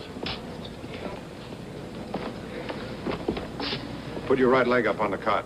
What for? You ever try running with one shoe on and one shoe off? What is that thing? 8 pounds of lead.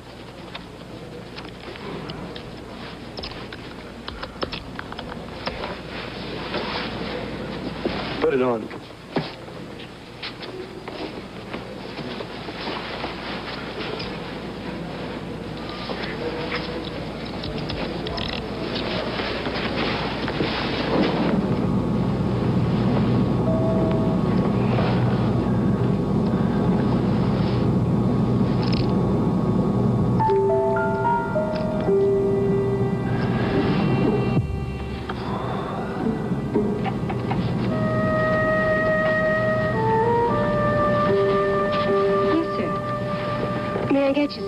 Yeah, please, a glass of water to wash these down with. Yes, sir. Right away. Thank you.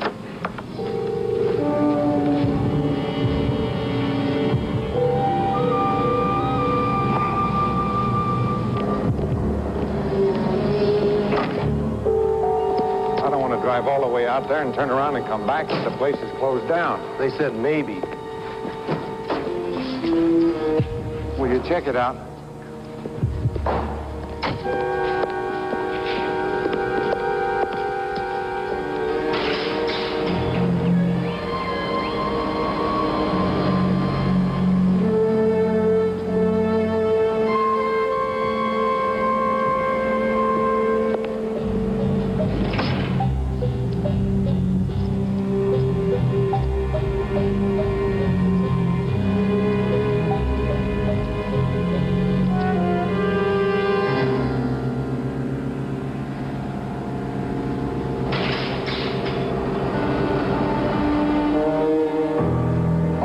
Flight's coming in for sure.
Would you like some breakfast? Oh, thank you, yes.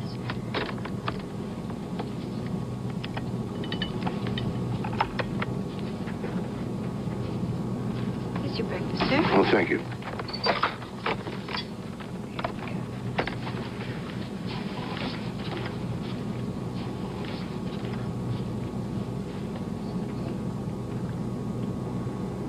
I think it's the right temperature. Oh, it's just right, thank you.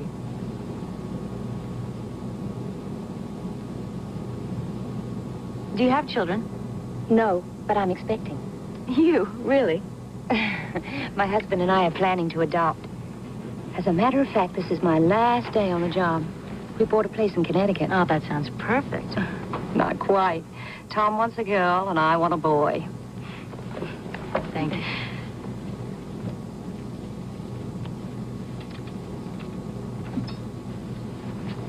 No, please, please. How long did it take to get a drink around here? What would you like? Scotch on the rocks. Right away, sir.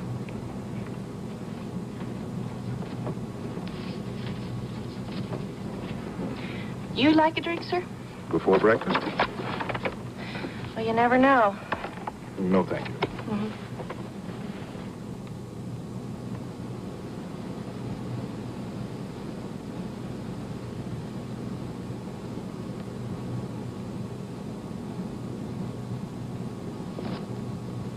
Can I get you anything else? Oh, no, thanks. This is fine. Are you sure? Any friend of Stan's? Does Stan have, You mean, does Stan have a lot of friends? No, at least none like you. He's a loner and a terrific pilot. Oh, I know he is.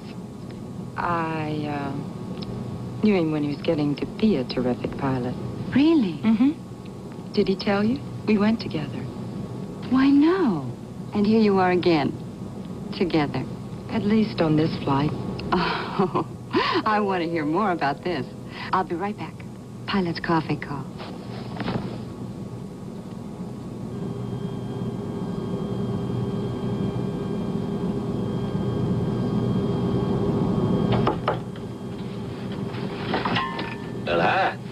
and sit a spell.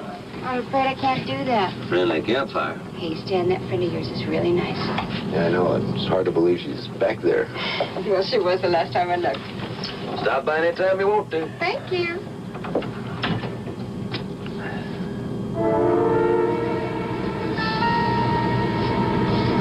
Pete? Yeah. Where we cleared to 37. That's that. We're at 27.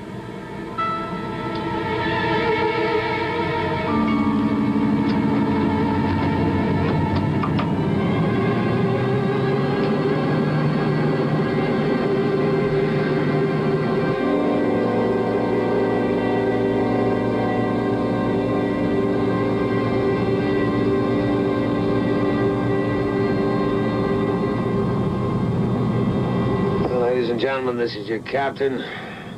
We'll be landing in Salt Lake in approximately 15 minutes. The weather in Salt Lake, snow. Temperature on the ground is 36 degrees. Thank you. Oh, miss, Yes, sir? I would like another drink. Well, it's almost time for landing, sir. We really don't have time. I don't care whether you have time or not. I would like another drink. All right, Cindy, sir. you'd better get to your landing station. I'll take care of this. Thanks. Excuse me, sir. The liquor drawer is locked. We will get you another drink just as soon as we take off from Salt Lake City. Right now, would you please fasten your seatbelt and place your tray table in an upright position?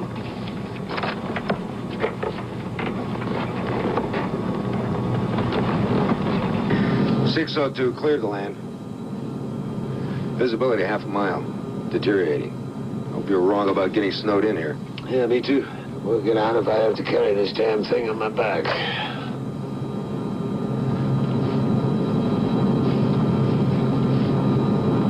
.1,000 feet above runway.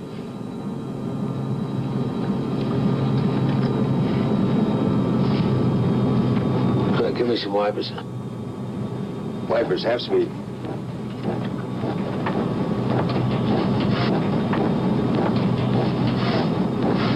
.500.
Sorry, that flight is canceled. We won't know till late this afternoon. Was that flight 602 that just landed? That's right. Will it get out okay? So far. Looks like we're going to get rid of you, sweetheart.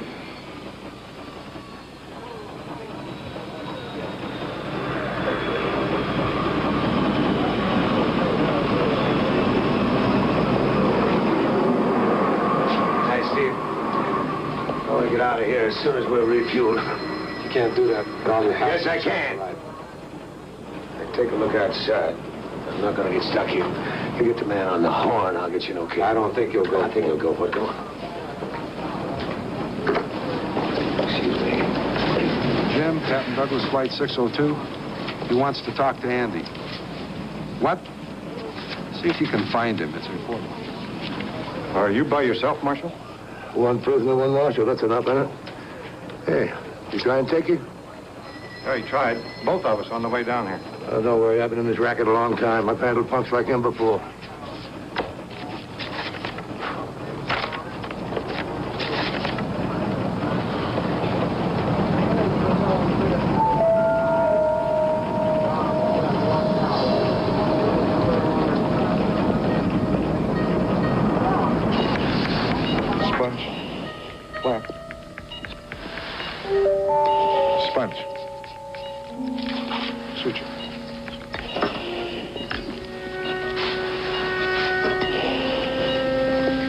Let's begin to tie now. Let's close it up. How's she doing? Pulse is steady. Blood pressure 120/80. White, please.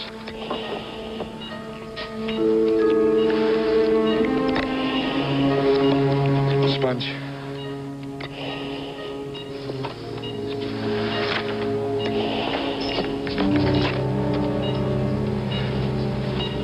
All right, thank you very much. We leave in 5 minutes. Boarding 602 for takeoff in 5 minutes. I know we'll have to refund, but 602 All right, is Greco, leaving get in on the 5 plane. minutes. Come on, come on, come on. Move! You don't have to push me, old man. See this? Yeah, I see it. It's a 357 Magnum. It'll open you like a busted watermelon. One false move and you're going to get it right up your nose. Come on, move! Guess maybe the old boy can handle his prisoner. And then so. Passengers are coming aboard. We're leaving early. How come? Passengers coming. Hey, what's with El Capitan? He's got a lot on his mind, Terry. His wife's in surgery right now. Kitty? Lump in the breast, one of those things. Oh, wow. No wonder he's off the walls.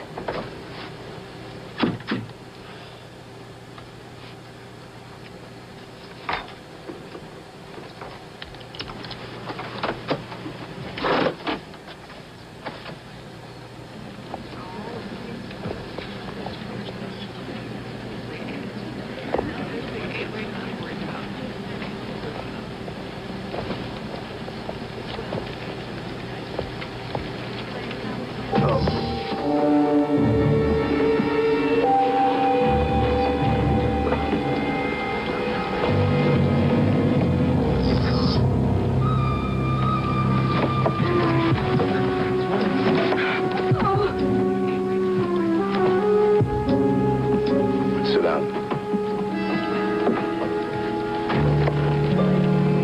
You dirty muffin of the stewardess, I'm going to gag you all the way to Chicago.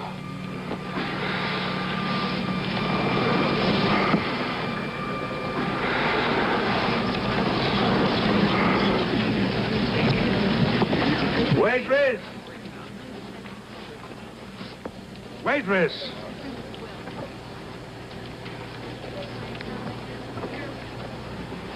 Excuse me, sir. I'm sure you'll find that stewardess will get you a much quicker response. Well, whatever. Why can't I have a drink while we're waiting here on the ground? I'm terribly sorry. Federal regulations.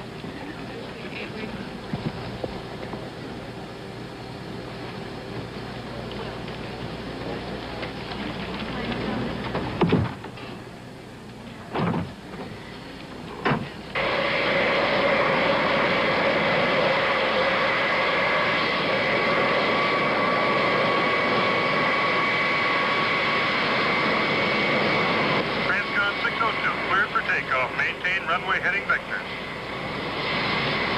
602, clear to go. Before takeoff, checklist is complete. All right, here we go.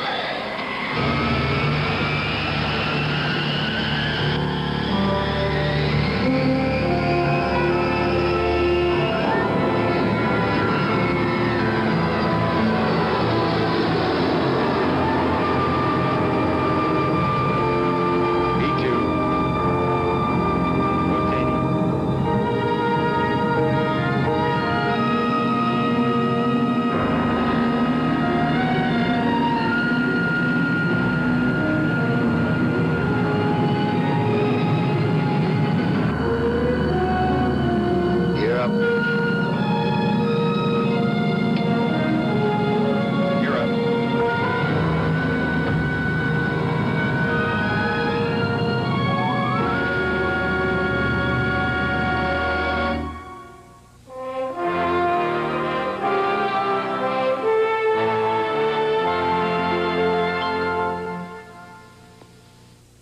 This woman, my wife, mother of my children, career woman, she's amazing.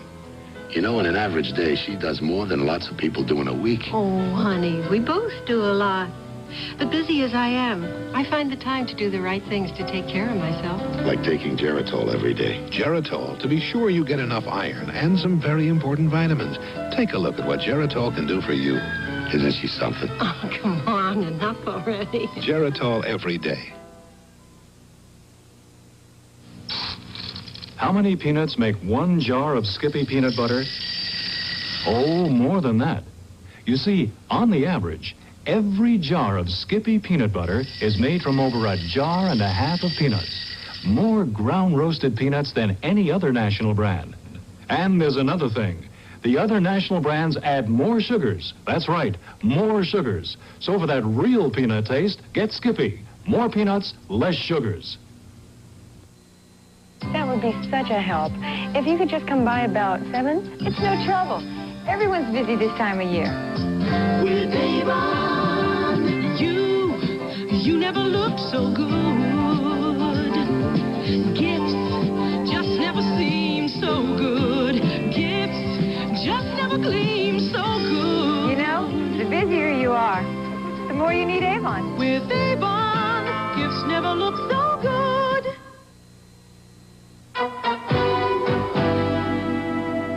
Chevrolet announces a lot more Chevette for a lot less money.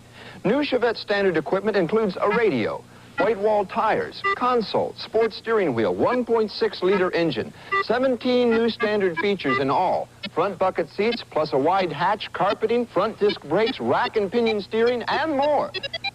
The 78 Chevy Chevette. A lot more Chevette for a lot less money.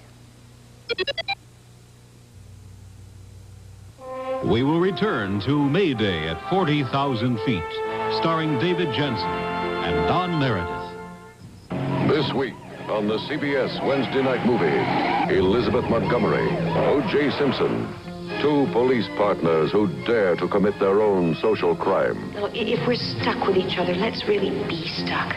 Look, I've got a marriage to think about. I think you better spend the night someplace else. The drama you'll talk about long after. A Killing Affair. Wednesday at 9, 8 Central and Mountain. The axe is going to fall.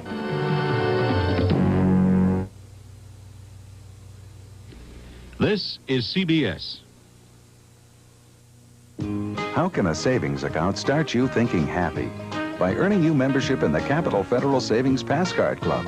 With a Pass Card account of $200, you can think happy about free traveler's checks, notary service, and a free personal checking account, plus valuable discounts at quality merchants. Deposit $5,000 for free money orders, luggage tags, photocopies, free personal tax service, and more. Think happy, stay happy, the Capital Federal Way. Join the Pass Card Club today. Star Yellen here for Channel 7 Sports. Well, today, Courageous looked mighty good in the America's Cup races. Dave Hill of Denver, Colorado clinched the Ryder Cup matches in England. Nebraska won, Notre Dame lost, and Colorado was overwhelming. Those are stories we'll cover tonight at 10 with the news and weather. We now return to May Day at 40,000 feet, starring Don Meredith and Linda Day George.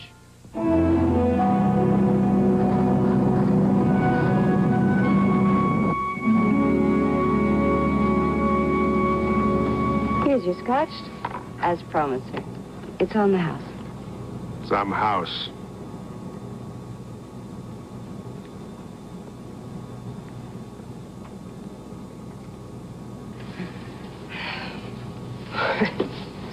It's not a very easy job, is it? No, you run your... Oh, you mean that guy up there. I've met him before. You mean you met him on another flight? Oh, well, not him exactly, but guys like him. They get on the plane, they're running away from their troubles, and lo and behold, the troubles are still with them. So they try and drown them in booze. And I'd bet that that's where our friend Mannheim is at right now. And I would also bet that any... Here he goes. I hear him in my sleep. I'll be back.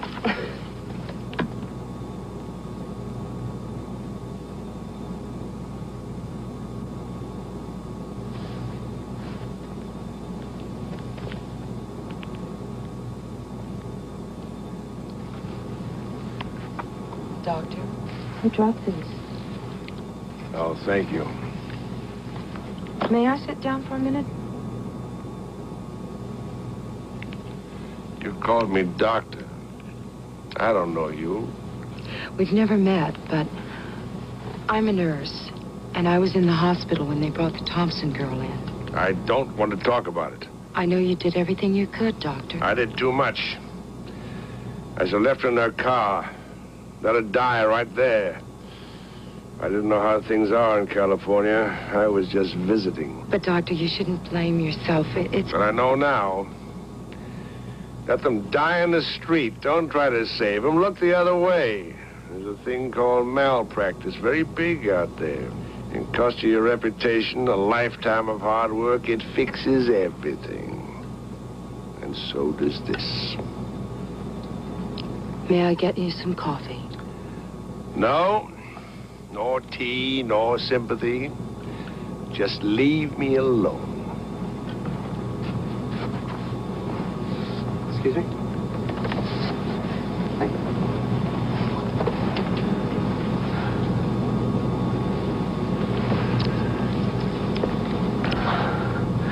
Hey, you know, I'm burning up in here. Would you mind letting me take this overcoat off, huh?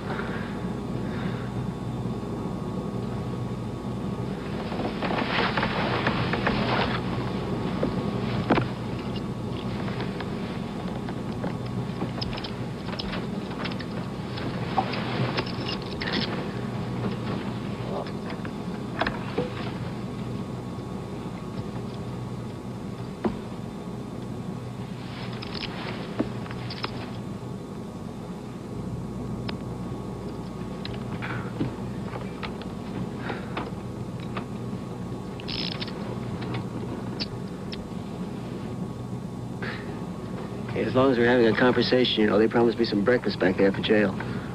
You're gonna get a glass of orange juice and that's all. That's not what they promised me. They said I call it, Punky, you'll get nothing.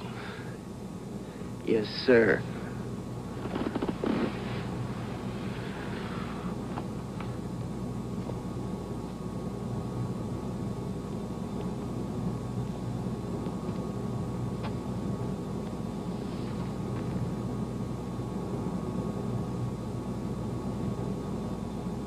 Hi. Hi. You sure they can fly this plane without you up there? Well, right now, this machine is flying by itself. Pretty soft. Mm-hmm. Thanks for the champagne. Oh, that's okay. You know, I've been thinking, I'm not gonna let you get away. Where would I go? You know what I mean.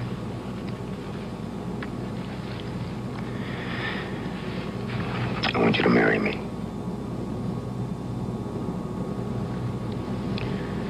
Oh, Stan.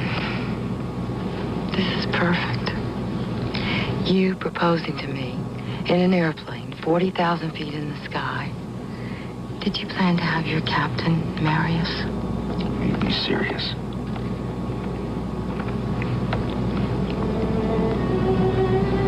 I am. I know you are, Stan. But let's wait until we get our feet back down on the ground. Then will you say yes? Ask me when we get to New York. Okay. Lady, you're in for the fastest flight of your life.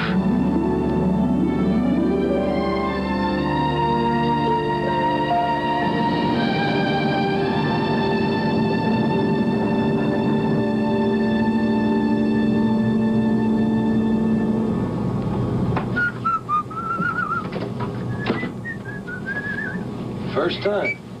First time what? I've ever seen anybody whistle and smile at the same time. Shows, huh? That shows. Well, I guess I ought to tell you guys, I just asked Susan to marry me. Yeah. Yeah. Well, what'd she say? Yes. She said yes. I think. You think? Stan, that's not like you. I mean, I would expect you to have it in writing and witnessed by a notary. Congratulations, old buddy. I think. Thank you. Play it again, Stan. You must remember this. A kiss is just a kiss. A sigh is just a sigh. Hey. What's this all for? Okay. Never mind the oxygen.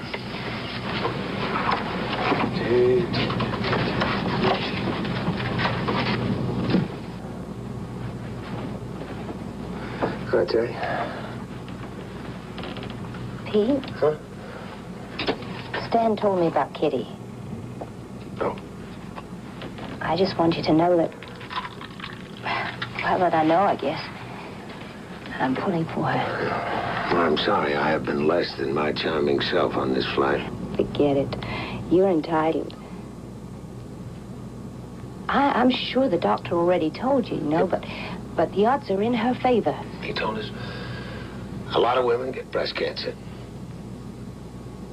And darn it, Terry, a lot of them die of it, too. And I sometimes think that there are only two things in my life that I care about, and one's my wife and the other's flying. Oh, hey.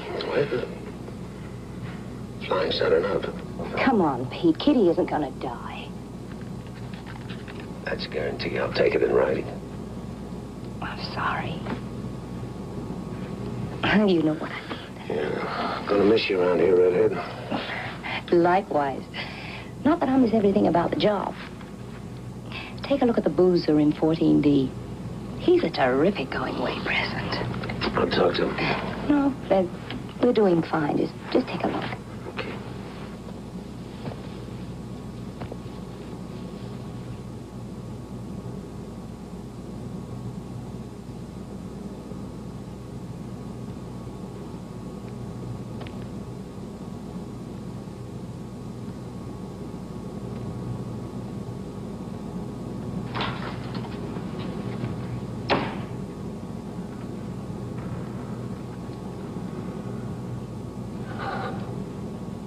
What's the matter? You getting sick or something? No, I'm all right.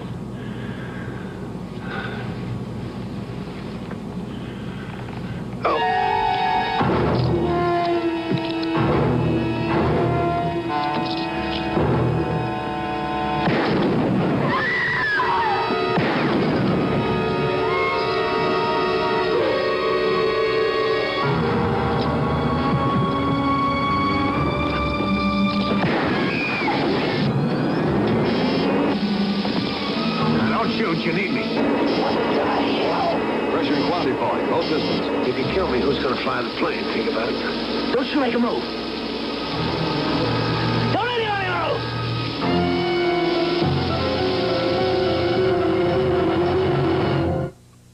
What can answer so many questions about feminine protection?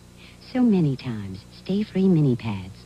When a full-size napkin isn't right, what's your answer? Stay-free mini pads. When a tampon alone isn't quite right, what do you buy? Tampons and stay-free mini pads. What gives you comfort in feminine protection?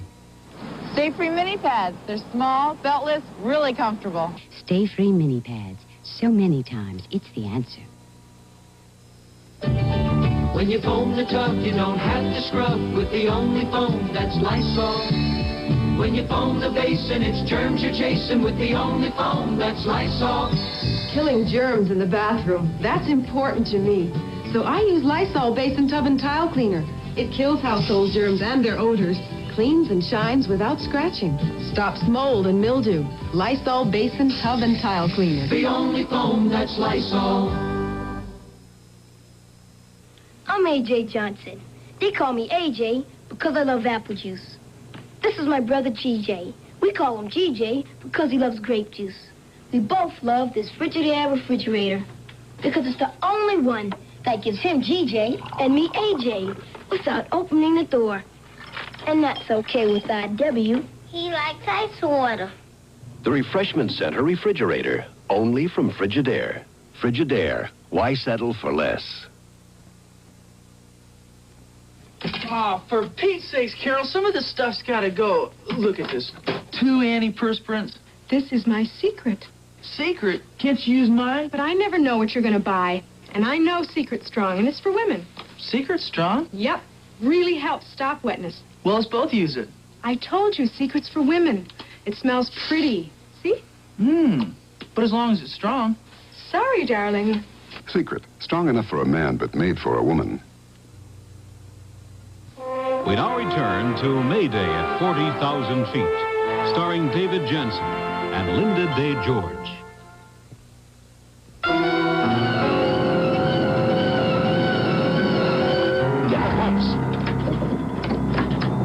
That's too late. Everything's zero.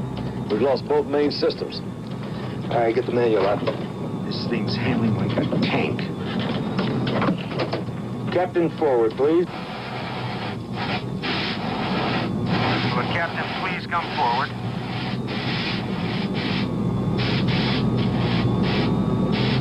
They've done the procedure. There's no use looking for the problem. There's no fluid left. I'll go take a look. Make it fast. My God.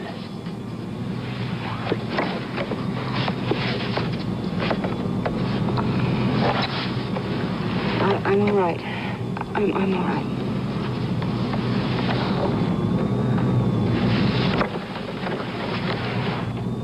Both hydraulic systems are out. I know. Susan's hurt pretty bad. I said don't let anybody move.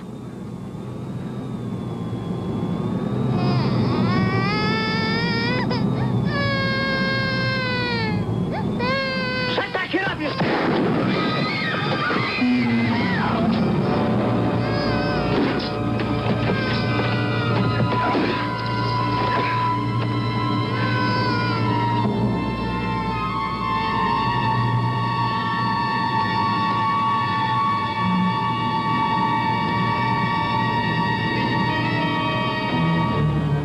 I gotta stop that bleeding. Yeah.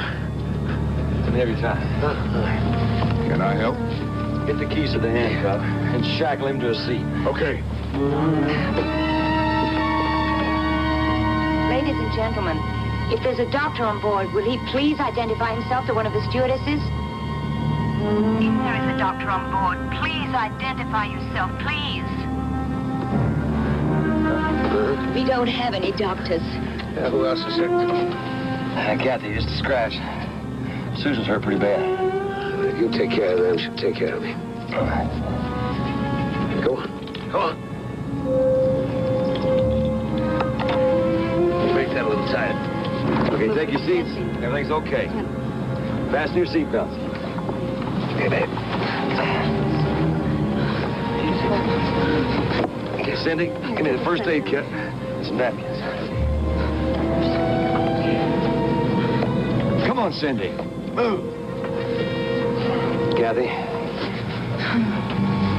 All right. Cindy, you go forward and get the napkins. Quick. Go on.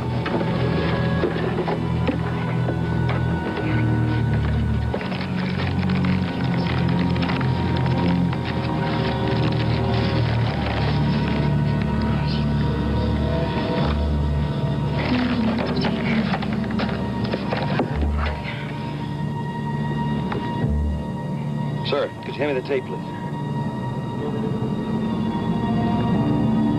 Sir, the tape.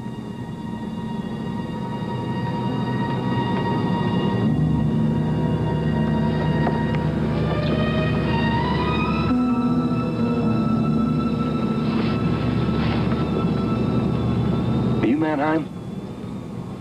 Talk to me. Are you a doctor? Why in the hell are you sitting there? You don't understand. That girl and our pilot could bleed to death. I just can't.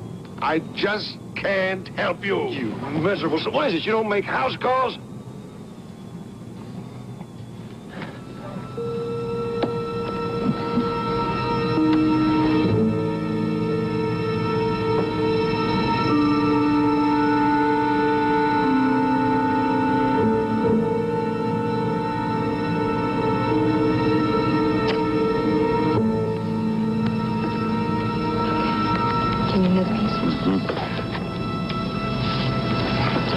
Yeah, let me see that. Come on. This is all wrong. It needs a constant, steady pressure. Give me some napkins. I need some more. Cindy, go forward. Bring some more napkins. Go on. It needs a hard, constant pressure. Tape it. Doctor? Yes? You gotta take a look at the captain. This is pretty bad, you know. Yeah. The captain comes first. It's got to be that way. Okay, okay. Now, you keep a hard pressure on that. If you have to leave, get somebody else to do it. Okay.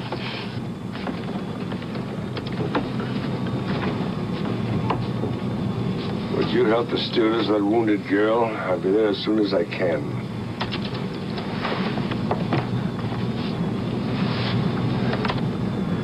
Well, the tourniquet looks all right. You gotta stop this bleeding. You gotta get something to press on the artery. Stewardess, would you bring back one of those small fruit juice cans as quickly as you can, please? Yes, sir. Hey, go up forward and help Stan. I'll be up as soon as the doc takes care of me. Okay. I'm going to check on the prisoner first. You're not going anywhere. If you move, you'll bleed to death.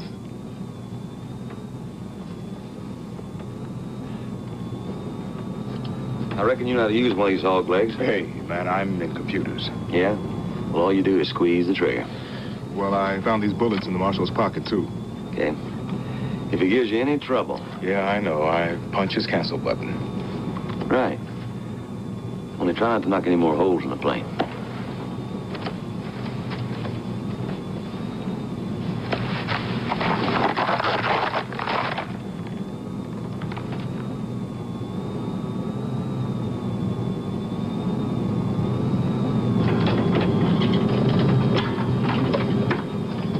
Hey, what are you guys doing? Where's Pete? You know we got big trouble? Back there, too, pal. The prisoner's got the marshal's gun. The marshal's dead. Kathy's got a bump on her head, but Pete's been hit in the leg. It's bad. Hit an artery. Thank God there's a doctor on board. Well, Susan's a nurse. She could help. Stan, Susan's been hit, too. In his shoulder. Not too bad. She'll be all right.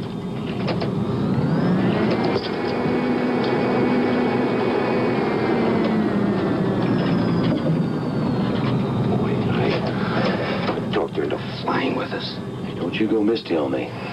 Pete's not gonna be any help at all. It's up to you and me to get this bird on the ground. And we gotta descend now. Both yaw dampers are out.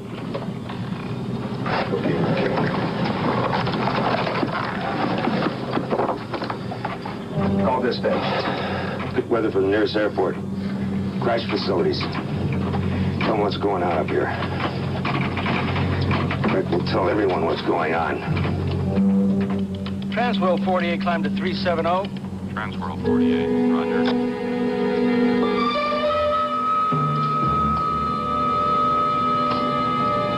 Hey, Bob. I got a Mayday code. Which one is it? Transcon 602, verify Mayday. Roger, Center. Squawk King Mayday. Had a complete hydraulic failure. Medical emergencies on board. Descending on the airways to 250. If there's anyone below us, get them out of the way. Roger, 602. You're cleared to 250. Continental 29. Turn left to 360. Vector for descending traffic. Continental 29, roger. Transcon 602, what is the nature of your emergency? Got a shooting aboard. Several wounded, one dead. It's gunfire that damaged our hydraulics. 602, roger, we'll stand by. Continental 29, you're leaving my area. Contact center on 311.6. Continental 29, roger. Good luck, Transcon. You've been thinking of Omaha, Lincoln, maybe off at Air Base. No good, 602. They're all closed. Your best bet is right here at Chicago. Better weather and crash facilities anyway. Okay. Work us up a flight plan for 25,000. We're on our way. What's your weather now? 1,500 clearing. Wind is 300 at 20 knots. Got it. 602, can you give us a passenger report? The people injured. Passenger Susan McKenzie. Marshal is dead, and Captain Douglas is wounded. Unable to handle controls. Roger, 602. We'll get on the flight plane. Call the fire station and give it an ETA. Bill, notify anyone else involved. Start with Glenn Meyer. Right. One Chief pilot coming up. God-awful mess.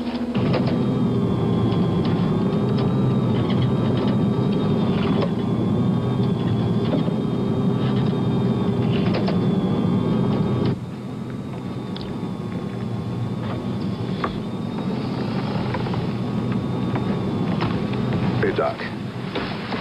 The prisoner's bleeding. You want to take a look at it and see if you... Don't talk to me about that animal. The only trouble with his wound, it wasn't serious enough.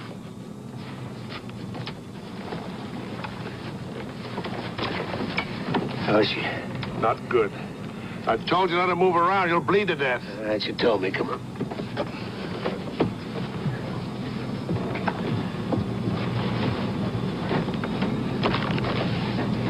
I need some more napkins. Will you please get some more napkins?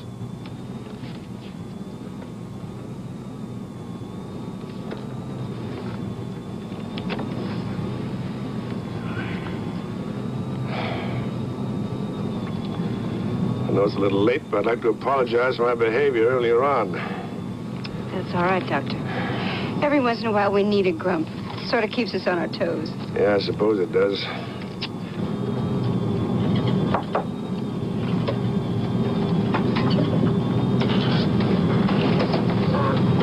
Hiya. Pete. Yeah, are you all right? Yeah, I'll be all right. Thank you. It won't be much help. Maybe I can give you some advice. What do you got planned?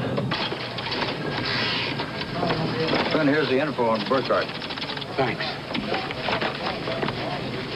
What do you think? Well, he's your basic computer type. By the book. Yeah, just as long as he can fly. He's got Mike Fuller with him, his flight engineer. Vietnam and all that. He's got a bucket of medals. Hey, how'd the press find out about this so soon? Some ham operator heard the call and gave it to a TV station. Swell. Hey, they've been out there quite a while. Okay, thanks, Bill. What you gonna tell him?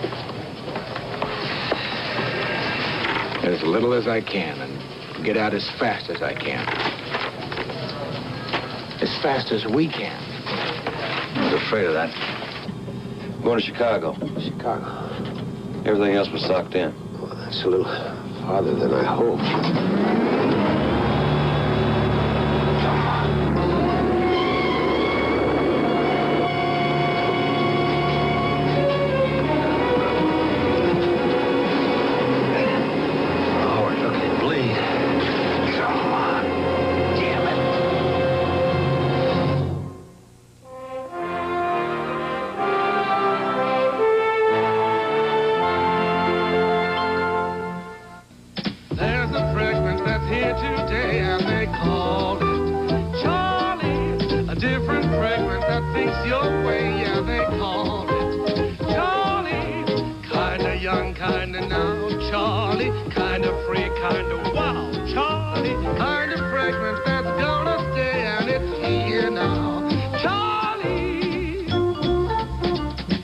Charlie by Revlon, a most original fragrance.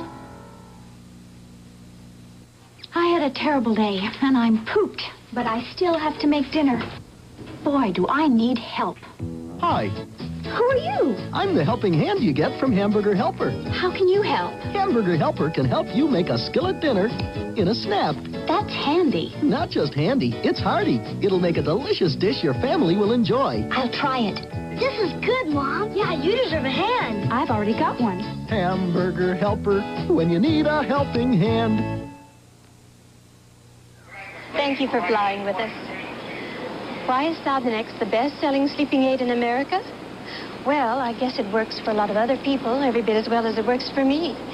Those nights when I have trouble falling asleep, Sominex helps me relax and feel drowsy. I take it as directed, and I know it's safe and effective. Sominex, America's #1 sleeping aid. When you sometimes have trouble falling asleep, let Sominex work for you. It sure works for me. Bruce won't even play tennis with me, but this will bring him back. $40. Sexy. Now try close-up. That's just toothpaste. Maybe a warm-up jacket. Peg, put your money where your mouth is. Whiter teeth and fresh breath might warm things up. It looks like mouthwash. There's mouthwash in close-up for your breath. Does it whiten your teeth? White as they can be. Well, what's the score with Bruce? 2, love. Put your money where your mouth is. Buy Close-Up. We will return to May Day at 40,000 feet, starring David Jensen. The season's premiere, Lou Grant. Hi, what is it? I got a tip that something's cooking at the cop house. To quote my source, a scandal of immensity.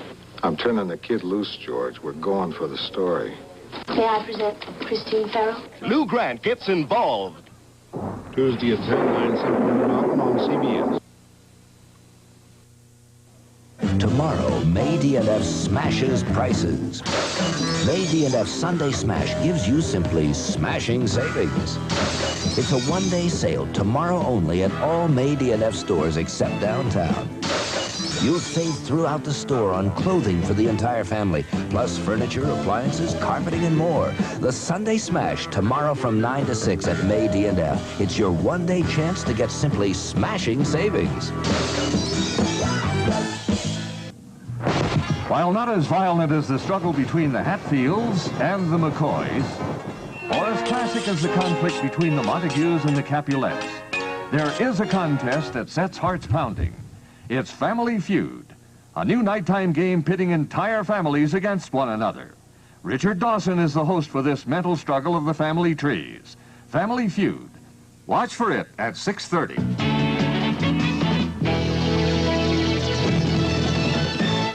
William Conrad takes a look at the Night Fox, Monday on Channel 7. We now return to May Day at 40,000 feet, starring David Jansen and Linda Day George.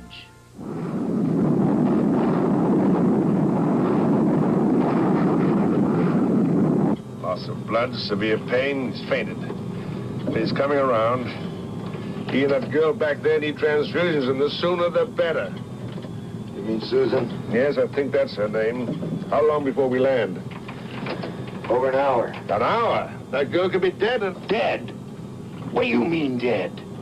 Mike, you said she wasn't hurt bad. Sorry, I figured you had enough to worry about. Can't take over. What? I'm going back there. Mike, here you are. Listen, damn you, that girl... He's a doctor, not a pilot. When I get you back on The the rest of ground, us need you, and it's your job. Now, when you get on the ground, you can have all of me you want. Stan, you gotta fly the plane.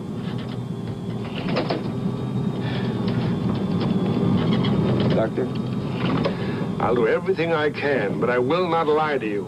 It depends on how strong she is.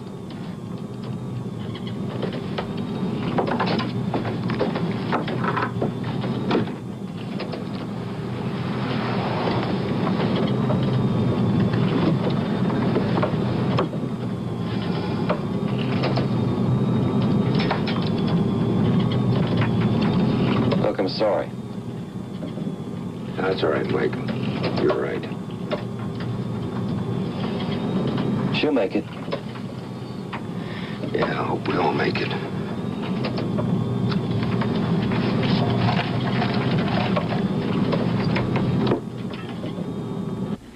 The extent of injuries is not known at this time, but there is a doctor aboard. Thank you.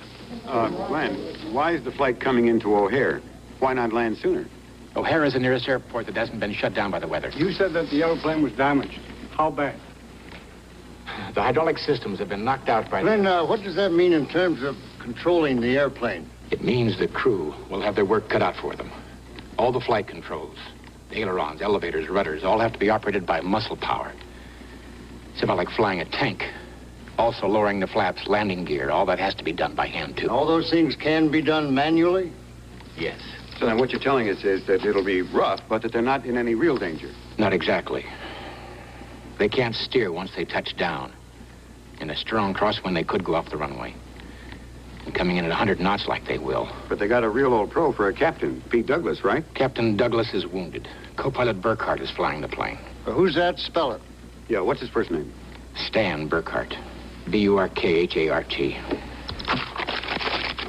Off the record, to be perfectly truthful with you, no matter who's at the controls, he's going to have a whole lot of luck to bring her in.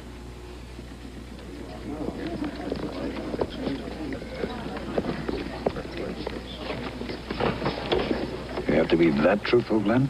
I found out a long time ago. Tell these guys the truth. What if I said that it was a piece of cake and 602 didn't make it?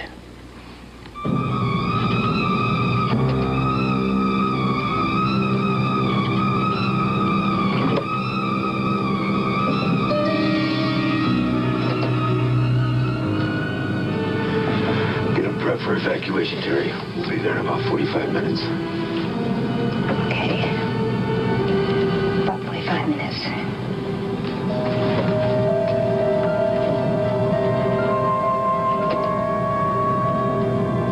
He's unconscious again. Are you all right, Terry? Oh, sure, great. I just wish I hadn't told everybody this was my last flight. I think someone took me literally.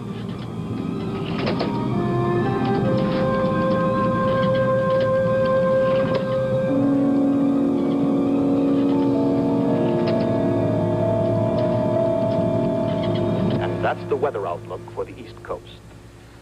Now a report just released by the Commerce Department concerning the nation's economic outlook. The economy grew at a faster rate than originally predicted.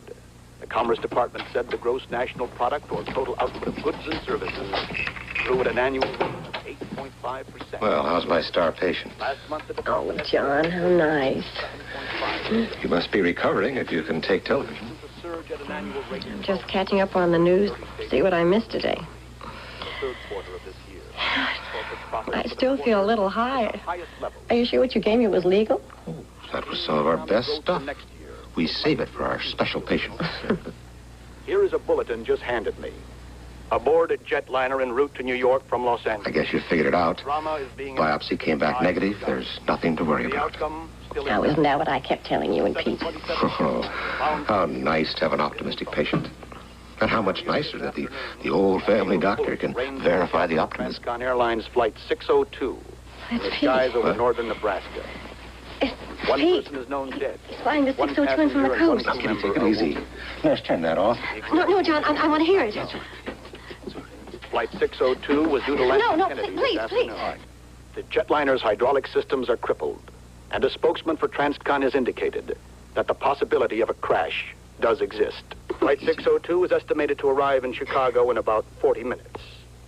We will bring you up to the second details as they become available.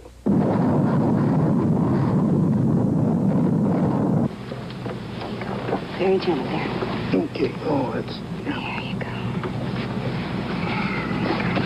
Would you get the backrest, please? I got it. I got it.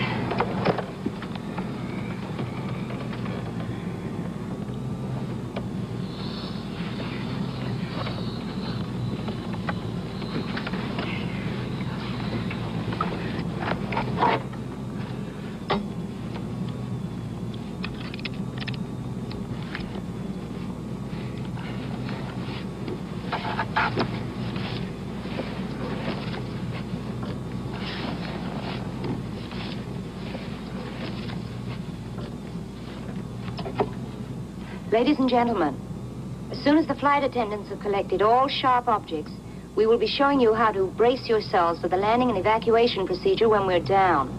Rotate the handle all the way. Push the door out until it locks. The slide will automatically inflate itself. And you go down first and help with the other passengers as they're getting off. I understand. Miss, if we crash, we have to evacuate. How do we get her out? If there's no fire, there won't be a problem. But if we are on fire, we'll probably have to leave her. I can't do that. There are a lot of other people on this airplane. We can't block a critical door with a body. There just won't be time.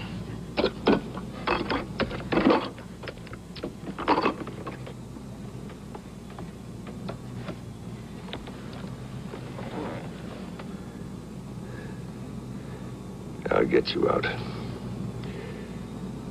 We'll get out together.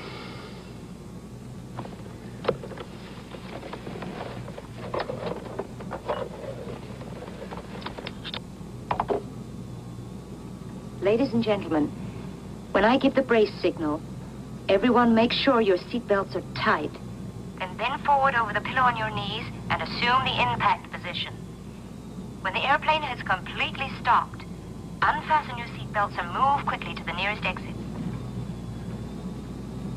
Hey, you hear that? You can't leave me chained up like that. You hear that? Nigger! Shut up.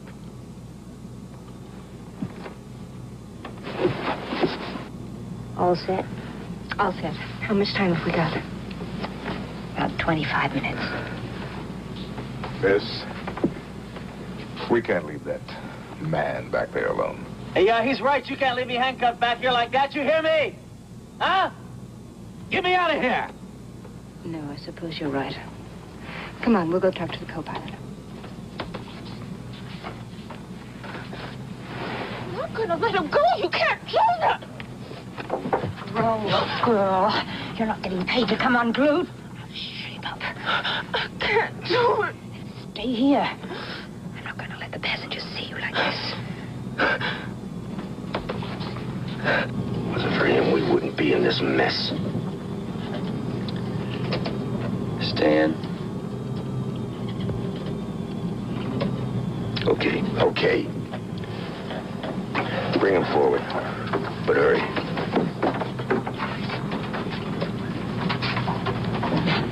Don't worry about a thing, baby. It's all downhill from here.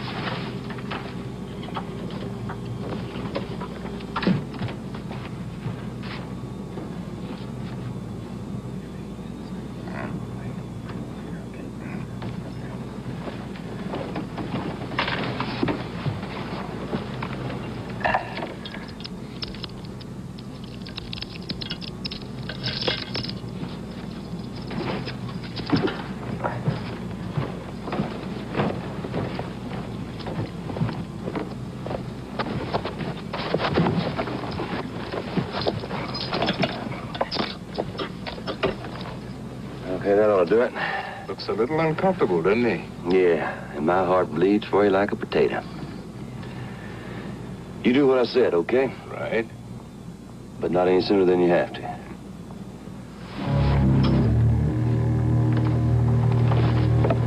Fasten your seatbelt.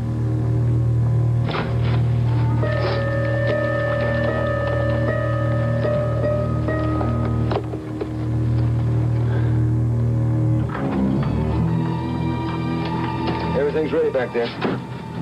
We're about 40 miles from O'Hare. Let's crank the gear down. Nose wheel first. Yeah, you got it.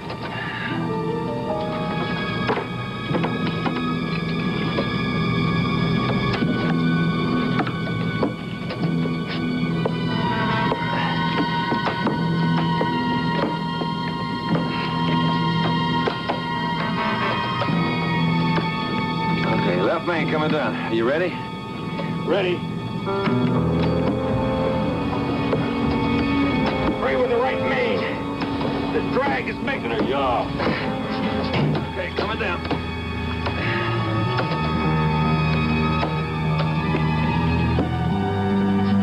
Come on, Mike. Crank it.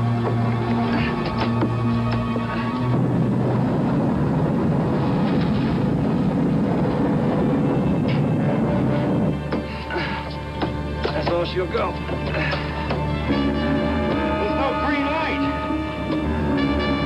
She's down, but is she locked? Well, it felt normal. Maybe just the panel light's blown. Let's hope that's it. Stan. Pete's bleeding bad. Not now. I need flaps, and I need them now. Stan. No!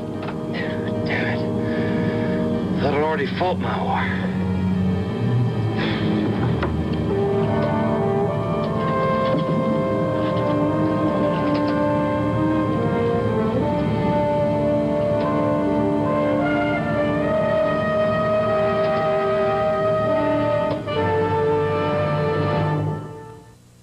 Amy McVeigh keeps her brown bottle of Lysol brand disinfectant in the linen closet behind an old hot water bottle and a box of Epsom salt. Too bad, because every day, Lysol could be disinfecting and deodorizing the bathroom bowl. Could be cutting down on germs in her wash and killing household germs, including germs that cause odors. Where is your brown bottle of Lysol? The baby's room's where I always used it. Find it. Where there is hair, let there be light. New Alberto Light and Fresh Balsam Conditioner. Where it is limp, light gives hair body. Where it is coarse, light gives hair softness. Where it is unruly, light gives hair control. New Alberto Light and Fresh Balsam Conditioner. Where there is hair, let there be light. We start out with an English muffin, then add cheese and egg and something really good. Canadian bacon, yes, that's how we go about making breakfast. That's a morning treat. Hot cakes and sausage, they taste neat. Made fresh from batter, they taste better. Topped with butter, yes, indeed, it's breakfast. McDonald's breakfast. Made from the very best ingredients. We do it all for you at McDonald's. We do it all for you. Ladies and gentlemen, sales for the third quarter. 8 hours and 4 minutes. Amazing. 9 hours and 6 minutes. Fantastic. Vicks Sinex long-acting nasal spray is amazing. Unlike regular sprays, Sinex helps unblock stuffy noses and decongest sinus openings up to 10 hours. Tied up. 10 hours, incredible. The game? No, my nasal spray. Vicks Sinex long-acting. Incredible.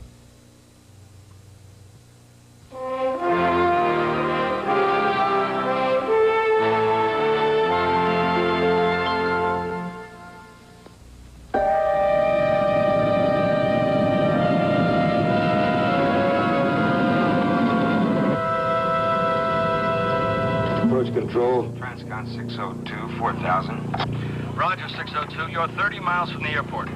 Tell the crash trucks we have a gear unsafe light, right main. Roger, 602. Will do. My God, what else? Transcon flight is on approach control. Crash 1, 2, and 3. Take position for 1, 4 right. Be advised of main gear collapse as a possibility.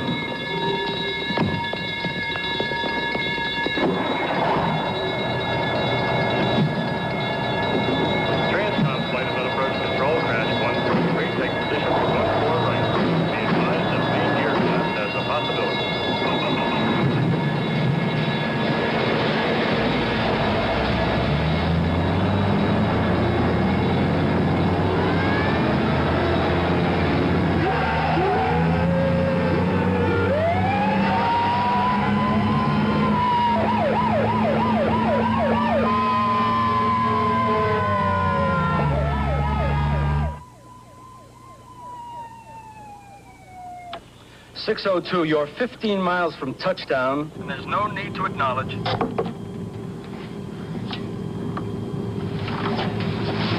Everything's ready. Got about 5 minutes.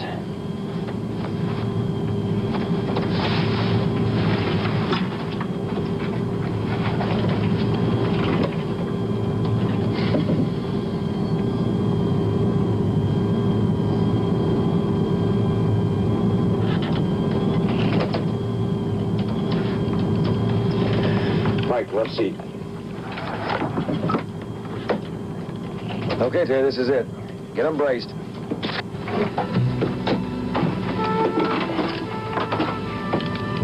Thousand feet.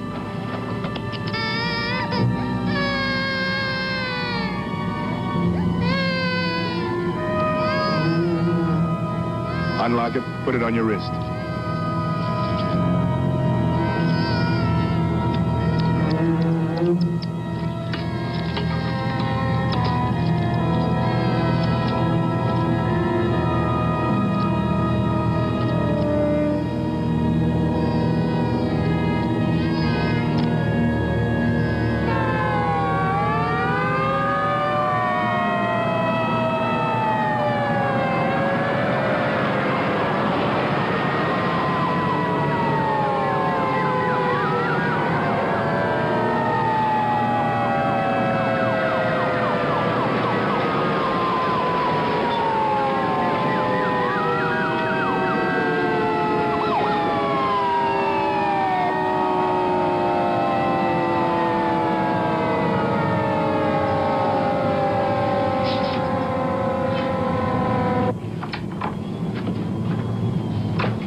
Feet. You're left of course. With this crosswind. If it's like this on the ground.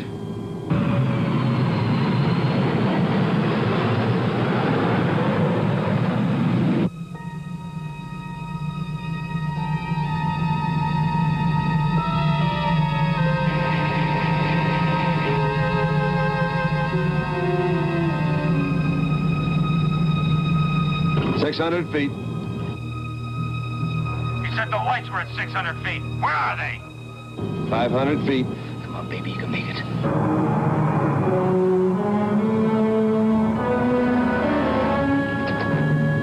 Seconds to go.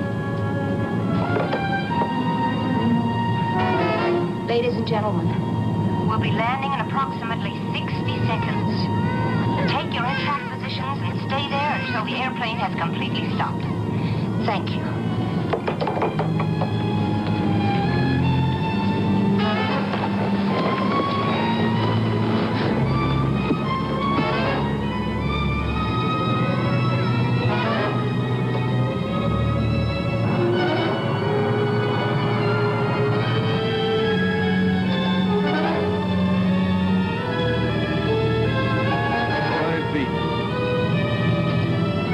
In sight. We're slightly left.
Evacuate.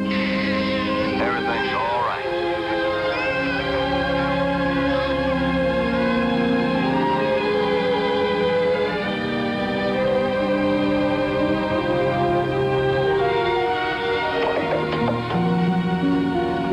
Ladies and gentlemen, we're safely down. Stay in your seats, keep calm. The authorities will be here in a minute to help us off the aircraft. Please, stay in your seats.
Well, Pete's on his way. How's Susan? I just think we're in time here. Burkhart? Yeah? I'm Glenn Meyer, chief pilot. That was one sweet job of flying up there, mister. Look, we need you for a debriefing, like right now. Well, the IV's running. Burkhart, they're waiting in there.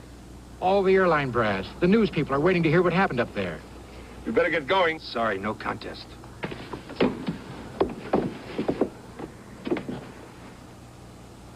Well, get a move on.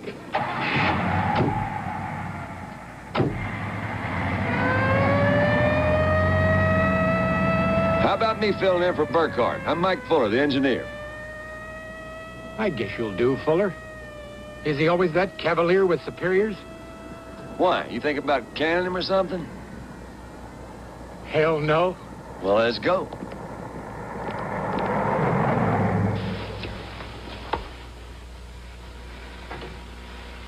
Cindy, you better get... No, I'm quitting. I'm quitting right now. Who's arguing?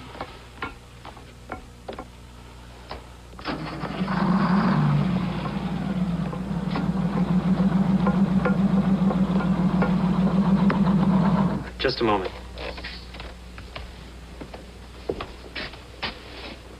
There you go. Thank you. She's on. Thank you. Hey, Kitty. Pete, I've been worried out of my mind.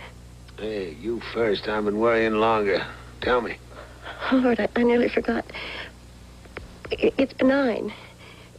It was just a small benign tumor, that's all it was. Now you, please. Well, the leg's a mess. I'm gonna get a steel thigh bone, which is connected to the hip bone, which is connected to the leg bone. Oh, hell, honey, I'll still be able to chase you around the bedroom. We nut who's running. They're ready for you now. Okay. I gotta go. I love you, funny face. I love you too, Pete.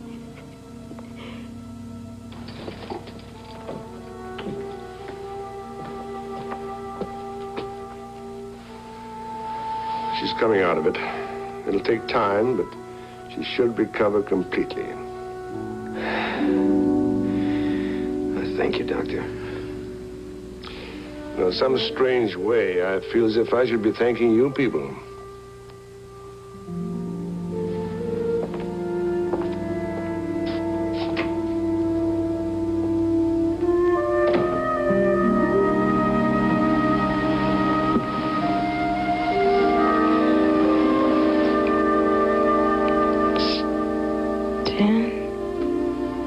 Right here, lady. For as long as you want. I want.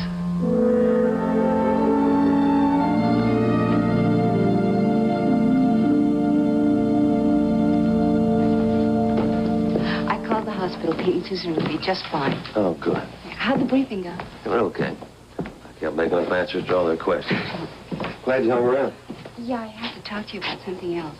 What? Well, it's your image. Airline lightweight. I'm not buying. You are a hell of a man today. Oh, shucks.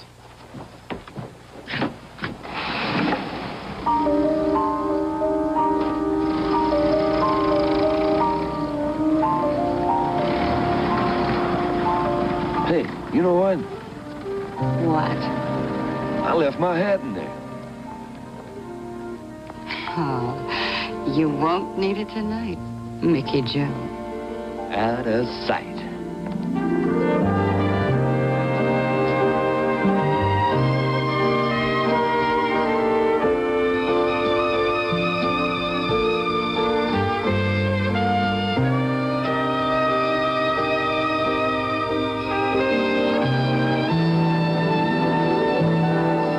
Join Archer Bunker and his family in some of their funniest scenes on the Best of All in the Family. A very special hour tomorrow night at 8, 7 Central and Mountain. Wednesday, there's more great comedy as J.J. and Company star in a one-hour season premiere of Good Times.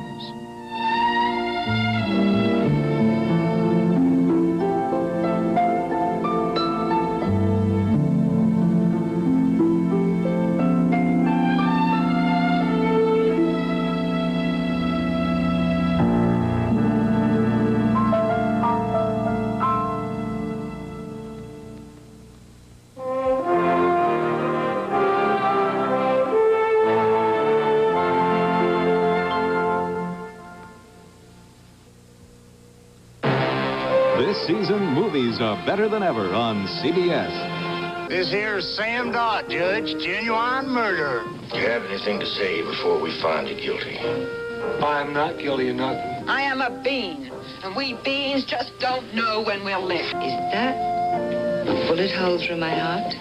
Yes, it is, ma'am. They was wild men in those days. Who are you? Justice. Paul Newman co-stars with Jacqueline Bissett and Ava Gardner in the world television premiere of The Life and Times of Judge Roy Bean. Tomorrow's CBS Sunday Night Movie Special at 9, 8 Central and Mountain Time. For Texas and Miss Lily. An exciting world television premiere. Bev, this is Investigator Eden. Eden, this is my wife, Beverly. Hi, nice to meet you. Hi, nice to meet you. This is 2X14 southbound on Olive. We're in visual contact with the suspect's car and have taken over pursuit. They can only see us now. Who? Tell you what, let's show them. I don't understand what your relationship with Vicky is off duty, and I don't want to know. And I certainly can't tell you what you do with your family life. Elizabeth Montgomery. O.J. Simpson.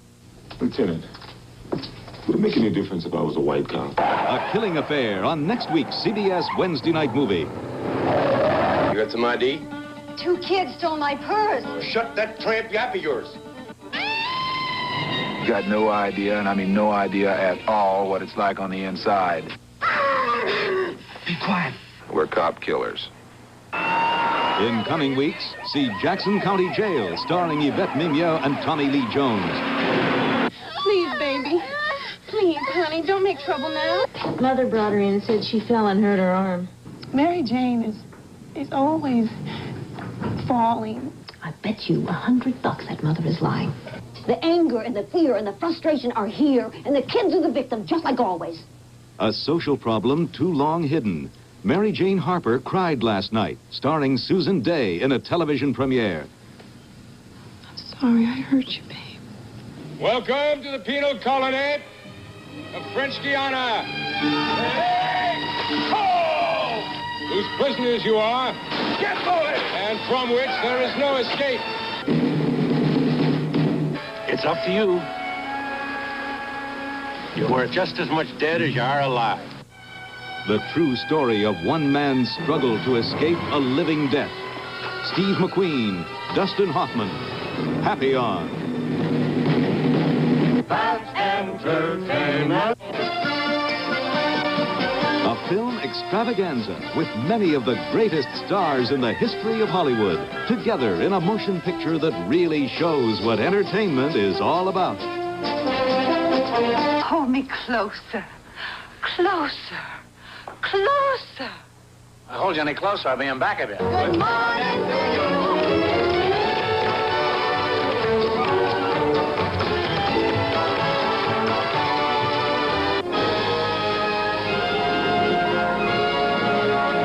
Moments from many of your favorite films come together in That's Entertainment Part 2. These hits and more are coming to CBS this season.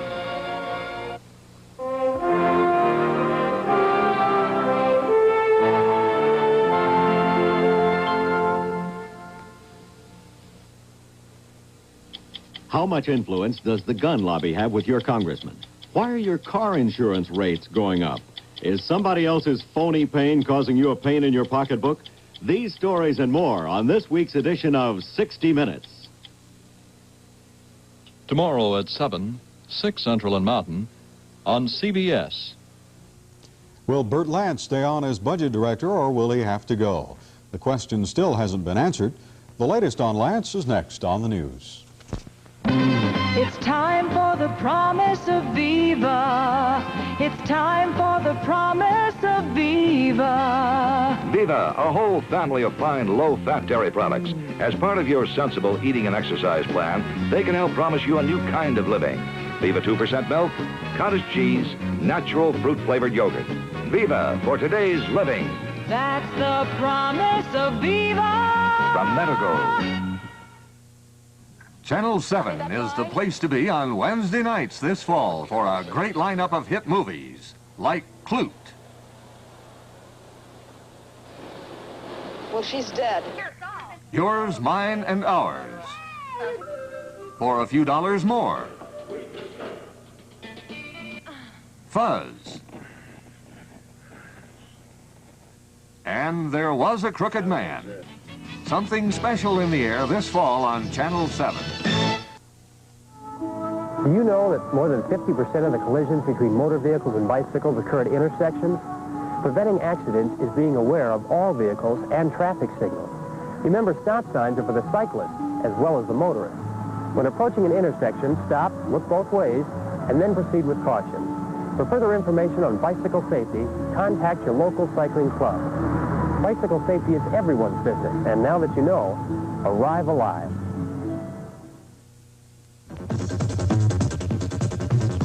The news with Bill Stewart, Dave Scott, Star Yellen, and the award-winning Channel 7 News team. Good evening. Another day of questioning for Burt Lance in front of a Senate committee in Washington today. One of the topics that came up was the budget director's use of bank-owned planes for personal trips. The pattern in Lance's third day of testimony was familiar.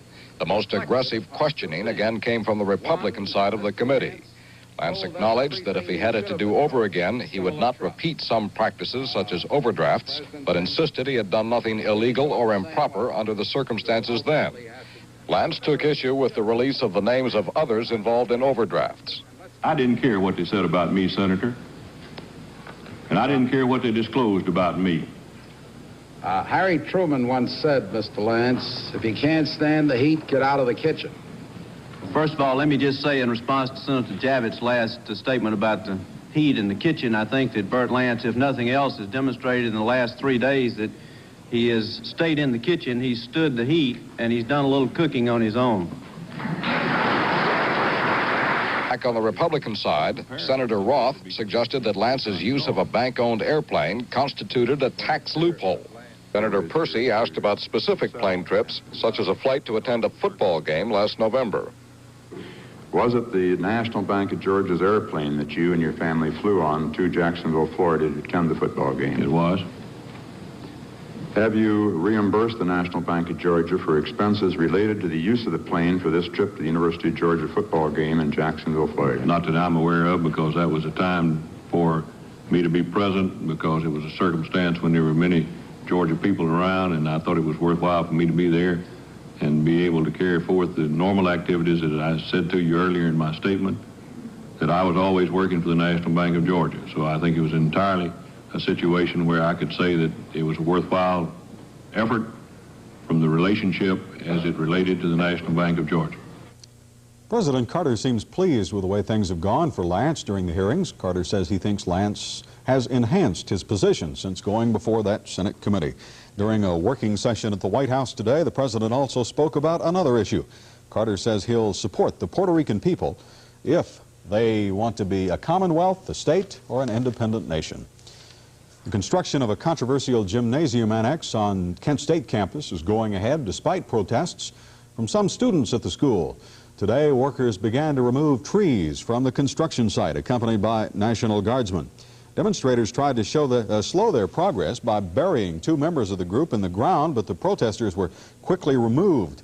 Protesters don't want that gym built on the site where 4 students were killed by a National Guardsman in a 1970 anti-war demonstration. A large protest is expected next week when the construction picks up. Lack of water is causing an emergency situation for some southwestern Colorado residents.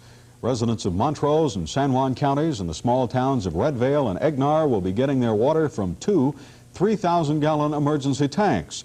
They're filled from the last of the working springs in the area. The approximately 50 residents of each town will have to haul their drinking water and bath water to their homes. Water also a prime concern of State Senator Ted Strickland, who will be trying for the Colorado Republican gubernatorial nomination. Strickland made his intentions official at a news conference in Adams County today. His desire to reside in the governor's mansion has been known for some time, however. He's been quietly traveling around the state, campaigning for several months. Strickland says the development of the state's water will be a prime concern of his if he becomes the state's chief executive. I recommend that the state fund the construction of its own water storage facilities, and that the State Geological Survey immediately begin to identify suitable sites for construction of dams. Strickland claims the state has been without leadership for 2.5 years under Governor Lamb. Something stinks in North Denver tonight, but there's no cause for alarm, we're told. Public Service says it's just a refinery in operation, and the wind is blowing the smell the wrong way from the north to the east. Police in Pueblo aren't going to work. We'll have that story coming up on the news.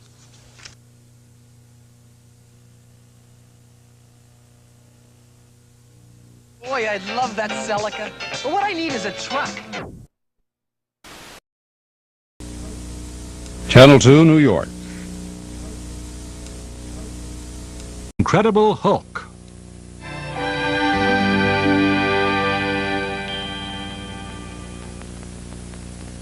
When the Republicans ran New York State, taxes increased 8 times in 16 years, and people who lived in neighborhoods like this one struggled harder to make ends meet. My administration has helped poor and middle-class families. We cut taxes by more than $1 billion. We eliminated the income tax surcharge and reduced income tax rates. We provided special help to the elderly and to families with college-bound children. We cut taxes by cutting the growth in government spending. If families have to live within their means, so should government.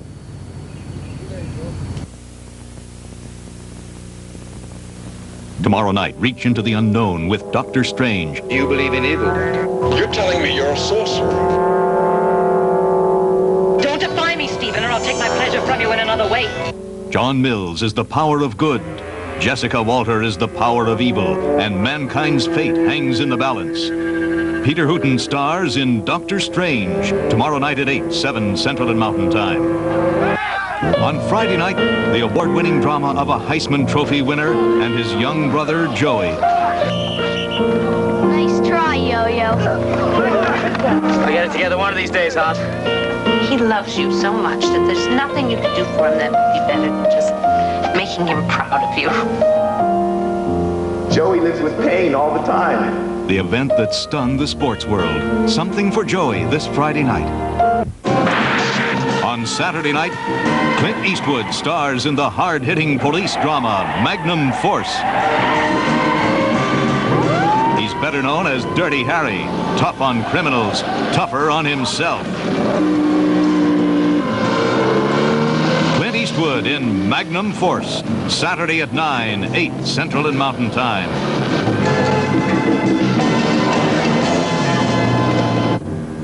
And 1 week from tonight, the classic Western Hondo, starring John Wayne. But we're at peace with the Apache, except for a few Mrs. Law, if renegades. you've got good sense, you'll pack up you and that boy of yours and come out with me.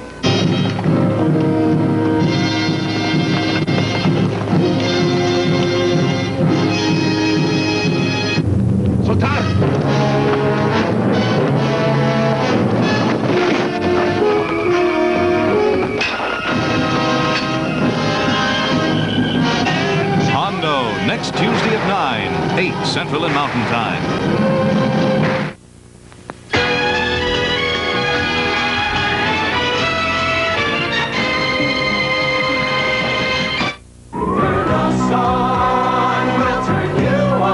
Turn on to The American Girls, investigative reporters for a TV news magazine, always causing headaches for their producer. The American Girls. Television never looked so good. Turn us on, and we'll turn you on. This fall on CBS. Why does Breakstone sour cream taste so good?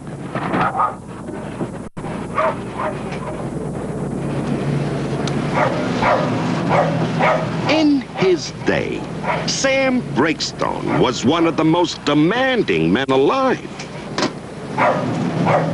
What do you want, a medal? But if Sam weren't so demanding, his sour cream wouldn't be so good.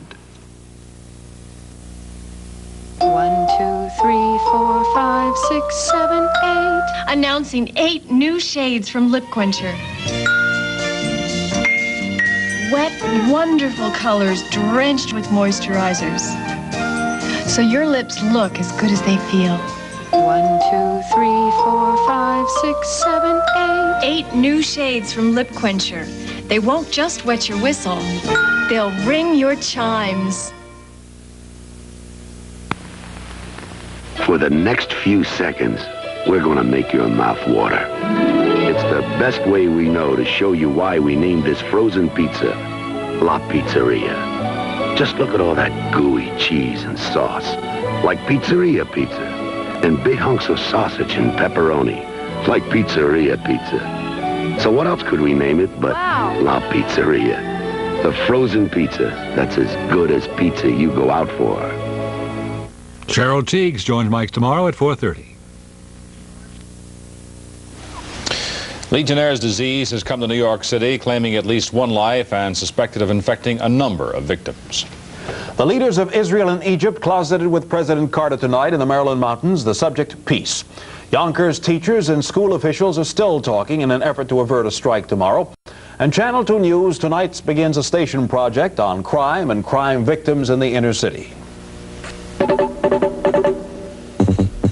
Channel 2 News.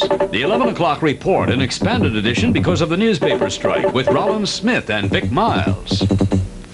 Good evening, everyone. I'm Rollins Smith. Here's what's happening. We have confirmed cases of Legionnaire's disease in Manhattan tonight.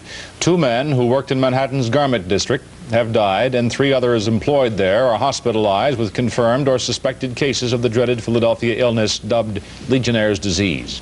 Chris Borgen reports. The first victim died on August 25th, and although he had been admitted to the hospital 1 week earlier, the health department was not aware that he had died of Legionnaire's disease until an autopsy test this past Friday.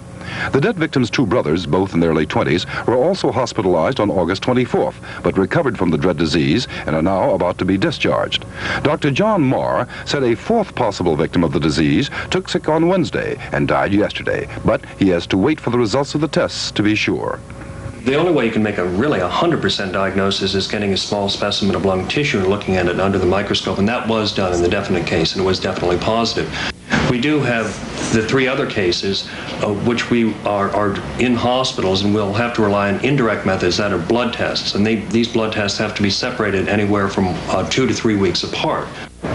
All of the victims, including 1 more in critical condition, worked in the garment center. They were all outdoor laborers who pushed the garment trolley carts from one manufacturer to another. We are looking into the colleagues of these workers, and we've found a few that evidently had mild symptoms and gotten better. We don't know whether they had Legionnaire's disease or not. On Friday, we thought we might be looking at the tip of the iceberg, as we say, but we've really actively looked since that time, and today we had a team of 4 sanitarians, 4 epidemiologists, and an epidemiologist from the Center for Disease Control up and in around the area. We've done a lot of interviewing and taken a lot of blood tests, and I don't think it's going to be a big one at all. Dr. Moore noted that prior to this outbreak, there had been over 100 suspected cases in the New York area this past year.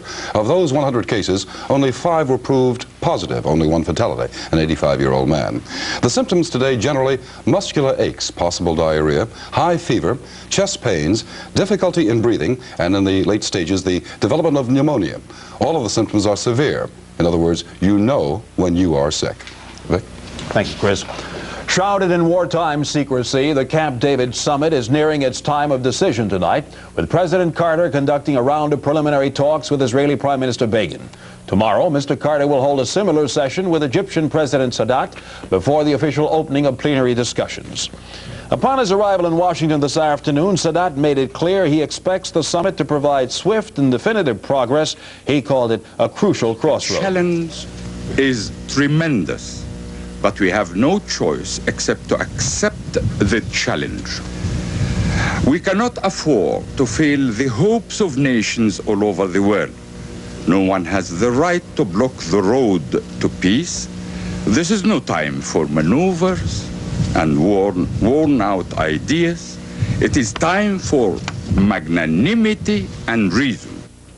When Begin touched down, he appeared less grave, chatting amiably with the administration's welcoming committee and voicing hope that the summit, like the Vatican election, will provide a happy conclusion.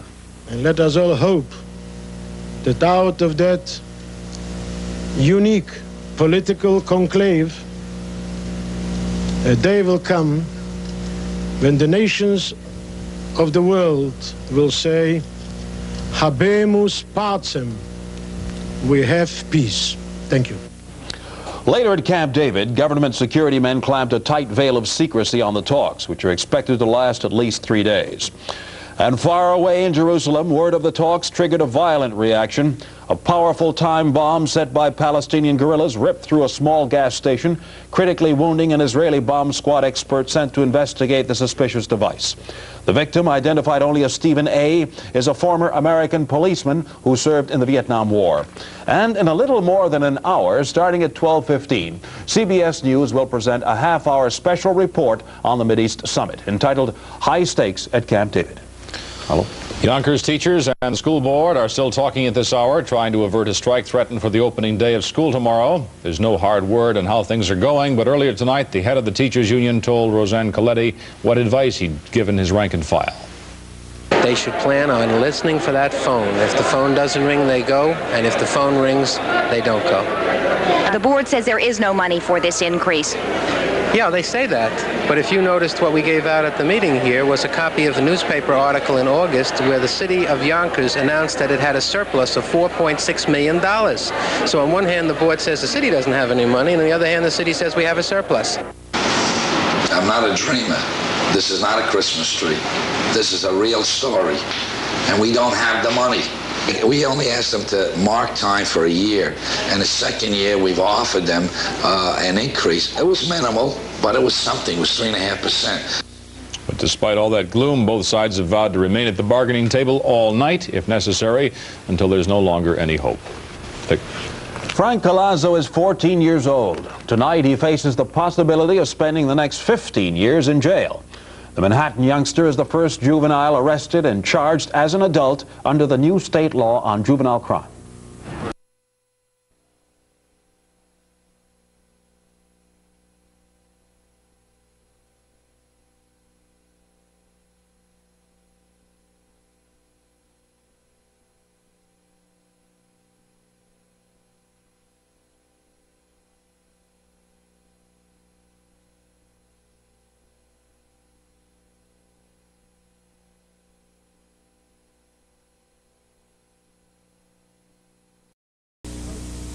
Channel 2, New York. Passover greetings from Channel 2.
Well, what do you think?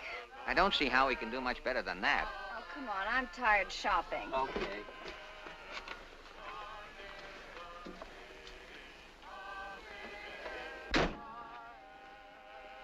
Say, I wish we had some rice. Why, you hungry? You know what I mean. It's bad luck without rice. Well, you don't have to worry about the old shoes. I'm wearing them. Judge Bush? Yes. Won't you come in? It's pretty cold outside tonight. Sure is. We want to get married. Married? Really? You don't disapprove, I trust. Oh, no, not at all. I should say not. They want you to marry him, Papa. Oh, me? Oh, yes, of course. Well, come right in.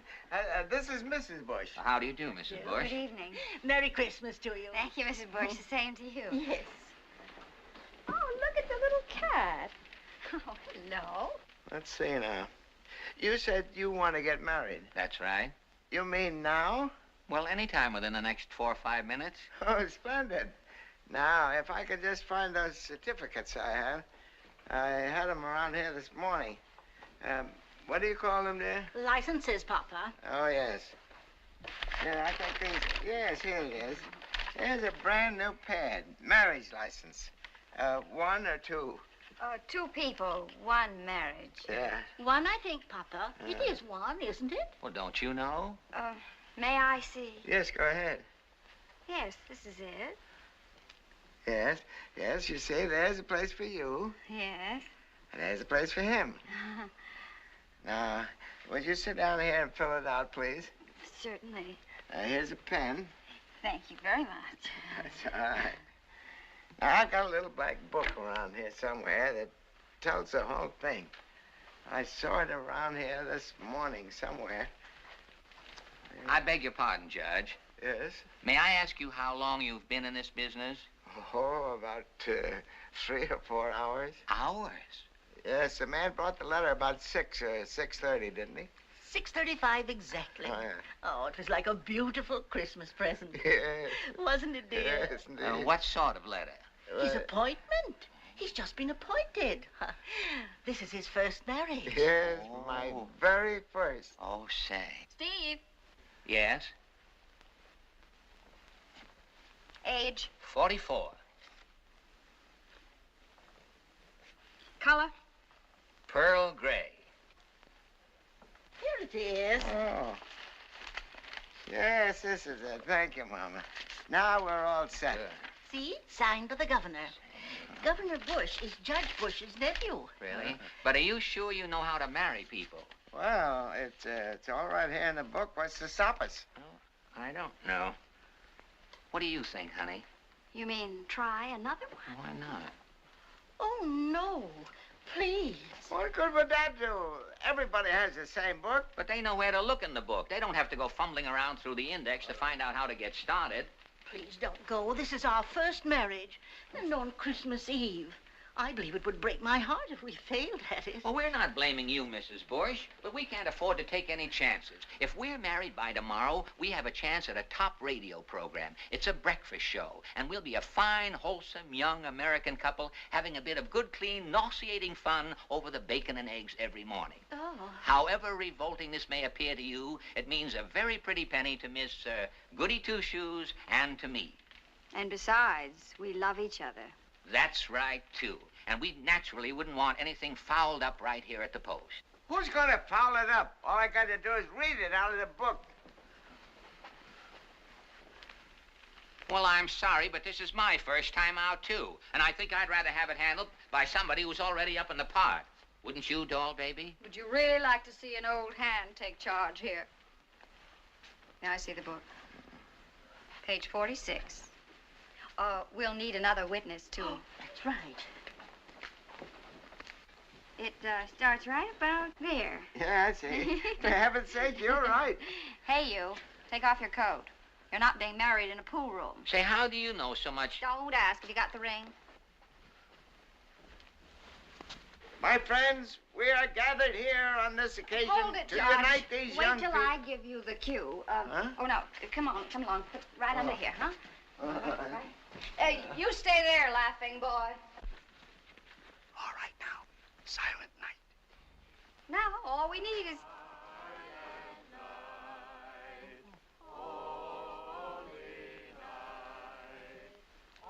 White Fang? Ready, Panther Girl.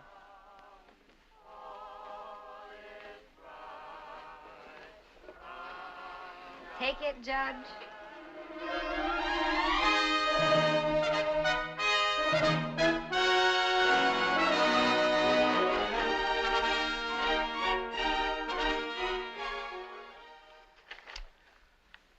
Dear Senator, your appeal for a pardon for your brother-in-law.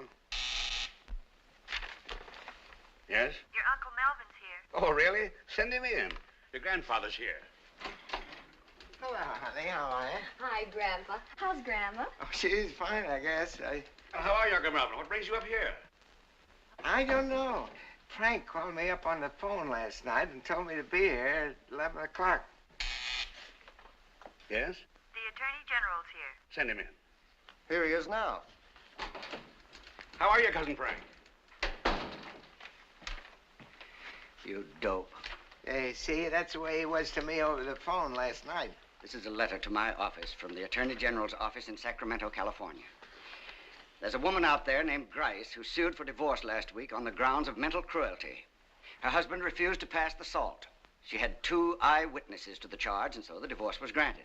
Grice? It was a routine, open and shut case, until it turned out there was no record that they'd ever been married in the first place. I seem to remember that name from someplace. All this in spite of the fact that both parties swore in court that they had been married at Gretna Green in this state by one Justice of the Peace Bush. Oh, I remember. That was the fellow that gave me the $20. Do you remember the date? Not offhand, but I got it right here. I look it up for you. I know it was one of the first couple that I married. Oh, here it is. December 27th. Just a couple of days after Christmas. Oh, what about it? When did you marry your first couple? Well, that was the day I got the appointment. Christmas Eve. How many couples did you marry in that week between Christmas Eve and December 31st? Oh, let's see. $96 worth. That's pretty good, huh? Not how much. How many? Let's see now. 1, 2, 3, 4, 5, 6. 6 couples. That's it. In 1 week, he laid 6 time bombs. How do you mean? He jumped the gun. The appointment was for January 1st, and this clown began marrying people before he had the authority. Well, I got the letter, and it said I was appointed, and I thought it meant right then. Didn't you even read the letter? Well, not all of it. 1 down and 5 to go. What can we do about it? Nothing. Just sit here and wait for them to blow up. Bang, bang, bang, bang, one after the other all over the country. Until one day, one of them hits the newspapers. And then it'll be the biggest scandal since that mink coat got into the White House. Well, can we pass some kind of a law? What kind of a law? Oh, why don't we just write and tell them? Write whom? The couples. And tell them what? That they're not married, that's all. Just like that. Okay, if you want to dress it up a bit, just say somebody gummed up the works and it's a misdeal. And then what? And let them take it from there. What about that? Won't work. Why not? Too simple. As a matter of fact, I think it's pretty good. Here, let me have that book. Anyway, it's better than sitting around here with our fingers in our ears. Well, you can keep that book. I got it all copied down in another book anyway. Good luck to all of you. We can scratch the Grices, and we'll have 5 left. So that's what we'll do. A nice, quiet letter on the governor's stationery to each couple, explaining the situation and letting them take it from there. Take this, will you? Dear Mr. and Mrs. Blank, due to a most lamentable misunderstanding, the ceremony that joined you in marriage was performed by Justice of the Peace Melvin Bush before the authorized date of his appointment.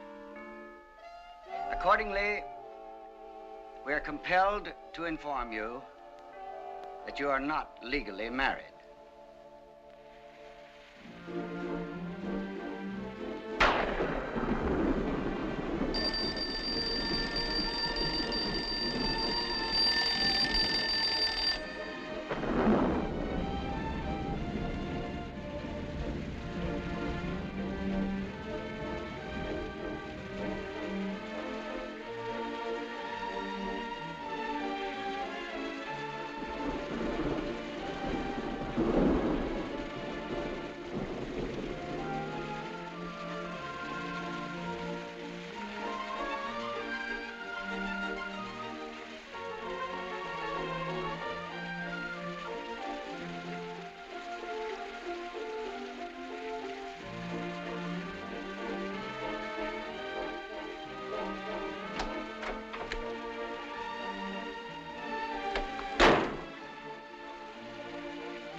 Yes, Mr. Gladwin. Shall I? Go on. Mr. Gladwin.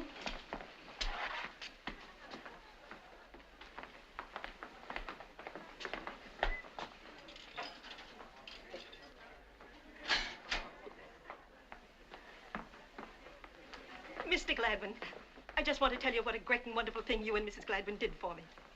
My husband and I were, well, for a while there was a little situation. You know how it is sometimes. But we're both great admirers of your program. We never miss it. And in the end, the example you set to everyone, with your great love and happiness, brought us together again. Are you insane?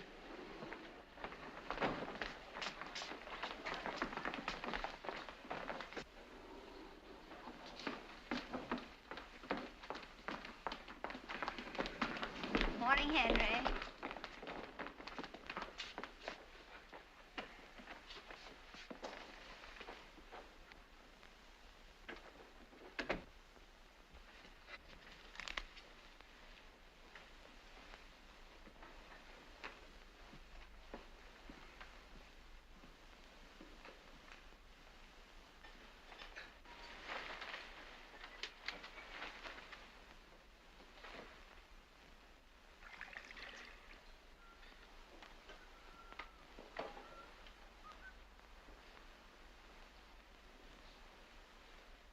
Thank you very much indeed. Well, we have a wonderful script this morning. 8 new sponsors. When the revolution comes, Mr. Graves, the first blow struck will be against radio programs that mention more than 25 sponsors during the first 10 minutes.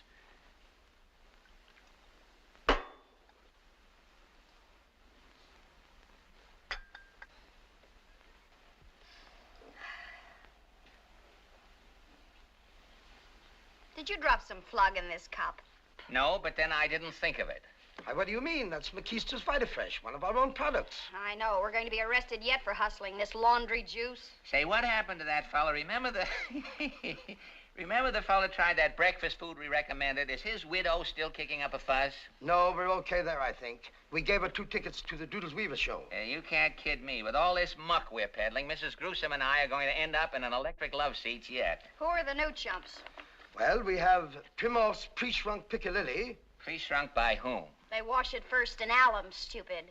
If you don't mind, I wasn't speaking to you. Now listen, blubberhead. Please, kids, not today. You promised me. Well, then tell him to keep his big bazoo shut. I asked for very little on this program, simply that Mrs. Gladwin dropped dead. I've told you You got now. to stop it. I tell you, I can't stand it any longer. If you've got to fight, fight at home, not here. We can't fight at home. We don't speak there. Say one thing about our marriage. If there's such a thing as an unjackpot, I've hit it. I can't understand you two. With the best Mr. and Mrs. program on the air, paying you $5,000 a week, why can't you figure out a way to get along together? Why, if it ever got out to the papers the way you fight this problem... Who's the next on the list? Next, we have Twombly's Miracle Skin Food. For those hungry little paws. It's the customary way. I don't know how other people feel about it, but my paws are going to eat exactly what the rest of me eats. I don't care if they're starving. I am not... May we have the next one? Next, we've got Pasternak's factory-tested Pussy Willow mattresses. Know 'em well. They're stuffed with cat hair. They're the kind they hang on walls in insane asylums. And don't you say it! Don't say what? I don't know what on earth you're talking You were about. going to make a I crack. wasn't going to say. Yes, I you didn't were. say You were gonna anything. say Oh, something about where I came from. Ramona, my dear, he never opened his mouth. Well, he was going to. I know him. He never muffed a line like that in his life. He never misses an opportunity.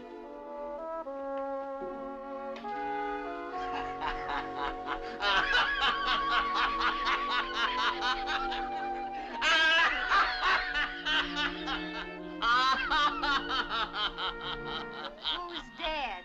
This is more like it. What's it say?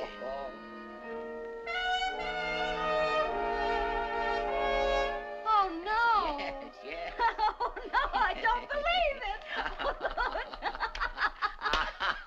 Oh, it's like a beautiful dream come true. It's like sweet bells across the countryside at twilight.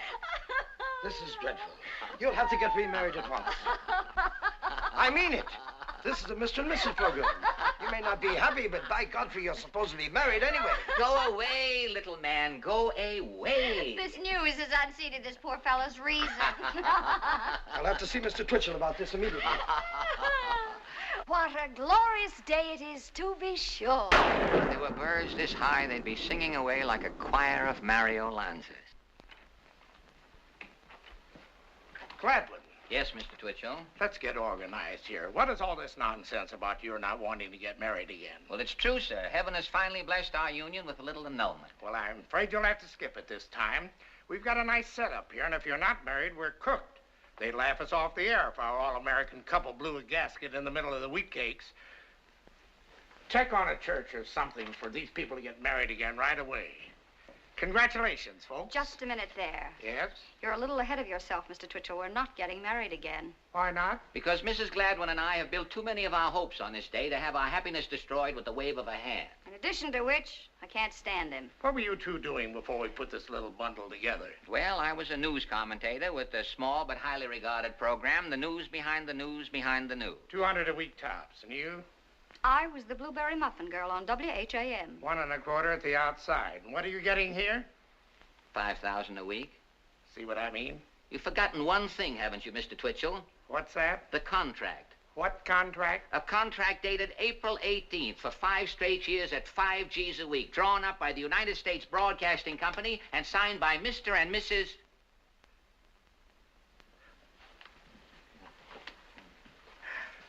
That's it. Now, I'll give you until noon to make up your minds what you want to do next.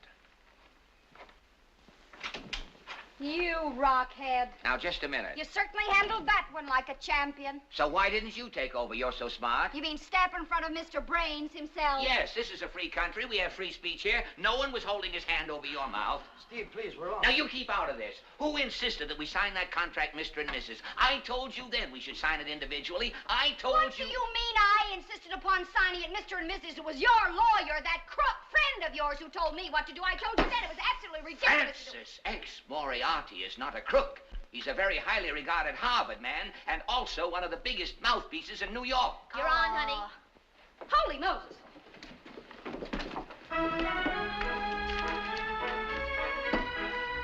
9 o'clock, and a good morning to all America from that all-American couple, the Gladwins, from their cozy little nest in the metropolis of dreams. As American as mince pie and sugar cookies, Steve and Ramona Gladwin bring you at this hour, every morning, their own daily bag of fun, gossip, and helpful hints. The latest from the wonder world of New York.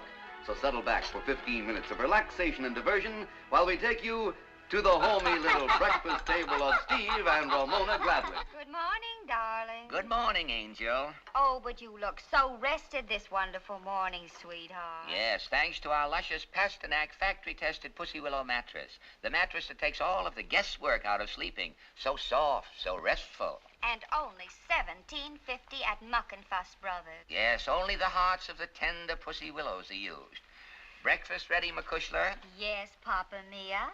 Here's your coffee. Thank you, doll.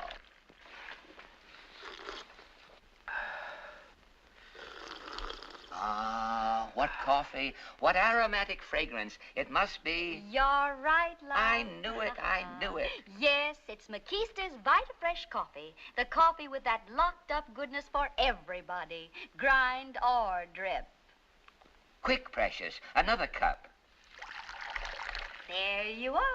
Ah. Peach Fuzz, you've spilled some on your vest. Oh, goody. Now I can try some of that little Panther spot remover. No harsh rubbing. Just spray a little Panther on your vest and watch it eat the spot out. And imagine, darling, a big 2-ounce bottle for only $3. Or, if you are a messy eater, there's the handy, economical 40-gallon vat. Oh, darling, what juicy gossip I have for our listeners this morning. Stop, Ramona. Don't you dare move, Ramona. But, darling... What have you done to your hair? That sheen, that brilliance. Why, I did just what so many society women are doing these days. I went to Madame Yvonne's Hairdo Heaven. It is divine. Your head looks like the back of a bunny. Madame Yvonne uses a sensational hairdressing. It contains that new mystery ingredient, chicken fat. Chicken fat? Ah, our canary, little Yasha. My, but doesn't little Yasha sound glorious this morning? And I bet I just know what he's saying, too. Little Yasha is saying, thanks. Gee willikers, Mumsy and Dadsy. Thanks for feeding me that swell Dr. Gruber's three-way bird seed that comes in 15 and 25-cent packages, tailored to fit the beak. And what a happy little birdkin he is, to be sure. And why not, Sugar? Yasha knows that the paper on the bottom of his cage is New York's leading daily, the Morning Record. The Morning Record has 32 columnists, 28 pages of comics, and no news. Oh, excuse me, Apple Honey. I have a letter here from Mrs. T.S. Button of Mothholes, Idaho. Mrs. Button had a splitting headache for 40 years until she heard of Pepso-Bepso on our program. Only Pepto-Bepto is guaranteed to fizz twice. Once before you drink it, and once after. Good morning, Mumsy and Dadsy. Why, it's our little 3-year-old daughter, Irene.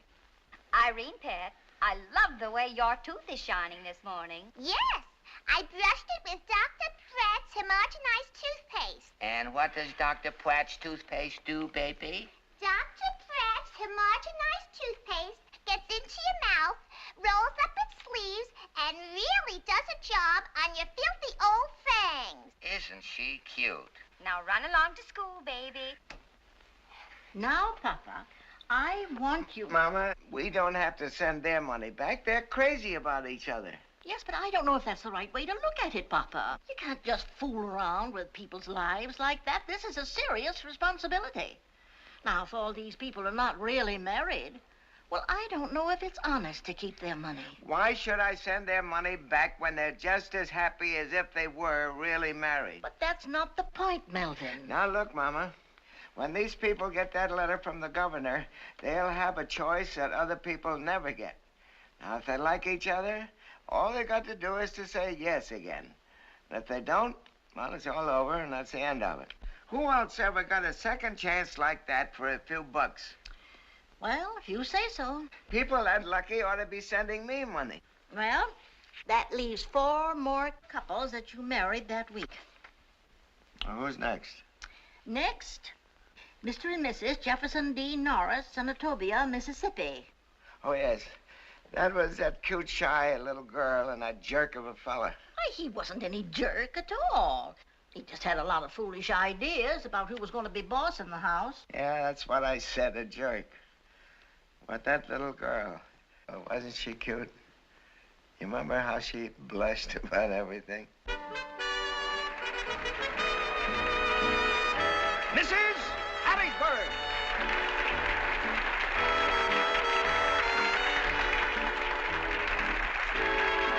Mrs. Coldwater.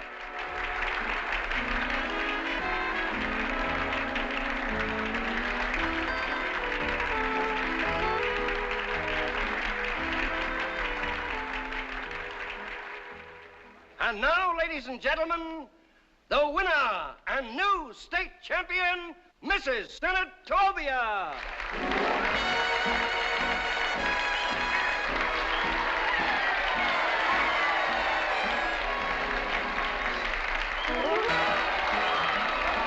Like her? Boy, that's really something. My wife. Oh, beg your pardon. Well, that's all right. Keep looking. Much obliged.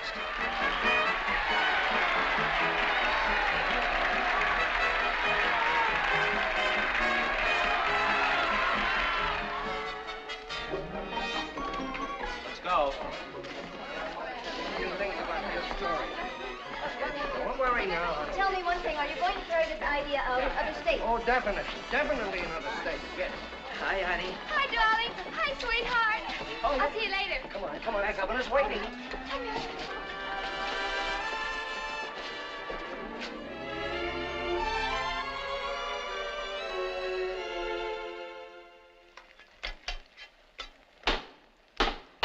coming.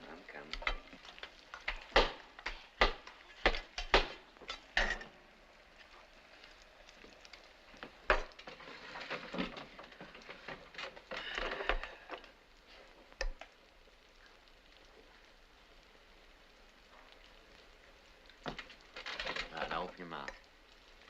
Open your mouth. That's good, boy. Good? That good? Yeah, I told you Mommy'd be home soon. There she is now. Yeah. Hi, Mommy. Hi, Hiya, darling. Make it snappy, will you?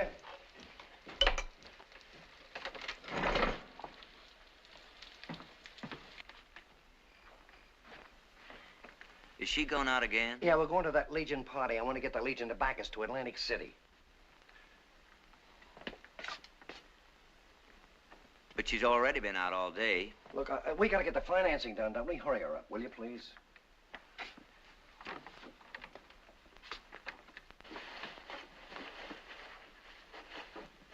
I cooked the supper already. I'm terribly sorry, honey. It's very important tonight. Is Bitsy all right? He's all right. I don't know whether I am or not. What's the matter? Don't you want your wife to go to Atlantic City? Well, sure, but I'm... All right, give her a break then, will you? We're up against a tough proposition here. They ain't like this Miss America business. They're loaded. They got the backing of everybody. Pullman drawing rooms, hotel suites, limousines, everything you can think of. We're just getting started with Mrs. America. We gotta hustle for everything we get. Will Miss Mississippi really have a limousine? Bet your life she will. If we get the backing of the Legion tonight, we'll have one too. What we gotta do is to get this thing set before the finals next Saturday. If we haven't hooked a sponsor before then, we're dead. We won't have enough money to take us to Memphis, much less Atlantic City. How many rooms? How many rooms where? In Miss Mississippi's suite. Oh, 2, 3, I don't know.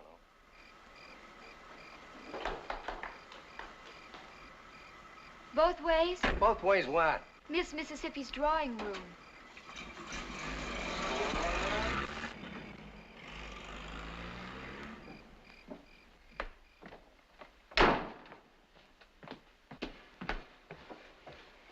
Open your mouth. Come on, open it. Come on.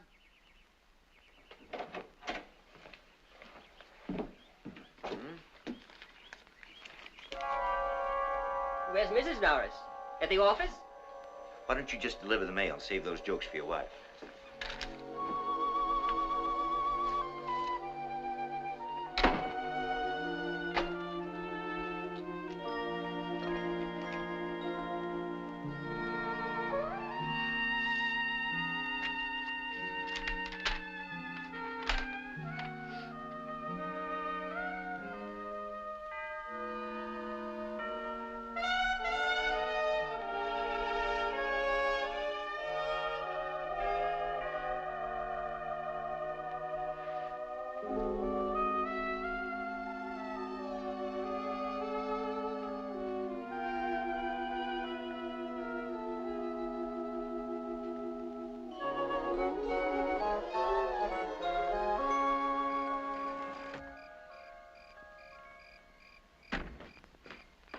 Hiya, honey. How's Bitsy? Don't make any noise. No luck? We got half of it. That's all they said they could afford. We may have to take a swing through that Delta country yet. You still think you got a chance? Oh, we make it all right. No question about that. Just that we'll have to hustle a little harder, that's all. He's asleep. Did you give him the prune stuff? Gave him the prune stuff, washed the dishes, mopped the kitchen, darned 3 pair of socks. Oh, darling, I'm terribly sorry. I remember. This seems like a lot of worry now, but when she's Mrs. America, you laugh at it. She's gonna be one of the most famous women in the United States. And dough will roll in faster than you can count it. How? Why, through personal appearances, of course. Nightclubs, radio, movies, things like that. No nightclubs in Senatobia that I know of? Maybe not, but there are plenty of them other places. New York, Chicago, Hollywood. London, Paris, Rome. And all this time I'm supposed to be hanging out the diapers? Why, certainly not. You'll be right with her. Is that really the way you figure it? Well, of course. Well, I'm going to be with her, all right. But it's not going to be in New York or Paris or any of those other places.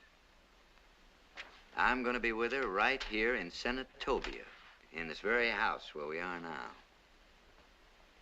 And if there are any more diapers to be hung out, she's going to hang them. What do you mean, Jeff? Because you're not going anywhere anymore. You have been scratched. You are now the ex-Mrs. Mississippi. What's he talking about? But what does it mean? Just what it says. What I wired the National Committee this afternoon. But, Jeff... That due to very unusual circumstances, our marriage wasn't legal. And you are no longer eligible for the contest.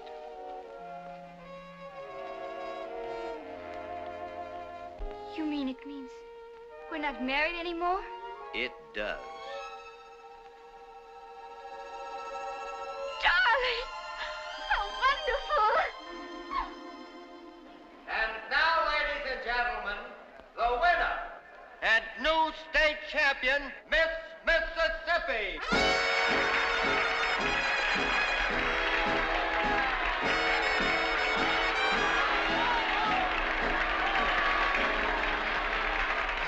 Here, hold this, will you?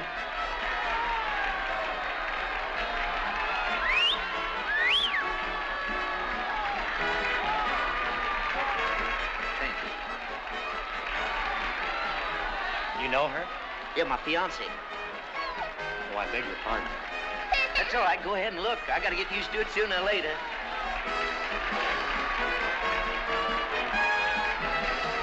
There's your mummy. There's your mummy. Wave to mummy. Wave to mummy. That's it. Wave to mummy. Well, I guess we can send theirs back. Who's next? Next, Mr. and Mrs. Hector C. Woodruff, Lanhasset, Long Island, New York. Oh, I remember. 10 and 5 ones. Oh, which were they? Oh, don't you remember that Gabby couple that came down from New York? Talk, talk, talk all the time. Nothing but talk. Of course. Yeah. He helped her in, helped her out, helped her back in the car, hugging and kissing and talking all the time. Yakety yak, yak, yak, yak.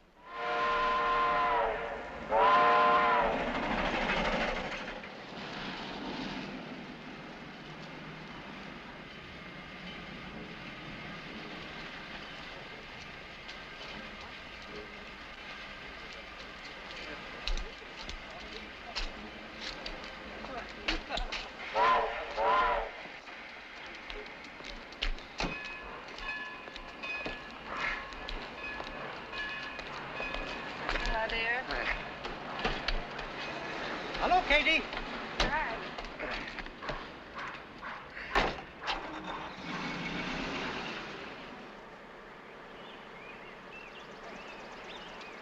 Hot in town today? Terrible.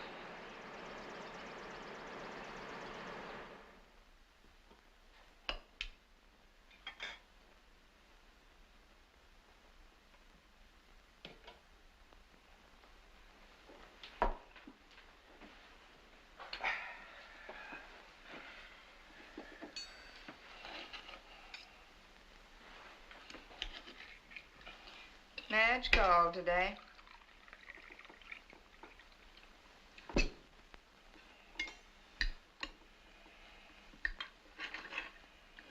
From Peekskill.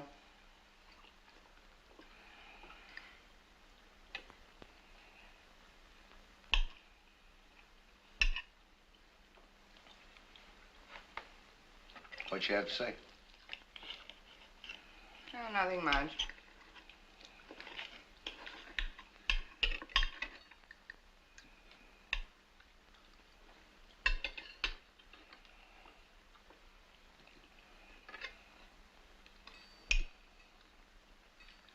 I spent a night in Peekskill once.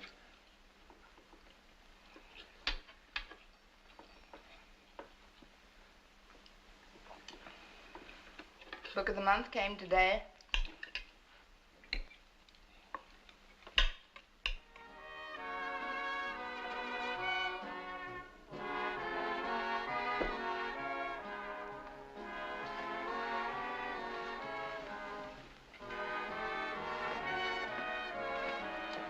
What was it? What was what? The book this month. Oh. I don't know. I haven't opened it yet.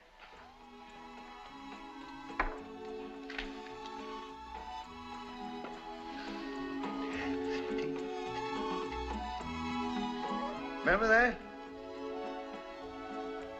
What is it? Don't you remember that night in the Latin Quarter? No. Sure you remember. The night we got mixed up with all those Texans. We all got higher in kites, remember? Then we moved the party on up to my place and kept it going for 2 days. Don't you remember? No. You know why not? Why? That wasn't me with you that night. No?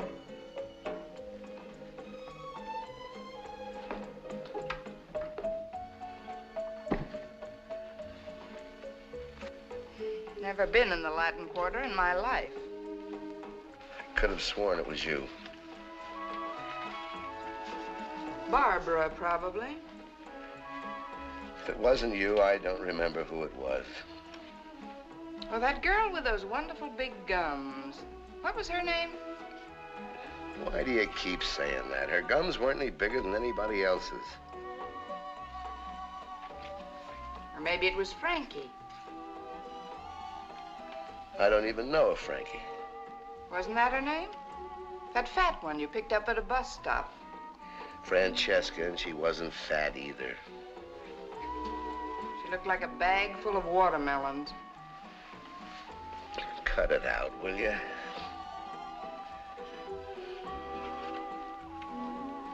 Well, anyway, that's the piece they kept playing that night.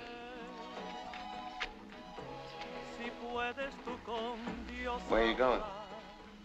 To get the book.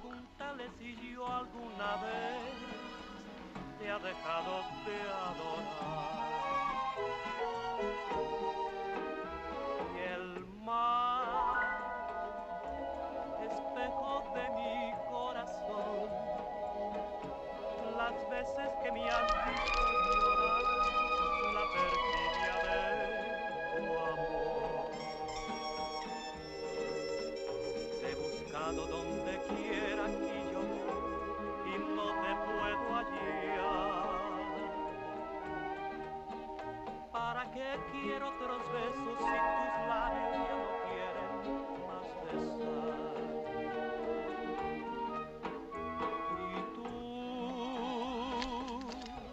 ¿Quién sabe por dónde andará?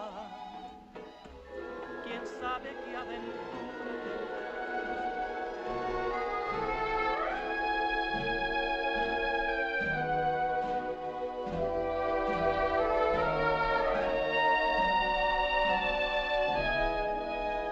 Monday? I'll be there, baby.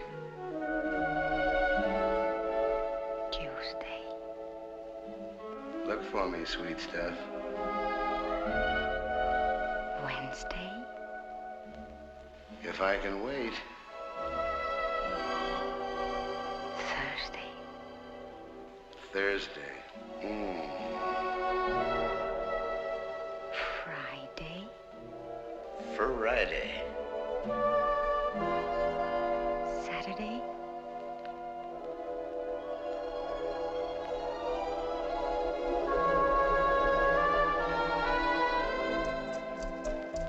Fat my eye.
a big one this month. What is that burning? Just another one of those sucker ideas. Well? Oh, I guess so. Who's next? Next, Mr. and Mrs. Frederick S. Melrose, Dallas, Texas. Now there's a fella I really liked. $25. Yeah, he was a wonderful fella. He must be worth a zillion.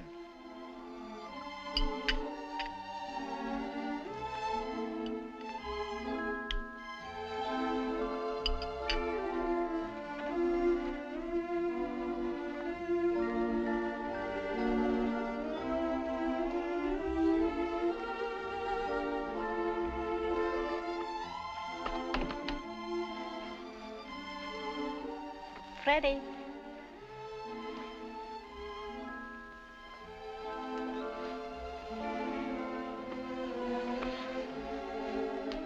Darling, that place you go to, New Orleans, That's right, New Orleans.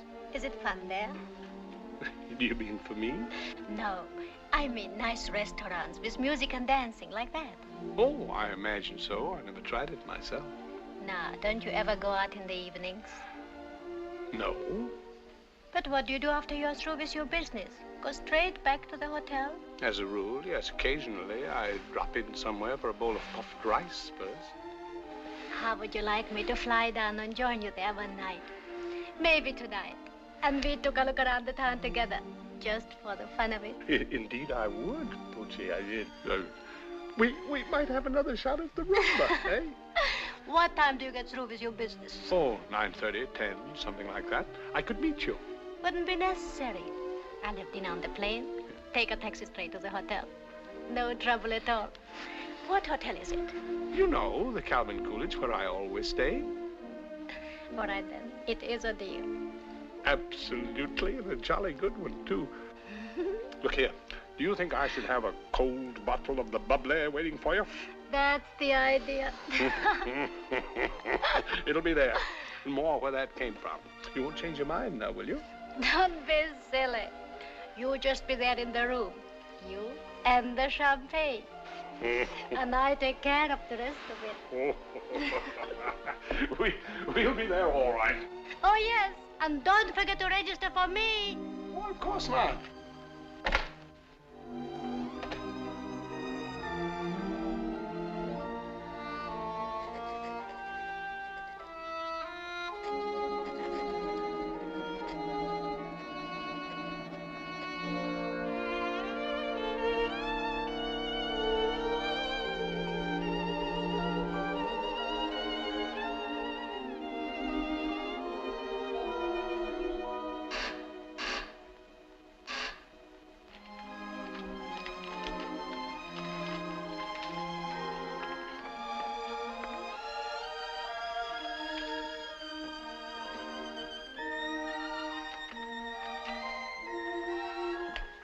Sorry I'm late. Is that the bedroom? Yes? Thank you.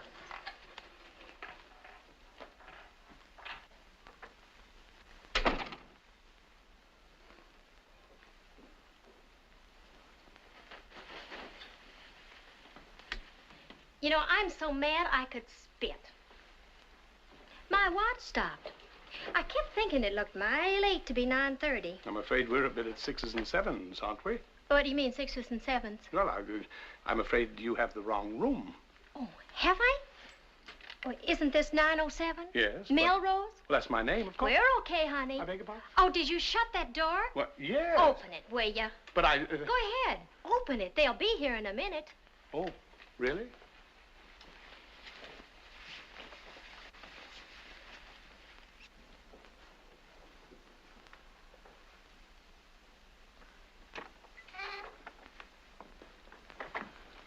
Thanks. You Melrose? Yes. May I ask who you are? And where is Mrs. Melrose? She's not here. I'm expecting her a little later. Getting ready to throw a big one, eh? Now, look here, my good man. Who's the dame? I haven't the faintest idea. Not the missus? Certainly not. This young woman just walked in here. I never saw her before in You all guys get that? Got it. That's all, pal. Good night. Now, look here. I demand an explanation of this. Good night, Mr. Melrose. Good night.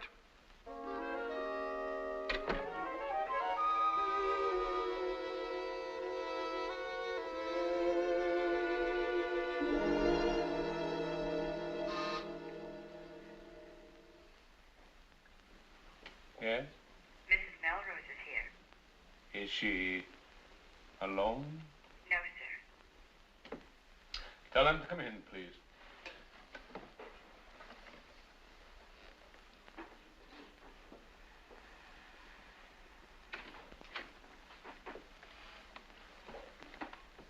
Good morning, Eve. This is my attorney, Mr. Stone. How do you do? We're not liable to be interrupted here, are we? No, I'm afraid not. You met Mr. Magnus, I believe. Oh, yes, of course. Oh, you. Now, see here. This man... Just a moment, please. Sit down, Mrs. Melrose.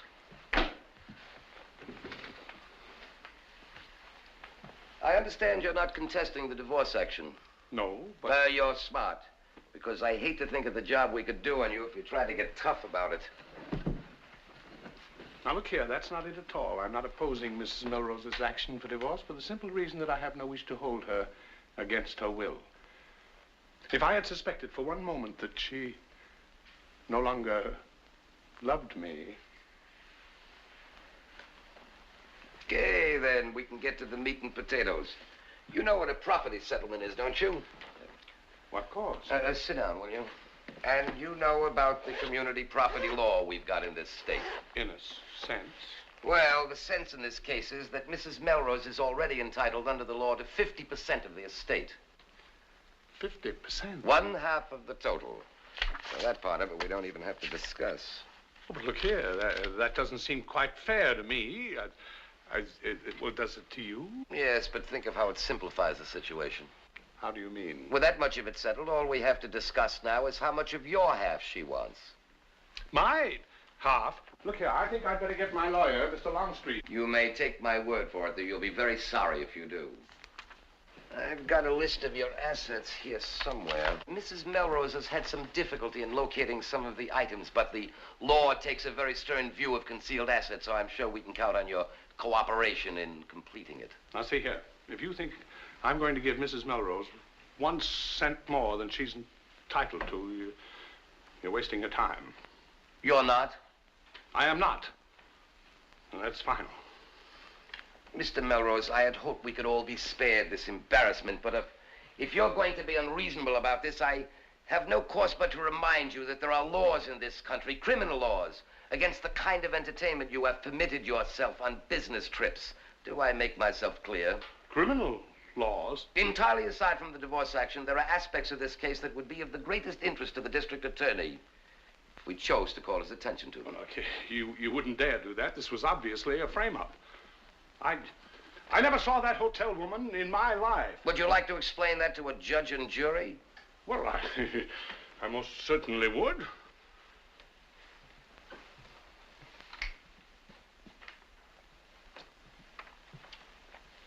You tell them that, we'll show them this. Well, you can bet you...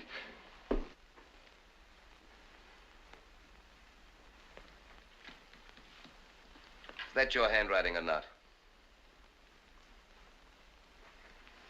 Well, let's see what we have here. First, of course, is the Willow Avenue house. I'd better keep that to live in. Yes, and contents, of course. Of course. We'll send you your clothes. Next is the checking account at the 7th National Bank.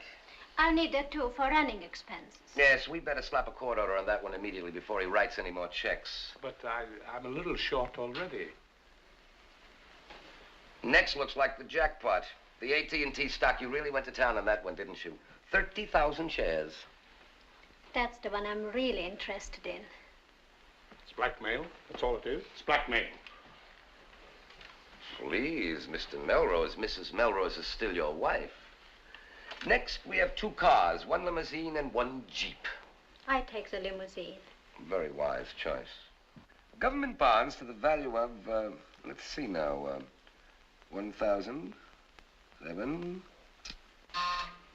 Oh, yes? The Paul houses are here. Oh, I'll be right out. Oh, send them away. Oh, I'll see them outside. Will you excuse me, please? Excuse me.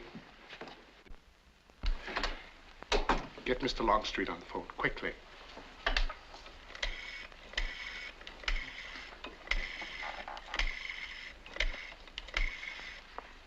Tropic 45267. Mr. Melrose, Mr. Longstreet, please. Oh, would you try to locate him? It's very important.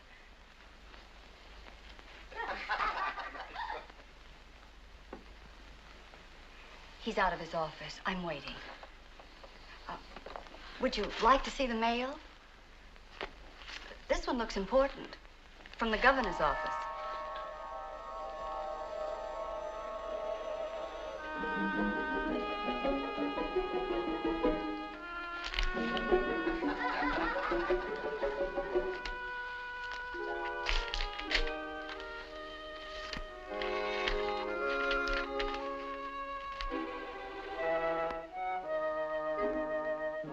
Thank you. I'll wait.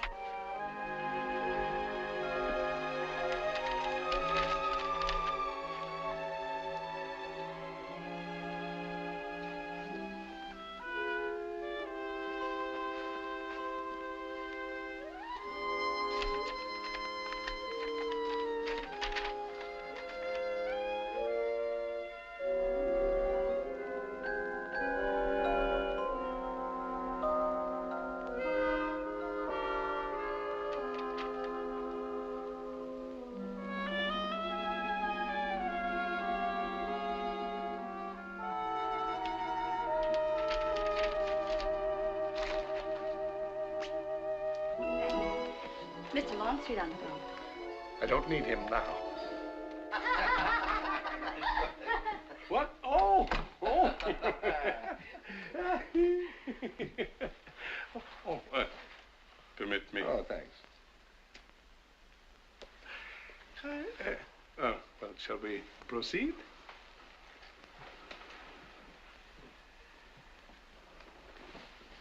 Oh, thanks.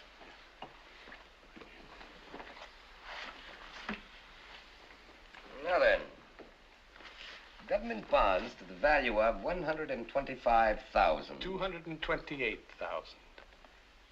228,000? That's right. Thank you. Not at all. Next, we have a 1/3 interest in the Melrose Production Corporation with an estimated value of $100,000. I'd venture to say that that valuation would come closer to 300,000. 300,000? I should think so, or give or take a few thousand. Thank you. Well, not at all. Next, 500 shares Metropolitan Concrete Corporation with 800. What is this? I beg your pardon? What is this all of a sudden you're so cooperative? Well, didn't you tell me that it's illegal to conceal assets? Oh, yes. Of course. I see. Now, if you will permit me to have a look at this list, I think I might be able to save all of us a bit of time. Now, let me see here. Very good. Very good indeed. Oh, this one's a bit short. A few thousand. I'm afraid she's under unconsolidated, but only a few $1,000s. Well, now, as far as I can see, she has overlooked only 2 items of any consequence whatsoever. There is the safe deposit bar. Where? The title trust. Should be a goodly sum there, you know. Oh, quite, you know. Then there's my interest in that Florida hotel. Suppose I jot them both down. This, of course, is round numbers. Now, will you sign that? Oh, thank Oh, you. yes. Thank you so much. Why not sign it? It's quite accurate now. I'll have the contract drawn up and ready for you this afternoon. Whenever you say.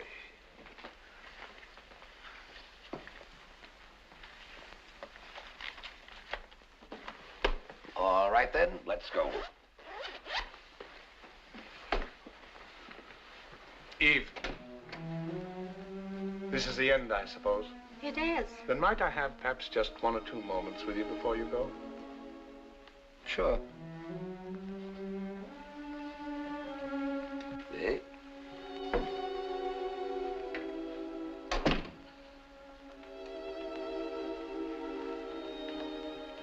I'm afraid I have a confession to make to you, my dear. Yes? In my distress over this wretched business, in my resentment, actually, I have been tempted to hold out of this settlement what is probably the most valuable of all our joint assets. But now, in these, our last few moments together, I find I can't. I don't think my conscience would give me another day's peace if I were to try to withhold from you.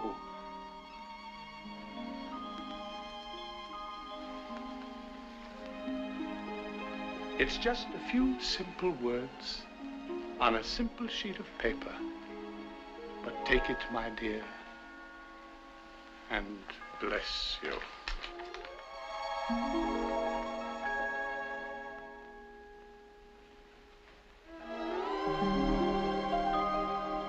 Oh, no! No!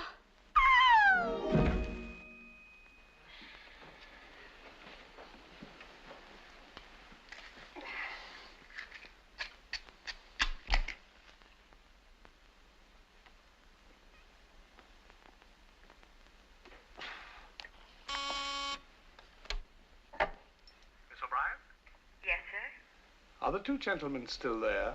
Yes, sir. Please tell them for me that they may drop in any time now and pick up their client. Yes, sir.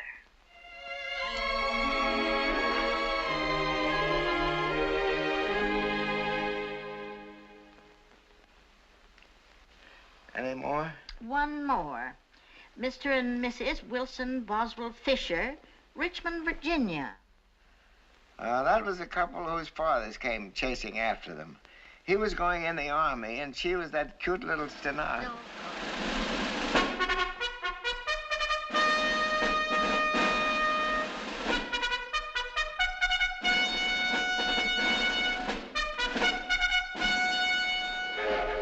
All right, break it up. Come on. Get the lead out. Everybody aboard.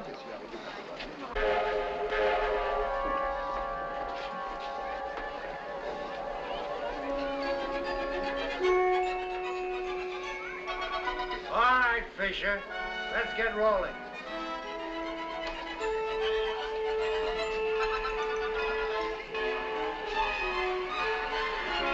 Well, come on. You tell her what time? Sure, I told her last night. I'll have to write to her. There she is! Hey, Patsy! Patsy! Willie, the doctor says we are! Willie! I'll write all about it! What did she say? She said the doctor says you are. Or what? What do you think, or what? No!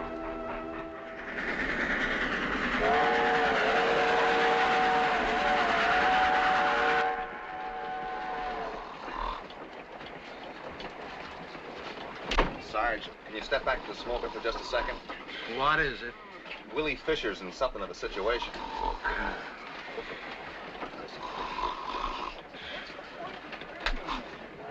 You're nice. Sergeant. I could have sworn it. What's the trouble? Willie's gonna have a baby. Oh, yeah? All I know is she was going to the doctor this morning, and that's what she hollered to me at the depot in front of everybody. No matter where you hear it, it's always a surprise. But it looks like they got a little complication here. Show him the letter. Oh, on top of everything else, I gotta get this.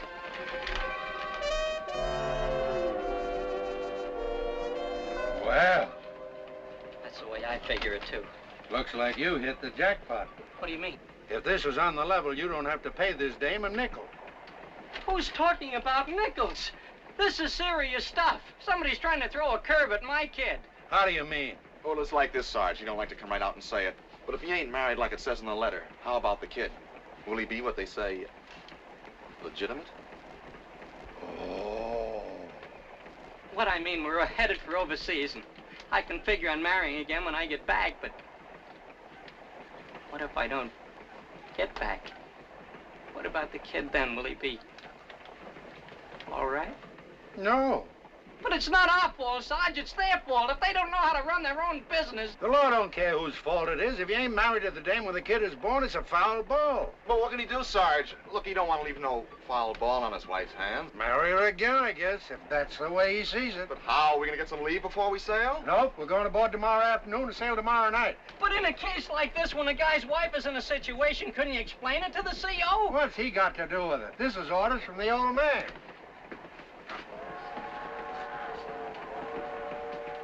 There's only one thing I can think of for you to do. What's that? Try not to get shot. What's the matter with him? Who don't try not to get shot? It looks like we're coming to a town. This is awful. He could be wrong, too, remember? No, that's the way it looks to me, too. I can't have people pointing the finger at my kid. I gotta do something about it, Pinky. This is the kind of a thing can ruin his whole life. But look, he ain't even born yet. Born or no born. Take care of my stuff, will you, Pinky? What are you going to do? I'll see you on the boat. Oh, look, you crazy nut. I'll stick you in Leavenworth. There ain't nobody gonna point the finger at my kid. Wait a minute, Willie. You crazy nut.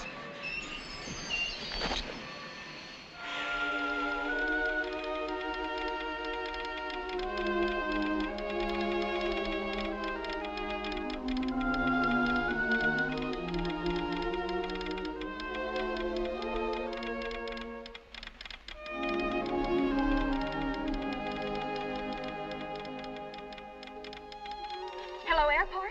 What time's the next plane to the port? No space. I've got to have space. I've got to get Oh. Okay. Well, thanks anyway.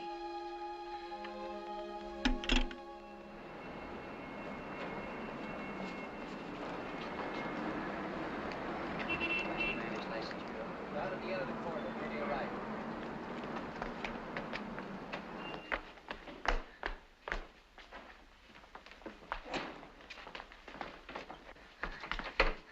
Hi. How late do you open? 5 o'clock. 5 o'clock, thank you.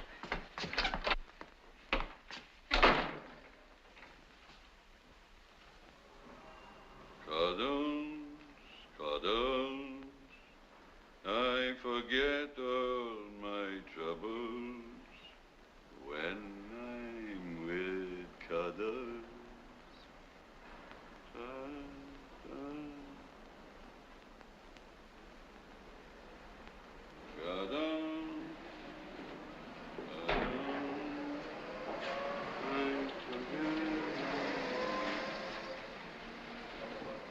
You want the lamb or something?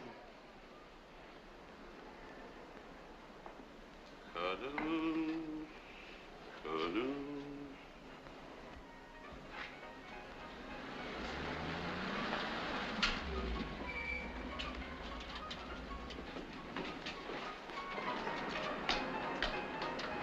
Hey, Patsy! Patsy!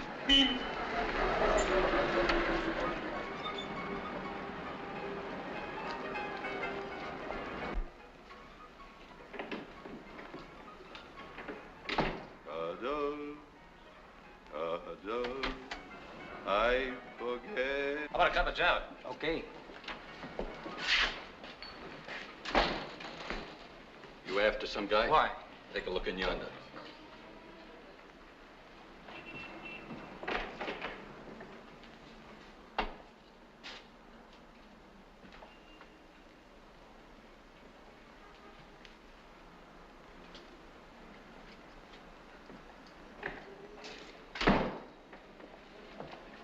What's he look like? Patsy! Hey, Patsy! Come here, quick.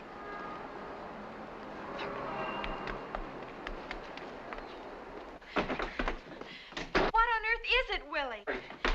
It closes at 5 o'clock. is it? What is it, Willie? We got a kid coming and we ain't married. That blubberhead that married us didn't have his commission or something. Who says so? The government says so. They wrote me a letter. If we're not married when the kid is born... Listen, mister, me and my wife have got to get a license. We've got to get married right away, instantly, you understand? It's after 5 I o'clock. tell you, we got to have that license. I'm sailing tonight and we got to be married. This kid's going to have a baby and I'm not going to leave her here not married, you understand? Come on, will you?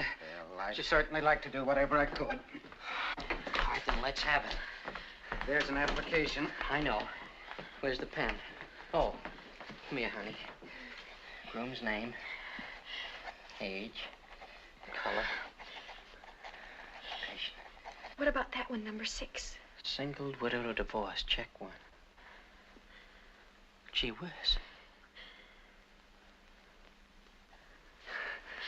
I think it's single. What about the other time? Oh. Well, you can fix it up down here where it says number this marriage. First. No, second. That'll fix it, won't it? Well, it'll either fix it or us. Still $2, I reckon. That's right. Thank you very much. You got the book to marry us? Oh, no, I can't marry you. I'm not allowed to. But who marries us? Well, there's a justice of the peace right across the street next to the lunchroom. Is he open? Oh, yes. He's been giving 24-hour service ever since we got the naval base here. Next to the lunchroom, did you say? That's right. If he's not in his office, look in the lunchroom. He may be having a cup of coffee. Thanks. Thanks very much. I can't tell you how much we really appreciate Yeah, I told him all that, honey. Oh. All I need now is get picked up by those MP baboons. There they are. See that JP's office over there? Yes. We gotta get over there fast. I got it. You cross over and swing it a little. What? Just a little so those apes will keep their eyes on you, understand? All right, but what are you going to do? I'll meet you over there inside. Just give me a second or two to get started, and then you take off. Not too much, you understand? I understand.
Well, how are you, Vic? Hi, Ned. After somebody? Yeah, some guy without a pass, I guess.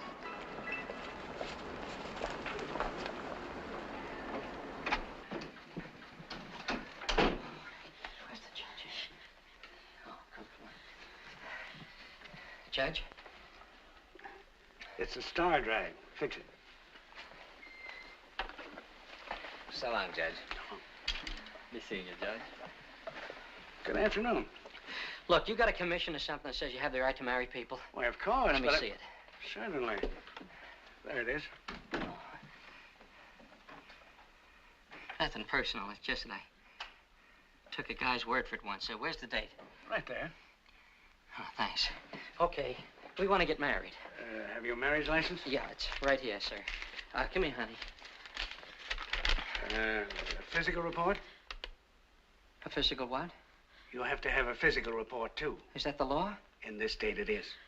But what about him in the army? Ain't that physical enough? I'm afraid not. But it's a very simple matter. Any physician can fix you up in 5 minutes. There's one around the... What? Willie, we just can't do it. What do you mean? But Not after we wrote that we were single, don't you see? Oh, yeah. Look, Judge, Mrs. Fisher and I are in a little sort of a situation here. Couldn't you just skip it just this once?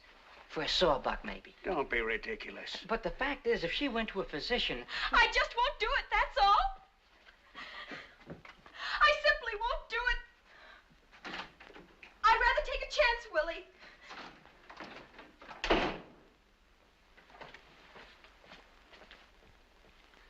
I can't understand what she's so worried about. It's only a blood test. You mean just a jab in the thumb? That's all. Okay, where's the nearest doctor? Just a couple of doors from here, on the other side of the lunchroom. Ain't there any place in this town that ain't next door to that lunchroom? Come on, honey. Look, catch us, Don't argue. I'm gonna be hung as it is.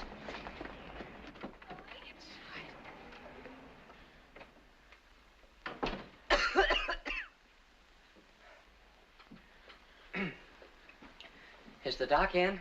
Have you an appointment? No, but we want a physical report to be married right away. Will you sit down? He'll be free in just a moment. Way over.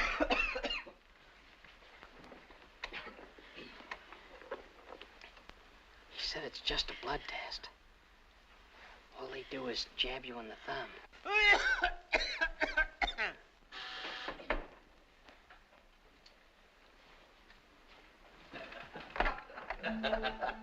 On my desk.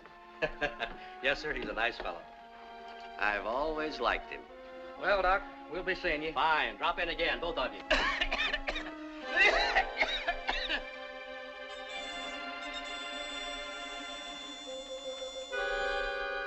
You got a pass, soldier?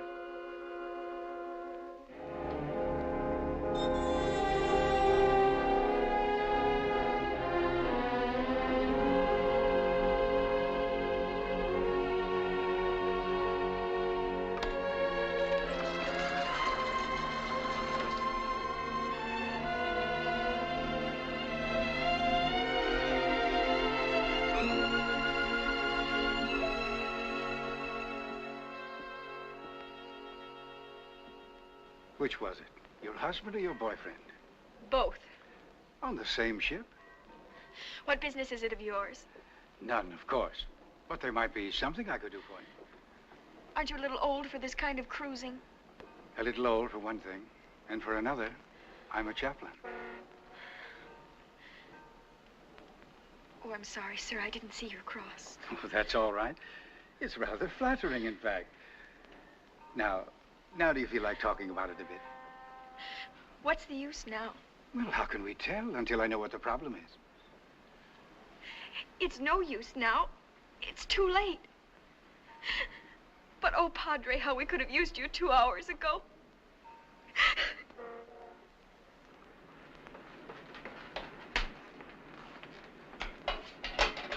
Come on. All ready? They're gonna put you on for the floor show. Standing by, sir. Okay. Come on, come on!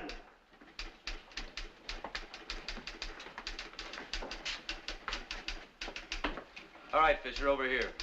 Sit down. All set? Go ahead, sir. Willie? Yes, sir? Sit down. That's coming from the speaker. Yes, sir. Dearly beloved, Attention. we are gathered together here in the sight of God and in the face of this company to join together this man and this woman in holy matrimony. Patricia Reynolds, wilt thou have this man for thy wedded husband? I will. Wilson Boswell Fisher, wilt thou have this woman for thy wedded wife?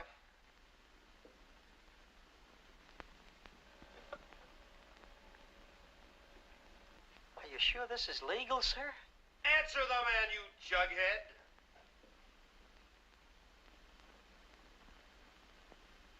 I will. Really? Therefore, as a minister of the gospel of Jesus Christ, and with the authority conferred upon me, I pronounce that they are man and wife.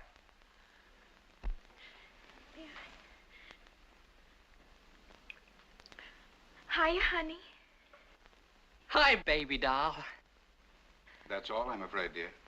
Okay, sir. Good night, Daddy.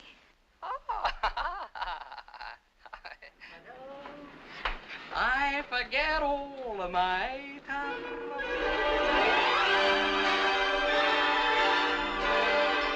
Wilt thou love her, comfort her, honor and keep her in sickness and in health?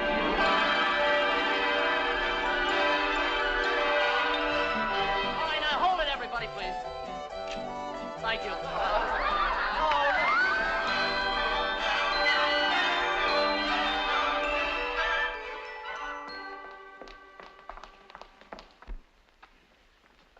Oh, Now what? no rice again.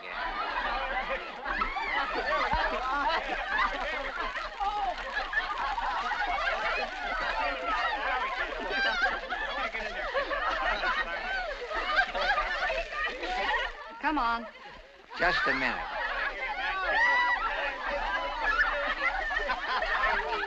Pardon me, could you spare a little of that rice? Why, sure.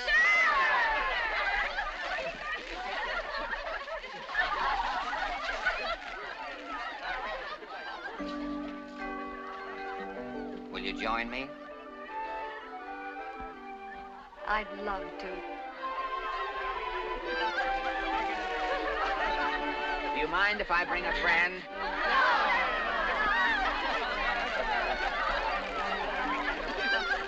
Okay, Panther Girl. Okay, White Fang.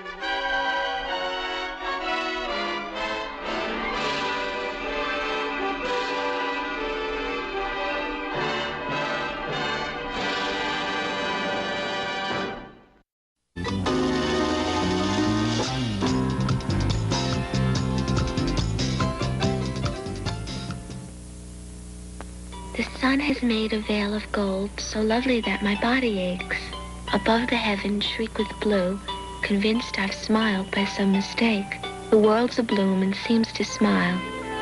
I want to fly, but where, how high?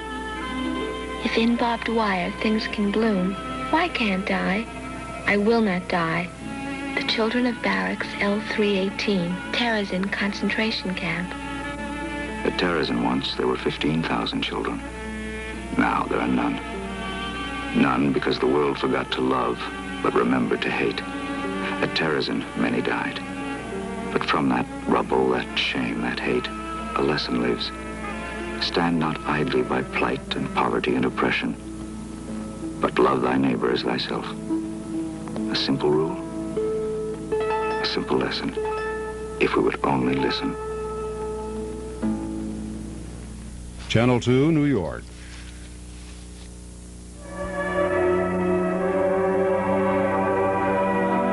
Give Us This Day, your daily inspirational message, presents Rabbi Martin Levin of Los Angeles, California.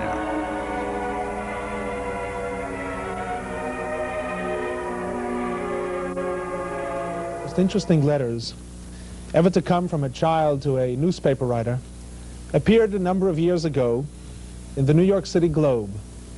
It was addressed to Frank Crane, if you remember him, and contained the request, rather unusual, that he write in the paper and tell whether or not there is a God. A man told me there isn't any, wrote the youngster. I asked the teacher, and she said she doesn't know because some people say yes and others say no. Mama says there is, but Papa says he doesn't know much about such things. Some boys and I had a debate about it, and we thought we would ask you. Dr. Frank Crane found the request very challenging and believed it deserved a reply. And so shortly thereafter appeared the following in his newspaper. Yes, my boy, there is a God. You can't see or hear him, but I will tell you how you can feel him. Did you ever lie or cheat, steal, or treat someone smaller than you rather cruelly? If so, you probably felt a hurt inside. some kind of miserable feeling in your heart, as if you were sick to your stomach. Sort of like having struck your finger with a hammer, except inside your heart and your mind. That was God that gives you the hurt. Have you ever wanted to do something mean or nasty, but resisted the desire, put it away from you, and instead acted honestly and fair? Have you noticed then a good feeling, a sense of inner pride and satisfaction? It is God that gives this good feeling when you feel you are doing things right. Have you ever looked up at the sky and remembering what you've been told about the vast distances between the stars, and that there are worlds just like ours moving through space as fast as cannonballs? Have you ever had a feeling of wonder of how great and majestic the universe is, and you are only a small part of it? That feeling of wonder and awe is a feeling that comes from God. A very wise man, Carlyle, said that worship is wonder, so that when you see anything that makes you wonder because of its greatness or beauty or mystery, you are really worshiping God, whether the object be the ocean, the mountain, or even a good person. It's not the police that protect our lives, my boy, he wrote. Only a few wicked people come into conflict with policemen. But there's something that holds every human being back from cruelty and things that are wrong. Something that stays the murderer's arm and causes many a woman to let herself go rather than be vile. That something is what we call God. None of us understands why God allows so many people to do wrong, but we do feel that there is something in every human being that makes wrongdoing bring some misery each and every time. The most important thing is to remember that God is not an enemy. God isn't a detective watching over us to punish you. Instead, God is a loving and serving force every minute of our lives.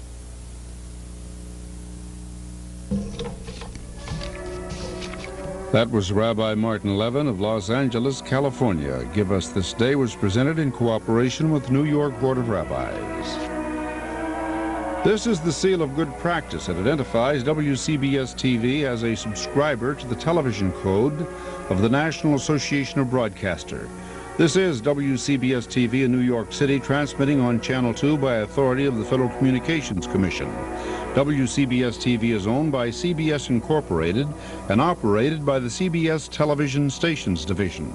The programs broadcast by this station are for viewing by the public without charge and may not be rebroadcast, recorded, or otherwise used without the prior written permission of CBS Incorporated.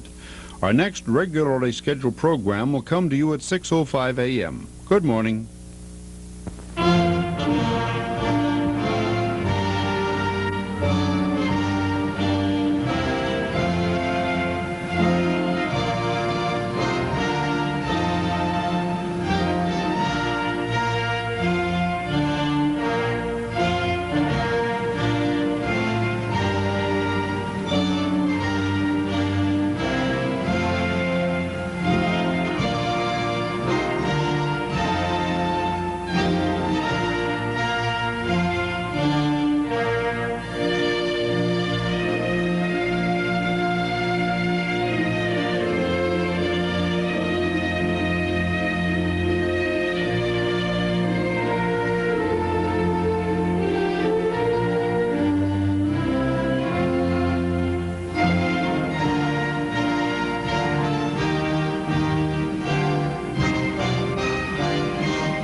Channel 2, New York.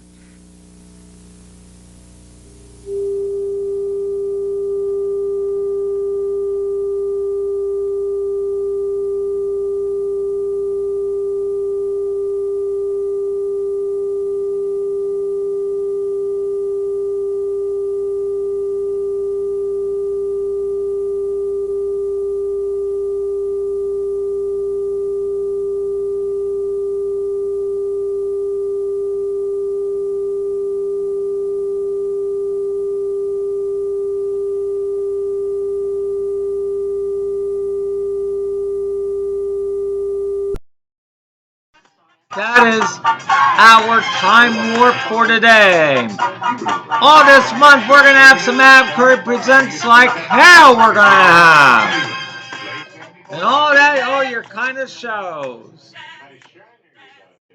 We will see you next time. You have a good day. Chic, hit it! And